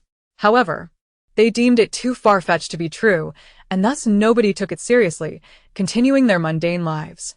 Occasionally, when someone mentioned the possibility of vampires being real, they dismissed it. They would forever remember that fateful evening. This cellar belonged to the girl who had done backflips, used for storing sweet potatoes and vegetables. That day, they had craved something and decided to enter the cellar to fetch some sweet potatoes to roast. However, as soon as they stepped inside, they heard blood-curdling screams from outside. Gathering their courage, they peered out, only to see countless vampires descending upon the town beneath a blood-red sunset, weaving a suffocating net that ensnared everyone within. The townspeople were utterly unprepared. Even those who had taken precautions stood no chance against the vampires. The 5 of them could only remain hidden in the cellar, listening to the anguished screams and wails from outside. Their hearts bled, yet they felt powerless. Eventually, after what felt like an eternity of silence, they dared to emerge from the cellar to see what had transpired. Many have met their demise, drained of blood, while others have been abducted by vampires. Apart from these unfortunate souls, approximately 7 or 8 survivors remain in the town. They hastily buried the bodies and subsequently sought refuge, uncertain of when the vampires might strike again. We have been concealed in the cellar, oblivious to the whereabouts of the others. Despite our efforts to ration our food, we exhausted our supplies just yesterday. Thank heavens you have arrived, dear angel. Otherwise, we might have perished from hunger or fallen prey to the vampires while searching for sustenance. Those who were captured by the vampires are likely dead by now, my father, mother, and younger sister. Observing their spirits dwindle, Gu Wanyin swiftly changed the subject, saying, "The place I wish to take you to is called a hotel. Do you possess any gold, silver, or jewels?" "No, but we can search the town," they replied. Indeed, vampires have little interest in such items, aside from silverware, which they destroy. They do not take anything else. Chapter 166. The one-click makeup function. If they have nothing to exchange for points, bringing them back would be futile. Thus, Gu Wanyin urged the horse-drawn carriage towards a jewelry shop in town. The shop was in disarray, its contents scattered across the floor, with a conspicuous smear of blood on the wall. Upon entering, they felt a surge of emotion. "Is this right?" a trembling girl asked. "These are someone else's belongings. Can we simply take them?" We cannot dwell on that now. Have you forgotten? The owner of the shop is someone we have buried with our own hands. Our priority is survival. After enduring so much, do you wish to throw it all away now that the angel has finally arrived? Enough talk. Quickly gather as much jewelry as you can. They immediately began to scavenge the room. Silver jewelry was indeed absent, having been obliterated by the vampires. However, they found an abundance of gold necklaces, rings, bracelets, and various gemstones. They stuffed their findings into a large bag. Is this sufficient, dear angel? Wanyin surveyed the overflowing bag of gold and jewels and nodded. It will suffice, but take as much as you can. The more we have, the longer we can stay at the hotel. Encouraged by her words, they gathered more, filled another bag, and returned to the carriage. Wanyin drove them back to the hotel. Perhaps due to their prior knowledge of her angelic identity and the divine origin of the hotel, they exhibited little surprise upon entering, even embracing and playfully ruffling the fur of the sixth resident. This nearly sent the sixth resident soaring to the chandelier. With 2 large bags of gold and jewels, their points naturally swelled. After accumulating a full 2,000 points, they finally ceased their shopping and requested a family room. Since they had remained together since the vampire's emergence, they wished to stay united. Wanyin also completed the task assigned by the system. Ding. Congratulations, host. The task has been completed. Reward. Unlock a fountain. Unlock an unlimited supply of silver long swords, and the host unlocks the one-click makeup function. Meanwhile, at the castle entrance, a magnificent fountain appeared, featuring an exquisitely crafted angel statue at its center. The fountain could transform into various shapes: hearts, stars, mountains, butterflies, and more. Whatever one envisioned, the fountain could produce. The sudden appearance of such a fountain astonished the hotel guests, who hurriedly approached the angel statue, clasping their hands in prayer. Now, over a dozen guests filled the hotel. After completing their prayers, they gathered outside to bask in the sunlight and chat animatedly, creating a lively atmosphere. However, the skies soon darkened. They each had their dinner and returned to their rooms. Wanyin savored a bowl of spicy hot pot before returning to her chamber to experiment with her one-click makeup function. Host, what kind of makeup do you desire? Just say the word. The system prompted, offering detailed descriptions or types of makeup such as natural looks, smoky eyes, peach blossom makeup, or pure desire looks, and also seasonal suggestions. Each makeup style boasted multiple variations, and if the results were unsatisfactory, alterations could be made at will. How convenient. Let's start with a peach blossom look, Wanyin said eagerly as she sat before the mirror. No sooner had she spoken than she witnessed her reflection transform. Her cheeks were adorned with 2 large pink puffs, her eyes embellished with gaudy pink eyeshadow, and a gigantic peach blossom design graced her forehead. Wanyin stared in disbelief. System, are you jesting with me? She demanded ominously. Hold on, host, it can be changed. The system quickly reassured her, urging her to trust it. Let us try another look, she replied. Instantly, her makeup transformed once more. This time, the result was rather pleasing. Each detail was perfectly executed, giving her a soft, rosy appearance, and the small peach blossom on her forehead was both delicate and charming, lacking any vulgarity. This one is quite lovely, Wanyin declared with satisfaction. See. Host, I told you, this reward would surely please you. Plus, you can remove the makeup with just one click. The system's tone brimmed with eagerness for praise. Wanyin indulged its wish, complimenting, Indeed, my system is the best. In the silverware shop, silver long swords emerged. The members of Team Tom were elated, for among them were 2 skilled swordsmen.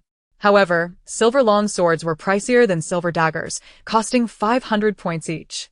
After some deliberation, Tom purchased only 2 long swords, allocating them to the 2 team members who excelled in swordsmanship. After all, the others already possessed silver daggers, and they were still cultivating garlic. The next encounter with vampires was uncertain, and blood essence beads were exceedingly rare, so conserving points was prudent.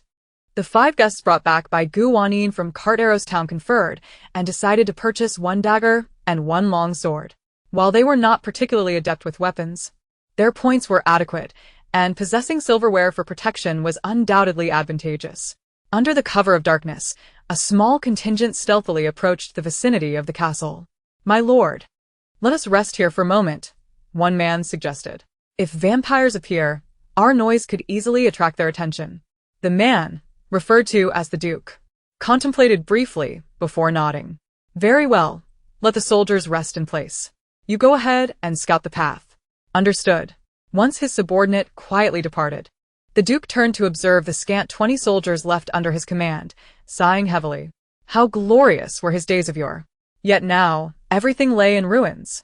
Even among his soldiers, only this meager number remained, and discontent brewed among them, with several harboring thoughts of rebellion.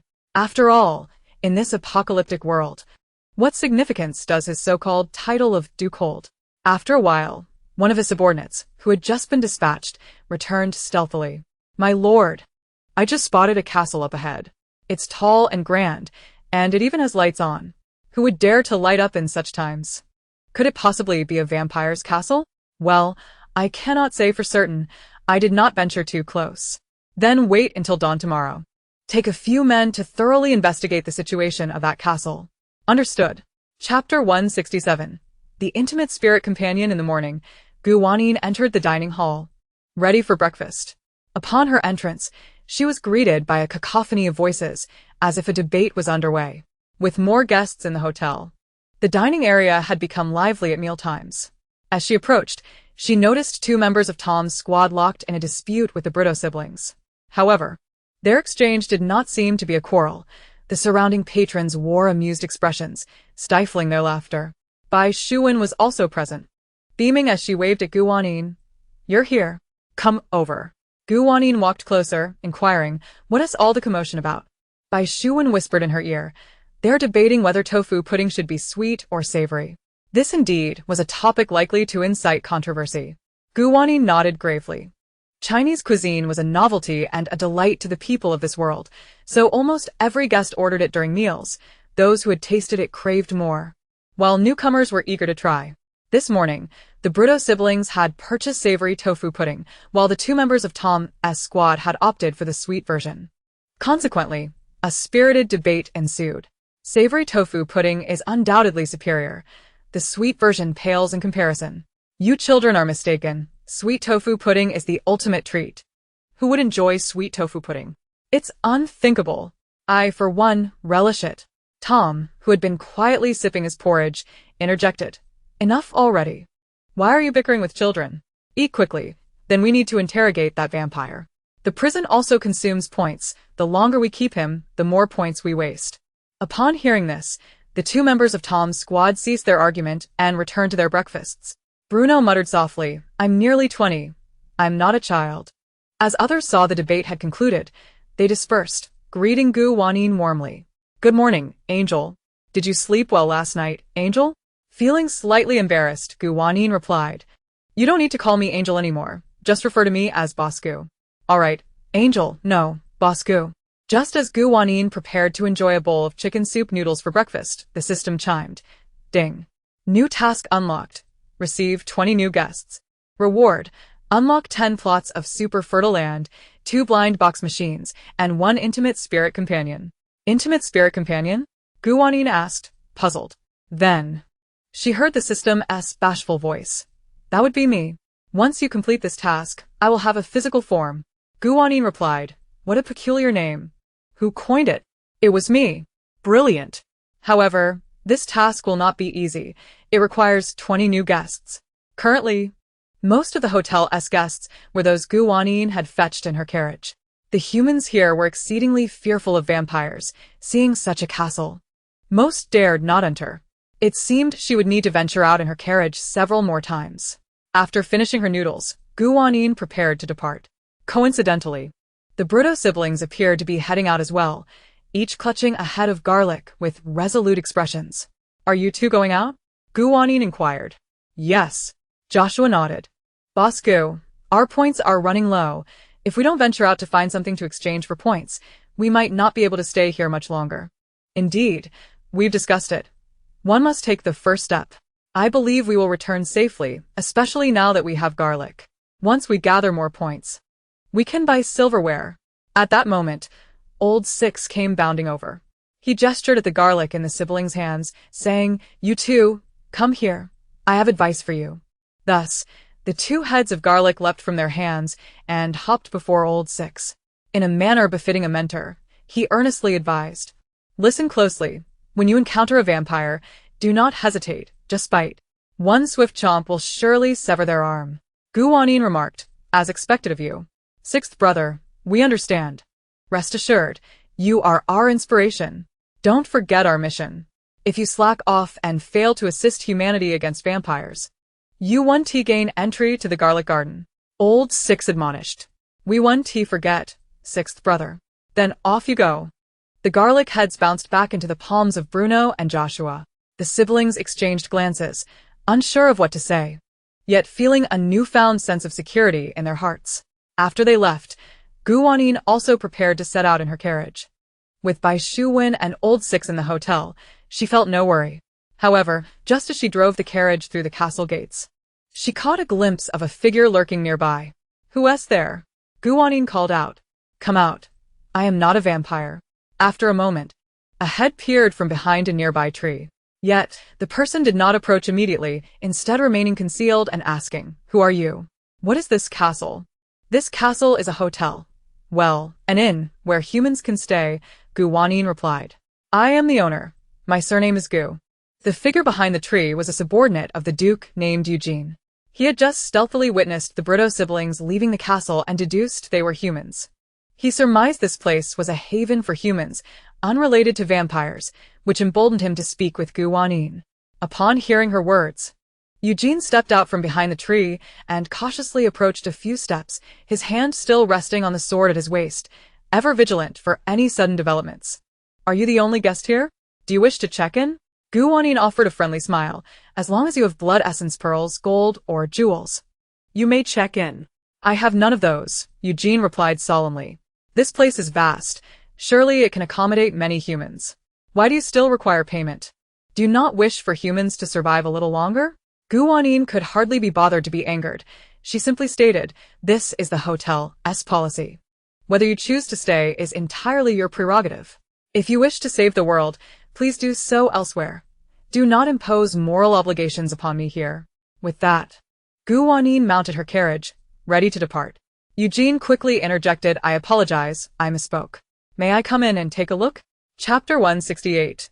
Two Blind Box Machines. Wanyin cast a glance at him, noticing the sincerity etched upon his countenance, and said, "Then step inside with me. The task requires 20 new guests." Although he had just uttered an irksome remark, it seemed unnecessary to bar him from entry over such a triviality. Completing the task and earning points was paramount. After all, if anything amiss occurred, the system would promptly expel him. Eugene followed Wanyin through the grand entrance. Upon witnessing the fountain in the forecourt and the angelic sculptures, he paused in awe. "Such exquisite craftsmanship!" he exclaimed. "I must confess, I have never encountered such finely wrought sculptures before." Wanyin remained silent, leading him further into the castle. As they entered the castle's grand hall, Eugene was utterly astonished. Although he had accompanied the Duke and had seen opulent castles before, the current circumstances were dire. Vampires had descended upon the world, heralding the apocalypse. How could such a lavish castle remain unclaimed by the vampires? Was humanity still able to inhabit its halls? "Shuwen, we have new guests," Wanyin announced to the young woman seated at the front desk. "Very well. Please have them approach, and I shall assist with their check-in," Shuwen replied. Eugene glanced between the two young women, both strikingly beautiful, yet seemingly lacking in formidable qualities. Nevertheless, he refrained from making any rash moves and approached the front desk, inquiring, "What is the procedure for check-in?" "You may exchange blood essence pearls or precious items such as gold, gems, or diamonds for points, which can then be used to cover your accommodation, as well as to purchase items within the hotel," Shuwen explained. Eugene furrowed his brow and then removed a gold ring from his finger. "Will this suffice?" "Certainly." Eugene's gold ring was exchanged for 50 points. He requested a single room, and after Shuwen completed the check-in process, he began to wander about the hotel. Along the way, he encountered several other guests and inquired about various aspects of the establishment. Gradually, he pieced together a comprehensive understanding of the hotel. A sense of elation washed over Eugene. The Duke's party had endured many hardships, and their provisions were dwindling. If they could find such a haven for the Duke and his soldiers to rest and recuperate, it would be most opportune. Although staying in the hotel required points obtained through exchanges, if his memory served him correctly, the Duke possessed 6 blood essence pearls, having slain 6 vampires recently. However, tragically, their once mighty company of over 60 had been reduced to barely 20. It was a testament to their training that the soldiers had suffered such grievous losses against the vampires, and they had only faced the more ordinary kind. With these thoughts weighing heavily upon him, Eugene's gaze dimmed further. Did they truly have any hope for the future? Even if they had found this temporary refuge, what would happen when their food supplies ran out? What if the vampires discovered their location? While Shuwen had assured him that vampires could not enter the premises, he remained skeptical. Surely, there was no place impervious to their kind. Nevertheless, pondering such matters would yield little benefit. The most pressing concern was to bring the Duke and his soldiers to safety and rest. With this resolve, Eugene eagerly departed the hotel, hastening toward the location of the Duke and the remaining soldiers. Meanwhile, Wanyin drove her carriage toward an uncharted direction, having not encountered a single soul for quite some time. Just as she contemplated prompting the system to display a map to locate nearby towns, she heard the system's voice. Ding! Congratulations, host.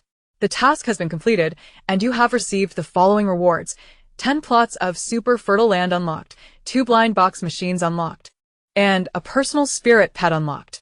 No sooner had the system finished speaking than a small squirrel tumbled onto the cushion beside her with a thud. Ouch! I fell. That hurt. The little creature complained while rubbing its backside. Are you the system? Wanyin inquired, astonished. The squirrel bore an uncanny resemblance to the one she had encountered while rescuing the system in the horror world. In a flash, the squirrel leaped onto her shoulder, patting her head. Host, who else could I be? I found that the form I took in the horror world was quite charming. So I asked the doctor to make my physical form resemble that. Does that mean you can maintain this physical form from now on? Wanyin asked, her excitement palpable. Indeed. Host, are you not delighted? Of course. This means there will be an additional helper in the hotel. I am your system, not your servant. The system retorted. Oh, come now, if we have many guests in the future, would you really refuse to lend a hand? Besides, if I earn more points, you too will maintain your top ranking, right? That is true. But why did the task suddenly complete? Wasn't I supposed to have 20 guests? One arrived this morning, leaving 19 still needed. How could there be 19 new guests in less than half a day? Just return and see for yourself, the system replied. Wanyin immediately urged the carriage to hasten back to the hotel. Upon her arrival, she discovered that the man from the morning was a subordinate of a duke who had brought over 20 soldiers with him. Now, all 20-plus guests had checked into her hotel, much to Wanyin's delight. She had anticipated that completing the task would take several days. Yet it had been accomplished so swiftly, and the rewards were now hers. With a playful ruffle of the squirrel's head, she remarked, "Careful now. I have physical sensations. I can feel pain. Oops, my apologies. By the way, I remember the rewards included blind box machines. I should take a look." The blind box machines were positioned in the lobby, now comprising 2 units. One dispensed snacks and beverages for 10 points, while the other offered Chinese meal sets for 20 points. The contents of each box were a matter of chance. Wanyin decided to try her luck with the snack blind box. There was no need for a card. Upon selecting one, it materialized on a counter below. She picked it up and opened it to find a bag of chips, a bottle of cola, and 2 packets of sunflower seeds. Not bad at all, she mused. This is quite a bargain for 10 points. The system chimed in eagerly. Host, could I have a sip of that cola? I've been dying to know what it tastes like. Very well, here you go. Wanyin handed over the cola bottle. The little squirrel clutched the bottle, swaying back and forth, and needed Wanyin's help to twist off the cap. With a hearty gulp, it downed nearly half the bottle in one go, burping contentedly. Delicious. Wanyin couldn't help but laugh at its antics. What else do you wish to eat or drink? Don't forget, I am the owner. I can take whatever food and drink I desire from the hotel. Let us indulge in hot pot today, the system exclaimed, clinging to a half-empty bottle of cola as it hopped onto Wanyin's shoulder. I recall my doctoral advisor mentioning that hot pot is indeed the most delectable. All right. Just at that moment, Wanyin felt her hunger pangs intensify. She instructed Lao Lu to guard the front desk and called Bai Shuwen to join her in the dining hall for the hot pot feast. Isn't that the little squirrel we encountered in the horror realm? Bai Shuwen gasped upon spotting the system. I thought it couldn't come back with us after we returned from that terrifying world. The system, one hand clutching the cola bottle and the other on its hip, retorted. How could someone as remarkable as I am fail to return? Bai Shuwen was taken aback. After all, during their time in the horror realm, only Wanyin could hear the system's voice. This was her first encounter with the system's speech. However, with Lao Lu already present, Bai Shuwen found it easy to accept this peculiar notion of a talking squirrel. After all, if even a head of garlic could converse, what was so surprising about a little squirrel doing the same? Having known Wanyin for quite some time, she was never one to pry into matters. Life was so delightful now. What was the need to know more? Upon entering the dining hall, Wanyin noticed a considerable number of unfamiliar faces seated within, likely soldiers under the command of that duke. One man sat alone at a table, and judging by his demeanor, he was presumably the duke himself, currently engrossed in slurping a bowl of spicy potato noodles with a serious expression. As Wanyin was deliberating with Bai Shuwen and the system about which dishes to order, she heard someone behind her address her as boss. Turning around, she recognized it was Eugene. Is there something you need? Wanyin inquired. The duke wishes to speak with you. He has questions for you, Eugene replied. Wanyin chuckled softly and said, if he has inquiries, he can come to me. I shall gladly provide my answers, rather than being summoned to him. With that, she dismissed Eugene and returned to her selection of dishes. Wanyin had no intention of looking down on others simply because she possessed a system. However, if she had won, why should she allow others to underestimate her? Others approached her with their matters, while this duke expected her to seek him out. It was not merely the end of the world, even in times of peace. To Wanyin, the duke was no different from anyone else. Eugene was taken aback, staring at Wanyin in disbelief. After all, she was addressing none other than Duke Bobby Jeans. Once upon a time, he was even eligible to attend the king's banquet. Even if this boss were unaware of the duke's title, she should at least acknowledge his noble status. Nevertheless, upon reflection, it made sense. Given her ownership of such a grand castle and her audacity to run a business, she must possess considerable capability. Yet, would the duke be angered by her demeanor?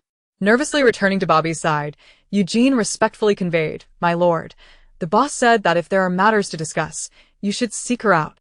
Bobby, having just finished a bowl of potato noodles and feeling content, mused as he stroked the sword at his waist, this boss must be quite formidable, considering the talking garlic and the little squirrel on her shoulder. Moreover, she has so many peculiar items here. In my travels, I have yet to encounter such things. Eugene hesitated before speaking. My lord, I overheard other patrons here today mentioning that this is a hotel bestowed by the gods, and that the boss is an angel. Bobby paused, a flicker of intrigue crossing his features. Did gods and angels truly exist? If she were indeed an angel, how could he possibly claim this castle for himself? Eugene quickly added, My lord, I believe we must tread carefully. After all, this castle belongs to her. While I agree that she should open her castle to accommodate more people, would it not be remiss to seize what is rightfully hers? As you mentioned, she allows humans to reside here without charging any fees.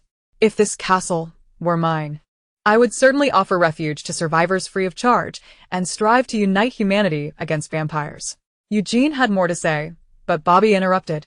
Let us not rush into action. My soldiers require rest. We shall observe for a few days before deciding. Meanwhile, Lao Lu was seated at the front desk. Being garlic, it did not require sustenance, yet its cravings got the better of it, leading to the consumption of a bag of fries. Once it had finished munching, it glanced down at the packaging and discovered it was garlic-flavored. Lao Lu's eyes widened in shock. Goodness, garlic is eating garlic-flavored fries. Lao Lu opened its mouth, only to emit a shrill scream. Wait, what is happening? I didn't even have a chance to scream first. Why is there competition for this too? Then it spotted the system, panting and sprinting towards it. Hey, what's wrong with you? Lao Lu asked, perplexed. The system ignored it, racing around the hall, panting heavily. Don't run. Wanyin is right behind you. Running won't help if you've been spiced up. Come back. The system seemed oblivious to Wanyin's words, continuing its frantic dash until it knocked over a vase. Thankfully, the vase was unbreakable. Ha ha ha.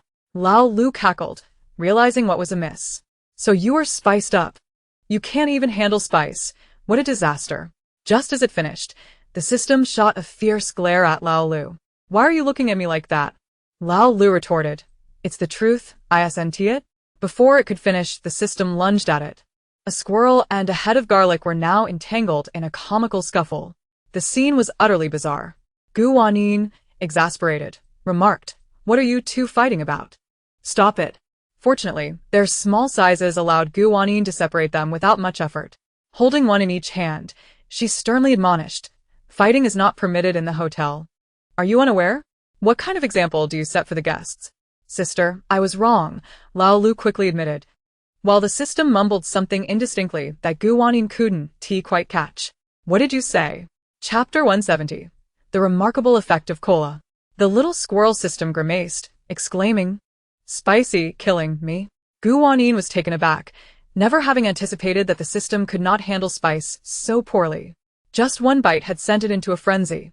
After downing a large carton of milk, the system finally felt a bit better. "I will never eat spicy food again." It lamented, "I never knew it felt like this." Wanyin gently patted its head and smiled. "Then you should stick to tomato hot pot from now on. Are you really that afraid of spice?" Lao Lu touched its round head and quipped, "Then you must be quite terrified of me, considering I'm extremely spicy." After all, it was a fiery garlic. To its surprise, the system disdainfully shot at a glance and replied, "No matter how spicy you are, I want to eat you. Why should I fear you? Besides, with your roundness, you don't appear intimidating at all." Humph. Buchuan, the bitter tea, had been confined in the underground prison all this while. The healing abilities of vampires were indeed formidable, even though he was wounded by silver. A vampire of his caliber would typically heal at a rate surpassing that of ordinary vampires. However, within this bizarre prison, his wounds were mending at an agonizingly slow pace. And he was devoid of any strength. Each day, he could only lie on the ground in a state of feeble helplessness, watching those foolish humans wave various objects before him. He was Byukwa Ku-cha. Would he truly fear such trivialities? Speaking of which, it had been several days since he had returned. Surely, his brother must have noticed something amiss by now. He wondered if Brother Waz could locate this castle and successfully rescue him. At that moment, he heard the sound of the door creaking open. He opened his eyes to see Tom entering. "You foolish human." Even at this juncture, Byukwa Ku-cha did not forget to hurl insults. Yet, due to his lack of strength, his voice was particularly weak, lacking any semblance of menace. Tom, unfazed by his vitriol, slowly approached him and then squatted down, gazing at him with an intense stare. "What do you intend to do?" At this moment, Byukwa Ku-cha felt a twinge of fear. "Surely you do not plan to kill me?" "Indeed, I am indeed prepared to end your life," Tom replied coldly. "You have slain so many humans. Do you not deserve to die? By killing you now, it would serve as vengeance for those who have perished." "You dare!" Byukwa Ku-cha exclaimed in fury. "If you dare to kill me, my brother will undoubtedly avenge me. It has been several days. Do you see your brother here?" Tom mocked. "From my perspective, he has likely forgotten about you entirely." "You speak nonsense. My brother and I share a strong bond." Byukwa Ku-cha insisted. "He often tells me that I am his only brother, his sole Ku-cha." Tom rose to his feet, slowly pacing in front of him. "However, your brother is not present, and I could easily take your life." As he spoke, Tom drew forth his silver dagger. "Even if you are a formidable vampire, if I were to plunge this silver dagger into your heart, I doubt you would survive, would you?" Byukwa Ku-cha trembled violently. Though he usually exuded arrogance, now that he faced death, fear gripped his heart. A glint of ruthlessness flashed across Tom's face. "Please, do not kill me," Byukwa Ku-cha begged, "I assure you. I shall never harm another human again, nor will I drink your blood. I implore you." Tom regarded him, a cold smile curling at the corners of his mouth. Indeed, as he had anticipated, even a vampire could fear death. "To spare your life is not impossible," Tom stated, "but you must divulge to me what other weaknesses vampires possess. Aside from garlic and silver." In the days past, they had tried numerous means, yet had found nothing. Aside from garlic and silver, it seemed vampires had no other vulnerabilities. Not even to sunlight. Previously, there were claims that crosses might be effective against vampires. However, they had tested this, and vampires held no regard for crosses. Done. Byukwa Ku-cha replied, just those two. You lie. Tom's expression turned ferocious for the first time. I do not believe that vampires possess only these two weaknesses. If you do not reveal the truth, I shall truly end your life. With that, he pressed the dagger against Byukwa Ku-cha's heart. No, I truly do not know. Byukwa Ku-cha's face was one of sheer terror. Yet, even at this moment, he could not utter a word. Tom furrowed his brow. He began to consider the possibility that Byukwa Ku-cha's words might hold some truth.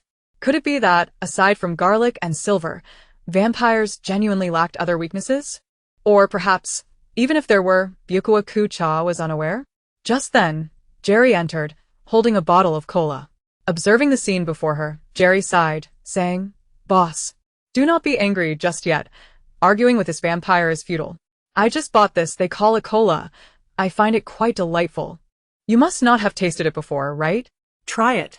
During his stay at the hotel, Tom had been drinking only purified water and had yet to indulge in any beverages.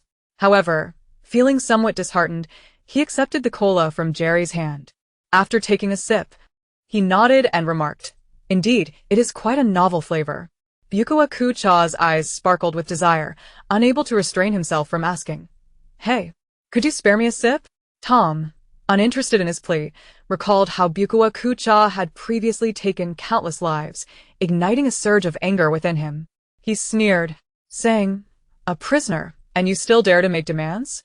With that, he poured the cola over Byukwa Ku-cha's head. Initially, he intended merely to humiliate him. To his astonishment, Byukwa Ku-cha emitted a wretched cry as the cola rapidly began to corrode his scalp. Wanyin, with time to spare, was playing cards at the front desk with Bai Shuwen and Lao Lu. The system perched on her shoulder, observing the game. Lao Lu, while shuffling cards, warily glanced at the system and warned, You must not cheat. The system scoffed, saying, Am I that kind of person? No, I am that kind of system. I am perfectly upright. I am merely here to observe, without uttering a word.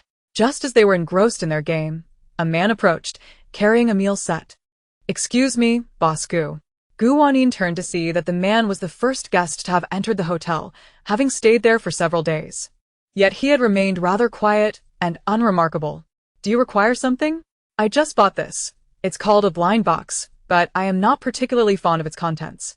Chapter 171, The Angel Sculpture Moves. Wanyin raised an eyebrow, silently awaiting his continuation. The man initially expected her to say something in response, but when she remained silent, he slowly continued.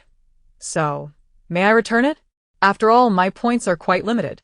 The hotel regulations state that sold items are non-returnable and non-exchangeable, Wanyin replied coolly.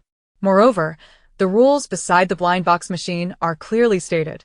The introduction and regulations next to the blind box machine indicate that the contents are entirely based on chance, and one should consider carefully before purchasing. If the acquired blind box is unsatisfactory, it cannot be returned or exchanged. I understand, the man said awkwardly. I did read the regulations beforehand, but I wanted to try my luck. A blind box is all about luck, Bai Shuwen chimed in. If you are unfortunate, you must accept it. Besides, the blind boxes at this hotel are quite reasonable. Your set, if bought separately, would certainly cost more than purchasing through the blind box. But I do not like it. The man grew increasingly anxious. I hardly have any points left. Please, allow me to return it. With so few points, why would you waste them on a blind box? Lao Lu regarded him with confusion. You are quite strange. The man averted his gaze, unsure of what to say. He had seen Bruno purchase a blind box earlier that day, and fortune had smiled upon him, yielding an abundance of food enough for Bruno and his sister to last a day. Envious, he had wished to try his own luck, only to find the contents unsatisfactory. He pondered to himself that, with such an abundance of supplies in the hotel, the proprietor surely would not mind refunding this blind box. Surely it wouldn't be a significant issue? Boss, I implore you, the man pleaded, just grant me this refund. Everything is subject to the store's regulations. Wanyin replied coolly. If I were to acquiesce to this request, it would set a precedent for today's refund, tomorrow's refund. And what would become of my business? Furthermore, The man was not ignorant of the stipulations. He was fully aware of the rules, yet still clung to a glimmer of hope. She would not indulge such behavior. "How can you be like this?" the man exclaimed, agitated. "You clearly have so many items already. Does my single blind box truly matter to you? You accept our blood essence beads and our gold and silver treasures. And we have remained silent, yet now you cannot accommodate this minor request?" The system, incensed, nearly erupted, but Wanyin restrained it, coldly asserting, "Let us not forget. Without this hotel, that meager collection of jewels in your possession would hold no value whatsoever. You wouldn't be able to exchange them for even a morsel of food." The man was momentarily silenced, his anger boiling beneath the surface. He understood well that Wanyin was not to be trifled with after all. Who could run a hotel in a world dominated by vampires and defeat them at the same time? Yet, desperation gnawed at him. He had been evading danger for so long, and by sheer chance found refuge in this hotel, yet his points were nearly depleted. Once his points ran out, he would have no means to stay here any longer. In that case, he might as well succumb to madness. "Will you grant me the refund, or not? If you refuse..." The man's face twisted in rage as he hurled his meal package toward Wanyin. However, the package halted midair before her, landing gently in her hands. "Wasting food is an undesirable act," Wanyin remarked icily. "Hey, "You, how dare you?" Bai Shu interrupted, slamming his hand on the table and rising to his feet. The man, realizing his impulsiveness, felt a surge of fear and turned to flee. Lao Lu leapt up, ready to pursue, but Wanyin swiftly pulled him back. "Sister, why are you stopping me? This man not only intended to violate hotel policies, but also attempted to strike you with an object. I cannot abide this. I shall seek vengeance for you." "There is no need for us to take matters into our own hands," Wanyin replied with a subtle smile. "Come, let us step outside and see." With that, she led Lao Lu out, the system perched on her shoulder, while Bai Shuan followed closely behind. Several guests who had witnessed the commotion also curiously trailed her out of the castle. As the man reached the courtyard, he exhaled a sigh of relief. Thankfully, he had escaped without repercussions from Wanyin. Before he could finish his thought, he found himself hoisted into the air. In his panic, he cried out, glancing down to discover that it was the angel statue from the courtyard lifting him. "What is happening?" put me down," he shouted in terror. The angel statue paid him no heed, instead thrusting him into the fountain. The man was immediately drenched by the fountain's cascade. Yet, that was not the end of it. After a prolonged soaking, the angel statue leaped from the fountain with him in tow, flinging him to the ground and delivering a barrage of blows. The guests who had followed Wanyin outside stood dumbfounded. Even Lao Lu was taken aback. "Sister, I had no idea that statue could move." "Of course," the system replied with pride. "With it around, what task remains unfulfilled?" The man, thoroughly beaten, bore bruises and lacked even the strength to wail.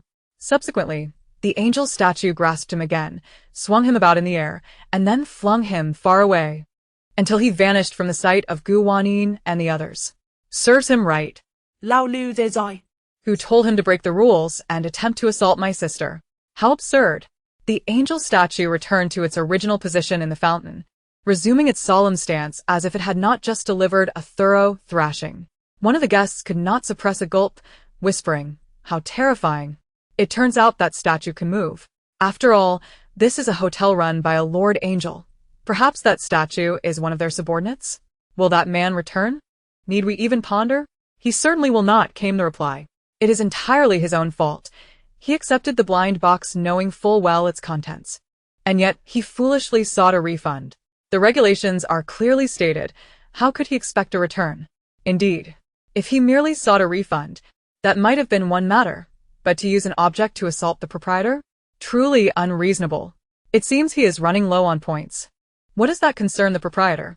If his points are dwindling, he ought to find a means to acquire more, just as we all diligently rent land to cultivate garlic. He sat idly in his room, allowing his points to dwindle, and now laments his predicament. He should have acted sooner.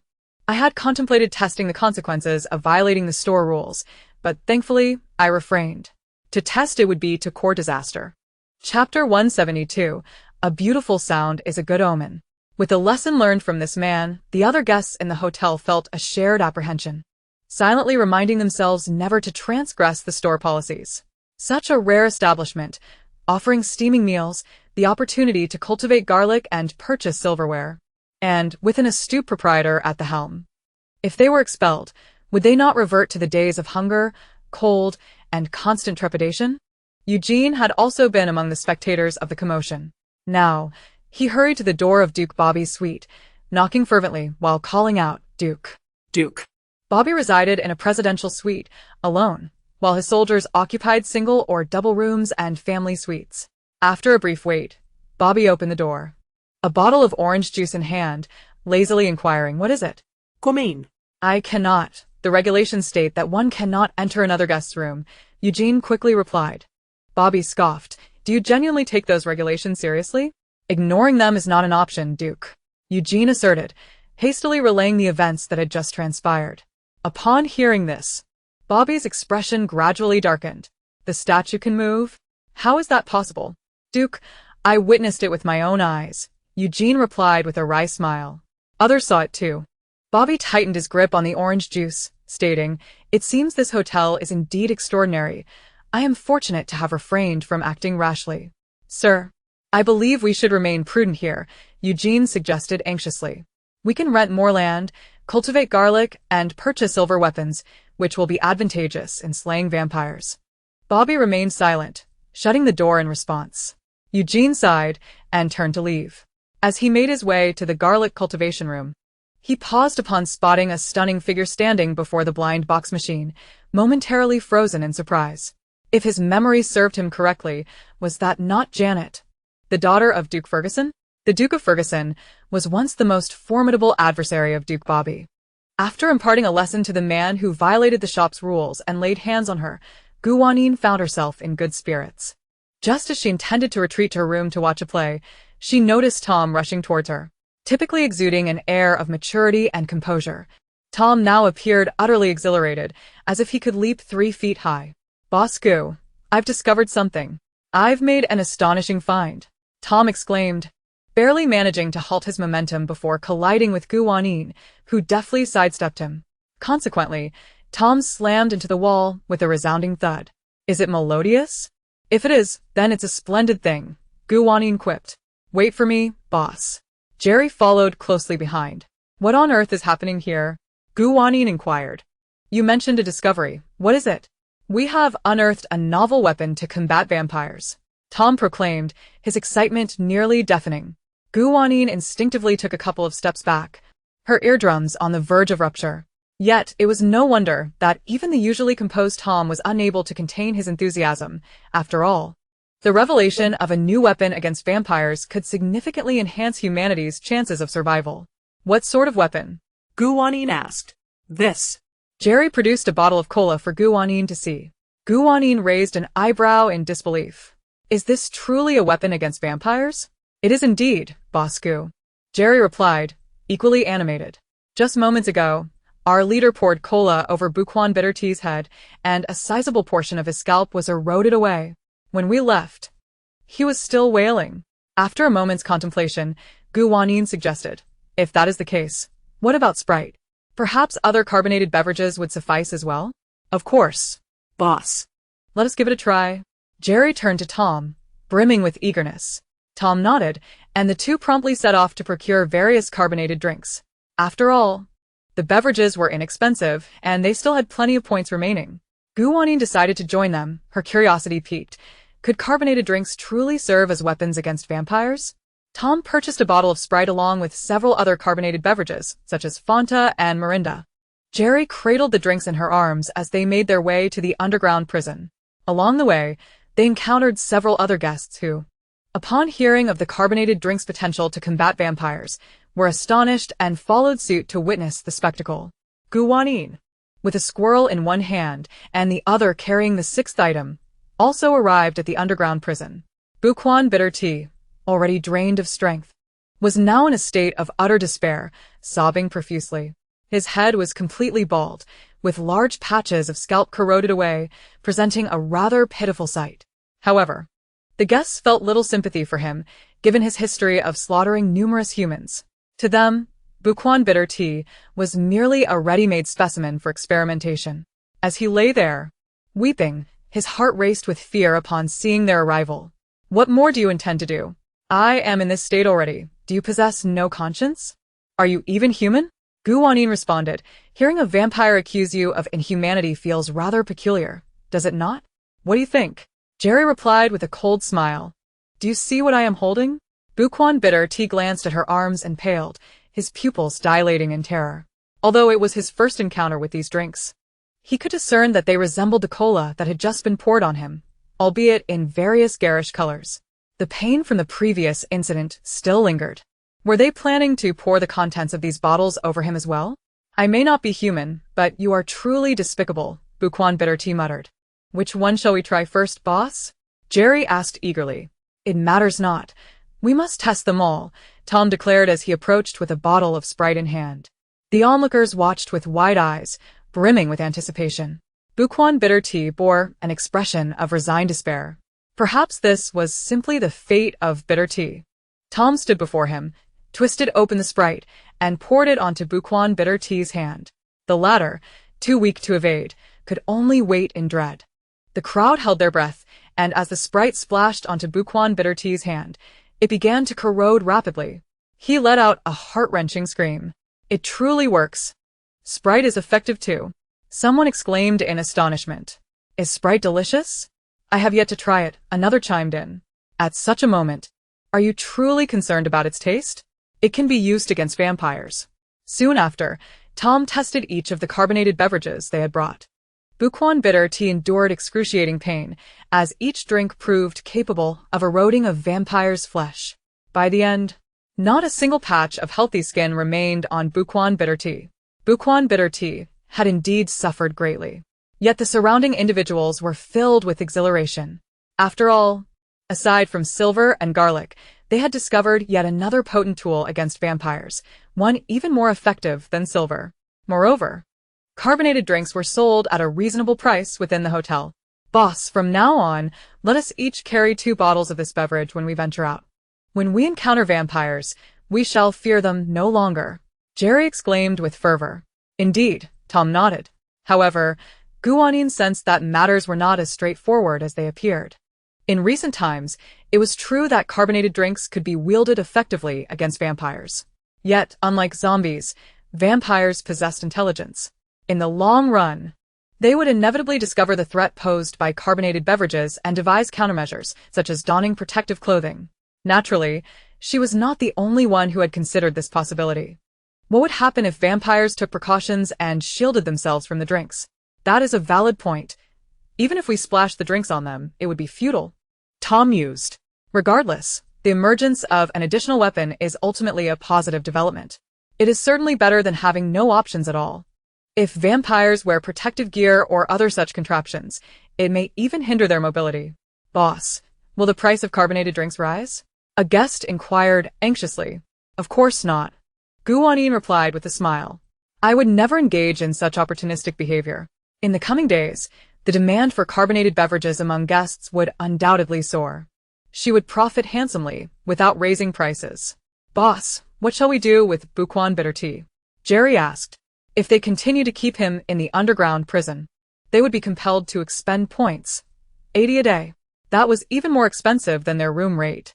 "Indeed, keeping him is of no further use," Tom agreed. They had nearly exhausted all potential tests over the past few days and had ultimately established that vampires were vulnerable to carbonated drinks. Given Buquan bitter tea's current state, it was time to grant him a swift end. "Are you planning to kill me?" With a visage contorted in anguish, Buquan Kucha lamented. "You have driven me to this state, yet you still seek to end my life. Is there no shred of humanity left in you?" Jilly approached him, ruthlessly placing her foot upon his face, and coldly retorted, "Is there any need for humanity towards a creature such as you, a vampire?" Buquan Kucha's eyes, filled with despair, darted around until they rested upon Wanyin. It seemed he glimpsed a flicker of hope and cried out, "Please, save me. I know they will heed your words. Can you bear to witness my demise?" He continued, "If you rescue me, I shall grant you any promise you desire." The others turned their gazes towards Wanyin as well. With a resigned smile, She replied, I have already made it clear. I am merely a businesswoman. My sole responsibility is to ensure the safety of my guests within the hotel. Beyond that, do not seek my assistance. I can engage in business with you as well. I can purchase items from your establishment. He pleaded. My dealings are exclusively with humans. Although Gu Wanyin felt a twinge of sympathy for Bu Chuan Kacha in that moment, she could not ignore the plight of those he had slain. Were not the victims of his predation far more deserving of pity? And what could she possibly do to help? She was powerless to save even the humans outside, let alone a vampire. Before Bu Chuan Kacha could utter another word, Jelly struck with ferocity, plunging a silver dagger into his heart. The dark blood spurted forth instantly, and Bu Chuan Kacha's eyes widened in shock as his body trembled violently. Moments later, his head drooped lifelessly, and his form rapidly withered. Such was the fate that befell a vampire in death. Bu Chuan Kacha is dead, murmured a guest. What a relief. I have heard that several of my neighbors met their end at his hands. What shall we do with the body? Jelly inquired, turning to Tom. Tom gazed at Bu Chuan Kacha's corpse for a moment before smirking coldly. Find something to contain him, and then bring him to me. I will handle the disposal. Jelly hesitated briefly but asked no further questions, complying with Tom's instructions. Soon enough, Bu Chuan Kacha's body was secured, and Tom, along with 2 members of his squad, carried it away from the hotel. The news that carbonated beverages could effectively combat vampires swiftly spread throughout the hotel. Duke Bobby, in a state of agitation, ordered his subordinates to procure an abundance of carbonated drinks, fearing they might be snatched away. Even though Eugene advised him that the hotel seemed well-stocked, and Gu Wanyin had assured him that supplies would be replenished, he remained unconvinced and insisted on purchasing 500 bottles, which he hoarded in his presidential suite. Gu Wanyin chose not to intervene. She had said all that needed to be said, and if he wished to spend his fortune, so be it. She would simply earn more points in the process. Ding. A new task has been unlocked. Sell 100 bottles of carbonated beverages. Reward. Unlock 10 plots of super fertile land. Unlock unlimited silver longswords. Unlock a grocery store. And unlock a strength potion. The rewards were self-explanatory. And the strength potion seemed quite practical. However, Gu Wanyin lamented, why didn't you inform Eugene about the 500 bottles before he made his purchase? Stroking the head of her little squirrel with a frown. Completing my task would have been effortless. The system shrugged helplessly. The task list was just refreshed. Until the list updated, I was unaware of the tasks myself. But it was of little consequence. Gu Wanyin sat at the front desk, and upon turning her head, she spotted the Bruno siblings purchasing yet another bottle of cola. Now that all the hotel guests were aware of the effectiveness of carbonated drinks against vampires, sales were sure to soar. Tom and his companions disposed of Bu Chuan Kacha's body in a desolate area far from the hotel. Unaware of the hotel's special protective measures and fearing complications, they chose a remote location for the disposal. Tom understood that the vampires would inevitably discover the corpse, a deliberate provocation to signal that humanity's retaliation was imminent. As expected, it wasn't long before vampires stumbled upon Bu Chuan Kacha's body, recognizing his identity. And they brought the remains before Bu Chuan was. Upon seeing his brother's lifeless form, was nearly lost to sanity. Kacha. What has happened to you, my dear Kacha? He collapsed over Bu Chuan Kacha's body, weeping uncontrollably. How could you abandon your brother? Who dares commit such an atrocity and subject you to this torment? Lord Waz. Please accept my condolences, one of his subordinates urged. However, Master Kacha was no weakling. How could he have fallen to humans? Bu Chuan Waz's expression darkened further. Could it be that humans have developed new weaponry of late? Lord Waz, observe the wounds on Master Kacha's body. A subordinate pointed out. Some injuries appear to be inflicted by silver, yet others seem peculiar.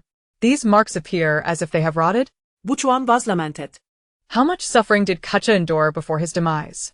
Thus, I am deeply concerned, another subordinate interjected.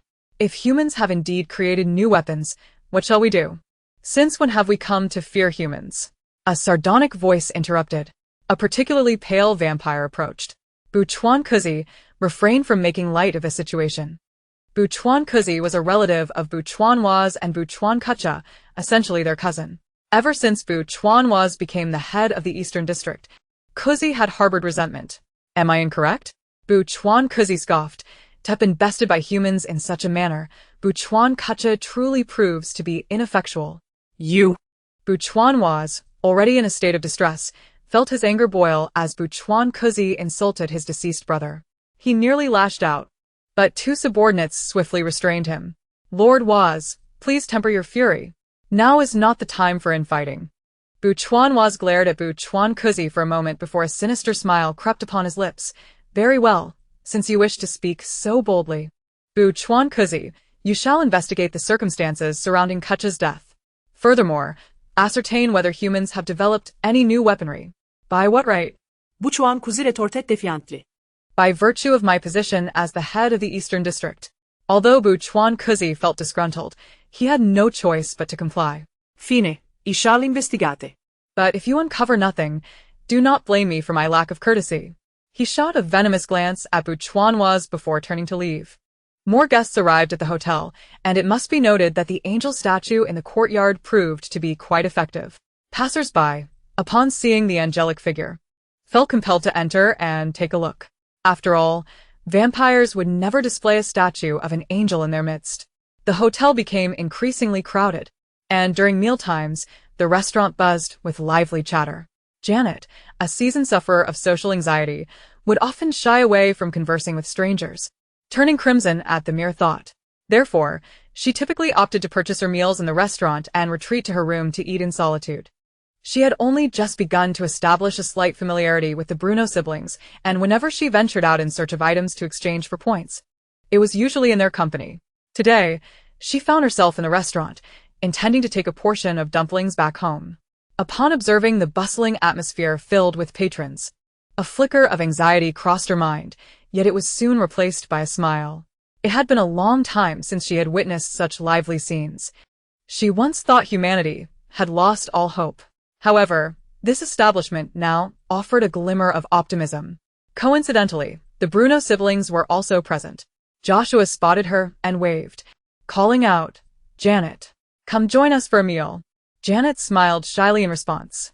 Yet, within the same restaurant, Duke Bobby had also heard Joshua's voice. He abruptly lifted his head, fixing his gaze upon Janet.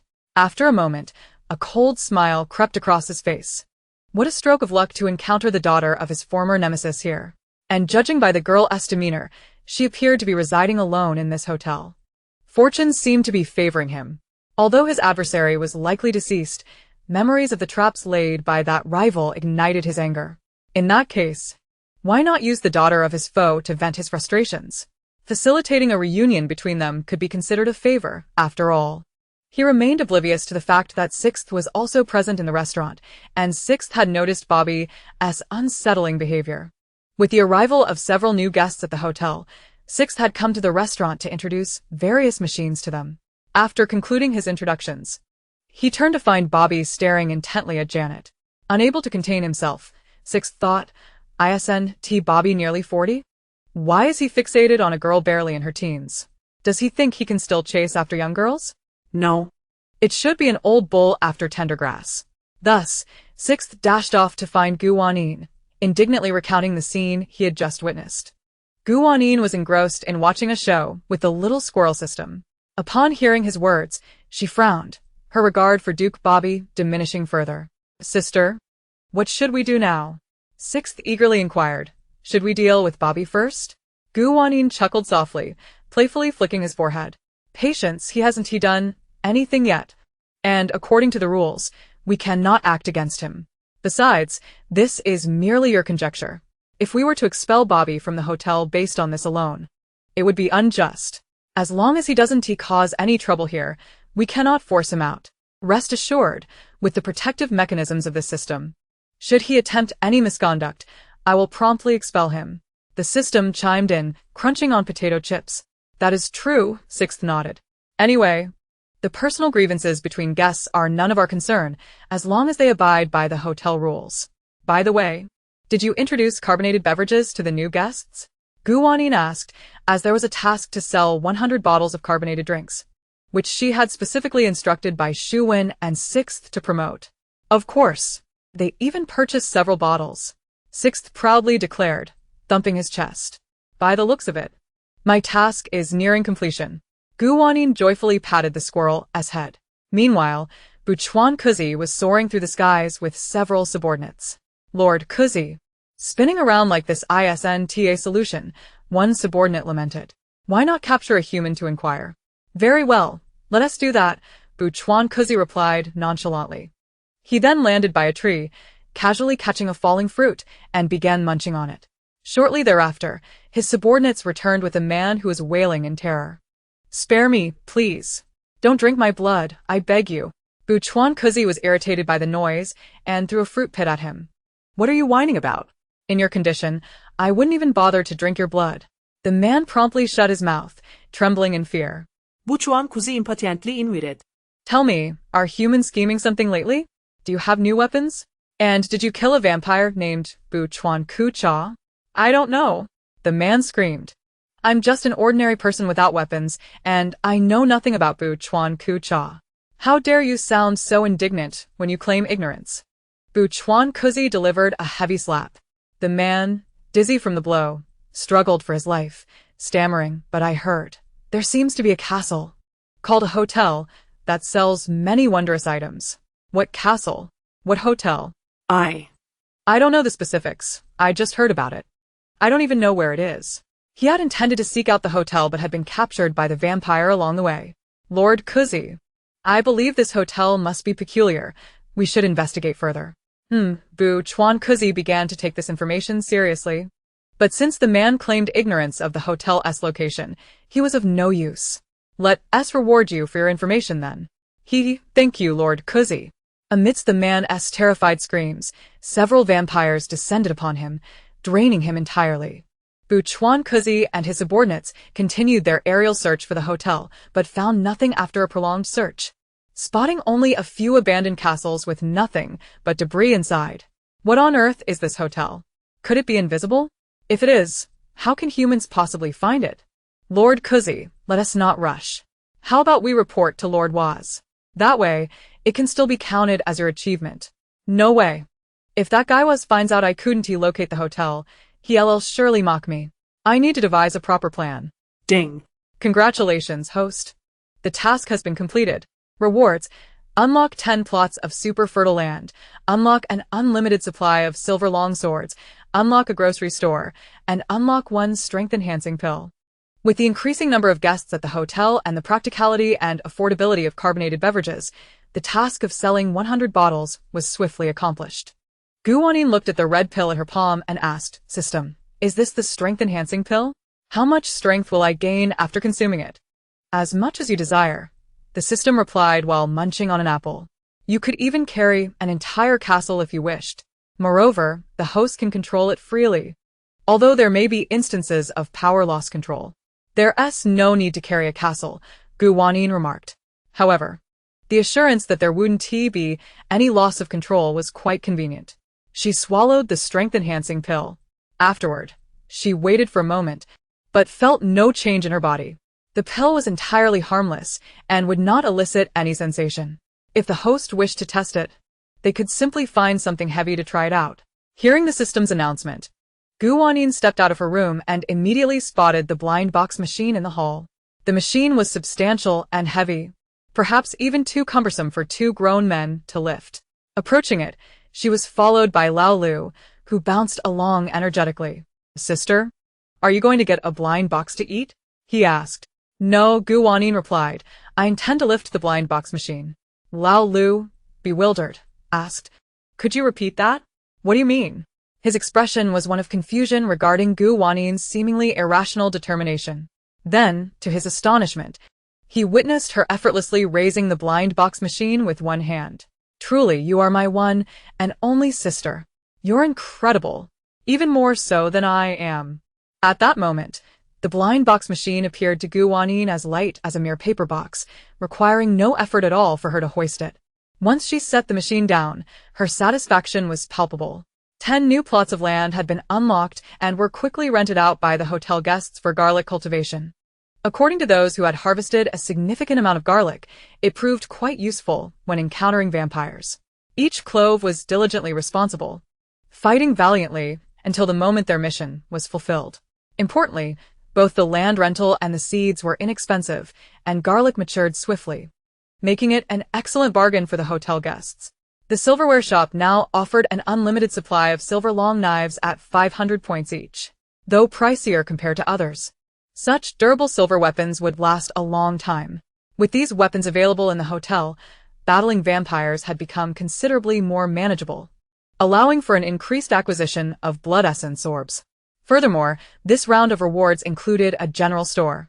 The store was stocked with a variety of items, including mirrors, combs, small scissors, towels, toothbrushes, toothpaste, as well as shampoo, body wash, body lotion, and even sanitary pads. Many items were unfamiliar to the hotel guests. Wanyin and Bai Shuwen provided introductions within the hotel.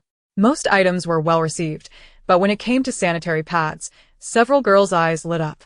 Since the emergence of vampires, dealing with menstruation had become exceedingly inconvenient, leaving them in a state of distress.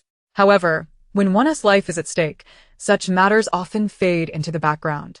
The existence of such convenient products was a revelation, and with prices set at 10 points for daily use and 20 points for night use, each pack containing 5 pads, several girls with ample points discreetly purchased a pack to try. Additionally, the shampoo and body wash were immensely popular among hotel guests. Regardless of gender, after enduring such trials, everyone wished for a refreshing shower. While some were frugal and hesitant to spend their points, those with sufficient points eagerly bought a bottle to take back for personal use. Chapter 177. I want to check out. After using these products, without exception, they all provided glowing reviews. This is so fragrant, far more so than anything I've used before. One guest exclaimed, "Since I began using the items from the general store, I feel enveloped in a delightful aroma. I was always so dirty before, but now I finally feel clean." Another confided, "I happened to start my period yesterday, and I used that thing called a sanitary pad from the general store. It's incredibly effective. I had no leaks all night." However, within the hotel, there was a guest who had previously worked for the church. He expressed strong disapproval, even anger, at the sight of others using toothpaste, shampoo, and body wash. For those affiliated with the church, frequent bathing was uncommon, and even when they did bathe, they eschewed such products. They believed that becoming overly concerned with such matters would lead to vanity, causing their souls to stray from the divine. This guest began to admonish others in the hotel against using these toiletries, but his words fell on deaf ears.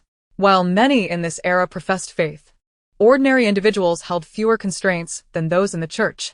Frustrated, he confronted Wanyin directly. After listening to him, Wanyin smiled and responded, "Dear guest, respect is mutual. We honor your beliefs and do not compel you to purchase these items, but you must also respect those without faith. Is it not better if we coexist without interference? But you are an angel, are you not?" The guest retorted angrily. "Do you not see this as a desecration of the divine?" Wanyin replied, "Not at all. You may think that the deity who sent me to the mortal realm does not concern herself with such matters." She initially intended to say that the divine was indifferent, but reconsidered, not wishing to tarnish anyone's religious beliefs. "You," he said, pointing at her, his finger trembling with rage, "if you continue down this path, you will surely face divine retribution. I will no longer stay at this hotel. I wish to check out. Check out." "Are you certain?" Lao Lu exclaimed, his eyes wide. "This place is absolutely safe. If you leave, you'll have nowhere to purchase garlic, silverware, or soda. I can't tolerate this, even if it costs me my life. I will absolutely not associate with you." Wanyin, perplexed, thought to herself that she did not understand why he believed she wanted to force him into compliance. Clearly, he was the one imposing his beliefs on others. However, since the guest wished to check out, she could not insist otherwise, simply stating, "But the hotel policy clearly states that if you choose to check out, your remaining points on the card will not be refunded." The guest hesitated for a moment before purchasing many bottles of soda with his remaining points. He then bought a large bag from the general store to carry the drinks, leaving without a backward glance. "Sister, that guy is really strange," Lao Lu remarked. Wanyin chuckled softly. "It's not so much that he's strange. Some individuals place great importance on their religious beliefs. I suppose he is simply a bit too fanatical, but that's his prerogative, and we must respect his wishes." This guest, named Myron, felt a twinge of regret after leaving the hotel with a hefty bag of soda. In a moment of impulsiveness, he had checked out, And now he realized how difficult it was to find accommodation in this vampire-infested world. As he walked, he wrestled with the decision to return, unaware that he had already strayed quite far from the hotel. Meanwhile, shadows flitted through the sky above.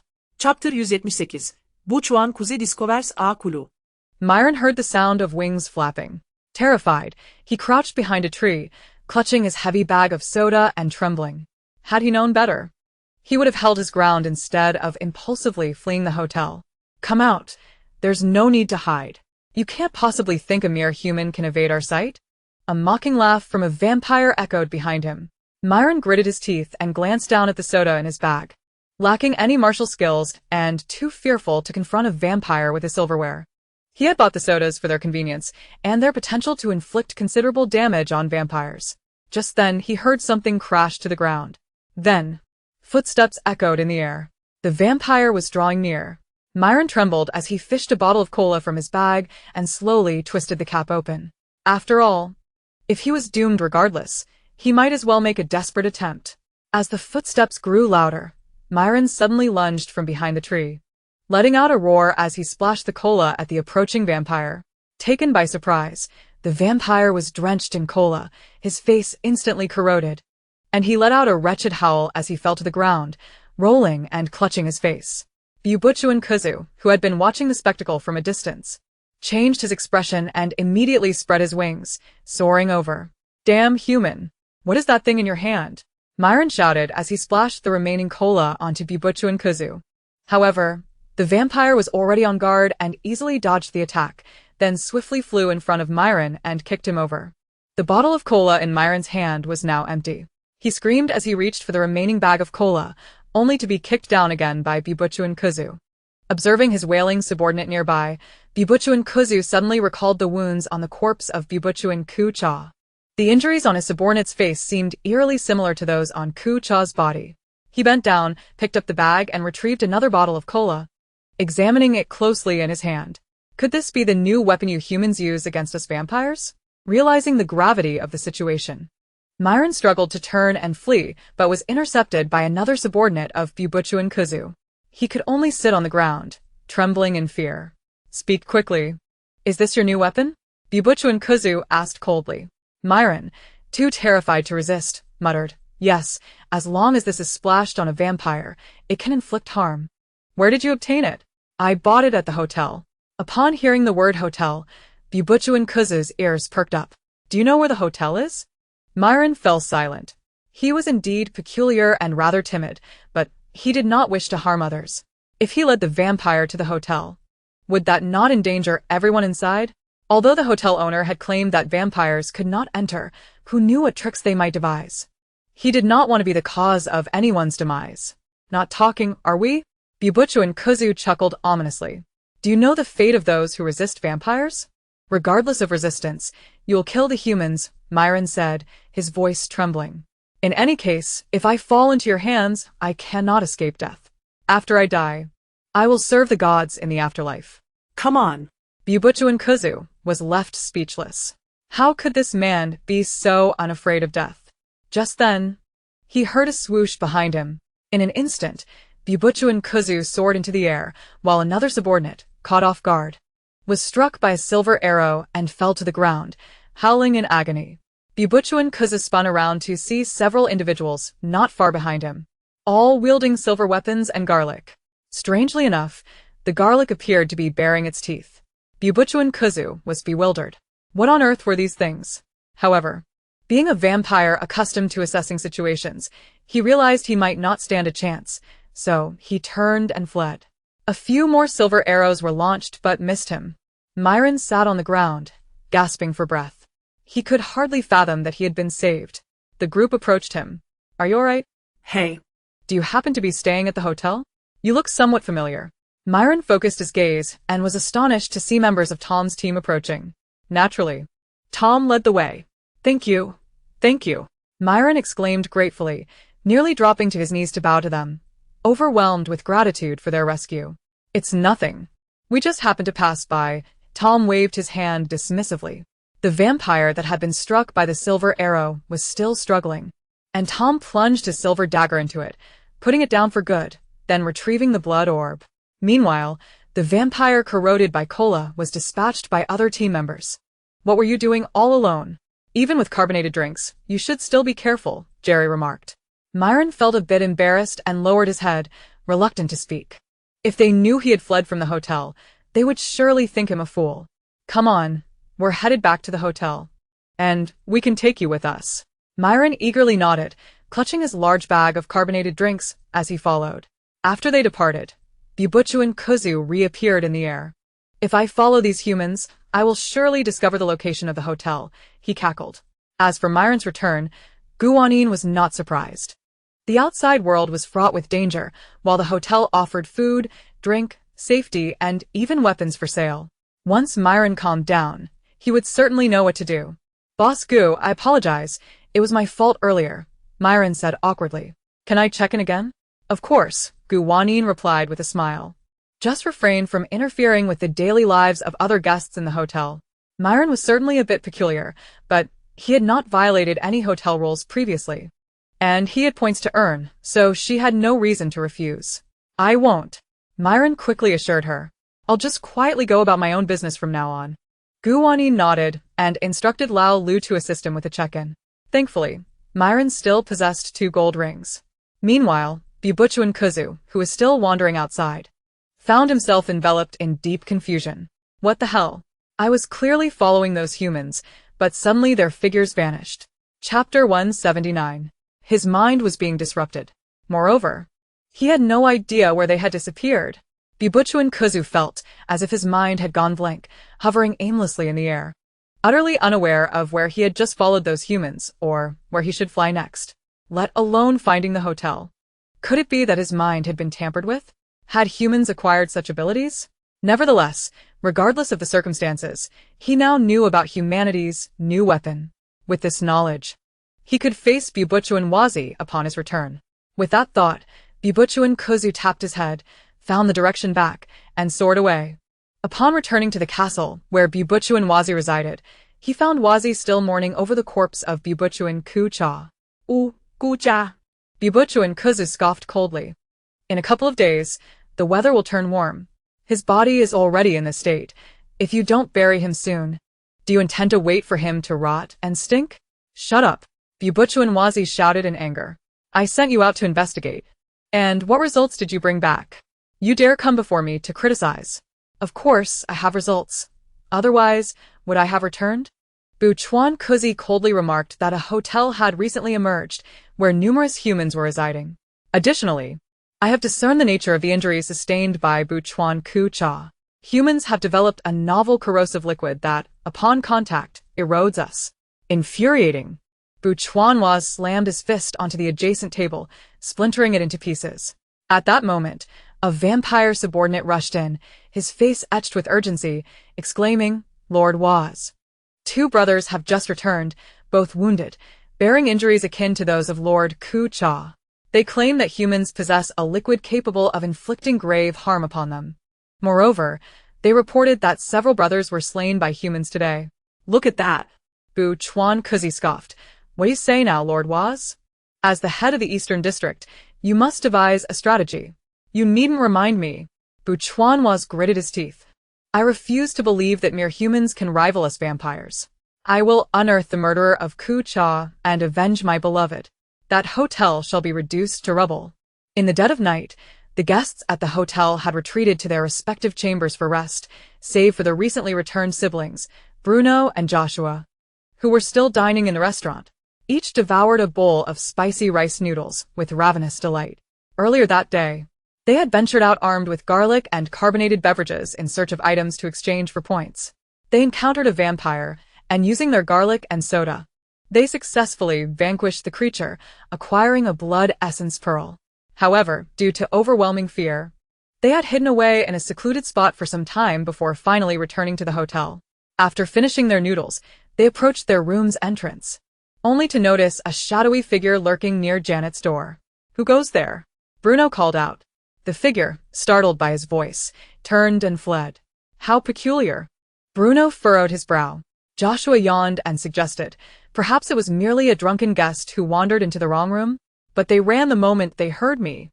Bruno countered, their speed hardly suggests drunkenness. Yet, isn't fighting prohibited within the hotel? Joshua reasoned, if they dared to harm Janet, it would breach hotel regulations, and they would surely face consequences. Joshua's logic held merit, yet Bruno felt certain that there were always those who were undaunted by danger. Chapter 180. Using another's blade to kill. The following afternoon, while dining in the restaurant, Bruno encountered Wanyin. After some contemplation, he recounted the events of the previous night. Rest assured, within the hotel, you are absolutely safe, Wanyin assured him with a smile. However, once you step outside, I cannot guarantee your safety, so do take care. Bruno, pondering her words, sought out Janet, advising her to refrain from leaving the hotel for the time being.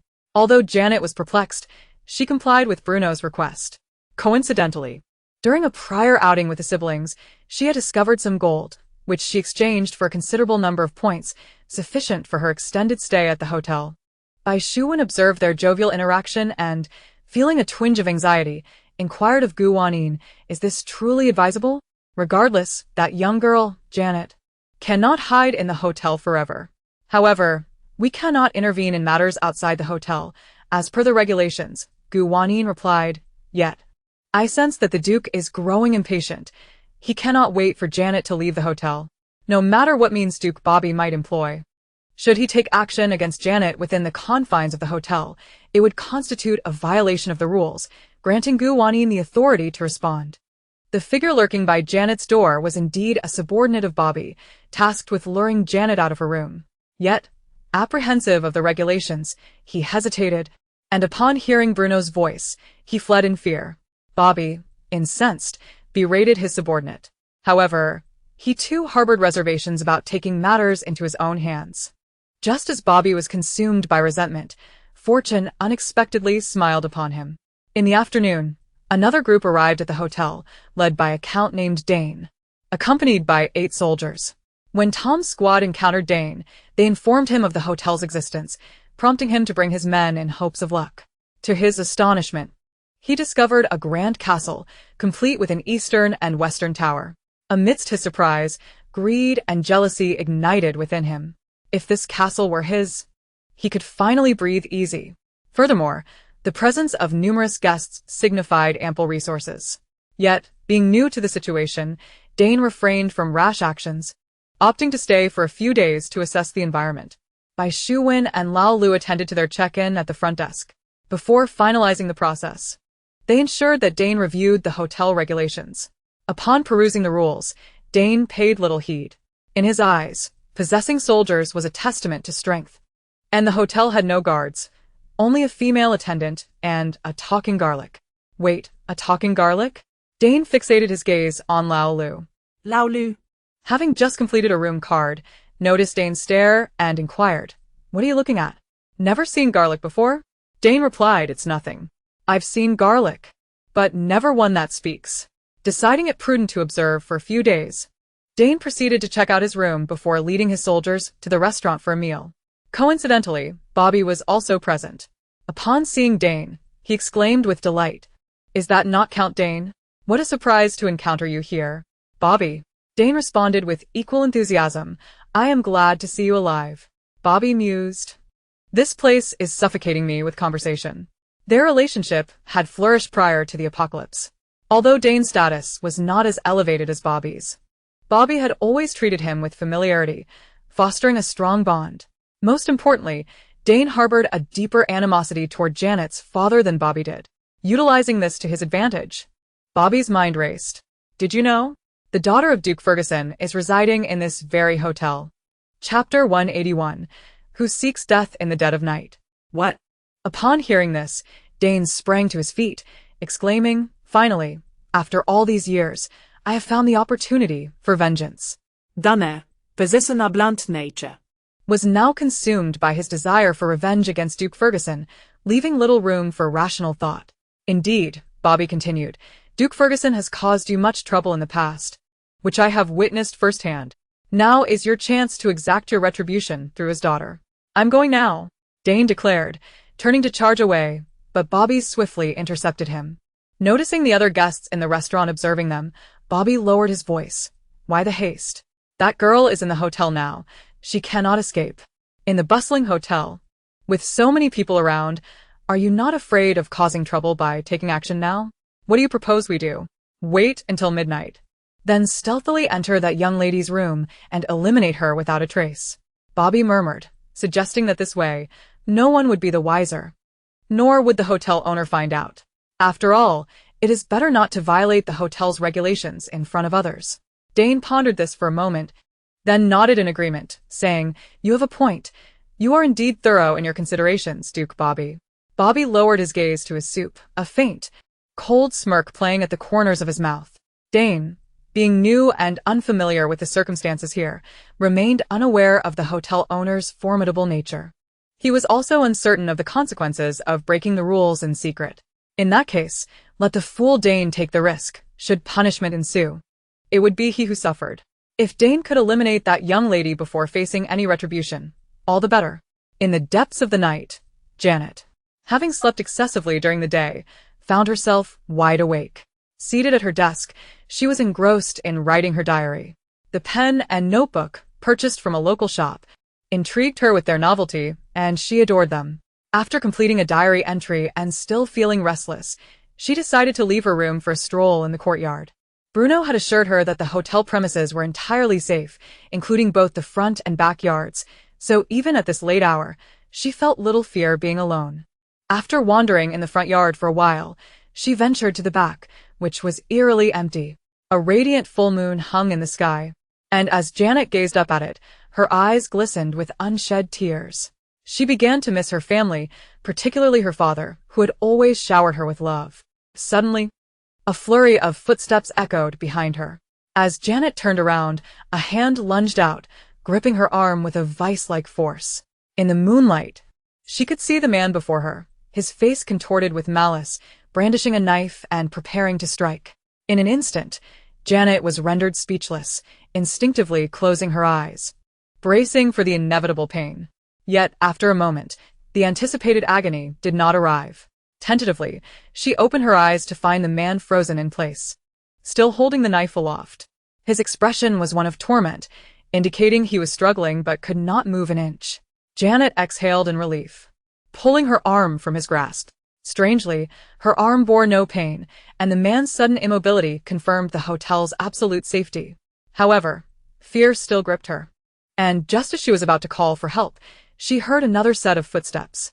Turning her head, she saw Wanyin approaching, yawning as she came. Who had the audacity to seek trouble at this hour? "Boss Gu," Janet exclaimed, as if spotting a savior, and rushed to hide behind her. The little squirrel system perched on Wanyin's shoulder. "Why are you still awake at this hour?" Wanyin asked with a smile.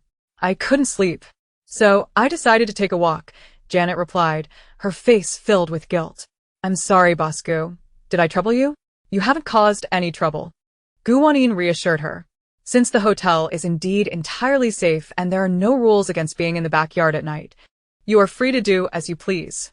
The real troublemakers are those who disregard the rules and seek to commit murder within the hotel." With that, she turned her gaze to the man still standing there. That man was none other than Dane, who had been easily swayed by Bobby's words. He had discovered which room Janet occupied and had been lurking outside her door, waiting for an opportune moment to strike. When Janet unexpectedly emerged into the backyard alone, he felt as if fate was smiling upon him, presenting him with a chance. Thus, he had made his move against Janet. Yet, he could not have anticipated that just as he was about to succeed, he would find himself utterly immobilized. How could this be? Even now, with all his might, he could not stir a single inch. Moreover, he had only just attempted to harm Janet. How could the hotel owner arrive so swiftly? "Dane the Earl, is it?" Wanyin said coolly. "When you checked in, the hotel staff must have shown you the regulations and informed you of the consequences of violating them." Dane opened his mouth, realizing that although he was unable to move, he could still speak. "You needn't concern yourself with this. She is Ferguson's daughter. I must kill her to avenge the wrongs I have suffered. Are you jesting?" Wanyin raised an eyebrow. "You think you can harm someone in my hotel and expect me to turn a blind eye?" A cold sweat broke out on Dane's back. He suddenly realized that the situation was far more complex than he had anticipated, and the seemingly delicate hotel owner was no weakling. Even if he were oblivious to his surroundings, this immobilizing predicament was enough to jolt him to reality. "Do you know my father?" Janet inquired eagerly. Ha! "More than just know him," Dane sneered. "He has caused me considerable suffering." Janet frowned in contemplation before exclaiming, "I remember now.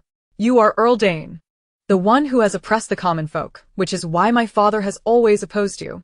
Exposed, Dane felt a sting of humiliation, fury rising within him. Silence. "Just you wait. I will kill you one day." Janet instinctively recoiled behind Wanyin, who coldly replied, "You are mistaken. You will not have that opportunity." To commit violence in the hotel, disrupting its peace, constitutes a severe violation of the rules.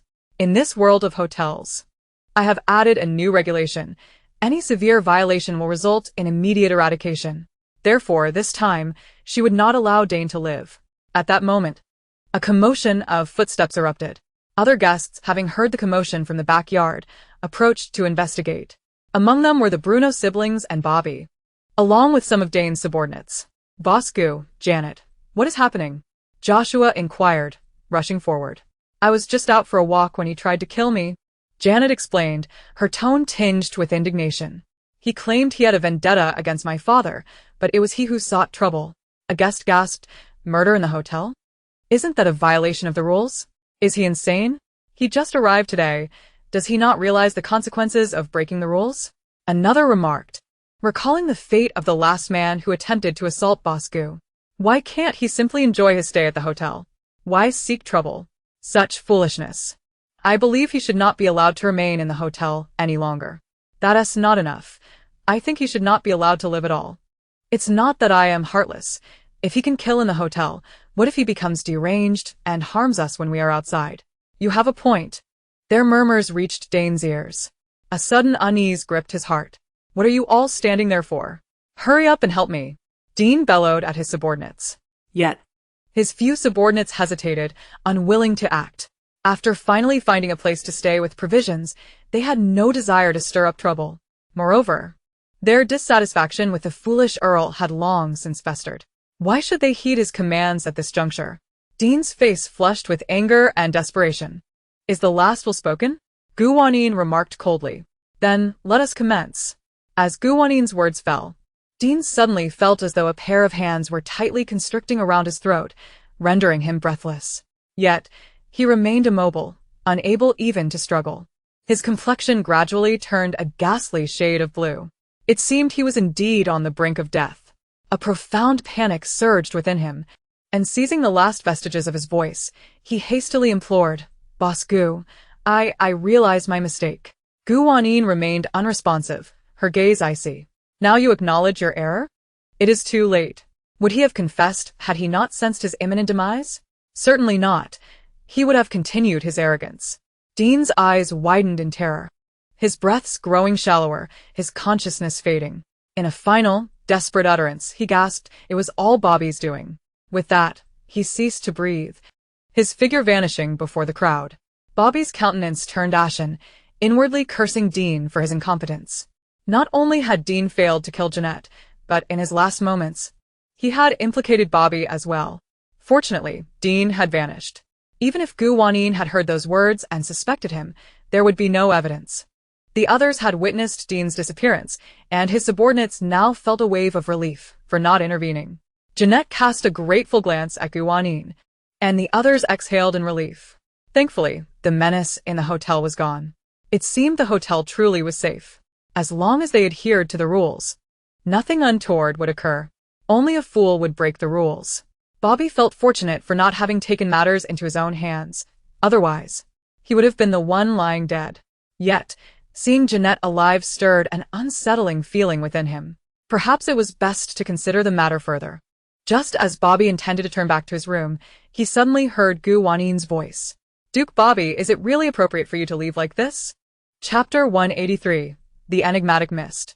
Bobby was taken aback, but he masked his surprise, turning with a smile and asking, "Boss Gu, what do you mean?" "It is late, and I wish to return to my room to rest." "I overheard Dean's last words," Wanyin stated. Bruno added, "I heard him too.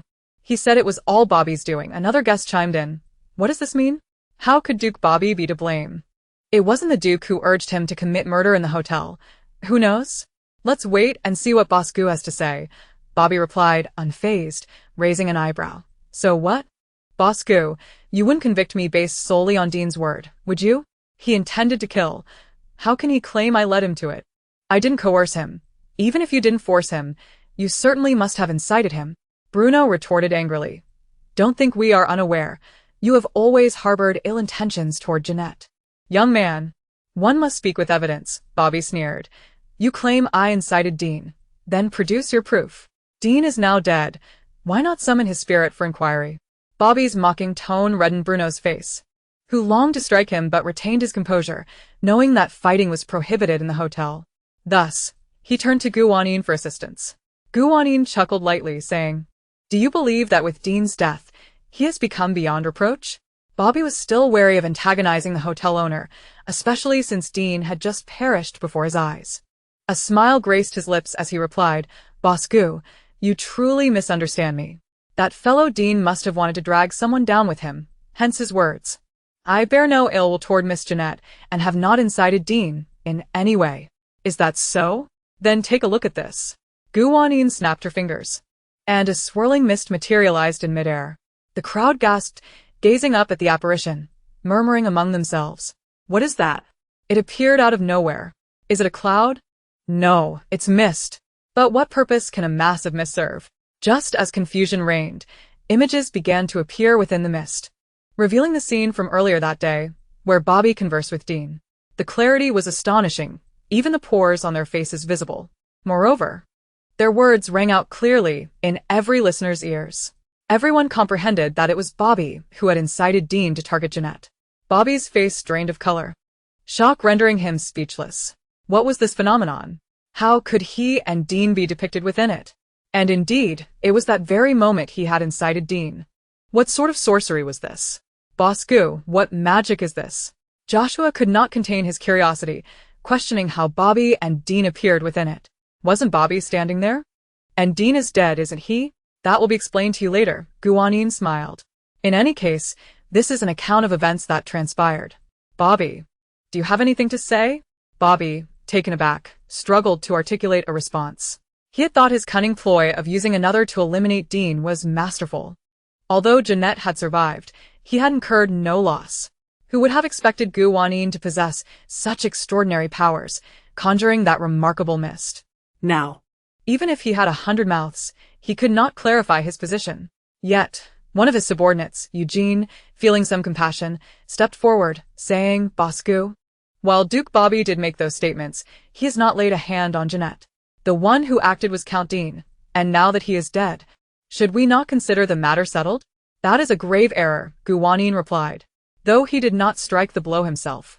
He incited a guest in the hotel to attack another, which constitutes a severe threat to the internal stability of the hotel.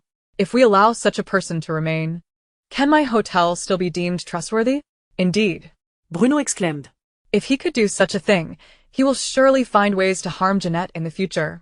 Had it not been for him, Dean would not have come to attack Jeanette.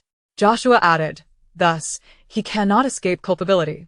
Yes, it is truly surprising that Duke Bobby, who seems so respectable, would stoop to such treachery against a young girl. By the way, Jeanette is the daughter of Duke Ferguson, whom I have heard has a poor relationship with Duke Bobby. What does that have to do with Jeanette? To target a young girl is no mark of a man. If you have the ability, go slay a vampire. Humph. What abilities does he possess? He merely relies on his noble lineage to wield the title of Duke. Without his subordinates, he would have been slain by the vampires long ago. Bobby's complexion shifted between hues of green and white. Aside from his loyal aide, Eugene, not a soul came to his defense, and even Eugene was left speechless, casting a sympathetic glance at Bobby. Bobby glared at Janet with palpable hatred. It was all that wretched girl's fault. Had it not been for her, he would not have fallen to such depths. And Wanyin? Why did she deserve to own such a hotel? Why was it that whatever she deemed unacceptable, he was forbidden to pursue? No, he absolutely could not perish like this. A cunning thought crossed Bobby's mind as he spotted Joshua nearby. He swiftly drew his sword from his waist and seized Joshua, brandishing the blade menacingly against her throat. The others, taken aback by this sudden turn of events, gasped in shock. Joshua! Bruno shouted, his voice filled with urgency. Let go of my sister. Janet, equally frantic, implored. Aren't you the one who hates me? Then take it out on me. Let her go. Huh? Let go? In your dreams. Bobby snarled. Release me. Allow me to leave this place, or I will drag this wretched girl down with me. With that, he cast his gaze toward Wanyin. Yet the next moment, his pupils dilated in shock. For Wanyin's expression remained eerily calm, devoid of any panic. You cannot harm her, Wanyin stated. What? Bobby scoffed at her defiance, pressing the sword against Joshua's neck. Janet let out a terrified scream. Yet, Joshua's neck bore no injury. She felt nothing at all.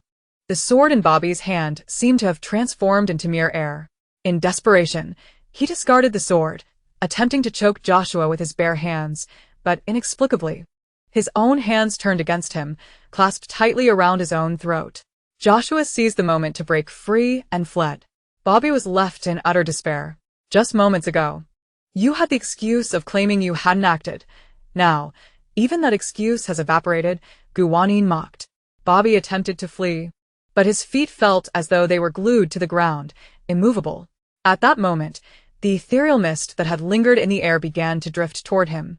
Chapter 184. The Dissipation of the Mist. Bobby was uncertain of what would transpire next, but he was certain it would not be anything favorable. Soon, the mist enveloped him completely, and Bobby's eyes widened in terror, his face ashen, yet he was powerless to move, forced to witness his own engulfment by the mist. With a sudden pop, the mist dissipated, and Bobby vanished without a trace. Boss Gu, where did he go? Janet inquired anxiously. Will he return? He no longer exists. Wanyin replied with a smile. Just like Dane, he will not return. At her words, Janet and the others exhaled in relief. They felt no remorse for Bobby's fate. After all, both he and Dane were hardly virtuous individuals. To show them mercy would have been an act of cruelty against themselves. Their demise ensured the safety of the other guests in the hotel. Eugene gazed at the spot where Bobby had stood, sighing heavily. He had been the most loyal of Bobby's supporters. Witnessing the demise of the Duke to whom he had devoted himself left a bitter taste in his heart. Yet, in the face of such overwhelming power, he felt utterly powerless. Additionally, he did not condone Bobby's intentions to harm Janet. Though humanity had acquired new weapons against vampires, the disparity in power between humans and vampires remained vast. During such times, unity among humans was paramount. Bobby's downfall, driven by past grievances against a mere girl, was indeed a consequence of his own making. Now that everything has been resolved, let us return to our slumber, one guest suggested. Boss Gu is truly reliable. She shows no mercy to those who violate the hotel's rules. But I worry, what if we inadvertently breach the rules in the future? Another mused. Inadvertently? How could that even happen? The rules are hardly stringent. As long as you pay for your purchases with points, refrain from barging into others' rooms, and do not harm anyone, there is no opportunity to violate the rules. That is true. At that moment, Joshua hesitated, glancing at Wanyin. What is it you wish to say? Wanyin inquired. About that mist earlier, Joshua said cautiously. I may not know what it truly is, but it seemed capable of revealing our experiences. Does that mean what we do in our rooms could also be displayed by the mist? If it captures moments like changing clothes or bathing, wouldn't that be utterly terrifying? Would we have no privacy at all? The others expressed their concerns as well. You need not worry about that, Wanyin assured with a smile. Within your own rooms, you possess the right to privacy. Unless you engage in activities that violate the hotel's rules, I am unable to see anything you do. Although she was the hotel owner, invading her guests' privacy was beyond the pale. Wanyin lacked both the authority and the interest to do so. I see. Joshua sighed in relief. Then there is no issue. At that moment, Wanyin's credibility soared in their eyes. Thus, they naturally trusted her words. Shall we return to our slumber then? Good night, Boss Gu. Good night. The guests gradually retreated to their rooms. Wanyin stifled a yawn and returned to her own quarters. In the morning, Wanyin was awoken by the melodic chime of the system. Beyond the mountains and across the seas, there lies a group of green sprites. Wanyin mused. Does this melody have the approval of the Smurfs? Host, you are awake. The system joyfully bounced to her side, playfully tapping her cheek. rise quickly. There is a new task awaiting you. Chapter 185, An Aerial Encounter with Vampires. What new task? Wanyin asked, rubbing her eyes. Ding. New task unlocked. Please proceed to Luncy Island and bring back 2 green sprites to serve as attendants. Task rewards. Unlock 10 plots of super fertile land, a carbonated beverage launcher, a shooting practice range, and elevate the host's lightning-based abilities to level 2. Wanyin listened, bewildered. What is Luncy Island? And what are these green sprites? In this world, where vampires existed, it was only natural for other creatures to emerge as well. Across the sea lay a small island named Luncy, inhabited solely by sprites. In this vast world, there were wonders beyond imagination. The sprites on the island were categorized by color: red, orange, yellow, green, blue, indigo, violet, every hue imaginable. The host's current task was to recruit 2 green sprites to serve as attendants, as the hotel's clientele was growing, necessitating additional staff for both the east and west towers. All right, I shall set out once I finish breakfast. Wanyin freshened up, enjoyed her morning meal, and prepared for her journey. Lao Lu, I am stepping out for a while. Please watch the shop with Shu Wen, Wanyin instructed Lao Lu. Certainly, sister. Rest assured, with me, Lao Lu, there will be no unforeseen mishaps. Lao Lu assured her, patting his chest in confidence. Wanyin gave him a gentle pat on the head before departing the hotel. The little squirrel system remained perched on her shoulder. Given the considerable distance to the island and the vast sea in between, Wanyin opted not to take a horse-drawn carriage, but to fly instead. With the system guiding her direction, she felt no apprehension of losing her way. She soared to a considerable height. The sensation of weaving through the clouds was quite delightful. However, Wanyin was taken aback when, despite her altitude, she collided with a vampire. This vampire was a strikingly beautiful female. They found themselves locked in a gaze midair. You, the vampire began. What are you? Wanyin responded. Are you not aware of basic manners? The vampire seemed to recognize her own lack of courtesy, continuing, my apologies. What I meant to ask is, are you a vampire? You certainly do not look like one. Yet you possess wings and can fly. Vampires typically bore fangs and had black wings, while Wanyin had none of the former and sported white wings on this occasion. It was no wonder the vampire was confused. I am a sick vampire. Wanyin fabricated solemnly. My fangs have diminished due to my illness, and my wings have turned white because of it. Upon hearing this, the vampire's eyes filled with sympathy. Oh, how unfortunate for you. Indeed, Wanyin replied. I am Belial, residing in the Western District. Should you ever face difficulties, do not hesitate to seek me out there. Thank you very much, Wanyin said. Since you are unwell, it would be prudent not to fly too high. Belial advised. What if you were to suddenly fall ill and plummet? Her concern left Wanyin feeling somewhat embarrassed. She had merely uttered a whimsical fabrication and did not wish to engage further with this vampire, yet Belial exhibited a surprising kindness towards her kind. In truth, my condition has improved significantly. I am unlikely to fall ill again. I enjoy flying high for the tranquility it brings. Oh, that is a relief, Belial responded, visibly easing. I too prefer to soar higher. I detest witnessing my kind prey upon humans. I fail to comprehend the allure. I am repulsed by the taste of blood. Seeing Wanyin's look of astonishment, she offered a wry smile. It is rather strange, is it not? Here I am, a vampire. Yet I abhor the taste of blood. Consequently, I find myself devoid of friends, as my fellow vampires deem me an outcast. Chapter 186, Luncy Island. Belial raised her gaze to Wanyin, inquiring, Do you also perceive me as an outcast? Not at all, Wanyin replied. Each individual, or rather, each vampire has distinct preferences, much like humans who have their favorite and least favorite foods. Belial's eyes sparkled with joy as she flew closer to Wanyin, grasping her hand. How wonderful! You are the first vampire to truly understand me.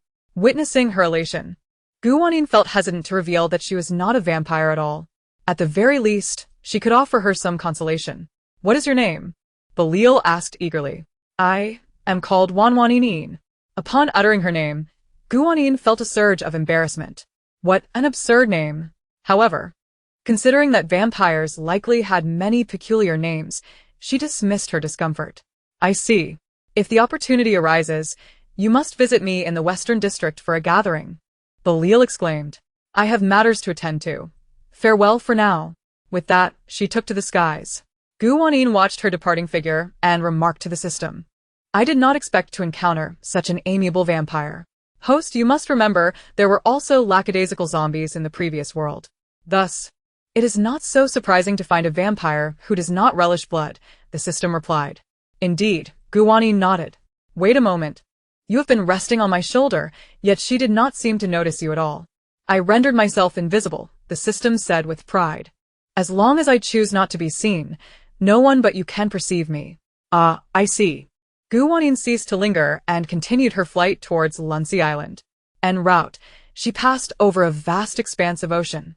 Glancing down, she queried the system. Given that this world has both vampires and smurfs, could there possibly be mermaids beneath the waves? I am uncertain. The interstellar data has yet to provide information regarding mermaids. It is quite possible. After a while, Wanyin finally descended upon Luncy Island. The island was predominantly covered in lush forests, teeming with an array of peculiar plants. As soon as she landed, the fragrant aroma of the flora enveloped her senses. The environment here is quite delightful, Wanyin remarked with a smile.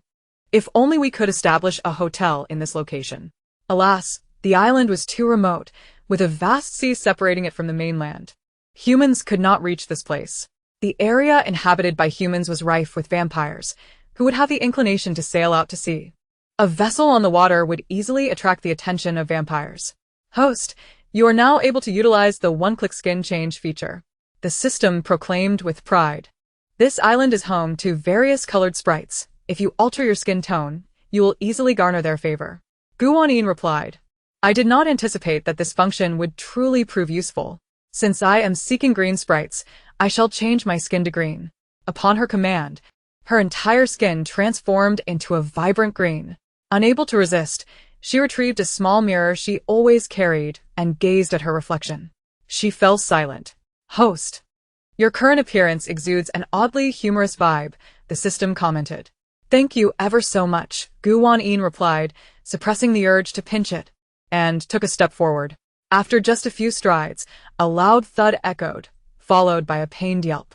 She looked ahead to see a diminutive creature, approximately half a meter tall, with a round head and pointed ears, sprawled on the ground. Its entire body was a vibrant purple, and it was currently rubbing its backside with a sorrowful expression. Beside it stood a tree, suggesting that it had fallen from above.